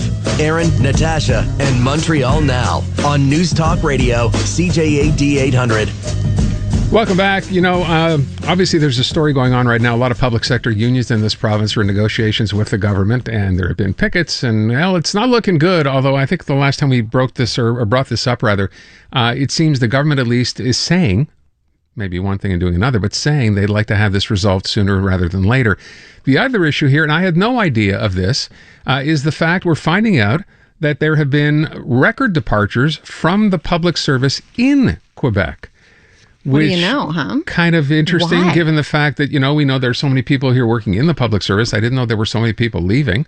Christian Daigle is general president of the SFPQ union, the Quebec Public and Parapublic Service Union here in Quebec. He's on the line right now. Christian, thanks for being here. Thank you for having me. Let me ask the question, though, because this kind of comes as news, at least to us. We didn't think this was as big a problem as it is. So, when did this start happening, and how serious is it? Oh, it's very serious, and it started a couple of years ago. A couple of years ago, we started to see that people were voluntary. There was some voluntary departure because the offer in other sector, like municipal sector, federal, where the condition of work was better there, and even the private sector at some level, they have better conditions of work than they have in the public sector for the provincial government. So we've been saying it to journalists, saying it to the government, saying it to our employer. We've been saying it for a couple of years, and the condition has not changed.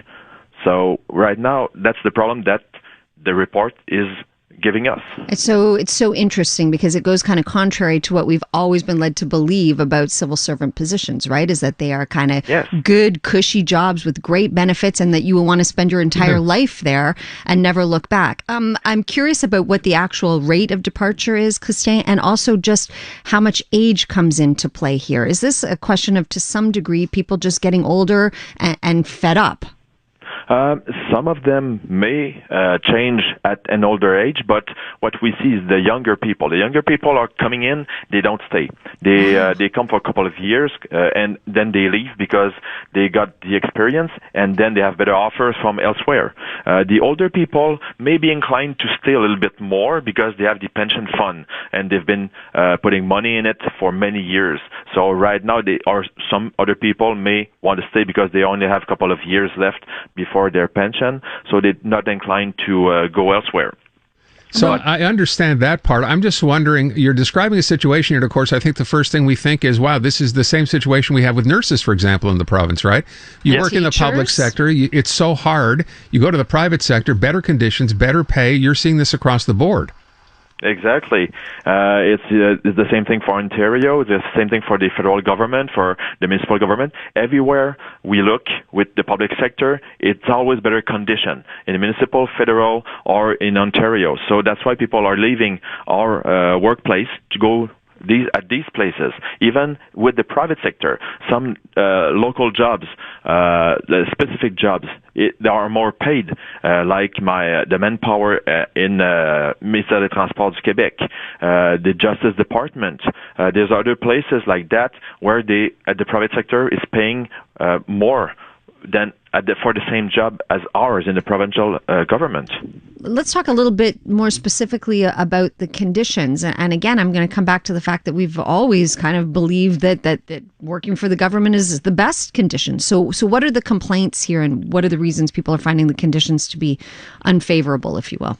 Well, the condition is that the job itself has increased a lot. There's many more files to do. Also, people who are hired as inspector, they're not doing any inspection right now, or not as much as they used to, because since they don't have any people to help them with the paperwork, they have to do the paperwork. So they're not on the site doing their job as inspector, but they're in the office doing paperwork. So that's one problem, that people don't find themselves in the job that they're applying for. Other thing, there's the condition, the salary. The salary in some workplace are 30 or 40% higher in the private sector or in the municipal sector. Whoa. Exactly. Well, that's what I said also when I was with the numbers there. And people who are techniciens en travaux publics, I don't know how to say it in English, but they're the one working with the engineers on the roads and all that stuff. So in the private sector, they're paid more, like 30% more. People who are working at Sûreté du Québec, the people that you call when you call the 4141 on the road, they're with Sûreté du Québec. The equivalent at the 911 call center are paid a lot more. So people are leaving for the municipal 911 call center than staying at Sûreté du Québec. How does this problem get solved? I'm curious, Christian. Well, right now we're in negotiation right now, and we want the employer to acknowledge this problem and to upgrade our condition. If we can upgrade on the condition, we're going to be able to retain the people that are already there and have more people coming in to give people service to the public, because we're public services. We are on the front line with the population there. The problem that we have in the Justice Department, the Ministry of Justice, right now are extremely dangerous, because they're taking people from the civil court to put in the criminal court because they don't have enough people. And with the the arrêt Jordan, then they may have some problem in a couple of months, couple of weeks, where they not going to be able to process or to have someone, and they have to let go some murder or some cases that are very important, and people who got injured or got problem with that. So that's the main problem, is that the public services are at the limit right now. We don't have enough people to do as what we're supposed to. So we're really trying to find people coming in, but they don't stay. The conditions are not there, and it's on the table right now at the negotiation. But this does not seem like that hard of a problem to fix. Yeah. I mean, and the Jordan ruling situation is just that I cannot imagine that this has been allowed to go on and continues to go on. Do you have a sense that the government is listening and that a deal is in the future? The government is listening, but they don't want to put any money on the table. They're listening, and they're saying, "Oh, it's on the organization of workplace. We're going to change the organization, and then it's going to be all better." It's not better, because it's the salary. It's the basic condition of the employee that are needed and need to be changed. It's not only the workplace that needs to be changed. It's the basic with the condition of the salary condition there, and they're not listening on that part. So, and maybe education and the healthcare are more on the front line than us in the public services, but we are as important as the other two sectors that they are. So, well, listen, we wish you luck. As I said, I know a lot of public sector unions are having a same or similar problem with the provincial government now. It's all coming to head at the same time. So, Christian, thank you for your time. Appreciate it today. Well, thank you for having me. Okay, there you go. So, public sector. Look, I don't know how this is solved, by the way, and I know that they keep bringing up the issue. I saw one of the picketers, I guess, over the weekend saying the government gave itself a 30% raise, right? We made a big deal about this provincially, right, at the time. Mm-hmm. And I'm guessing the government's answer to that question is, well, that affects several hundred people, not several thousand people, and we couldn't afford to do it. I guess that's the easy out. But how do you give one union 9% and give another union 3%? Yeah. How does that level out? And expect that they're going to be like, oh, okay. Thanks so much. All right, okay. You think that they're worth that? All right. I don't know. Maybe this is one of the, I don't know. Maybe this is one of the reasons there's a new poll out now showing that CAC support has actually fallen a bit, the most since they took power the last time around. Maybe this has something to do with it. There are a lot of people in these unions. Let's go to traffic. CJAD 800 Traffic Center. Check on the drive this afternoon. Lauren Glazer's got a look. Lauren. Aaron, Natasha, for the westbound side of the Met, it is a pretty busy drive between Lac-Courtier and the DeCarry interchange. Also delays now on the westbound side of the TCAM between St. Charles and Chemin Ste. Marie, again between Morgan and the Illetort Bridge. Northbound 13, it's slower. Côte-Liesse up to Henri Bourassa, again between the Vachon Bridge and 640. Pretty busy as well. Southbound 13 starts Côte-Liesse as well out to the 20. For the westbound side of the 20, that has volume before Ungrigno out to Norman. And now St. John's out to a problem. That's before Morgan. On the eastbound side of the 20, it's a difficult drive as well before 55th out to First Avenue. For the outbound side of the Mercier Bridge, it is backing into Ville St. Pierre. When you insure your condo association with Beneva, your peace of mind will rise to new heights. Beneva, it's worth your time to compare. Let us know what you see on the roads. Call in your tips to Star 800. Your next report at 4 o'clock. When we come back, thank you, Lauren. When we come back, so our regular hit with our good friend Krista Macco, CJD legal contributor. Interesting case brewing in Ontario right now concerning real estate brokers. And the ramifications of this could be rather significant here. That story coming up next. Watch me. Virgin Radio is hit music. It's where you hear new music first. Montreal's #1 hit music station. 95.9 Virgin Radio. Introducing the Subway series with 14 new chef-crafted subs. Just order by number. Our chef saw fresh mozzarella, combined it with pesto, and made the irresistible mozzarella bella. Number 12. Our chef combined salami, ham, pepperoni, and added Italian-style capicola to make the fully loaded Supremo. Number 13. Then our chef brought out smoked brisket and created the delectable Stampede brisket. Number 9. It's so chefy you'll never want to build your own sandwich again. Never. Try the new Subway series today. Yes, way. Only at Subway. From groundbreaking safety and intuitive technology to luxury redefined with sustainability in mind, the experience of driving a Volvo is unlike any other. And you can experience it for yourself along with exclusive offers during the Volvo Cars Experience event. From September 15th to October 2nd, lease from 1.99% and save up to $3,000 on select models. For eligible customers, conditions apply. Visit your Greater Montreal Volvo retailer or volvomontreal.ca. Since 1953, Canadians have recognized the value of adding Israel bonds to their investment portfolios. Hi, I'm Raquel Benzakar-Savati, CEO of Israel Bonds in Canada. Israel Bonds offer strong rates with semi-annual interest payments for the entire term on most fixed income bonds. Call 514-482-0427 or visit israelbonds.ca. That's israelbonds.ca.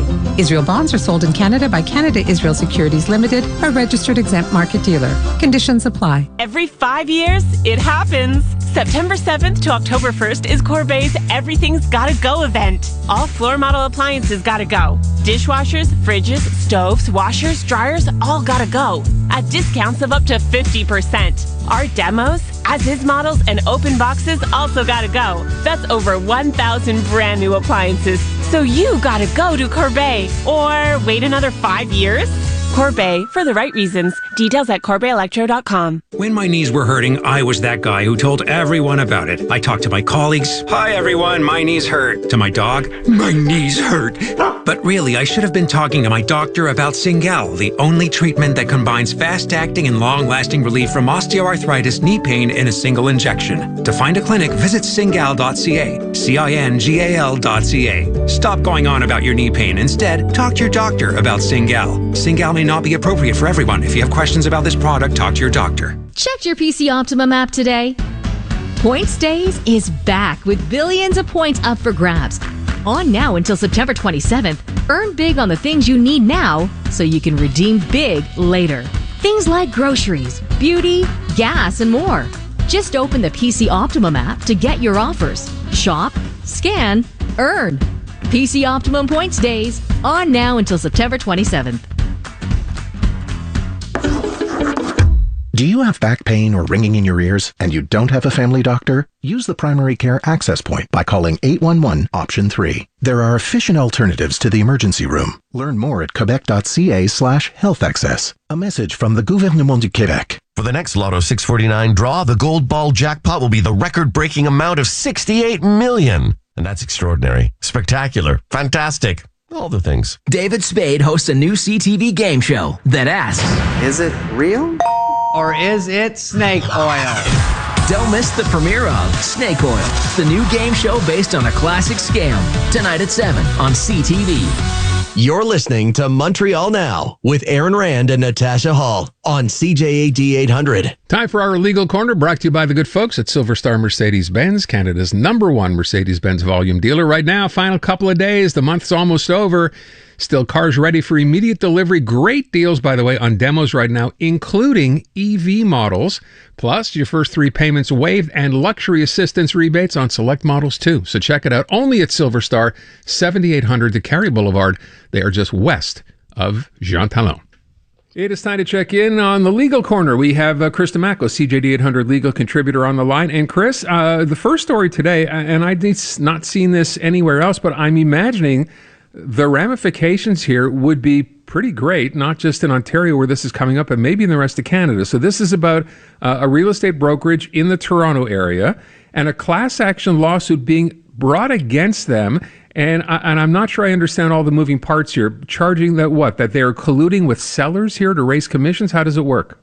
Right. Let's break this down. When you sell a property and you go through a real estate agent or a brokerage, what they do is, you see your listing, but there's some information that you as a consumer don't see when you're looking at properties. There's some information that other brokers have access to. For example, there is an amount of commission that is given up as an incentive to a buyer's broker. And usually when you sit down with an agent, they talk about the fact that, well, you might want to give, let's say, 2.5%, because if you give less, the brokers representing the buyers might not show your property. So you want to have something there that is at least competitive with what other people are offering.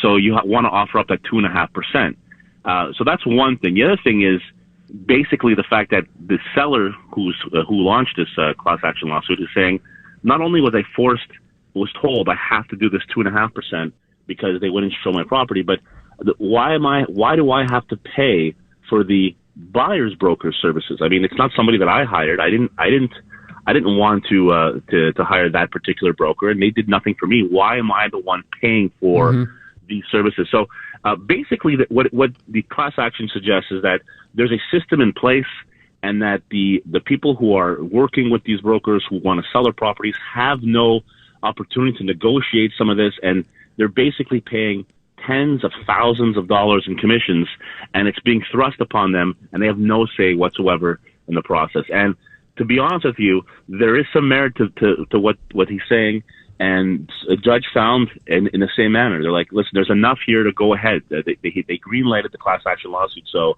you're absolutely right when you say this could have major ramifications, because it's not only applicable to the Greater Toronto area, although the commissions might be the largest there. It can have a ripple effect across Canada. No doubt about it.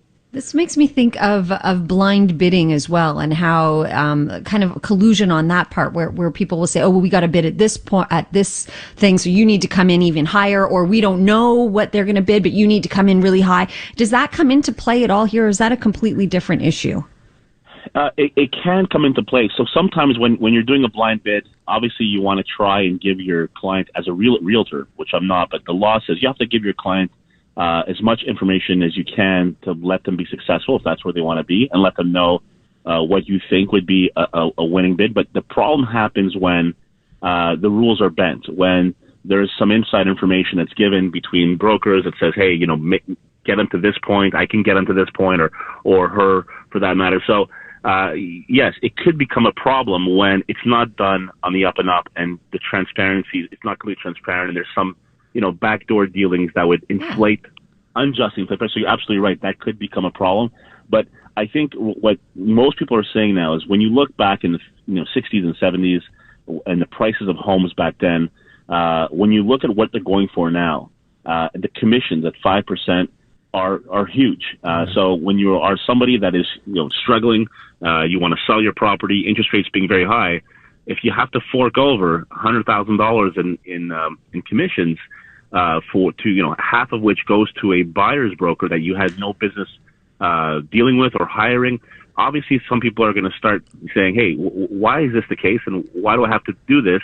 And if the answer is, well, that's just the way it is, and if you want to sell your property, you have to play the game the way it's set up. Yeah. That's a flag. That's a flag. You know, when the answer is, well, that's just the way it is, and you have to play by the rules that are set up, that would be a flag. And I think that's what the judge said here is there's some merit to what's going on here, and we're gonna see this thing through and see what the lawyers can come up with. So I know this is in Toronto, and my understanding, Chris, is that real estate boards vary from province to province. Quebec would have its own, every other province would have its own, but a decision like this, depending on what happens here, would filter down, do you think, to here?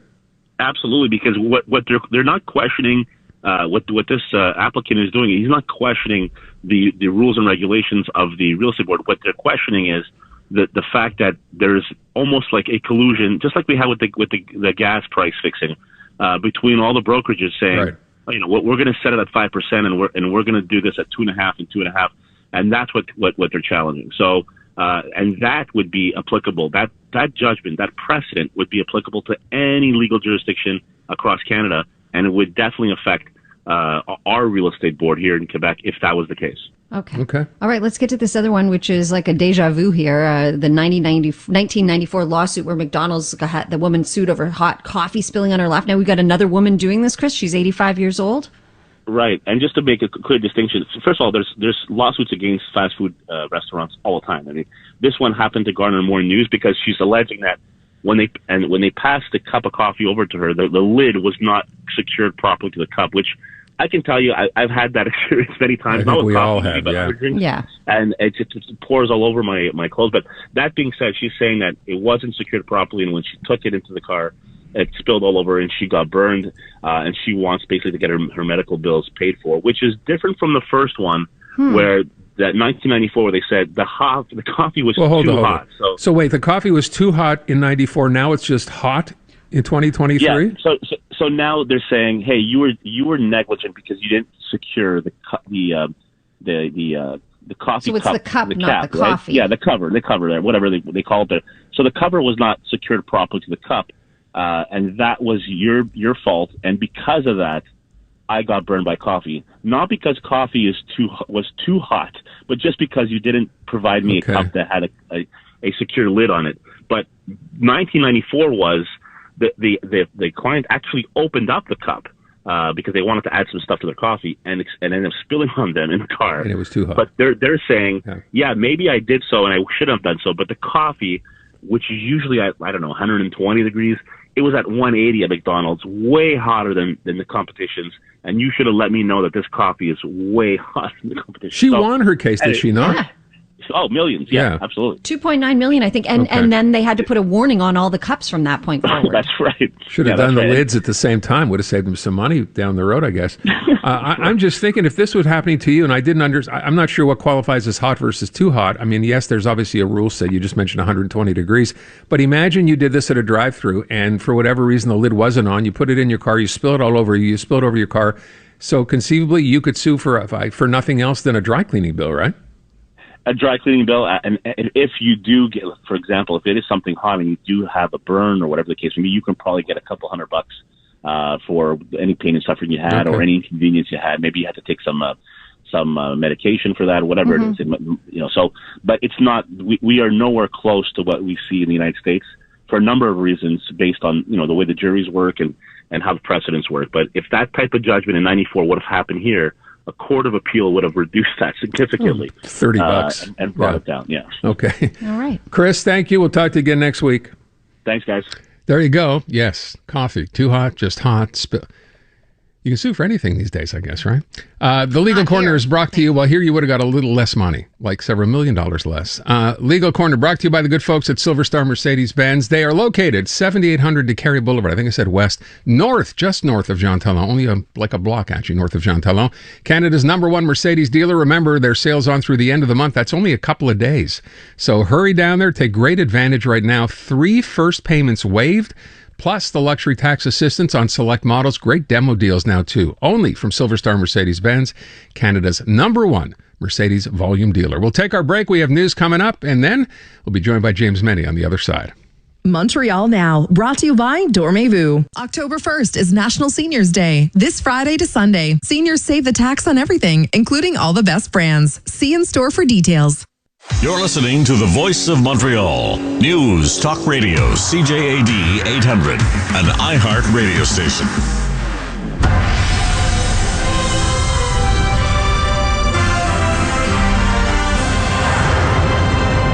Good afternoon. It's 4 o'clock. I'm Jason Mayoff with a CTV News update. Clear tonight. It's 20 degrees downtown. Weather details in minutes. Here's what's making news right now. Parliament's unreserved apologies for what happened on Friday. Justin Trudeau apologizes in the House of Commons. A person of interest in the deaths of 2 women in Longueuil.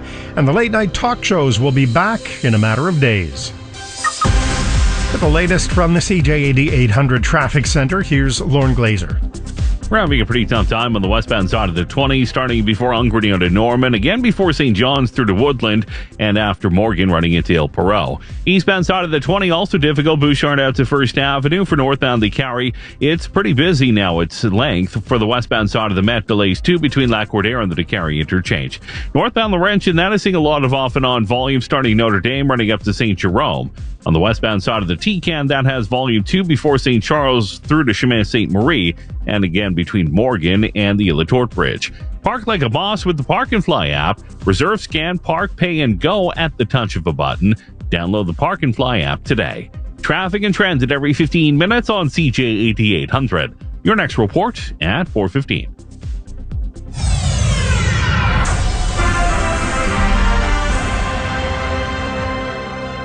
In the news, Prime Minister Justin Trudeau has apologized for the House of Commons honoring a former Nazi soldier during the visit by Ukraine's president last week. For all of us who were present to have unknowingly recognized this individual was a terrible mistake and a violation of the memory of those who suffered grievously at the hands of the Nazi regime. But Trudeau got a rough ride during question period. Afterwards, NDP leader Jagmeet Singh says real damage has been done. Real damage to the Jewish community, real damage to the war effort in Ukraine, and real damage to Canada's reputation. Now finally, after 3 days, the Prime Minister has finally said something, but he's got to take action. What is he going to do in concrete terms to clean up this mess? Hear, hear. Trudeau reiterated that Speaker Anthony Rota, who resigned over the issue, was solely responsible for inviting and asking members of Parliament to recognize 98-year-old Yaroslav Hunka.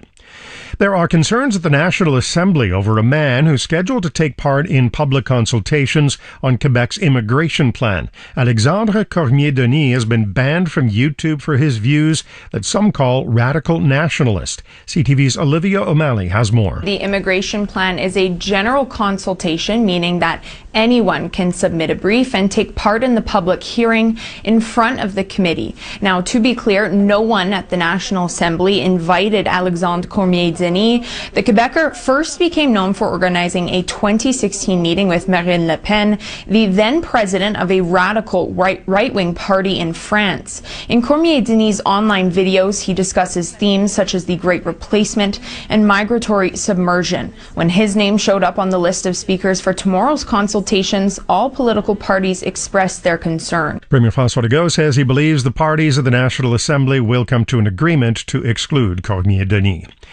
Longueuil police say the deaths of 2 women is considered suspicious. Their bodies were found in an apartment building on Des Ormeaux in Longueuil after a 911 call came in around 11:30 this morning. Police spokesman Ghislain Vallière says there was another person on site. A man in his 30s was there, and he's been transported to the hospital to treat a state of shock.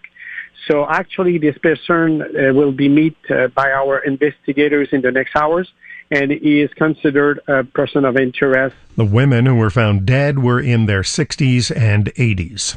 People in a section of Laval are being told not to use their tap water for anything except flushing the toilet, not even if they boil it first. It comes after chemicals are believed to have seeped into the water supply after a fire in the St. Dorothy district.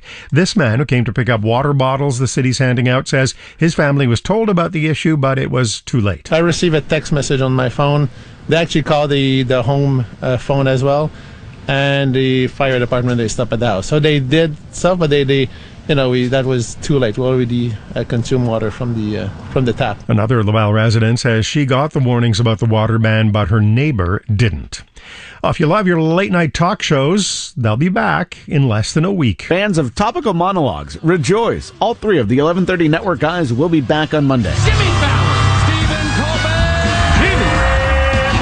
The hosts returning to late night now that the writers can go back to work while they vote on a new contract. Seth Meyers will also be back on NBC on Monday, and John Oliver is getting a jump on all of them. His HBO series Last Week Tonight returns with new episodes this Sunday. As for the podcast, they all started during the strike, the Strike Force 5. That will continue with 4 more episodes. Jason Nathanson, ABC News, Hollywood. For all the news during the day, stream us on your smart speaker. Just say play CJAD 800. Your next CTV News update is at 4:30. This newscast brought to you by Guaranteed Industries. For all your heating, air conditioning, and ventilation needs, installation, service, and maintenance, call Guaranteed Industries at 514-342-3400. All right, let's take a look at what may turn out to be the best week for the entire month, the way things are shaping up. Lori Graham at the CTV Weather Center. Laura? Well, if you like sunshine, you like mild weather, that's what we're in for the rest of the week. Who likes really that? Into the weekend and even into next week. And even though we're heading toward the end of September and the beginning of October and temperatures are supposed to drop off, the reverse is actually going to be happening. So I'll get to that in a moment. But first, current temperature in Montreal, 21 degrees, which is 4 degrees above average. The overnight low in Montreal expected to be 10 degrees, which is slightly above normal. Outside the city, it'll be a little bit chillier overnight tonight once again. So there are frost advisories in place once again tonight for places like the Eastern Townships, the Laurentians, the Beauce. Again, if you do have any delicate plants, you may want to cover them up or bring them indoors. Tomorrow, more sunshine on the way, temperature of 22, more sun for Friday with a high of 22. The weekend, even warmer, 23, 24 with a mix of sun and cloud. And by the middle of next week, Tuesday, Wednesday, temperatures are expected to climb into the mid-20s, up around 25 degrees for daytime highs. And I don't have anything but sunshine in the forecast for the next 7 days. Wow. We've already Are you sure you have the right forecast? I know. It's like, where are we living? We've already had, this is our 8th straight day with sunshine and above average temperatures. And the forecast is for another 7. So that brings us to 15 days. That's over 2 weeks.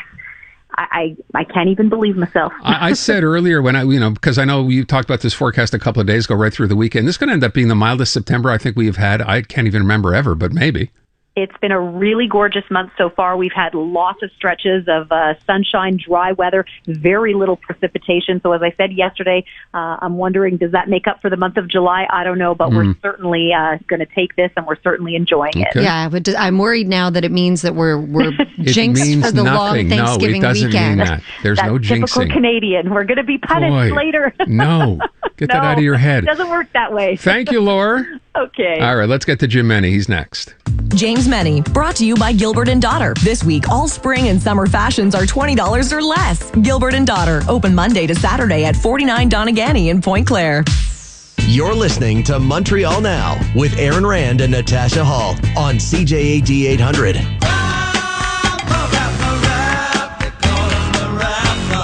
behalf of all of us in this House, I would like to present unreserved apologies for what took place on Friday and to President Zelensky and the Ukrainian delegation for the position they were put in. For all of us who were present to have unknowingly recognized this individual was a terrible mistake and a violation of the memory of those who suffered grievously at the hands of the Nazi regime. Now, a little decorum, for goodness sake. Didn't even let him finish that. James Meny is on the line. He's over at the Montreal Gazette's. Jim, we had the pre-apology or the statement at you just after 2, and then that, of course, what you heard took place in the House of Commons. And I guess fair to say, don't expect anyone was going to necessarily say, way to go. Well, it wasn't exactly the most abject, sincere, as far as I'm concerned, apology that's ever come out of Justin Trudeau's head. Oh. There were a lot of, conditionals in there. He reminded everybody that, it was the speaker who invited this guy. Okay, he was solely responsible for the invite, and he's resigned. Oh, the other thing is, this government has absolutely no say over the examination of who gets in and who doesn't get in, even though it was raised quite rightly, indeed, by Pierre Poilievre, that Mr. Zelensky, the head of state of Ukraine, there are a lot of people who would like to see him out of the picture. And one would think the security would have been very tight, and everybody in the House at that point would have been vetted 6 ways to Sunday. However, there's an explanation for that. Justin Trudeau says, "Oh no, that's the job of the Parliamentary Protection Office. So that's not my fault either." So you're not buying the sincerity necessarily here. I'm with you. Can this guy just rip off the Band-Aid? Can he just get this over with? He seems far more concerned today at this point in time with protecting his own image rather than that of the Commons and Canada, which Jagmeet Singh very correctly say has been severely damaged. I mean, there's plenty of blame to go around, but you know what? A good way to stop that cycle is to turn around and say, blame me, okay? I apologize. And by the way, you apologize to the House. I think you should have apologized to the country. I know the country is the House by definition, but I prefer my apologies perhaps a little closer to the ground. But I cannot help but get the impression, and how can I put this politely? Justin Trudeau doesn't get it. I don't think he fully appreciates what's happened here. I think his concern is, well, you know, I'm going to distance myself from it, and this will blow over, and maybe it will. But given this crazy, nutty internet world we live in, given the field day that Trudeau's political adversaries have had with this thus far, and I'm just talking about in Canada. So whether it's in India and certainly in Russia, which is still enjoying the fruits of a huge propaganda victory thanks to this gaffe. But the fact is, I just don't get the impression that he gets it, that he understands what has happened. He figures, okay, fine, sorry, time to move on. Let's change the channel. And I realize that's political instinct, but on the other hand, I don't know. I really ask myself, you know, when is the next, you know, tile going to fall? Because, as I say, there seems to be a lack of appreciation, at least on his part, as to the gravity of what's happened. You know, I get the really distinct impression that Justin Trudeau wishes an election campaign were on so he could just focus on that and not all this other stuff that's going on, because he doesn't seem to handle that very well. If there was an election campaign called right now, he'd be blown from here to the Crab Nebula. I don't know. Agreed. However, I will say the more that Pierre Poilievre goes on and on about this, I'm starting to feel like he's hurting his cause a bit at this point. What do you think? I think the part, you know, and you're right. He's on the annoyance scale. He's, as far as I'm concerned, he's slightly ahead of Trudeau. But all that said, okay. And the numbers we're seeing are not outliers anymore. When we're talking about 12, 13, 14 points ahead of the Liberals, we're talking about undeniable majority territory. And we're talking about Quebec. Actually, the support for the Bloc is bleeding off to the Conservatives, even though they don't like Pierre Poilievre. They seem to have no problem about voting for his party, at least at this juncture. You know, back in the day, I said Trudeau's dumb, stupid, lucky. He'll find something will drop into his lap. He'll pull this one out of the fire. There's a lot of things that are still smoldering in the fire well before this latest disaster. And I'm telling you, if the caucus was worried before, I think they're downright terrified now. Because if there was an election, as I say, they'd be blown off the face of the earth. But the worst news is there won't be one until 2025. How many more potholes can Trudeau drive this government into? Because he seems to have a real talent for it. All right, let me move on from that and talk about something else, and that is polls, because, you know, these are coming out all the time. They obviously don't make things any better. In fact, if you can believe it, they're even worse for the federal Liberals. So let's deal with that first, Jim. Well, I mean, it's the sum total of everything. It's despite the fact that we in the media have been talking for the past 4 or 5 days about this gap in the common.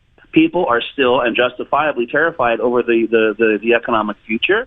GDP in Quebec dropped by 2 points. Eric Girard is running around telling people don't panic, which, as far as I'm concerned, is the worst thing you can say. But all that said, we're not seeing that visceral message that I think any government in this situation should give, which is, we've got your back. We're going to look after you.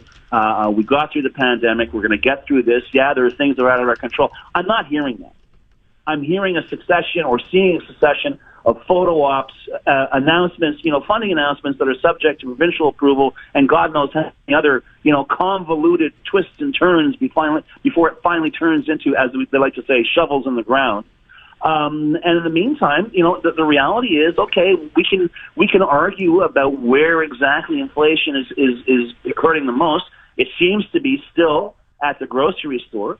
People, I think, are genuinely frightened, and they want someone not to give them inspiring speeches. And I hate to use this image. They really want someone who's just going to put their arm around and say, listen, it's okay. We're going to look after you. We've got this.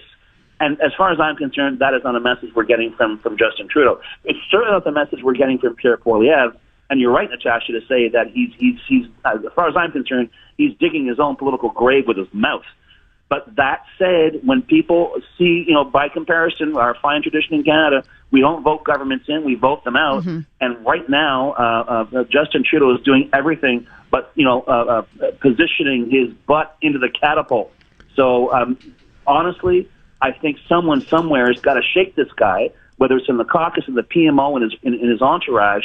But I'm sorry, Aaron, with all due respect, the Liberals would be blown to bits if an election was called next. Yeah, the only difference here when I say that is I'm imagining not an election tomorrow. I'm imagining an election campaign where people keep telling us, I remember what Brian Mulroney said when we had him on the air, what a great campaigner he is. He takes it to another level. I think a lot of this ground could be recovered if that were to happen. It's not going to happen, but I'm just saying I bet he wished it would. Brian Mulroney was very categorical. He says the biggest mistake you can make is to underestimate Justin Trudeau. Exactly.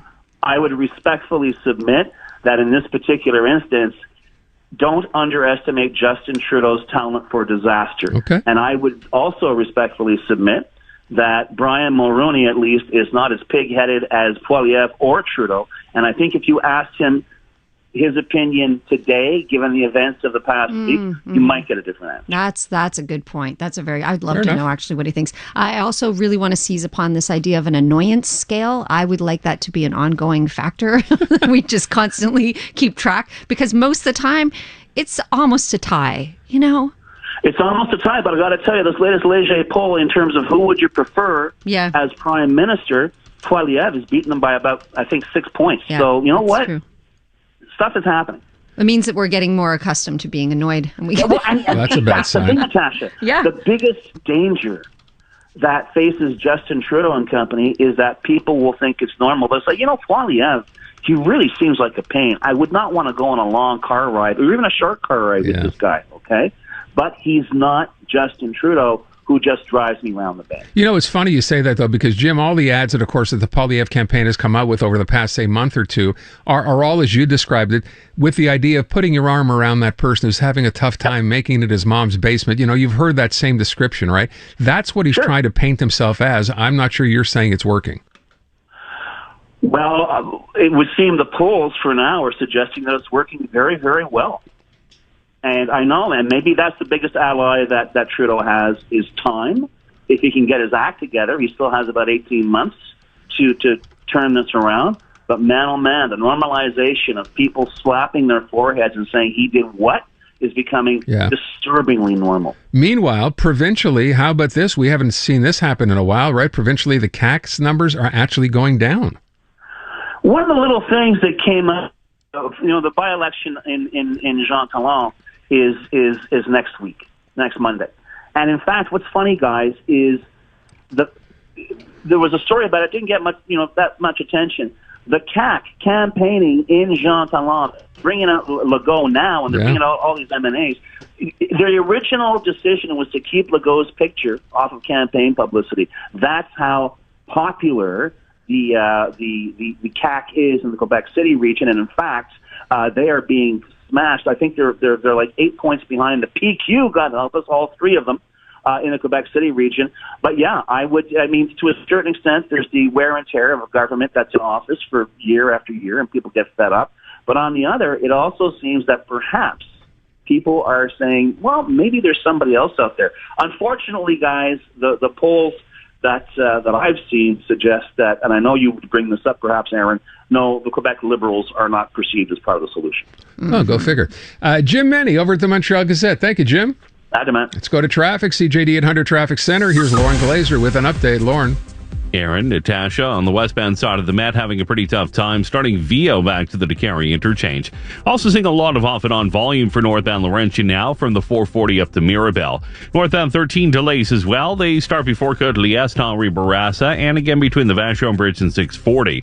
Westbound side of the T-Can delays now after St. Charles to the Illatort Bridge. Pretty busy on the westbound side of the 20. It starts before Ungrinio to Norman, again after Sources through to St. Charles. More volume now between Woodland and Ile Perrot. For the outbound side of the Mercier Bridge, it is backing into Ville St. Pierre. 50 or over, ask your doctor, nurse, or pharmacist if vaccination for pneumococcal pneumonia with Prevnar 20 is right for you. Learn more at Prevnar20.ca.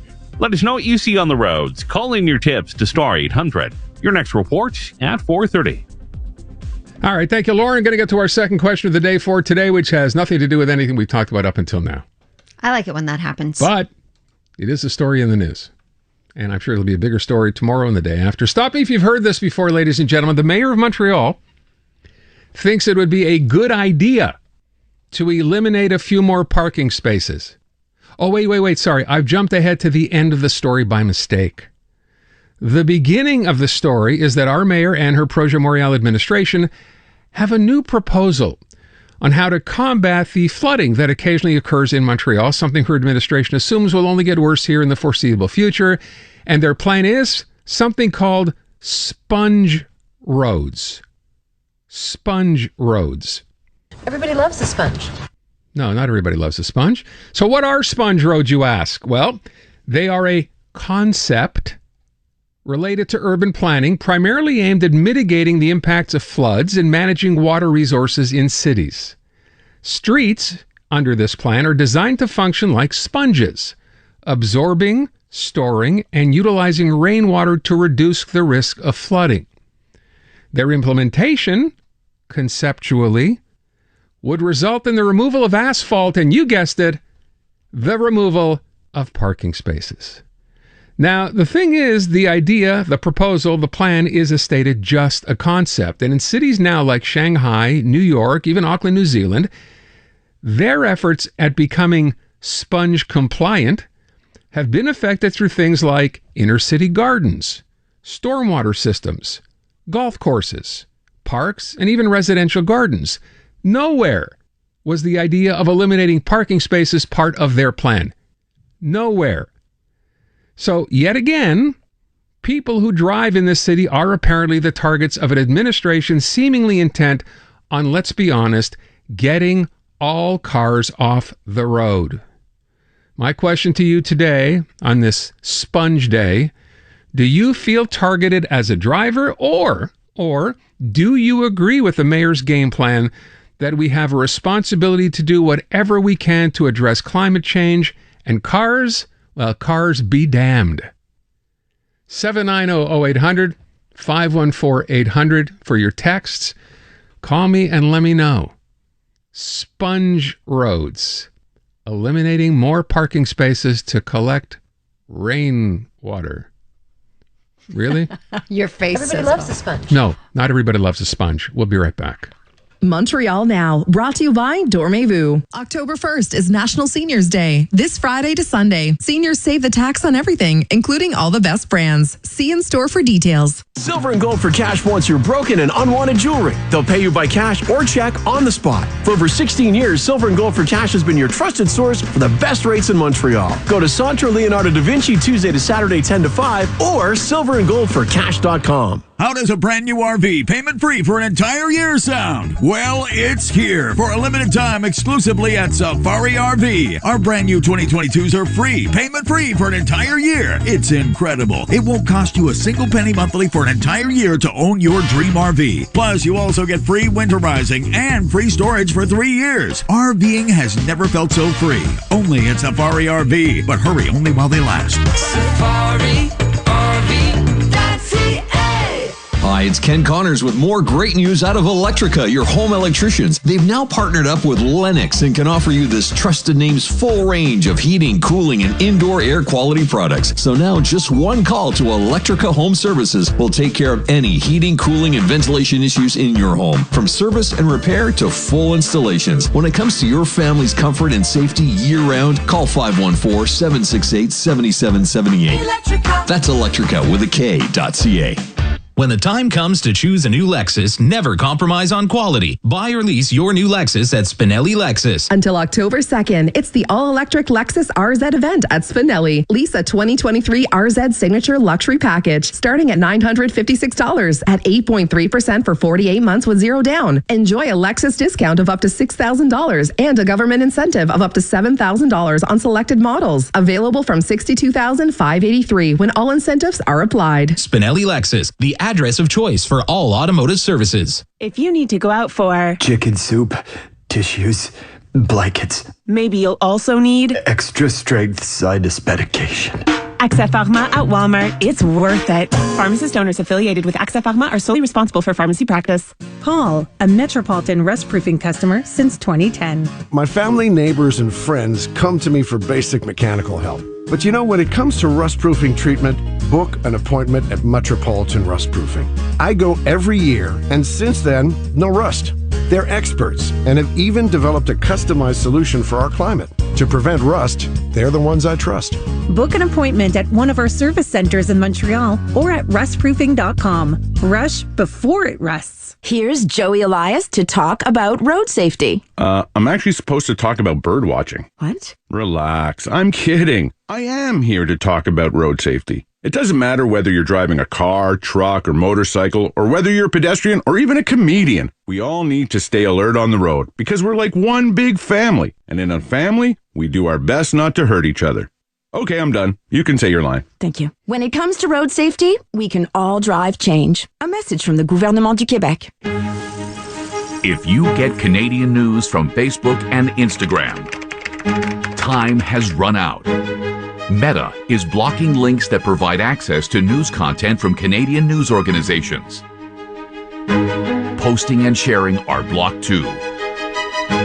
To continue getting breaking local and international news stories, visit ctvnews.ca and download the app. Tonight on CTV News. The water in St. Dorothy, Laval. Don't drink in it, don't wash in it, not even for pets. And do you know what to do when someone goes into cardiac arrest? Those stories and more at 6 o'clock on CTV News and CJAD 800. When renovating, you want peace of mind. Call Renofco, winner of Consumer's Choice Award and West Island Chamber of Commerce Excellence in Business category. Renofco.com, 514-856-9993. So you think you're sponge-worthy? Yes, I think I'm No, you're not I think I'm sponge-worthy. very sponge-worthy. Stop it. Thank you, Elaine. Sponge roads. This is the new plan that Valerie Plante apparently has to eventually get rid of more asphalt and I guess basically turn our streets into, I don't know, gardens to allow to collect rainwater. Because, look, the bottom line here, too, is we have spent, in the past, very little money on infrastructure, and those chickens are coming home to roost now. That's why there's so much infrastructure work being done. 100-year-old pipes are not going to last for another 100 years. But it's very expensive and very unglamorous to do the work because all you end up doing is upsetting people who live in the areas where the work is being done. So the city has to come up with another plan. And this plan, by the way, and it's a concept, sponge cities or sponge roads would basically take some of the roadway, develop it so it's not asphalt anymore, but could absorb water. And that way we get to help out, I guess, people who are affected by floods if and when they happen. And of course, the thinking is going forward, we're going to have more and more of these every year as climate change has an effect. That's the thinking. Is it practical? I don't think so. But then again, that's just me. We already have a problem in the city with taking away parking for bicycle paths on a regular basis, right? Yeah. And now they want to do this even more for this idea of a sponge city. I'm asking you what you think. You feel targeted as a motorist or not, and maybe you agree. Maybe this is the mayor's game plan, that we have a responsibility to do whatever we can to address climate change, and this is one of those ways. Cars be damned. That's the way to go. Go to the phone, 790-0800. Michael, you're downtown. What do you think? Hi, guys. Well, first of all, the environmentally friendly electric cars we know are the future, And if you don't like the black asphalt heat islands, you can paint them white. But if you don't like the procrastinating mayor wearing pants she can't fill, put up 1 or 2 billboards downtown nailing the mayor. Downtown is dying. You've been down there. It's a dying by a slow death. Parking is essential, and she could have, from the beginning, years ago, provided parking underneath St. Catherine Street as she was excavating for the infrastructure. We've said this over and over again. The city needs money. They can make money from parking meters under the street. How else do these merchants get the goods in or ship them out except by the parking underneath the street going directly into the buildings? But the mayor isn't listening. Michael, I thank you for the call. Well prepared. Always. Asking you what you think. Mayor wants to say, time to get rid of some more asphalt. We need to create what are called sponge streets to soak up our water so we can better absorb rainfall, which apparently is going to be getting worse and worse and worse for the next, 10, 20, 50, 100 years. This is her plan. Oh, and it would eliminate parking spaces. Why is it always motorists who get parked here, fingered here, attacked here by this mayor, by this administration?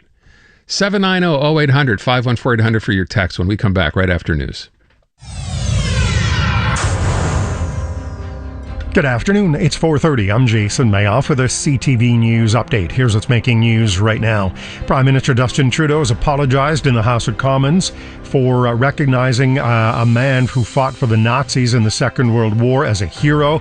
Trudeau says Canada is deeply sorry for the situation that had put Ukraine's president in. Premier François Legault says he thinks all the parties will come to an agreement to exclude a man some call a radical nationalist from speaking at the National Assembly.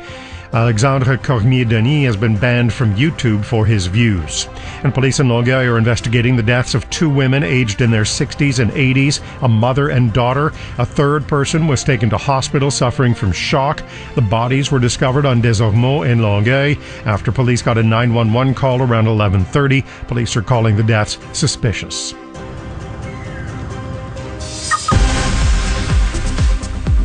With the latest from the CJAD 800 Traffic Center, here's Lauren Glazer. We're having a pretty tough time northbound the Carry. Its length also delays southbound the Carry now from the top out to Van Horn. For southbound 15, it's difficult to turn out to the bridge. Westbound side of the 20 losing time now before Ungrenio out to Norman, before St. John's through to St. Charles, and also Woodland into Il Perot. Delays on the westbound side of the Met. They start Lac-Audière back to DeCarry for the westbound side of the Tecan. Busy now after St. Charles running out to the Illatort Bridge. For northbound 13, you're losing time as well before Côte-Liesse up to Henri Bourassa, and again between Dagenais and the 640.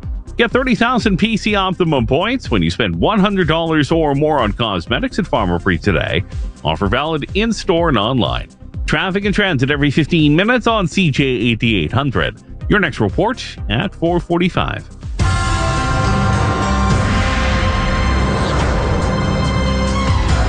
Your Dormevu Weather Center forecast. Clear tonight, the low 8 degrees. Sunny tomorrow, the high 23. And Friday, sunny and the high 23. It's 21 downtown. Your next CTV News update is at 5 o'clock. Radio today is iHeartRadio. The latest breaking news, insider commentary, and #1 podcasts. All free, all in one spot. With iHeartRadio, the news comes with you in your pocket, your car, and at home on your smart speaker. With exclusive contests, information, opinion, and interviews. So much more of what you love. Easy and free. Download the iHeartRadio app today. Introducing the Subway series with 14 new chef-crafted subs. Just order by number. Our chef saw fresh mozzarella, combined it with pesto, and made the irresistible mozzarella bella. Number 12. Our chef combined salami, ham, pepperoni, and added Italian-style capicola to make the fully loaded Supremo. Number 13. Then our chef brought out smoked brisket and created the delectable Stampede brisket. Number 9. It's so chefy you'll never want to build your own sandwich again. Never. Try the new Subway series today. Yes way. Only at Subway. This is Aaron Rand for Empire Gold. You've heard me talk about Empire and how they offer the highest prices for your gold or silver, and that they stand behind that pledge with a guarantee. Well, it's something they've been doing for more than 60 years in business. So before you sell your precious items anywhere else, you owe it to yourself to visit Empire, where you'll always get top dollar. No appointment necessary, and you get paid right on the spot. So make the smart choice. Empire Gold, 5590 through Paré west of DeCarry, online empiregold.ca. Checked your PC Optimum app today? Points Days is back with billions of points up for grabs. On now until September 27th, earn big on the things you need now so you can redeem big later. Things like groceries, beauty, gas, and more. Just open the PC Optimum app to get your offers. Shop, scan, earn. PC Optimum Points Days, on now until September 27th.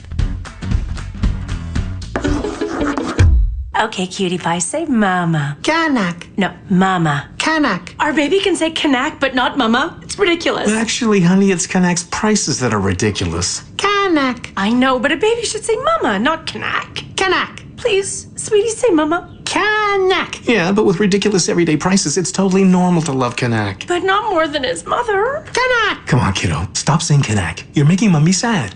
Dada. He even says dada. This ridiculous ad was brought to you by the ridiculous prices at Kanak. From groundbreaking safety and intuitive technology to luxury redefined with sustainability in mind, the experience of driving a Volvo is unlike any other. And you can experience it for yourself along with exclusive offers during the Volvo Cars Experience event.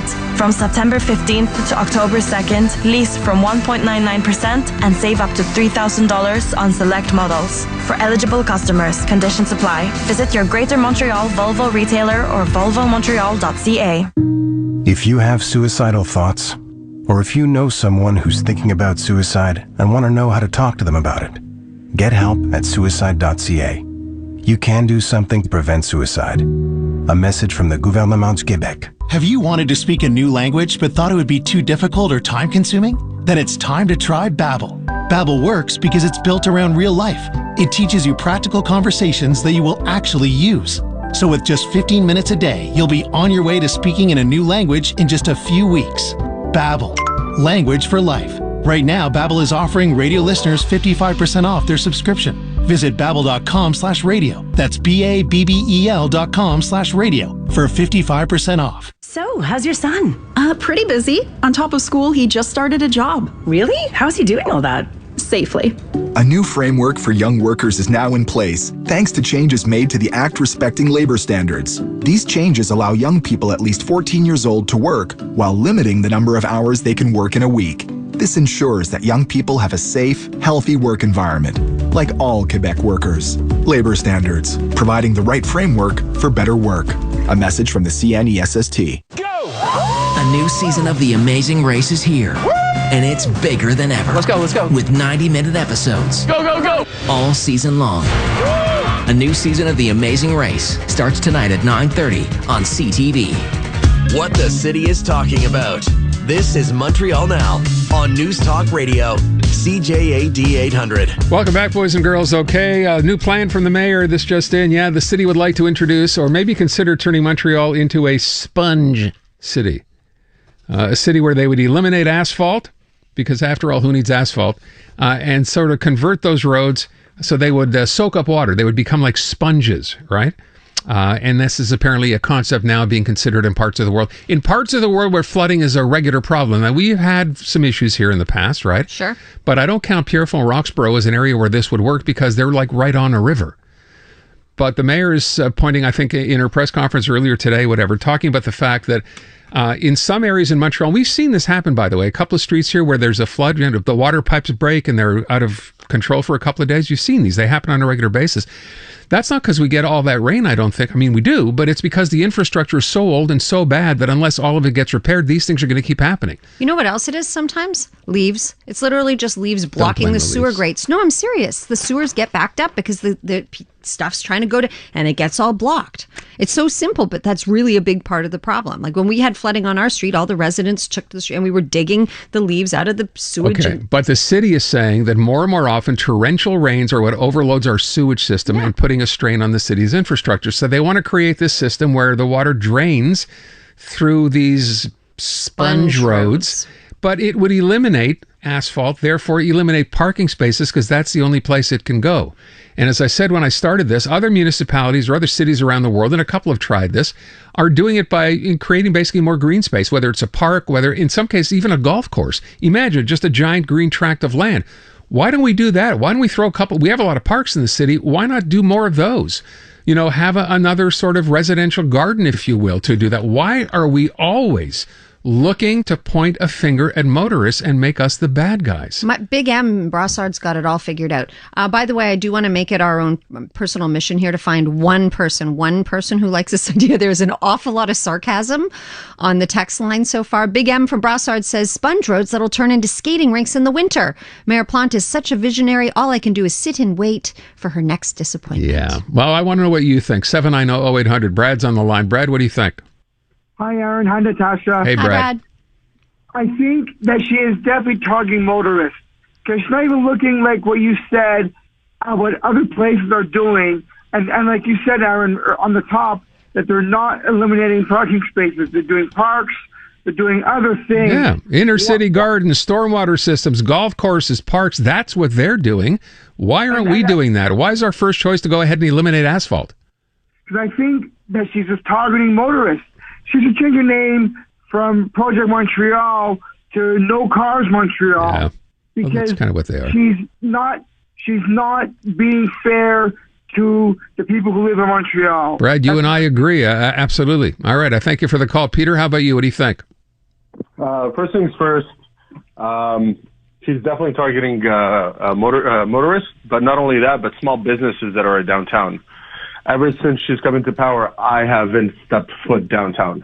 There's no point. It's less headache. I don't even go shopping in malls because now everyone's going to the mall, and it's taking forever to get in and out. Where do you go? I shop online. It's a lot easier. I'm telling you, this is where it's going. Unfortunately, Valerie is not for Montreal. It's not for the people of Montreal. She's for herself. And that's unacceptable. I don't know why we still vote her in. I appreciate the call, Peter. Thank you to this text. I think I'll get myself a horse. It's the best thing for climate change. I saw that one. And did you see this one that says, there's some swear words, so I'll change those. It says, I got invited to the hockey game on Saturday in a loge. I declined. The city of Montreal is a blank show of cones. There's no efficient public transportation from the West Island. Also, no parking. I hope Mayor Val enjoys her bike rides in her inclusive city of her own personal values. To this text, we're not sponge-worthy. Back to the phone. James is on the line. James, what's your take on all this? Sponge-worthy was great. By the way, I appreciated your comments about recurring driver proficiency checks last week. They were excellent. I think it should be implemented. Thank you. All right. She is absolutely off the rails. Anybody who can own and operate a car close to the Montreal area or within the greater Montreal area is a fair good wage earner. Now, are you going to drive out those people who will shop and spend locally? I mean, it's just, she's kicking the nuts out of the business end of the stick. I agree. But look, and to be fair, and I know it's an easy thing to do, you're being picked on as a motorist. I mean, I get that part, and we are. I feel that way sometimes. But you know what? If public transit was good enough in this city that it provided an option to however many people who would use it instead of having to use their car, I'd have a different opinion. That's not the case. And the way things are going, and it's so expensive to do that, it's never going to be the case, not in our lifetime or in our grandchildren's lifetime. So it's time to kind of give up on that idea to use public transit for everybody because too many people simply can't. It doesn't work. I thank you for the call. Let me go down here to Gord. Gord, what do you think? Hi there. I am sick, tired, and fed up with what this woman keeps doing to our city. Now, what exactly is a sponge road going to be? A dirt road? Well, it's going to be, I don't know. Like that's a fair question. It's just basically going to be getting rid of asphalt. I don't know if it'll be dirt or grass or whatever, but it'll be set up in a way that it will absorb rainfall. This is not going to work. It gets worn out and becomes a dirt road. Oh. And you know what's going to happen? We're going to have dust all over the place. And then when it rains, it's going to be a mucky mess. And then people will not only get stuck in the snow, they'll get stuck in the mud. Well, there is that to look forward to. Thank you, Gord. Okay, Gord, always appreciate Gord calling. David, what about you? What do you think? Okay, there are technologies that are available that you can actually drive on it. If you look at a lot of people who cannot park, they have too many cars, what they do is they put on a base, an absorbent base, and then they have this grid of cement blocks, and then they park on it, and it's all over the place in Montreal, and that way, if we needed to have the absorption, it would be there and still leave the parking Hold spot. on a sec. I'm a little confused. You talk about cement blocks. You've been parking your car in a cement block? Lifting your car? It's a grid. So Okay. first you put down your geotextile, then you put down your gravel, then you put down your absorbent, and then you can put grass or whatever else you want. Okay. And then you put down this grid of cement. It's like a mesh. How do you and know then so you much fill about in this? between, and then you park on it. And if you can take your car in the parking lot, you can take your car on the side of the road. It exists all over Montreal. I'm a landscaper. I do irrigation, and it's all over. So you you're don't saying want your this? park- Yeah. So you're saying the city's plan? I'm reading. I didn't make this up from the city's press release, right? It says they would eliminate asphalt and therefore eliminate parking spaces. Why? I don't know. I'm telling you what the city's saying. I'm not making it up. I know that, but there are solutions. They exist to leave the Okay. parking, make it drivable, and have it more absorbing. And that goes beyond what you're saying is what we need is to have people stop paving over their whole houses and having more water going towards the drains. Okay, we need you to call the mayor, okay, David? I live in Côte Saint-Luc. Regretfully, it's not my issue. Well, call her anyway, David. You seem to have. I've never seen the thing you're talking about. I'd love to know exactly what it is or see a picture of it or something because I'm not sure. It would seem to me that would be a perfect solution. How come we're not even talking about that? I will try to get to one of my clients that has it, and then I'll find out how to Please. send the picture to CJAD. That'd be great. I'd appreciate that. Thank Thanks, you, David. David. And we go to Rick on Saint Laurent. Rick? Good afternoon. So the mayor, this is a pipe dream. They're going to screw it up big time. It's going to cost a fortune. They're going to eliminate more spots. She hates cars. Period. She wants these bike paths. I was at Atwater and St. Catherine today. Unfortunately, there are more homeless people on the street than there are bikes in the bikes paths. Spend the money somewhere else, please. Rick, thank you for the call. Howard in Montreal. Howard, your take. Hey, a couple of things. First of all, very nice idea that she wants to do that. How is she going to do it if she can't even take care of the infrastructure that's already there? That's just the first thing that I wouldn't trust. I mean, we can't drive anywhere now because of the infrastructure being fixed. This is another thing on top of the infrastructure that will not get done. She or her administration is dead set against cars, especially in the downtown. I live in Côte Saint-Luc. I haven't gone downtown for ages, A, because you can't drive around, and B, there's nowhere to park. The more places that she takes away from the parking, the less people are going to be going down there. That's true. And the same thing goes with Old Montreal. I do not see people on bicycles with bags on their back or carrying them from Burke's or from the Eaton Center or from Old Navy. They are not buying anything. They're not shopping. They are not supporting the downtown. So that's number one. If she wants to get rid of the cars downtown on St. Catherine Street, she could do it like they do in Denver.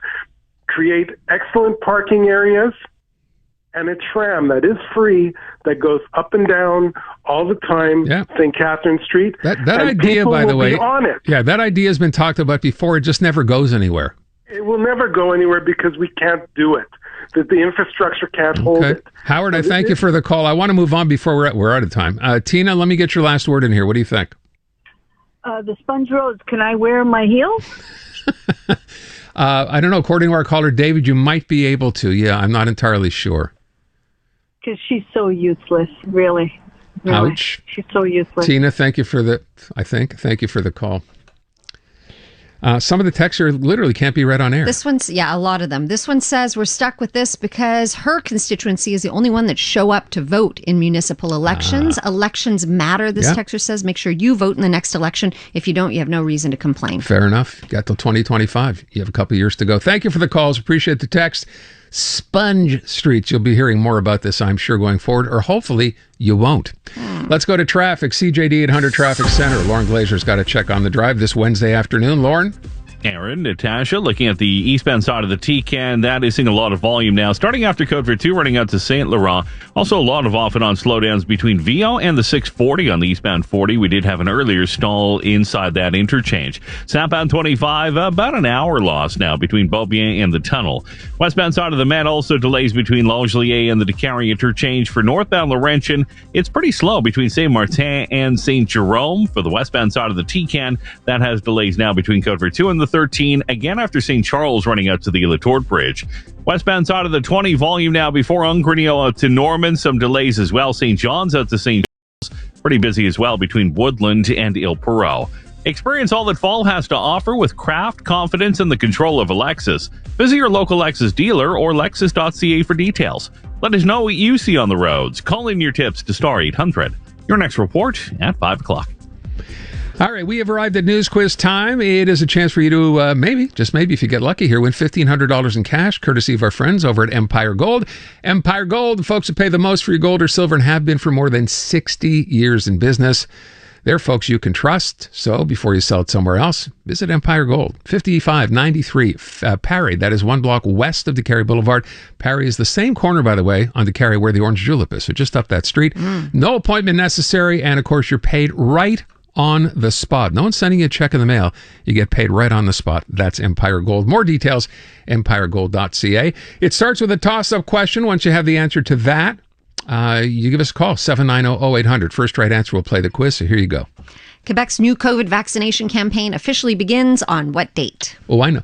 790-0800. One more time. Quebec's new COVID vaccination campaign officially begins on what date? 790-0800 to play the Empire Gold News Quiz. Your shot at $1,500 coming up next.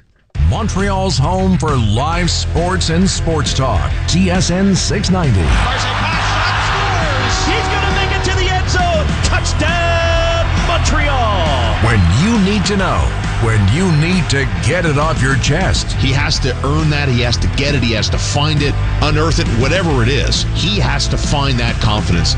And you get that confidence by touching the puck a lot. Montreal's Major League Sports Talk lives on TSN 690. For the next Lotto 649 draw, the Gold Ball jackpot will be the record-breaking amount of $68 million. That's historic, incredible, legendary. If you want to make history, go. Discover what makes Kells Academy different at their open house, Thursday, October 12th. Kells Academy is an English private school for grades K to 12. No certificate of eligibility is required. Bring your future elementary and high school students to the Kells open house to experience their unique approach to learning and tour their facility. That's Thursday, October 12th at 9 a.m. for elementary and 7 to 8:30 p.m. for high school. For more information, visit kells.ca. Kells Academy. Experience excellence extraordinary. When my knees were hurting, I was that guy who told everyone about it. I talked to my colleagues. Hi, everyone. My knees hurt. To my dog. My knees hurt. But really, I should have been talking to my doctor about Cingal, the only treatment that combines fast-acting and long-lasting relief from osteoarthritis knee pain in a single injection. To find a clinic, visit cingal.ca. CINGAL.ca. Stop going on about your knee pain. Instead, talk to your doctor about Cingal. Cingal may not be appropriate for everyone. If you have questions about this product, talk to your doctor. I love those long, tender, succulent ribs. Give me some chicken, licking. Gonna need a bib, salad, fries, dessert, and more. The Barbie Barn is where you wanna be. The Barbie Barn, now you're getting hungry. Yummy food, that's so OMG. The Barbie Barn is where you wanna be. The Barbie Barn, now you're getting hungry. The Barbie Barn. I asked my Mopar service expert for advice on preparing my car for winter. He said switch to winter tires. Below 7 degrees Celsius, they have superior adhesion to regular tires. That's good advice, I say. He says that's expert advice. Now's the perfect time to switch to winter tires at the Get Winter Ready event, where you can buy 3 tires and get the 4th free. See your Chrysler, Dodge, Jeep, and Ram dealer for details. We built it. We know it. Introducing Le Sherbrooke Residences, an address unlike any other. Located in the heart of the Golden Square Mile, Le Sherbrooke blends rich heritage with modern elegance, rising 25 stories, delivering upscale living at its finest. Embrace an elevated level of luxury with exceptional amenities at an address that says more about you than you ever could. Call Le Sherbrooke Home. Upscale condominium starting from the 400,000s. Reserve an appointment at lesherbrooke.com. While you're focused on your morning to-dos, your afternoon meetings, your evening commutes, or your late-night shifts, Desjardins Business is focused on more than 400,000 businesses at all hours of the day. With industry knowledge and specialized guidance, we help entrepreneurs rise to the challenge so they can focus on what matters most, growing their business. Depodium Mini Entrepôt is a proud Quebec-based company and has been a trusted brand for more than 25 years, offering affordable, convenient, and simple storage solutions that'll help you find space. Try 4 weeks free. Shop local, store local. Visit Depodium.com. Finally, the kids are back to school and the craziness of summer is over. What craziness? What? Oh, you know, the countless. I'm bored. What's for lunch? And I don't want to go to bed every single night. Sounds like we need a vacation. Uh-huh. No, seriously. With last-minute deals up to 50% off with sell-off vacations, we can make it a room just for two. Kids, you're going to Grandma's for the week. Mama's got a date with the pool. Make it happen with selloffvacations.com. Ken Connors for Electrica. I've been vouching for their great work for many years now, but don't just take my word for it. Check out the more than 1,000 Google reviews from satisfied Electrica clients. And along with their third straight Customer's Choice Award, Electrica was just recognized for their expertise and quality customer service by the APCHQ, Quebec's Association of Residential Builders. For any electrical issue and all your heating, air conditioning, and ventilation needs, call 514-768-7778. That's Electrica with a K.ca. At Toyota, we build quality vehicles with you in mind. I mean, it's not like we're always thinking about you. We're not obsessed or anything. We just know you value your 9 to 5 as much as your 5 to 9. And with the reliable RAV4, Canada's best-selling SUV, you're capable of making the most of both. It's time to make every moment count. It's time to Toyota. Discover the RAV4 at your Toyota dealer and check out our amazing offers at shoptoyota.ca. 10 seasons of big reveals, bigger surprises. No way! And now, the next big thing. This is huge! A new season of The Masked Singer is here. Tonight at 8 on CTV. Now, it's time to play the news quiz. Brought to you by Empire Gold. 60 seconds, 10 questions, a $1,500 prize. All right, we have Dave on the line to try to win some money from us. Dave, how are you? I'm all right. Good afternoon, guys. Good afternoon to you. You all set to give this a whirl? I'll give it a shot. It's my first time, and it always is easy when you're listening. Of course. It's something else when you're playing, so we'll give it a go. Good for you, and good luck. We start off with this toss-up question today. Okay, Dave, Quebec's new COVID vaccination campaign officially begins on what date? October 10th. Yeah, October 10th is the correct answer, so you are officially in the game. There will be 9 questions. You will have 60 seconds, and if you get them all right, you'd win $1,500. Failing that, it is $15 for every right answer. Remember, if you don't know an answer, you can always say pass and come back to it if time remains. But remember as well, if you answer a question incorrectly, you cannot come back and change it. So if you're not sure, use that option and just say pass. The clock will start as soon as you say that you are ready. So Dave, are you ready? I'm ready. The Speaker of the House of Commons has resigned. What was his name? Rhoda. Yep. Who has been confirmed as the halftime entertainment for this year's Grey Cup? Usher. Nope. What online company was accused yesterday of being an illegal monopoly by the U.S. government? Pass. True or false? In an effort to reduce noise on the REM, officials plan to install a dome over some sections. False. Yep. An extension of the Blue Line of the Metro has been delayed by how long? A month, a year, or indefinitely? Indefinitely. Nope. A Montreal orchestra conductor consulted with what actor to learn how to conduct for his new movie? Pass. An American senator from what state is rejecting calls to resign after $500,000 in cash was found in his home? Florida. What state? No. Canada's women's soccer team is qualified for the next Olympics. They are held in what city? Pass. The largest private sector investment ever made in Quebec is going to bring what electric vehicle battery plant here? Tesla? No. What online company was accused yesterday by the U.S. government of being an illegal monopoly? Meta? What's that? Meta? What's that? Big online company. I can't hear you. I think I lost you. You must be in a tunnel. That must be Amazon. Amazon, yes. Amazon is the correct answer. Right. Had a bad connection there for about 5 seconds. Okay, so we had a bell that went off there for the wrong answer, so yeah, that's but not that the was a right sneaky question, though. No, it wasn't. Well, it wasn't, because you hear halftime show and you automatically think Super Bowl. I didn't not use the Grey word Cup. Super Bowl. No, I know. My question I'm was, saying you said who has Grey been Cup. confirmed as I the know. halftime entertainment for the Grey Cup? But like Dave, I had The the Grey same. Cup. I had the same reaction Right. as Dave. And neither one of you is getting $15. I know. Well, we're wrong. We're wrong. But That I'm with said, you, Dave. how many? 4. 4. $60, Dave. Not bad for your first time. Thank you. Appreciate it, guys. Thank you so much. We appreciate you listening to the show. Thank you. Cheers, guys. All right, there you go. So we'll do it was again a little tomorrow. sneaky. No, how is that? Brian, help me out here. Just because. How is that sneaky? That was not sneaky Thank at all. you. Okay, all I'm saying is. That's okay, Emily. That's fine. All I'm saying is, as soon as you hear, like, I missed the Grey Cup part, I just heard halftime show, and I'm Well, like, oh, it's Usher. How is that my But you're fault? right. Exactly why I did it. And then when I think about Grey Cup, I know who it is. I'm not going to say because you should reuse that question tomorrow. It's a good question. Now I have to change it because No, so you much don't. time has But been spent talking You about should it. just. It's a good question. But you should listen to the entire question. But just quickly though, there's a $68 million lotto jackpot tonight. Natasha, you've been giving away numbers off your head. I got zero Try again. numbers We have last time. 15 seconds. Well, you can't do worse than you did for the last Yeah. draw. We got 0 out of 7, right? So That is true. Go ahead. Okay. 6, 7, 9, 14, 15, 16. All right. You know there's like 36 numbers. Yeah, but before- you know okay. have you noticed they always seem to go in No. sequences? Okay. 6, 7, 9, 14, 15, 16. Let me see. I'm imagining, again, 0 for 6 coming up in the draw. When is Could this draw, very well Brian? be. Tonight? Tonight. Okay. It's the boule 60 million d'or. plus. Okay.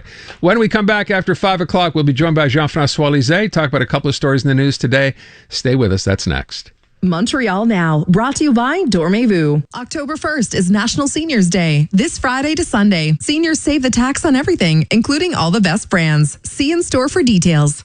You're listening to the Voice of Montreal. News, Talk Radio, CJAD 800, an iHeart radio station.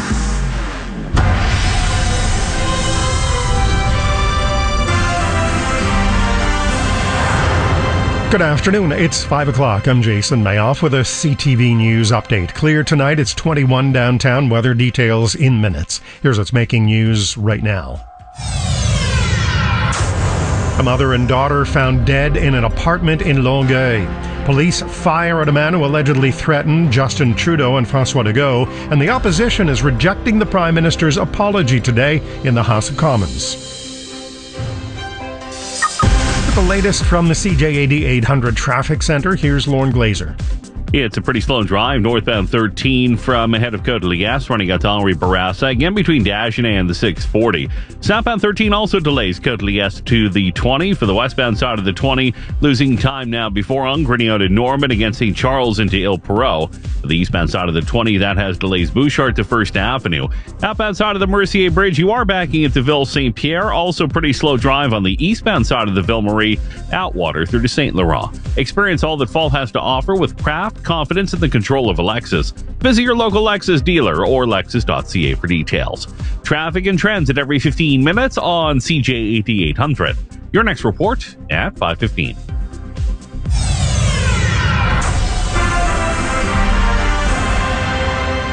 In the news, police in Longueuil are investigating the suspicious deaths of 2 women, a mother and her adult daughter. Their bodies were discovered in an apartment on Desormeaux in Longueuil after a 911 call came in late this morning. Ghislain Valliere is with Longueuil Police. First one, she is in his 60s, and the other one in his 80s.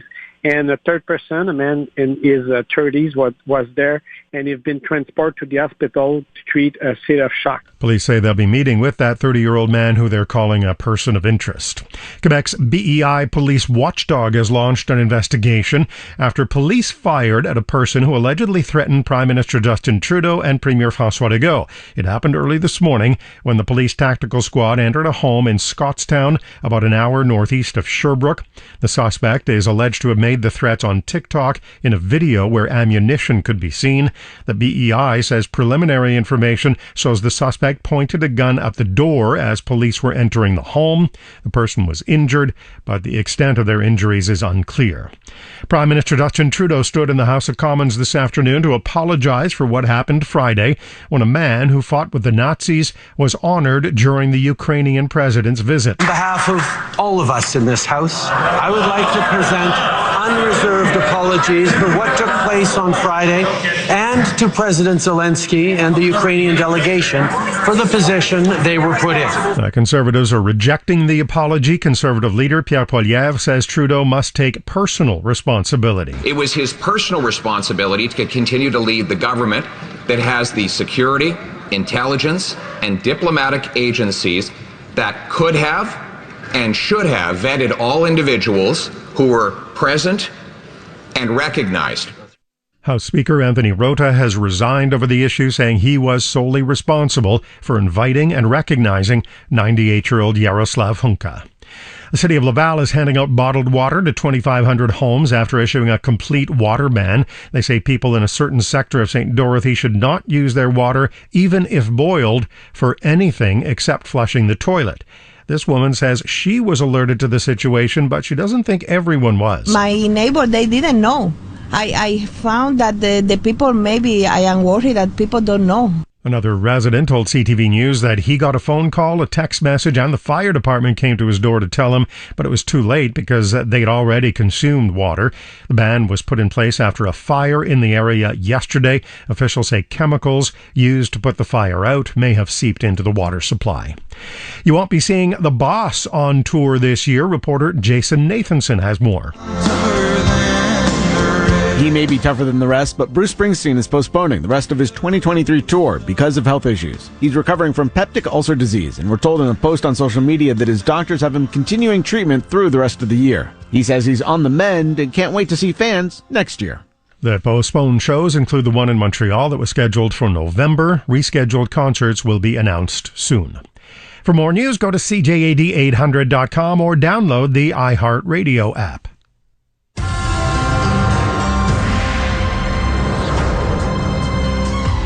Your Dormevu Weather Center forecast: clear tonight, the low 8 degrees, sunny tomorrow, the high 23, and Friday, sunshine and the high 23. It's 21 downtown. For all the news during the day, stream us on your smart speaker. Just say play CJAD 800. Your next CTV News update is at 5:30.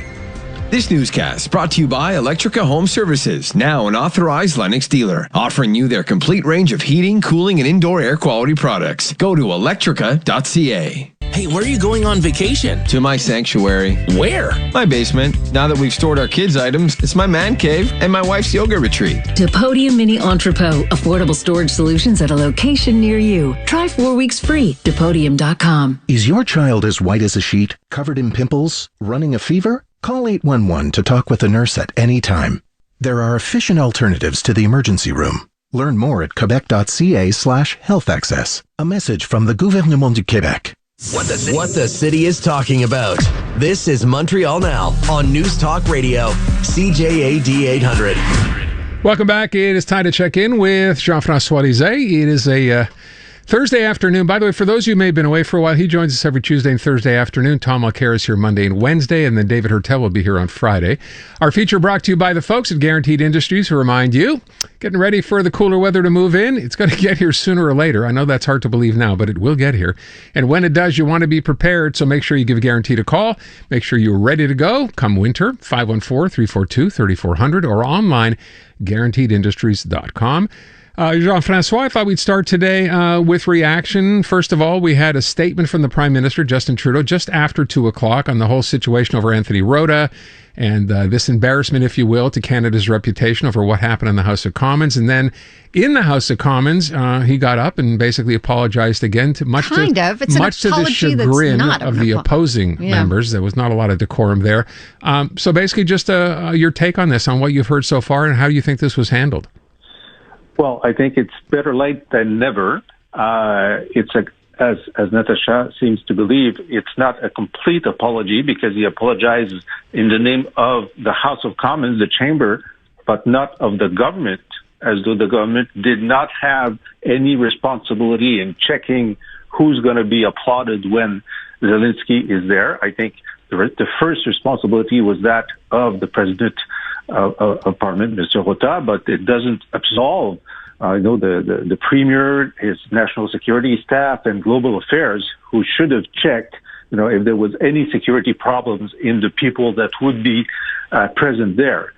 And so, how it was handled, I will tell you how any good advisor would have told Justin Trudeau to handle this. The event happened on Friday. Friday in the evening, people started seeing that there was a problem with that. A good advisor would have told the Prime Minister, listen, 24 hours after, you make a declaration from the porch of your house, and you say, I am appalled by what happened yesterday. I just talked to President Zelensky to offer him the apologies of my government. I will meet with people from the Jewish communities later today, or talk to them on the phone to apologize to them. And I've called Mr. Rota to ask him to step down immediately, because we need to clearly tell the world that this was a mistake and there are some responsible people. And I'm asking for a review of how my own staff and global affairs didn't see that coming. This is not rocket science. Mm-hmm. Anyone who has a little bit of experience in crisis management would have told precisely that, or something similar to the Prime Minister. So either he has very bad advisors, or he doesn't follow good advice. These are the only two possibilities. Today is Wednesday. This thing happened Friday, and it's still not complete because he didn't apologize in the name of his government. He hasn't told us if he called Zelensky. No, not a good crisis management there at all. No. So I want to play this back for people who did not hear it. It happened a couple of hours ago. This is Justin Trudeau standing up in the House of Commons. Here's what he said. On behalf of all of us in this House, I would like to present unreserved apologies for what took place on Friday, and to President Zelensky and the Ukrainian delegation for the position they were put in. For all of us who were present, to have unknowingly recognized this individual was a terrible mistake and a violation of the memory of those who suffered grievously at the hands of the Nazi regime. Okay, and you hear what it's like in the House of Commons. I was going to say, like you, I've long wondered, Jean-François, if he has lousy advisors or if he just chooses not to listen to them. So I'd love to know which of those you think it is. And then beyond that, at this point, shouldn't he know that hoping that something is going to go away and waiting to see never seems to work out for him? Deal with it right away. I think it goes to his character, because if he felt that he had been ill-advised before, he should have switched advisors until he found some that are better suited for the job. But you see, even today, you're trying to close the crisis, and you cannot close the crisis if you let yourself vulnerable for Mr. Poilievre, who's been very eloquent today on this issue, to say, well, you apologize for the House. What about your government? What about global affairs? What about the protocol? Don't you have any responsibility? If you take responsibility on day one, then it's okay. People can't fault you for not taking responsibility. But still today, his refusal to take governmental responsibility it leaves him open for 2 more days of attacks from the opposition. Let's move from federal politics, if you will, to provincial politics. Couple of questions. Number one, there's been a lot of discussion over what's going to happen in that Jean Talon riding. Interesting, of course, that the premier first didn't want his picture on posters in that riding, then decided to actually go out and knock on doors to support his candidate. Then the polls show us, Jean-François, that the PQ is leading in that riding, and it's not happening. The vote's not tomorrow. It seems voter turnout, advanced turnout, has been reasonably high as well. So what do you think is happening? And first of all, how important is this at all? Well, it's important in the storytelling of the second mandate of the CAQ. is the CAQ able to sustain public support when voters are asked not to answer a poll, but to really go out and vote during a by-election? And this also tells the voters of all of Quebec who is the alternative to the CAQ. Seems to be the PQ, could have been someone else. I remember I was leader of the PQ when we had this by-election in Louis Hébert, and the CAQ won over the Liberals in a Liberal fortress. And so this signaled the whole population that if they wanted to get rid of the Liberals, the good tool was the CAQ. So that's the issue as well. And so the poll today doesn't tell us that the PQ is 10 points ahead in the riding. It tells us it's 10 points ahead in the Quebec region. So does that translate in the riding? We will see Monday. It's a very difficult riding for the PQ because of its never voted PQ in its history. Clearly, they are head to head, and clearly the internal polls of the CAQ tell them, I am told, that the PQ is 5 points ahead. So they're trying to close this gap. For the second week in a row, the caucus of the CAQ that's being held on Wednesday evening is canceled for all MNAs of the CAQ to go and canvass. The premier is canvassing as well. They're trying to win it. They can win it, but by the skin of the teeth. We say this in French. Do you say this in English? Yeah, by the skin of someone's teeth, yeah. Yeah, and so clearly, it seems that, you remember when Robert Bourassa and other Liberals were saying, you look at the polls, but give us 3 more points. That's the points that we have on the day of the vote, and that's because older people will vote for us in greater number because they're better voters in terms of going to the polls. Well, this premium switch from the Liberals to the CAQ in the 2 last elections. Will it stay for the CAQ Monday in Jean Talon, or will it divide itself between the CAQ and the PQ?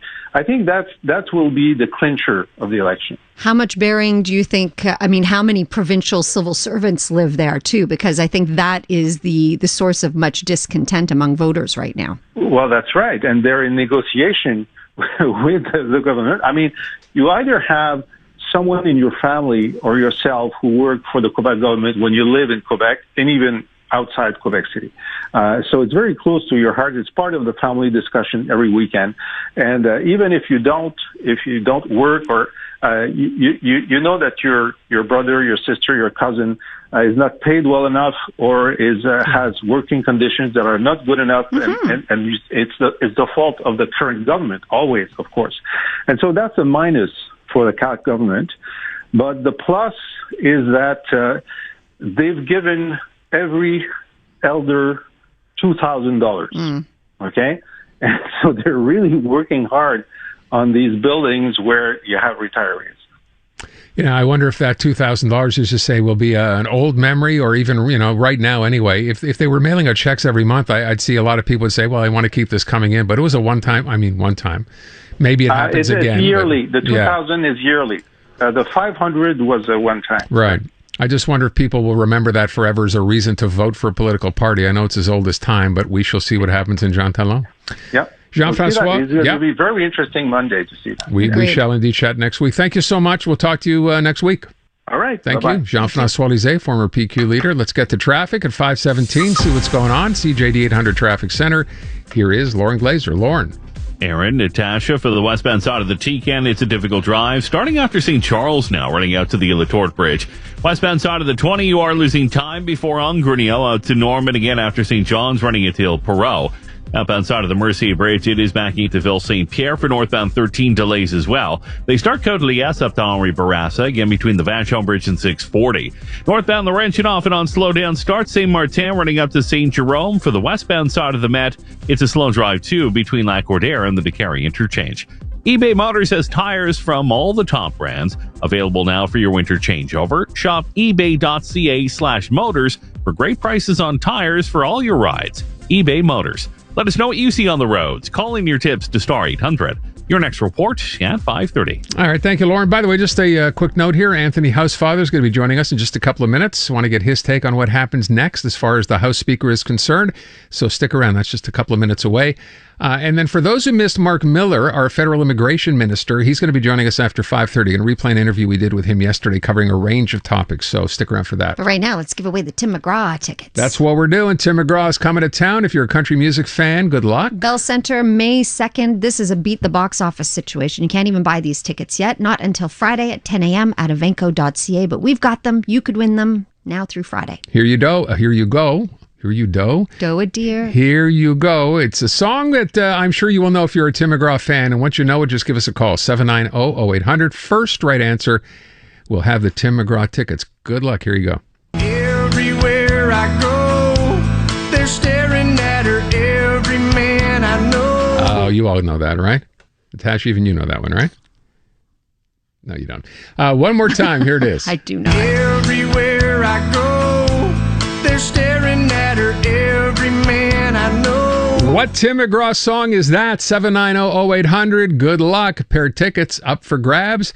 Anthony Housefather joins us next. Montreal Now, brought to you by Dormez-vous. October 1st is National Seniors Day. This Friday to Sunday, seniors save the tax on everything, including all the best brands. See in store for details. Finally, the kids are back to school and the craziness of summer is over. What craziness? What? Oh, you know, the countless. I'm bored. What's for lunch? And I don't want to go to bed every single night. Sounds like we need a vacation. Uh-huh. No, seriously. With last-minute deals up to 50% off with sell-off vacations, we can make it a room just for two. Kids, you're going to Grandma's for the week. Mama's got a date with the pool. Make it happen with selloffvacations.com. Since 1953, Canadians have recognized the value of adding Israel bonds to their investment portfolios. Hi, I'm Raquel Benzakar-Savati, CEO of Israel Bonds in Canada. Israel Bonds offer strong rates with semi-annual interest payments for the entire term on most fixed income bonds. Call 514-482-0427 or visit israelbonds.ca. That's israelbonds.ca. Israel Bonds are sold in Canada by Canada Israel Securities Limited, a registered exempt market dealer. Conditions apply. Can you imagine being a superhero? With a sidekick? Can you imagine you can fly? Your sidekick shows up wherever you are. In a fancy blue truck. And whatever you point at disappears. 1-800-GOT-JUNK is your sidekick. We're twitching in anticipation. Vibrating with energy. We haul away whatever you point at. Any home or apartment. Workplace or job site. We're industrial strength sidekicks. All you have to do is point. Call 1-800-GOT-JUNK. Or visit 1-800-GOTJUNK.com. Check your PC Optimum app today. Points Days is back with billions of points up for grabs. On now until September 27th, earn big on the things you need now so you can redeem big later. Things like groceries, beauty, gas, and more.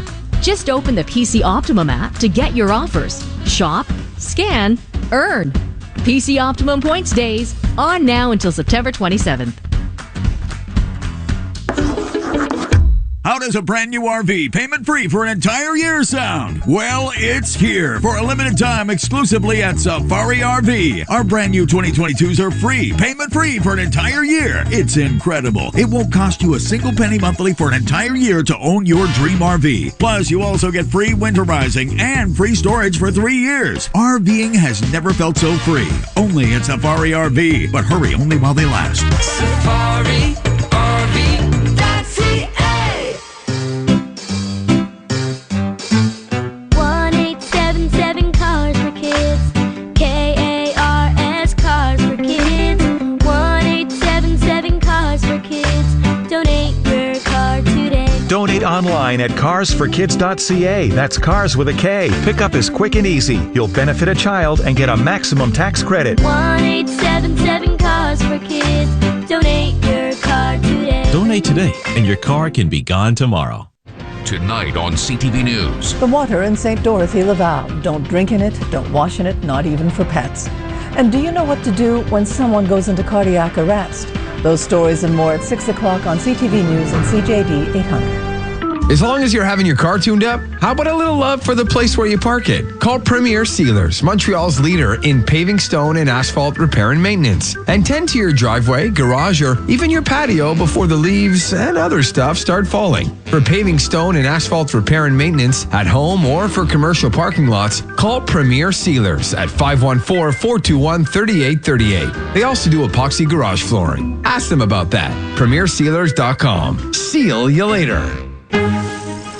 If you get Canadian news from Facebook and Instagram, time has run out. Meta is blocking links that provide access to news content from Canadian news organizations. Posting and sharing are blocked too. To continue getting breaking local and international news stories, visit ctvnews.ca and download the app. Everywhere I go, they're staring at her, every man I know. Yeah, that is Tim McGraw. We're asking what song that is to win tickets. I believe Kelly is on the line. Hi, Kelly. Hi there. How you doing? I'm great. Good. Tell everybody the name of that song. She never lets it get to her heart. That's the one. Woo, congratulations. Tickets to... Yeah, congratulations. You're going to see him in concert. Well done. Oh, my God. That's amazing. Yeah. Thank you so much. You're welcome. Have a wonderful time. Thank you. Okay, there you go. We're going to do this tomorrow and Friday as well. That is right. Get ready for that. So Anthony Housefather, who, of course, has been in the news a whole lot over the last couple of weeks. Now, of course, in the wake of the House of Commons issue, the scandal, if you will, that forced the Speaker of the House to step down, we want to try to find, a lot of people are asking the question, well, what happens next? How is this process going to work to replace Anthony Rota? Anthony was kind enough to come on and explain this to us. Anthony, thank you for being here this afternoon, as always. Thank you so much, Aaron and Tasha, for having me. Explain how this process works. I understand it's a secret ballot, right? It is. The way it works is that every member of the House is automatically a candidate unless they withdraw their name, because nobody's ever supposed to run for Speaker. They're actually supposed to reluctantly take the position. So nobody actually puts forward their candidacy. Everyone else just withdraws theirs. So for the moment, all 338 names are on a list, and then we will all sign forms if we don't want to run, withdrawing our name. Those people who are still candidates on Tuesday morning of next week will each make a speech to the members of the House, and then the members of the House will have a preferential ballot where they will elect a Speaker, meaning you will put your choice number 1, choice number 2, choice number 3, 4, however many choices you want to take. And until somebody secures a majority, the last name on the ballot will be eliminated, and their votes will be reallocated to their second or third choices, depending. So that's on Tuesday. What happens between now and then? Those people who are interested in being Speaker will be heavily lobbying all of the MPs from all of the parties, because this is a position not chosen by the Prime Minister or the government. It's chosen by the whole House. So I have a number of colleagues who are anxiously running for this position and, doing their best to lobby for votes. It's not an easy job, though. I would imagine it's pretty all-consuming. And I've heard the pros and cons of having someone from your own party be the Speaker. Can you speak to that, please, Anthony? Sure. I mean, it's a very important job because you're running the House functions. You're running the Parliamentary Protective Services. You're running the administration of the building. You're running the translation, and the interpretation. You're running the budget. You have a lot of responsibilities as Speaker of the House or the Senate. And most important, in making sure that you protect the rights of members, allow them to have vigorous debates, keep the rules, and make interpretations when people, have complaints. It's a very, very legalistic, administrative job, but it's one that really is divorced from policy, meaning when you take that job, you're sacrificing your right to speak out your views about bills. And so people need to make a very stark choice. It's a very important role, but for example, for somebody like me who's not near the end of my career, but rather in the middle of it, it would be something that would be totally uninteresting because I would be unable to speak out on behalf of my constituents or the English-speaking community when something like C-13 happened, for example. Of course, with all due respect, when you do, I mean, we know what happened there. You lost the parliamentary secretary job, but that's the price. Can I ask you, though, is that something you expected would happen? I honestly, as I told you when we talked about it in the spring, I had no real expectations. I understood that these jobs are at the pleasure of the Prime Minister, and that whether or not it would cost me personally, the vote was more important. Speaking out on behalf of my constituents was more important. And that was something that I still feel. And in fact, I've never felt 1 ounce of regret about how I voted. Can I ask, too, if you heard from your constituents? Because I can tell you we have. I have been so flattered and so, honored to have received so many supportive calls and emails from not only my own constituents, but, English-speaking Quebecers from across the province. It's been, when something, sort of upsetting happens to you when you're down and you get all of those people reaching out, it definitely changes your perspective on things. Can we ask, just for your reaction, how disappointed are you that Anthony Rota had to step down and that this whole situation unfolded as it did? Oh, on the Anthony Rota side, of course, he needed to step down based on what happened. But I also wanted to point out that I've, known him for the last 7 years as a colleague. He is a very kind, fine man. He made a terrible mistake, but I hope his career won't only be defined by this moment, but he absolutely needed to step down because this was an international embarrassment for Canada and definitely incredibly hurtful to the Jewish community, all those communities who, from Eastern Europe who had people that were killed by the Nazis, the Roma, gays and lesbians, and Ukrainians across the world. It was just a terrible mistake. And of course, it deeply embarrassed his colleagues who, stood up and clapped for somebody who fought with the Nazis. I was fortunate not to have been in the House at that moment, so I didn't stand up. But, I can't imagine, based on what the speaker said, where he said this man is a hero, that you wouldn't have stood up. So I'm just lucky I wasn't there. Look, we're going to run out of time. I will ask you, as you laid it out a minute ago, you're saying you have to pull your name out of contention for this job. So I'm going to assume by what you said, Anthony, that you will be doing that, or have you already done that? Already did that this morning. You sign it. So you can either sign a paper or you can send an email. Okay. And you've already done that. Yeah. Okay. The only other thing I would ask you, what's a job like that pay a Speaker of the House? A little bonus? What is it? Do you know what it's worth? I mean, I honestly don't. Oh. I mean, every member of Parliament gets X amount, right, which I believe today is something like $180,000. And then there's stipends for other jobs, all these right, offices that like, being a cabinet minister or a speaker. And the speaker, I'm sure, would be on the higher side, but I have no idea what it actually is. Okay. One last thing, because I'm so nosy. Since this whole thing happened with you losing your parliamentary secretary, have you actually had a one-on-one with Justin Trudeau? I have not had a one-on-one with him. No, I have not had a one-on-one. Just curious. Are you hoping to have one? Maybe dinner, lunch? I mean, he's got to know you're disappointed. I've seen him multiple times, and I think given what's happened last Friday, he's kind of busy right now, but I'm sure I will have a conversation with him. Anthony, I know it's heartening to hear that people reached out to you, not just from your own constituents, your own riding, but from across the province. So good for you. I think we all agree you did the right thing. Yeah. Thanks so much for being with us. Thank you so much, guys. Great to speak to you. Take good care. Anthony Housefather, no, he will not be running for his name did Speaker come of up. the House. Yeah. But he made it very clear he is not interested. 5:30, news is next. Mark Miller on the other side of that. Good afternoon. It's 5:31. I'm Jason Mayoff with a CTV News update. Police in Longueuil now say a woman in her 80s and her daughter in her 60s were murdered, and police will be meeting with a man in his 30s who they consider a person of interest. The women's bodies were found in an apartment building on Des Ormeaux in Longueuil after a 911 call came in late this morning. Police shot and injured a man suspected of uttering threats against Justin Trudeau and François Legault. It happened when the tactical squad was trying to enter the man's home in Scottstown in the Eastern Townships. The BEI police watchdog is investigating. And Prime Minister Justin Trudeau got a rough ride during question period after apologizing for Parliament's recognition of a man who fought alongside the Nazis in the Second World War. NDP leader Jagmeet Singh told the House this isn't about Trudeau, that real damage has been done.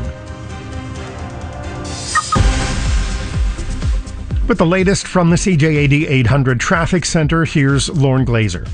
We do have a pretty slow drive northbound the Carry with volume starting at St. Luke Road up to the top. Southbound the Carry delays now from the top out to Van Horn. Busy still southbound 15 between De La Vérendrye and the bridge. On the westbound side of the 20, that is a slow drive. Also before Ungrenio out to Norman, now before Woodland running into Il Perot. Eastbound side of the 20 also delays 55th to 1st Avenue. For the outbound side of the Mercier Bridge, it is back into Ville St. Pierre.